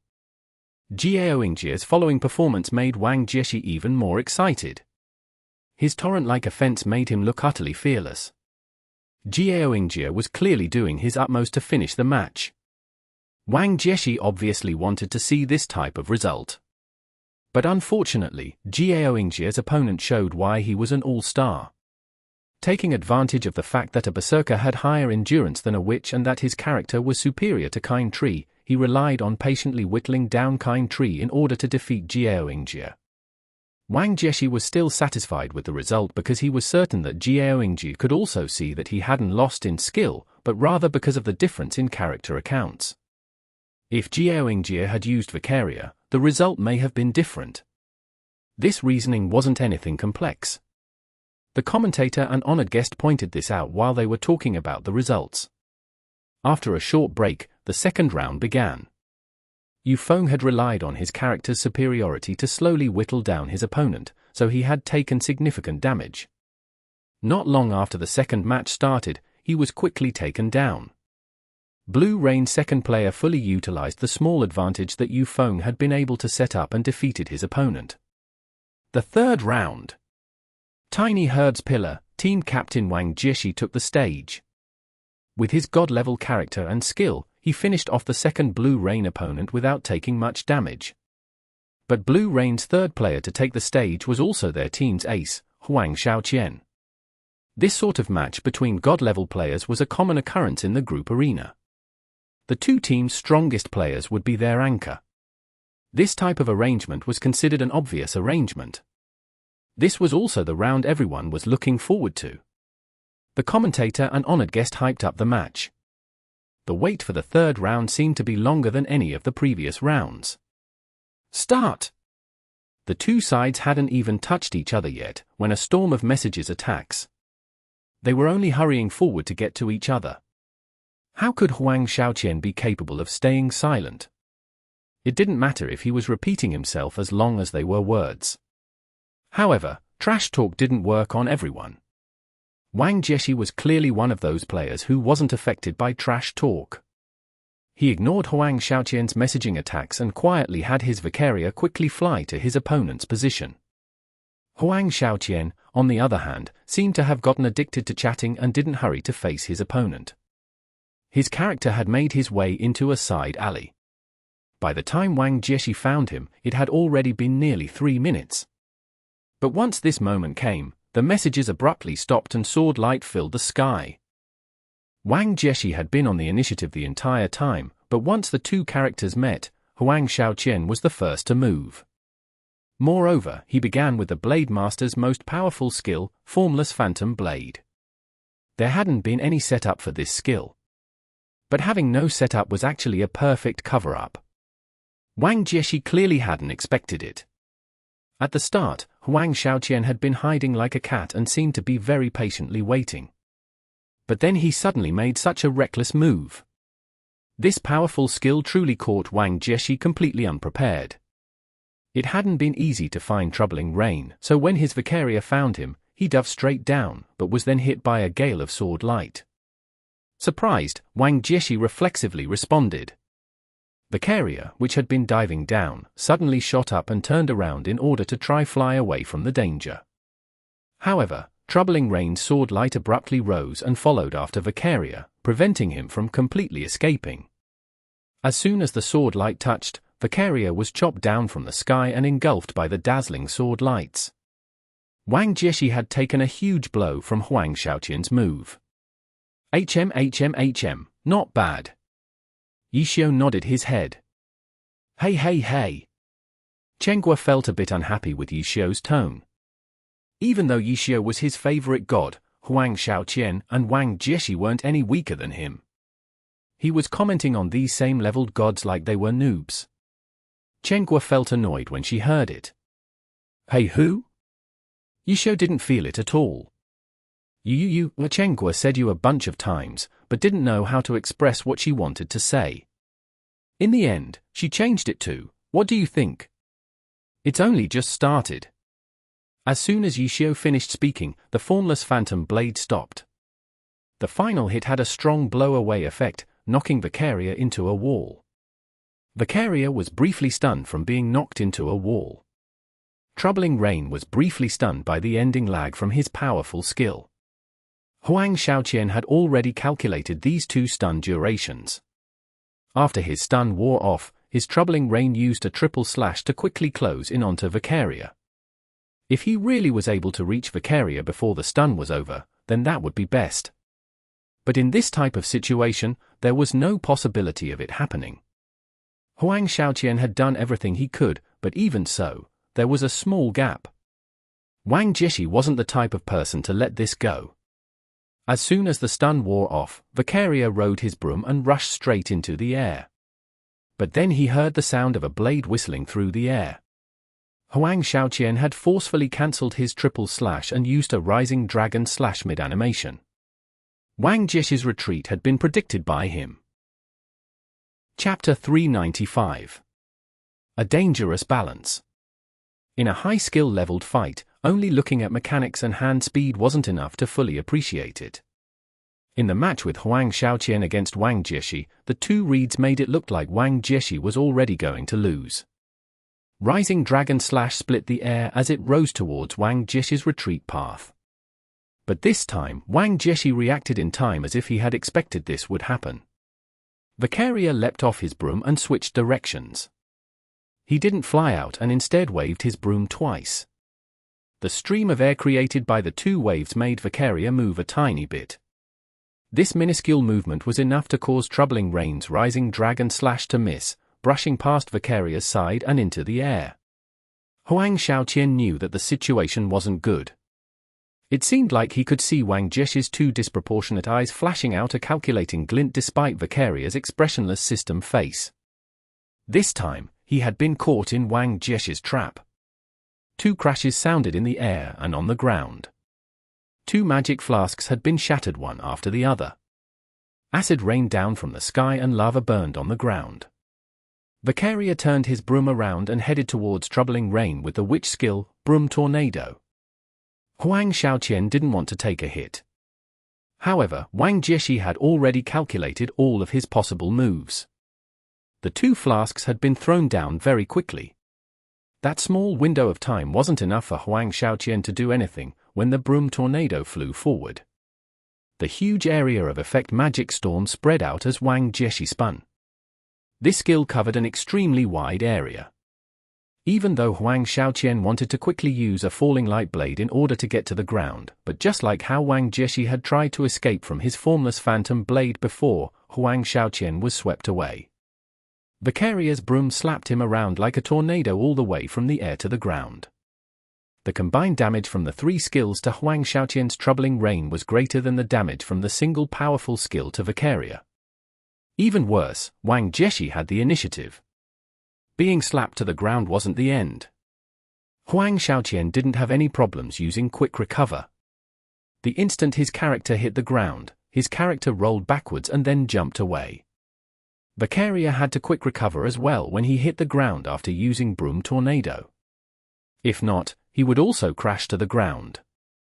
Even though there wouldn't be any fall damage, being knocked to the ground would be a huge opportunity for the opponent. Wang Jieshi rarely made mistakes for something as basic as this. His character also rolled backwards and jumped away. The two characters' movements looked like they had been rehearsed beforehand. Following afterwards, a sword light flashed from Troubling Rain, while a black mist rolled out from Vicaria. During the jump backwards, the two players each executed a skill, a sword draw and a shadow cloak. But because the two chose to roll and jump in opposite directions, they instantly pulled away from each other. The two skills both missed, neither side was injured. With the distance between them, the Blade Master didn't have anything he could use. But the witch had a few ways to attack from mid-range. Immediately, magic missiles began shooting towards Troubling Rain. Huang Xiaoqian couldn't do anything to retaliate, so he straight up used a big skill. Troubling Rain silhouette flickered, instantly creating 6 images. He had used the high-leveled skill, Shadow Steps. This skill relied on the controller's experience and technique. Huang Xiaoqian was considered to be at the top of Blade Masters. When this skill came out, even Wang Jieshi couldn't tell which was the real body. If not, then the skill would be completely useless. 6 Troubling Rains rushed forward. Wang Jieshi had no way of directly distinguishing the real from the fake, so he could only test them with attacks. However, Shadow Steps was much stronger than the ninja's Shadow Clone technique.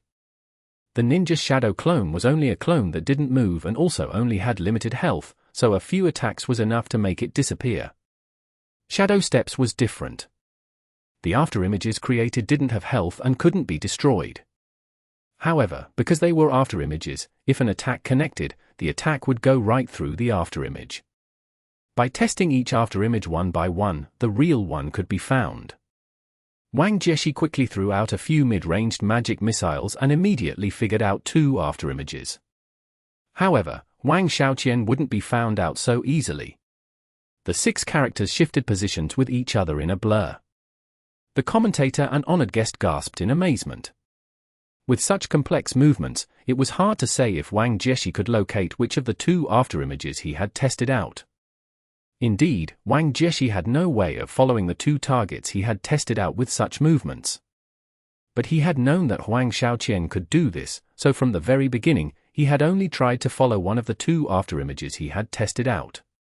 This was something that he was capable of doing. Next, he did another wave of tests, naturally avoiding that afterimage and only attacking the others.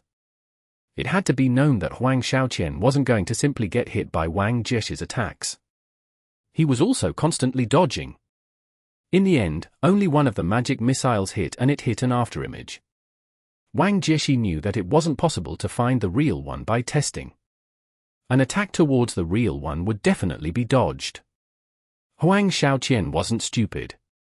The 2 waves of testing had only figured out 2 afterimages. During this time, the 6 Troubling Rains were able to envelop Vicaria. The 6 characters maintained a distance away and spun around Vicaria. Which one's the real body? Chenghua couldn't tell and asked Ye Qiu. I don't know either. Ye Qiu shook his head. Huang Xiaoqian's mastery of Shadow Steps was already at the peak. However, Shadow Steps couldn't be used forever. It was only a skill to confuse the opponent. In a match, a victory could only be obtained by killing the opponent. The instant the afterimages faded away, a mass of sword light gathered together. Even though Wang Jieshi had been extremely careful, he was still hit by the attack.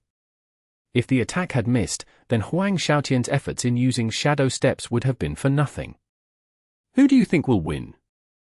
Chenghua was impatient. She liked to know the result beforehand. Ye Qiu slowly shook his head without saying anything. Chenghua was helpless. She could only continue watching the match. This match between 2 gods was truly spectacular. Finally, those internet cafe customers who had originally been watching Excellent Era's match couldn't help but take a glance at the projection screen from time to time. In the end, everyone became traitors and they all began to watch who would win this match. None of the 2 gods were able to pull a big advantage over the other. The 2 sides fluctuated between who was on the offensive and who was on the defensive, 2 evenly matched adversaries. The health bar on the 2 characters also dropped very equally. It was impossible to tell who would win until the very last moment. Wang Jieshi has a slightly higher chance of winning. Ye Qiu suddenly made a prediction. Why? Chenghua hastily asked. Wang Jieshi is good at these types of even match-ups. Huang Xiaoqian is good at chaotic fights. The more chaotic the fight, the easier it is for him to find opportunities. However, this match is certainly intense, but it isn't chaotic at all. You come I go. The one on the offense and the one on the defense keep switching. It's all very orderly. In other words, if things keep going on like this, Huang Xiaoqian isn't going to be able to seize an opportunity to win. If the fight continued at this even pace, in the end, Wang Jieshi will make the final attack. Ye Qiu said. Really? Chen Guo liked to ask, but after asking, she wasn't so sure. Just watch. Ye Qiu said. As a result, Chen Guo began to count. This time, Huang Xiaoqian was attacking. Next, Wang Jieshi was attacking. Then, she continued to count all the way until the match was about to end. The two sides were both in red blood. Chen Guo had counted all day and had a bit of experience now. Seeing the situation, she gasped in astonishment. It looks like it really is going to go like how you said. Ye Qiu stayed silent, staring at the match. Huang Xiaoqian doesn't have any hope. Chen Guo asked. She felt a bit disappointing for things to steadily go like this. There is. Ye Qiu only said 2 words. What is it? Chen Guo asked.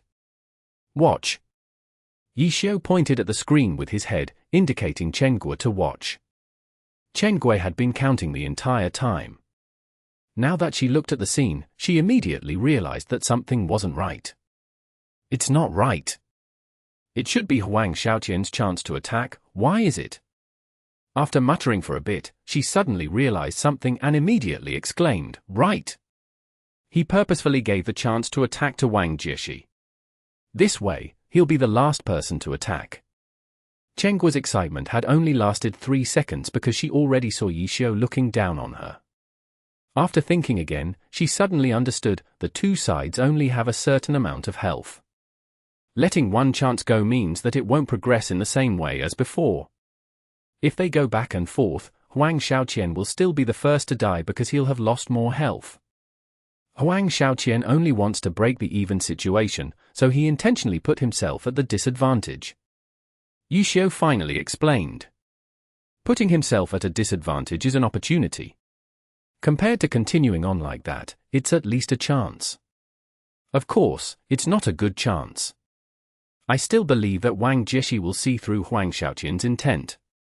To be able to direct such a scenario, I think that he has some way of controlling it so that Huang Xiaoqian won't be able to find a way to kill him in one move.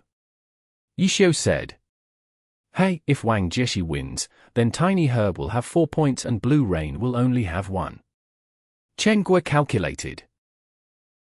Chapter 396. Winner. Glory. A single giant word appeared on the projection screen as if it were about to pounce towards everyone's faces. It wasn't just Ye Qiu and Chen Guo. The players who had been watching Excellent Era's match all let out a breath because this intense match had finally ended. For this type of match, even if the spectators didn't care about any of the teams, they would still feel extremely satisfied watching such a spectacle. All of the spectators watching the match forgot to turn back, seeming to have forgotten that Excellent Era's match was still going on. It really is like you said, Chen Guo told Ye Qiu as she watched the match's replay and listened to the commentators and honored guests' post-match discussion. Ye Qiu nodded his head and didn't say anything more. He had said everything he could say earlier. At the final stretch of the match, Huang Xiaoqian intentionally gave up his chance to attack in order to break the balance, but Wang Jieshi was able to seize this chance to end the match without giving Huang Xiaoqian any chance to find an opening. There was nothing Huang Xiaoqian could do. He could only struggle and try to create an opportunity where there were no opportunities. However, this really wasn't one of his strengths, especially when he was against Wang Jieshi, who wasn't any less skilled than he was. In the end, he was defeated. So far, Team Tiny Herb had won 4 points, while Blue Rain had only won 1 point. The team competition though was worth 5 points. The competition only counted points, not victories. Even though Blue Rain had only won 1 pitiful point so far, the team competition was another beginning. 5 points could still be fought for. However, several defeats in a row would definitely have a serious impact to their morale. Blue Rain's fans watched on with heavy hearts. The break after the group arena was relatively long. After all, the players participating in the team competition were usually the 6 players in the individual and group arena competitions.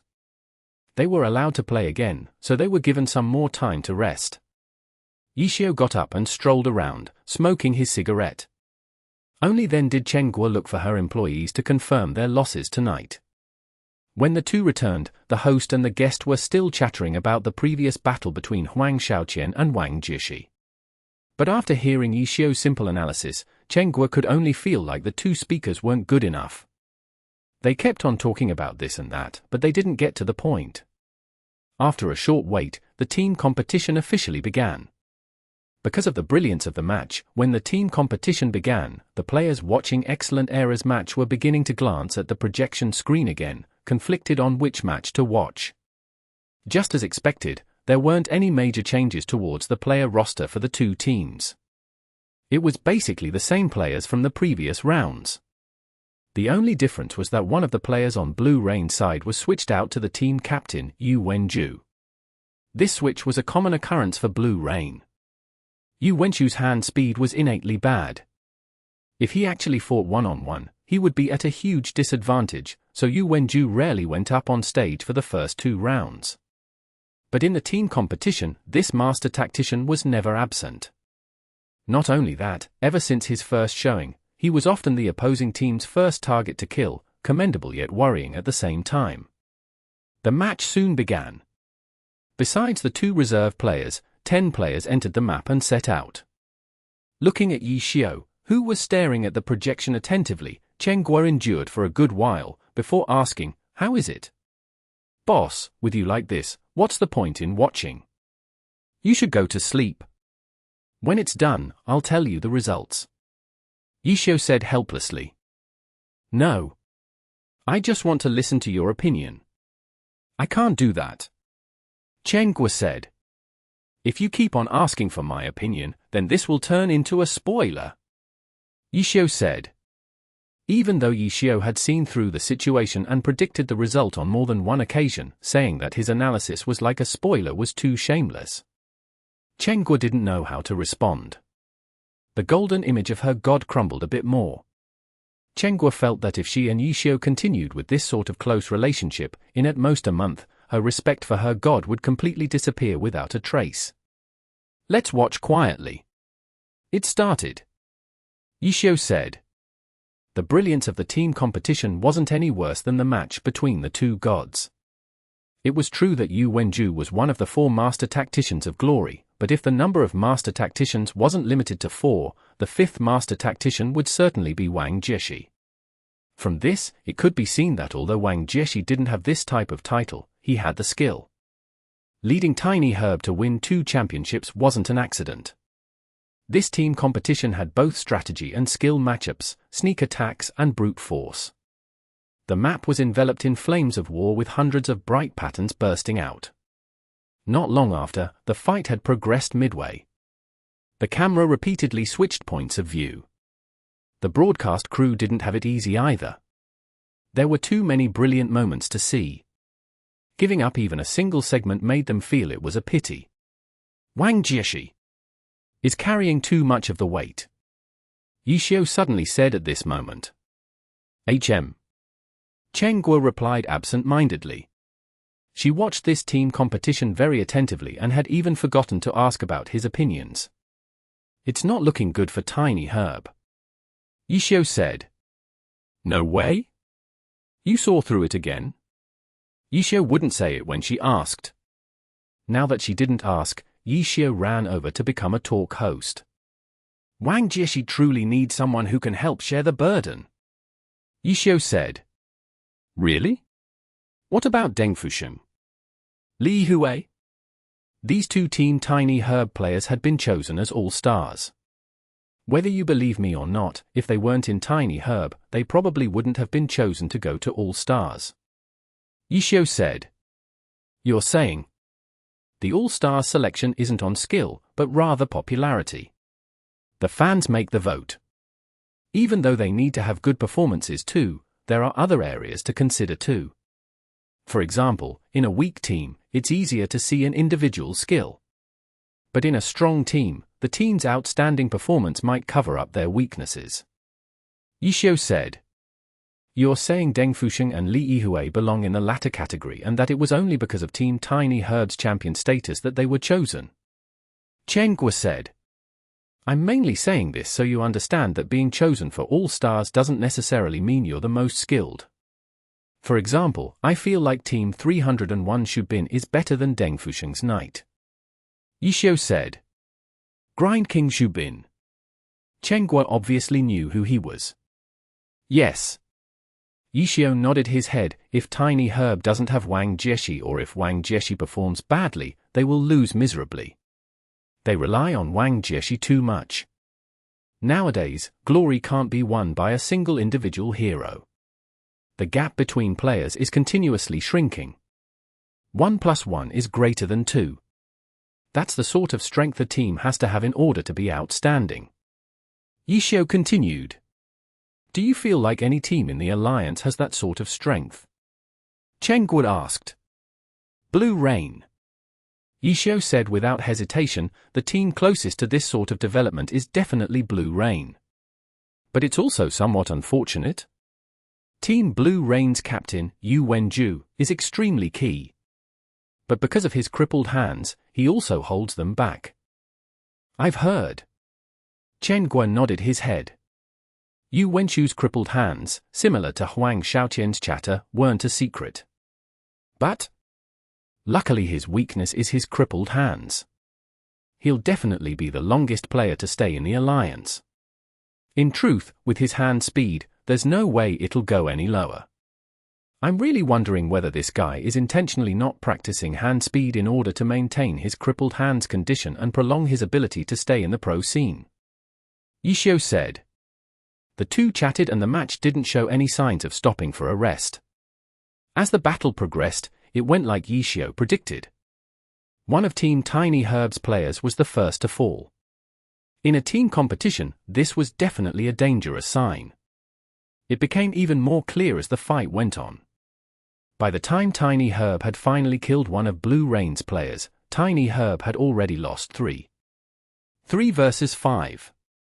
Against a strong team, turning around this type of situation was extremely difficult. In the end, Blue Rain defeated Tiny Herb, winning their team 5 points. The latecomer lives above.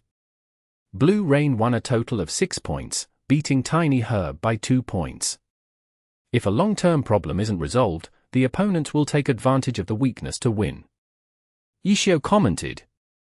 He was naturally pointing towards Tiny Herb's weakness of depending on Wang Jieshi too much. Meanwhile, the commentator and honored guest were discussing the gains and losses for the small details in the team competition. The accumulation of these led to Tiny Herb's eventual defeat. Out of all of these, they picked out which was the decider for the match. However, from start to finish, there was no mention of the issue Ye Qiu had talked about. Chen Guo listened in a trance. In truth, she had heard what Ye Qiu said, but she couldn't see it. On the other hand, she felt like the analysis of the commentator and honored guest had substance to them. Ye Qiu's words sounded far away to her. It seems like I'm just not good enough, Chen Guo grieved. If this was before, she would have questioned whether Ye Qiu was just bragging. But now that she knew Ye Qiu's identity, even though he was somewhat shameless, Chen Guo felt that his words felt more weight to them than the commentator or the honored guest. Okay, done. Ye Qiu stood up and waved his arms, time to level. Before he finished speaking, he was already walking towards his fixed seat. Chen Guo felt conflicted when she looked at him walking away. He was someone who could completely see through those gods' intent and could even predict who was going to win, yet he was stuck in her internet cafe in a new server killing monsters and doing quests like a normal player. What a waste! He has to make it back. Chen Guo turned her head back to the projection screen and shook her fists. Chapter 397. Words that hadn't been seen in a long time. Life in the game continued, players continued to clear dungeons, kill monsters, and complete quests. After all, these are the 3 main parts of glory, everything else is just to make these more interesting. These basic frames have never been changed. All of the guilds agreed to step down, but Ye Qiu didn't loosen his guard. Since the moment he established the guild, he knew that the other guild leaders would be his enemies forever. They were only temporarily stepping down. It was just that they hadn't found any ways to fight back yet. If they ever thought up a new scheme, a violent offensive would immediately be carried out, without any warning, of course. The best method of collecting information was to use someone condemned and hated by everyone, a spy. But Guild Happy had just been established. It wasn't that there wasn't anyone who could be trusted. Even if there were, they weren't high enough level to join any of these guilds backed by clubs. However, from this point, it could be seen that Guild Happy was actually very high-end. It had been established not too long ago, yet it was already considered as an opponent to those guilds backed by clubs. This had never happened before in the history of Glory, even in new servers. Guild Happy could only develop step by step because those sorts of methods wouldn't work. Blue River went back to his Blue Brook Guild leader account. Peerless Looks hadn't logged in since then. However, because Ye Qiu disabled the Join Guild feature, the number of members stopped increasing. The existing members had all been organized appropriately by Blue River. Everyone was simply grinding monsters to gain experience now. The guild atmosphere was happy and fun. No unexpected problems occurred. Compared to the first few days the guild was established, the excitement had fallen a bit. This could be seen from the guild experience bar. These days, the enthusiasm for doing guild quests had calmed down. It wasn't like the first few days, where guild missions were everything. It wouldn't be good for Happy to force them to do anything. Letting the guild grow peacefully was for the best. During these few days Ye Qiu was keeping an eye on the situation at Thousand Waves Lake and also asking other guild members on the situation at other leveling areas. The atmosphere in the game was unusually calm, as if all conflicts had disappeared from the game. In a blink of an eye, 5 days had passed and Thousand Creations and Horse Shooter successfully joined Guild Happy. Once midnight arrived, Guild Happy could begin challenging the Thousand Waves Lake dungeon record as well. During these 5 days, the Thousand Wave Lake's dungeon record had been broken a few times. Ye Qiu noticed these, but he was certain that as soon as he came up to the stage, beating them would be easy. It wasn't like the walkthrough he sold was imperfect. Ye Qiu would be using the same strategy as the guide. The difference was in technical skill. The higher the level, the harder the dungeon. The elite players of other guilds were experienced players, but level 40+ dungeons were already too difficult for 3 of their players to beat. In newbie areas like Green Forest and Spider Cave, 3 of their players was more than enough to beat the dungeon with ease. The more difficult the dungeon, the more Ye Qiu, Su Muqing, and even Tang Ru would stand out. This could directly be seen by the fact that Ye Qiu's party still didn't need a cleric. While for the other dungeon teams, few dared to go without a cleric at this level stage. The closer things got to this moment, the more careful and cautious Ye Qiu became. The main reason the other guilds hated him was because of his ability to monopolize dungeon record. The other guilds must also know that Guild Happy was going to seize the dungeon record in Thousand Waves Lake. They might have had plans for this long ago, but were waiting for this moment to use. The clock finally hit midnight. Ye Qiu's 5-man party arrived at one of the Thousand Wave Lake's dungeon entrances. Ye Qiu checked carefully around, but didn't find anyone from other guilds. In that case, he didn't have to worry about getting ambushed when they came out of the dungeon. Is it really going to be this peaceful? I'm not used to this. Ye Qiu scratched his head while saying this to his team. You aren't happy it's peaceful? Is it because your name isn't read that you're not feeling comfortable? Chen Guo looked at him disdainfully. For such an important day like challenging a dungeon record, Chen Guo felt that as the boss behind the scenes, she should personally give some advice.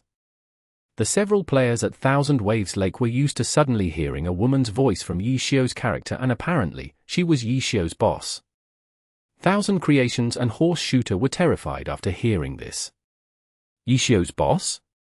What kind of background did she have?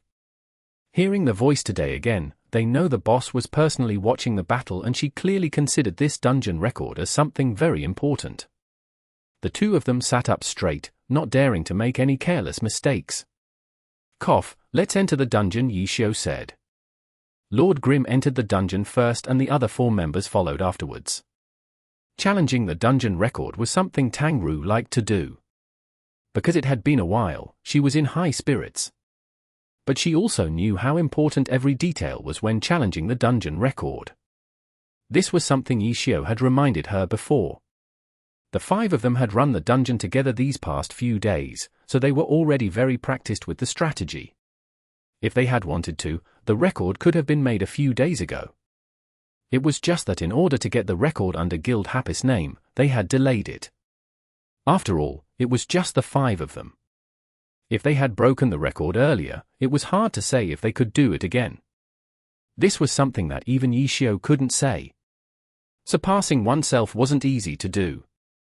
Ye Qiu was confident with this team beating the record. Although Thousand Creations and Horse Shooter weren't as skilled as Steamed Bun Invasion, Steamed Bun Invasion's newbie playing was like a ticking time bomb. Setting a new record required precision. Ye Qiu would actually feel more worried bringing Steamed Bun Invasion. Even if Steamed Bun Invasion practiced well to the dungeon, Ye Qiu was afraid Steamed Bun Invasion would do some weird stuff. Ye Qiu felt more at ease with experienced players like Thousand Creations and Horse Shooter. In accordance with their daily practice, this time, everyone went all out. Ye Qiu ran to the front.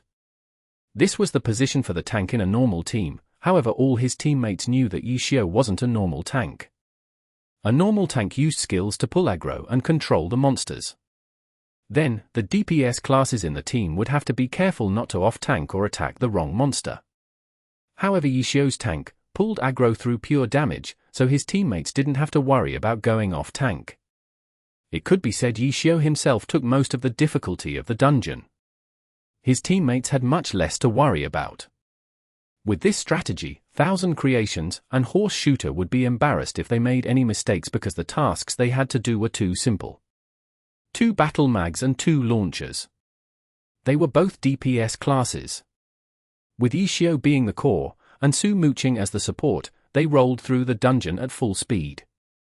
Although Thousand Creations and Horse Shooter had cleared the dungeon with them many times, this was the first time they noticed how pro players really played. Amazing!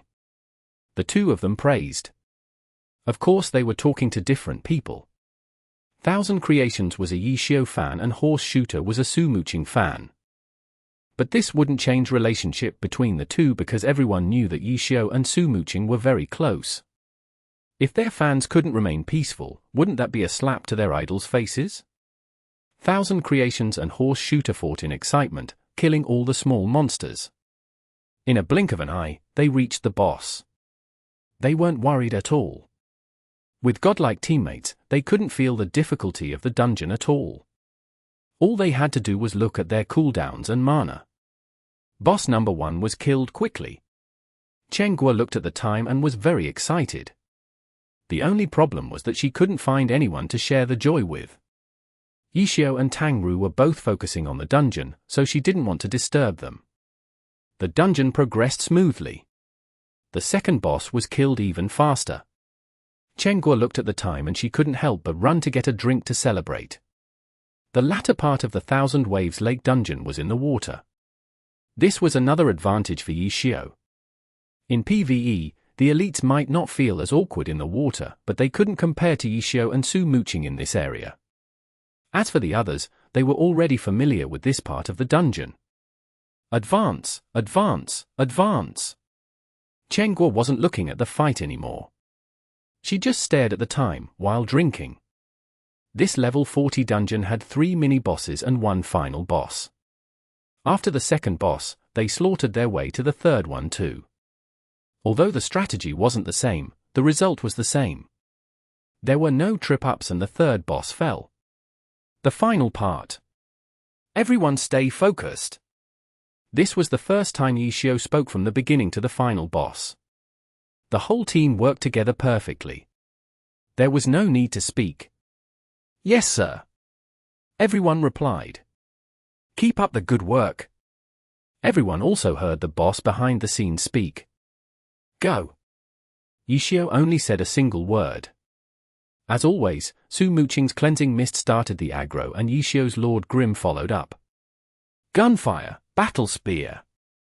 Because of the duplicate classes, the effects repeated a lot. In terms of visual effects, it didn't look as beautiful as when multiple classes burst forth. However, in terms of efficiency, they wouldn't lose out one bit. The final boss's health bar wasn't being slowly whittled down, but instead fell rapidly at a speed that could be seen with the naked eye. Die die die, Chenghua didn't dare to make a sound, holding her mobile with both hands, muttering silently in her mind. It's dead! Finally, she didn't need to control herself. She could shout out this sentence. The final boss in Thousand Wave Lake had fallen.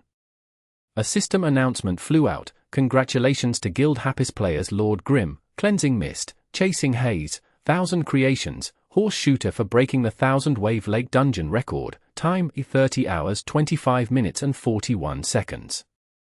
Having not seen this for a long time, Tang Ru smiled in satisfaction. Chenghua looked a bit regretful. She saw Ye Qiu and Tang Yu look at her and said, Guild Happy, it doesn't sound good, we should have called it Happy Valley or something. Chapter 398. Too silent. While everyone was happy that they broke the record, this boss behind the scenes suddenly talked trash about the guild name. This was something that even the experienced Ye Qiu hadn't expected. Chenghua's sound had been directly relayed to everyone from Ye Qiu's MIC. The whole team was in an awkward silence. After a moment of silence, the first to talk was the experienced Ye Qiu. He continued with the trash talk on the guild name. Let it be right what it is right now. We can change it when we reach the heavenly domain. After all, that will be our main server. That's reasonable. Chenghua nodded her head and then spoke again as if she had thought of something. Then should we create our guild on the other servers, too? Ye Qiu said with a handful of sweat. It's still too early. Okay, Chenghua answered. She had finally stopped talking. However, the random trash talking had killed everyone's excitement. Continuing to be excited after all that felt a bit dumb. In the end, Ye Qiu faced the rest of the squad like a great general and said, let's keep dungeoning. Only a single run had been needed to beat the record. They still had 2 more chances to run the dungeon, so, of course, they would use them. It was a very logical choice. The other 4 members didn't have any objections. As a result, while their guild members were still celebrating the new record, the 5 main characters were already back to their usual leveling life. If truth, their excitement hadn't calmed down that quickly. It was just that they had been interrupted by a random thought and didn't know how to continue. For example, after beginning their second run, Thousand Creations and Horse Shooter couldn't help but open up the dungeon record rankings, admiring their own names in the Thousand Wave Lake dungeon record, as well as the time of 30 hours 25 minutes and 41 seconds, and giggle to themselves. Due to that, the 2 weren't focused enough and weren't able to keep up with the team, making mistakes here and there. Their second run clearly wasn't going to be good enough to beat the record. Thousand Creations and Horse Shooter immediately apologized. Ye Qiu told them not to worry. The current record was more than good enough. The time of 30 hours 25 minutes and 41 seconds was already 4 minutes ahead of the second place time. It could be said that this was mainly because of Ye Qiu and Su Muqing's strong control over the monsters. In addition, the synergy between the 2 was considered to be at the top, even on the professional stage. It was that same reason again, the harder the dungeon, the bigger the advantage Ye Qiu's team had because of their skill as pros. Ye Qiu was already very satisfied with the record, but he felt like the reactions from the top guilds were somewhat strange. It was too quiet. So quiet that it didn't fit the game. The moment that they had exited the dungeon, Ye Qiu had paid close attention to his surroundings, but didn't notice any movements. Had the guilds really given up on competing with him? Ye Qiu couldn't believe it, but that's how it seemed to be. With Ye Qiu's experience, there had to be some scheme going on. The top guilds weren't making a move because they had a plan in mind that was waiting to be used. What could it be? Ye Qiu thought as he sent a message. The first person he would contact was, of course, Blue Brook Guild's 10th server guild leader, Blue River. What do you think? Amazing, no? Ye Qiu began the conversation like this. What? Blue River answered. Record. Did you not see it? Ye Qiu replied. Oh, I saw it. But that's expected. Blue River replied calmly. Oh, so what are you guys planning to do? Ye Qiu asked. Blue River understood what he meant, but saying it in such a straightforward manner left him speechless. He could only use, as a reply, come back on Peerless looks when you have time. A lot of our members miss you and they often ask where you are. See, if you had told them that Blue River is your main account, they would message Blue River directly and that wouldn't be convenient. After all, you're a spy, no? Ye Qiu said. Blue River was speechless again. This was really weird. The boss knows you're a spy, yet still takes care of you. It was really weird. Blue River couldn't find any words to describe his feelings right now. Then let it be. Everyone is going to be out of Thousand Waves Lake soon. Do you have something planned for the next leveling area? To be honest, I'm really looking forward to it. Ye Qiu added a hopeful emoji to his last sentence. Blue River's heart stopped beating for a second upon seeing this. They had tried countless number of plans, but Ye Qiu managed to outsmart them and take advantage of them every time. From this point of view, it was quite reasonable for Ye Qiu to look forward to their plan. It looks like you're going to be disappointed this time. Blue River replied. This reply surprised Ye Qiu. Did it mean that, this time, the guilds won't be making any moves? Giving up Thousand Wave Lake made sense because the skill gap in a water battle was too large. They were truly helpless. But for levels 44 to 46, the map went back to the ground. There was no reason for them to be so obedient. Ye Qiu could not understand their plan at this moment. He could only go step by step. 2 days after breaking the record for the Thousand Waves Lake dungeon, everyone in the party reached level 44, which meant that they could begin setting the record for the next dungeon. The other guild's elite members had already left Thousand Waves Lake. But the war in Thousand Waves Lake left a side effect. The deaths had caused characters who were originally around the same experience level to have significant differences between them. The guilds used to level at the same speed, but it was all messed up now. However, even though there was an experience difference, they were still ahead of Ye Qiu. Their characters were all gathered together already. The new dungeon was their main task after midnight. This time, Ye Qiu obviously stopped selling his dungeon guides. With him participating, the guide wouldn't be a guarantee for breaking the record, so no one would buy it. The guide had become an exercise for concealed light to train his researching skill. Everyone, be careful. Midnight was about to arrive. Ye Qiu and his team had already grouped up. He reminded them as they headed toward the leveling area and dungeon. Because of the difference in levels, the new leveling area was still controlled by the 99 characters. Here, Ye Qiu's team would not have an advantage in the water because there was no water. If they gathered their forces and attacked Ye Qiu's 5-player team, it would not be easy to deal with. Ye Qiu understood this, so starting from this level, he had to be more careful in every aspect. It turned out that level 44 to 46 level up area Gloom Forest was like its name, quiet and gloomy. Besides the monsters hiding in the forest, Ye Qiu didn't find any threat from other players. The more peaceful it was, the more focused Ye Qiu became. Chen Gui, who was beside him, saw his expression and asked curiously, "What's wrong?" "Nothing. But that's what's wrong." Ye Qiu replied. "Could they be scared?" Chen Gui said. "Even if they're scared, because of the competition between clubs, they still have to think of a way and move forward. It's just like a pro match between a weak and a strong team. The weak team can't just surrender and not fight. They still have to think of a way to win, no." Ye Qiu said.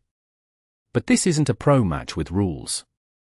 "It's just a game," Chen Gui replied. "Game?" Ye Qiu mumbled the word while his character and his team arrived at Gloom Forest's dungeon entrance. "What should we do?" The other four were waiting for instructions from Ye Qiu. "Let go in then." Ye Qiu couldn't do anything. If nothing was happening, he could only follow the normal route.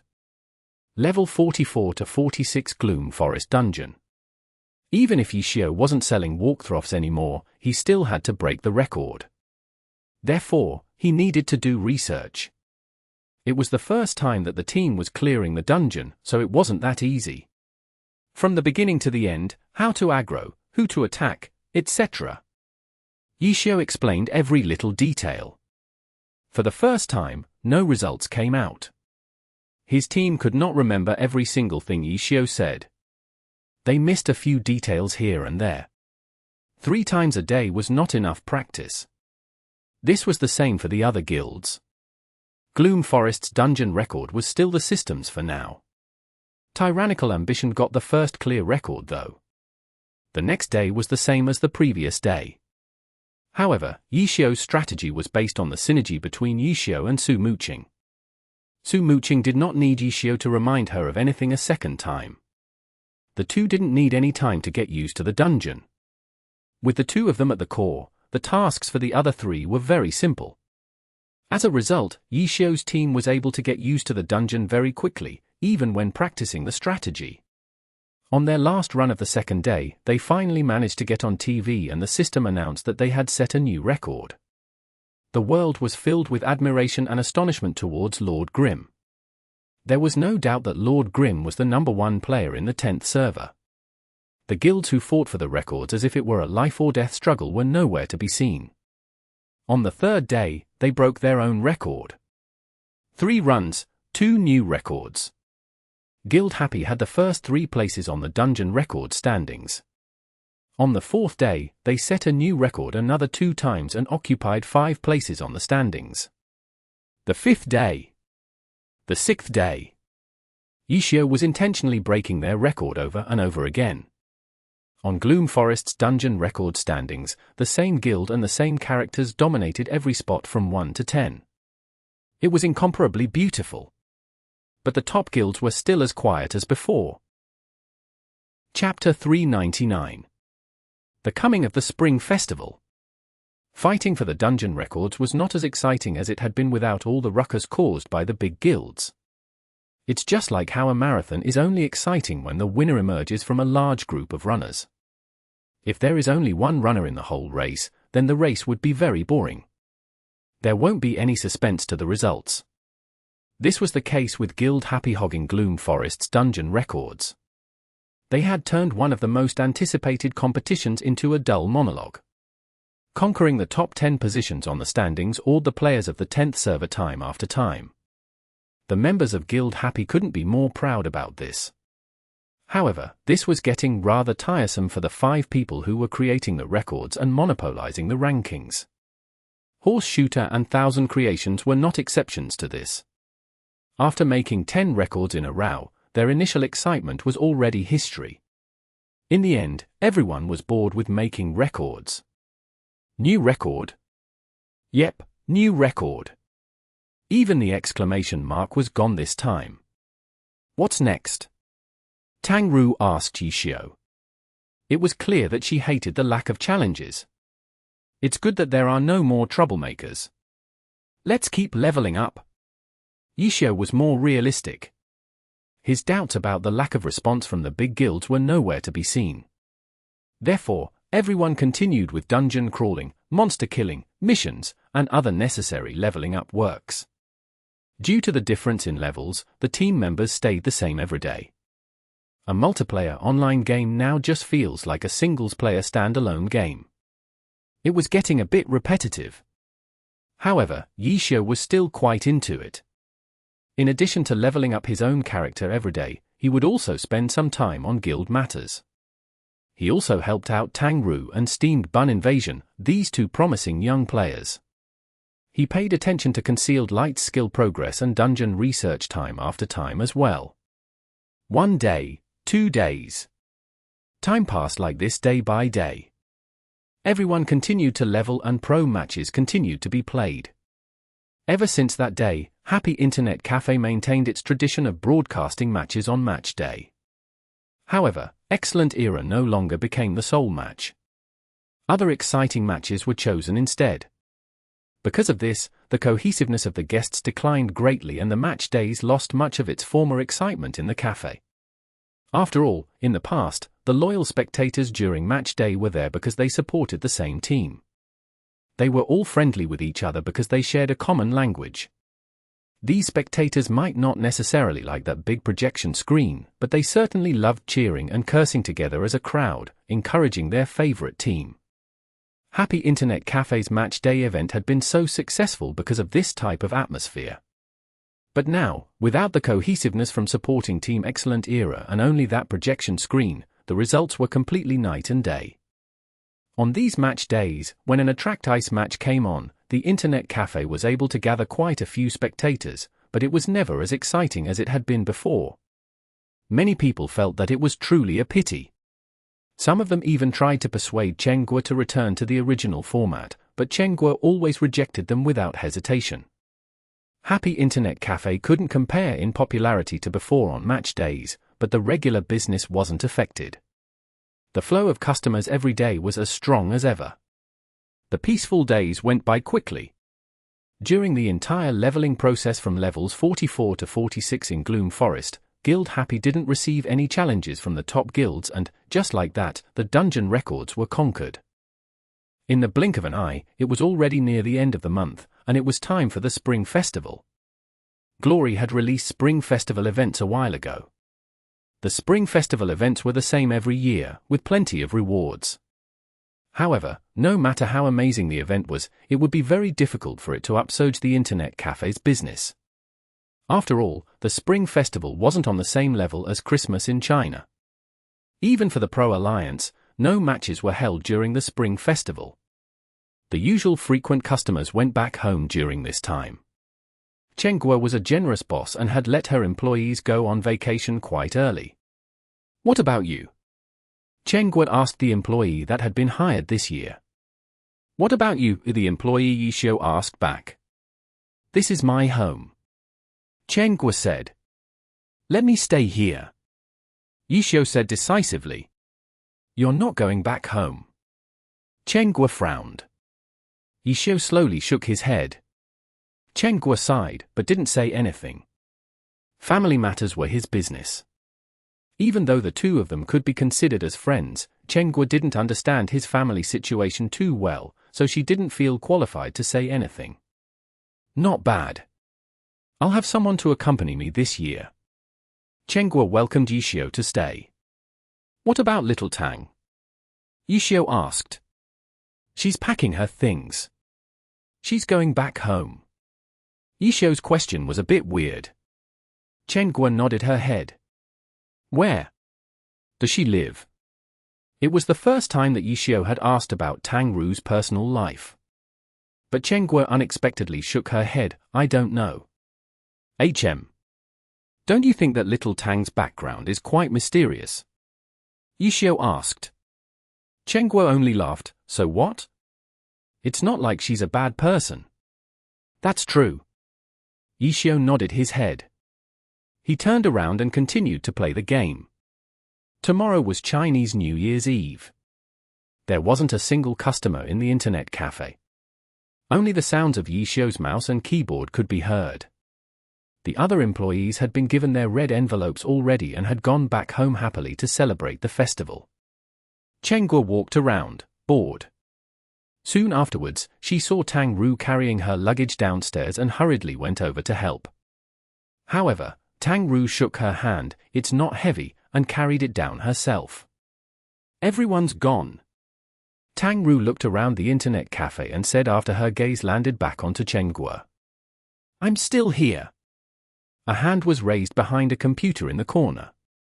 The hand waved around, answering the question for Chen Guo. "You're not going back home?" Tang Ru called out. "I don't have time. I have work to do." Ye Qiu replied. Tang Ru and Chen Guo couldn't help but laugh. They had a general understanding of Ye Qiu's situation though and knew that he was just joking. That obviously wasn't a reason not to go back home. In reality, what family didn't have a computer in this day and age? The Internet Cafe provided a type of atmosphere. For a special time like the Spring Festival, everyone had their own important atmospheres to experience. Those who liked to frequent the Internet Cafe temporarily went back home to play. Don't forget to keep leveling when you go back. Don't be like steamed bun and lag behind after the event is done. Ye Qiu stopped doing his work and went over to sincerely warn the departing Tang Ru several times. Got it, Tang Ru chuckled. Come here, take the red envelope. Chen Guo handed over a big red envelope. Thanks, boss. Happy New Year. Tang Ru smiled splendidly and didn't decline it. What about me? Compared to not declining it, there was also someone taking the initiative to ask for it. What are you in a hurry for? Chen Guo rolled her eyes. I'm not even going back home. I should be getting money for working overtime. Ye Qiu asked. Little Tang, let me help you call a taxi. Chen Guo ignored Ye Qiu. After months of working together, Chen Guo deeply respected Ye Qiu's skill, but she no longer adored or revered him anymore. Have a safe trip home. Ye Qiu waved his hands to send Tang Ru off. Happy New Year.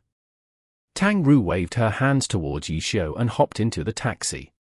Chen Guo and Ye Qiu sent her off until she could no longer be seen. How cold. Let's go back. Ye Qiu rubbed his neck and called after Chen Guo. Chen Guo replied, and the two went back to the internet cafe. You're going to leave it open? Ye Qiu pointed to the internet cafe's entrance. Chen Guo looked at it. It's not like it matters. Just leave it open. There was even a tree for Christmas. You're not going to put anything up for the Spring Festival? Ye Qiu asked. Chen Guo stared blankly for a long while. That? I hadn't thought about it. You have no common sense. Ye Qiu said. I've always been by myself. I've been too lazy to do it. Chen Guo said. Oh, but not this year. The weather's nice today. Why not go out and buy some decorations? Ye Qiu said. The weather's not bad? Didn't you just say that it was cold outside? Chen Guo asked. It's cold because I'm wearing too little. Ye Qiu rushed upstairs to wrap up a makeshift overcoat. Chen Guo stared dumbly at him for a long while. You don't have a second jacket. Chen Guo said. It's true. Ye Qiu said. Didn't you move over from across the street? How could you be so lazy? You didn't bring anything. Chen Guo said. You have to know that I wasn't prepared to retire and work at your internet cafe. Ye Qiu said. Then where's your stuff? Chen Guo asked. Probably. At Su Muqing's place. Ye Qiu asked. Ah. Chen Guo immediately grew excited. How about I come with you to get it? We can go 100 times. There's no rush. There's nothing to be in a rush for. Ye Qiu said. That's not important. Chen Guo clearly wasn't concerned with Ye Qiu's stuff. Chasing after a star? Don't be in a hurry. She's also on break. I'll just have her come over sometime. Ye Qiu said. What day? What day? Chen Guo hastily asked. What day would you like? Every day. I'll go ask. Okay, let's go get the decorations first though. Chen Guo was excited. After cleaning things up for a bit, the two left the internet cafe. I say. Your jacket can't be the only piece of clothing you brought, right? Chen Guo began to wonder. What do you want to say? Ye Qiu glanced sideways. Have you washed and changed your clothing before? Since we don't have the same work and rest schedule, I'll forgive your poor observational skills. Ye Qiu said. But how come I've never seen you buy anything? Chen Guo questioned. Dao Bao, miss. Chapter 400. I'm Ye Qiu. The New Year's Chen Guo wasn't any different than her usual unrestrained self. Traditional or modern? Decoration or food? Useful or not? As long as she liked something, she wouldn't haggle over the price and just hand over her money. Afterwards, she pointed towards Ye Qiu and gave her blessings with a big smile, saying Happy New Year's, or may you be happy and prosperous. Then, she stuffed her bags into Ye Qiu's hands. Guo clasped her hands behind her back, walking forward high and mightily. Hearing Ye Qiu huffing and puffing behind her, she was certain that she had bought a good amount. This, and this one too. How are you selling these, sir? Guo decided that she would buy a bit more. She arrived at yet another vendor's booth and without even looking clearly at what items were being sold, she pointed to a few that caught her eye and asked. While she asked, she turned her head around in delight to look behind her. But there was no one there. Ye Qiu, who had been behind her the entire time, had disappeared. When she had paid for the goods just before, Guo still remembered that Ye Qiu was behind her. Tomorrow was New Year's Eve. There weren't many people who waited until this day to buy New Year goods, though there weren't too few people either. Guo stood on her tiptoes to look around, but wasn't able to find any trace of Ye Qiu. She could only carry the goods she had just bought by herself and search by backtracking. But after just a few steps, she choked in anger. Ye Qiu had pushed the New Year goods that had just been bought to one side and was sitting on a folding stool, which came from who knew where, sitting and smoking leisurely. The purchased goods that had been pushed to one side looked kind of like he had set up a small vendor booth. Ye Qiu's eyes weren't bad. He quickly found Guo and waved warmly at her. Guo stomped her way over with a dark expression on her face, but she didn't know what to say. Seeing the pile on the ground, Guo realized that she really had bought just a tad too much. Telling him that he couldn't take a rest was a bit mean. Is that enough? Ye Qiu said modestly. All of this was more than enough to last 5 spring festivals. Just to Alien alone, she liked this one and that one. In the end, she had bought a total of 7. Ye Qiu calculated. There was Happy Internet Cafe's main entrance, the restroom, the door leading to his, Guo's, and Tang Ru's rooms, the 2 doors to the 2 bedrooms, his small storage room, plus the restroom. There were a total of 7 doors, so it was the perfect number. It was hard to say if Guo had actually thought of this though. Is it too heavy? Guo asked. Obviously. Ye Qiu wasn't Tang Ru and conceded. He wasn't going to carry them all stubbornly. Okay, let's go back then, Guo said, while picking up a few of the bags. Finally. Ye Qiu heaved a sigh of relief. He picked up the rest and went back home. By the time they got back to Happy Internet Cafe, the two were soaked with sweat despite the cold winter day. As soon as Guo went through the entrance, she immediately found a nearby seat to sit down and pant.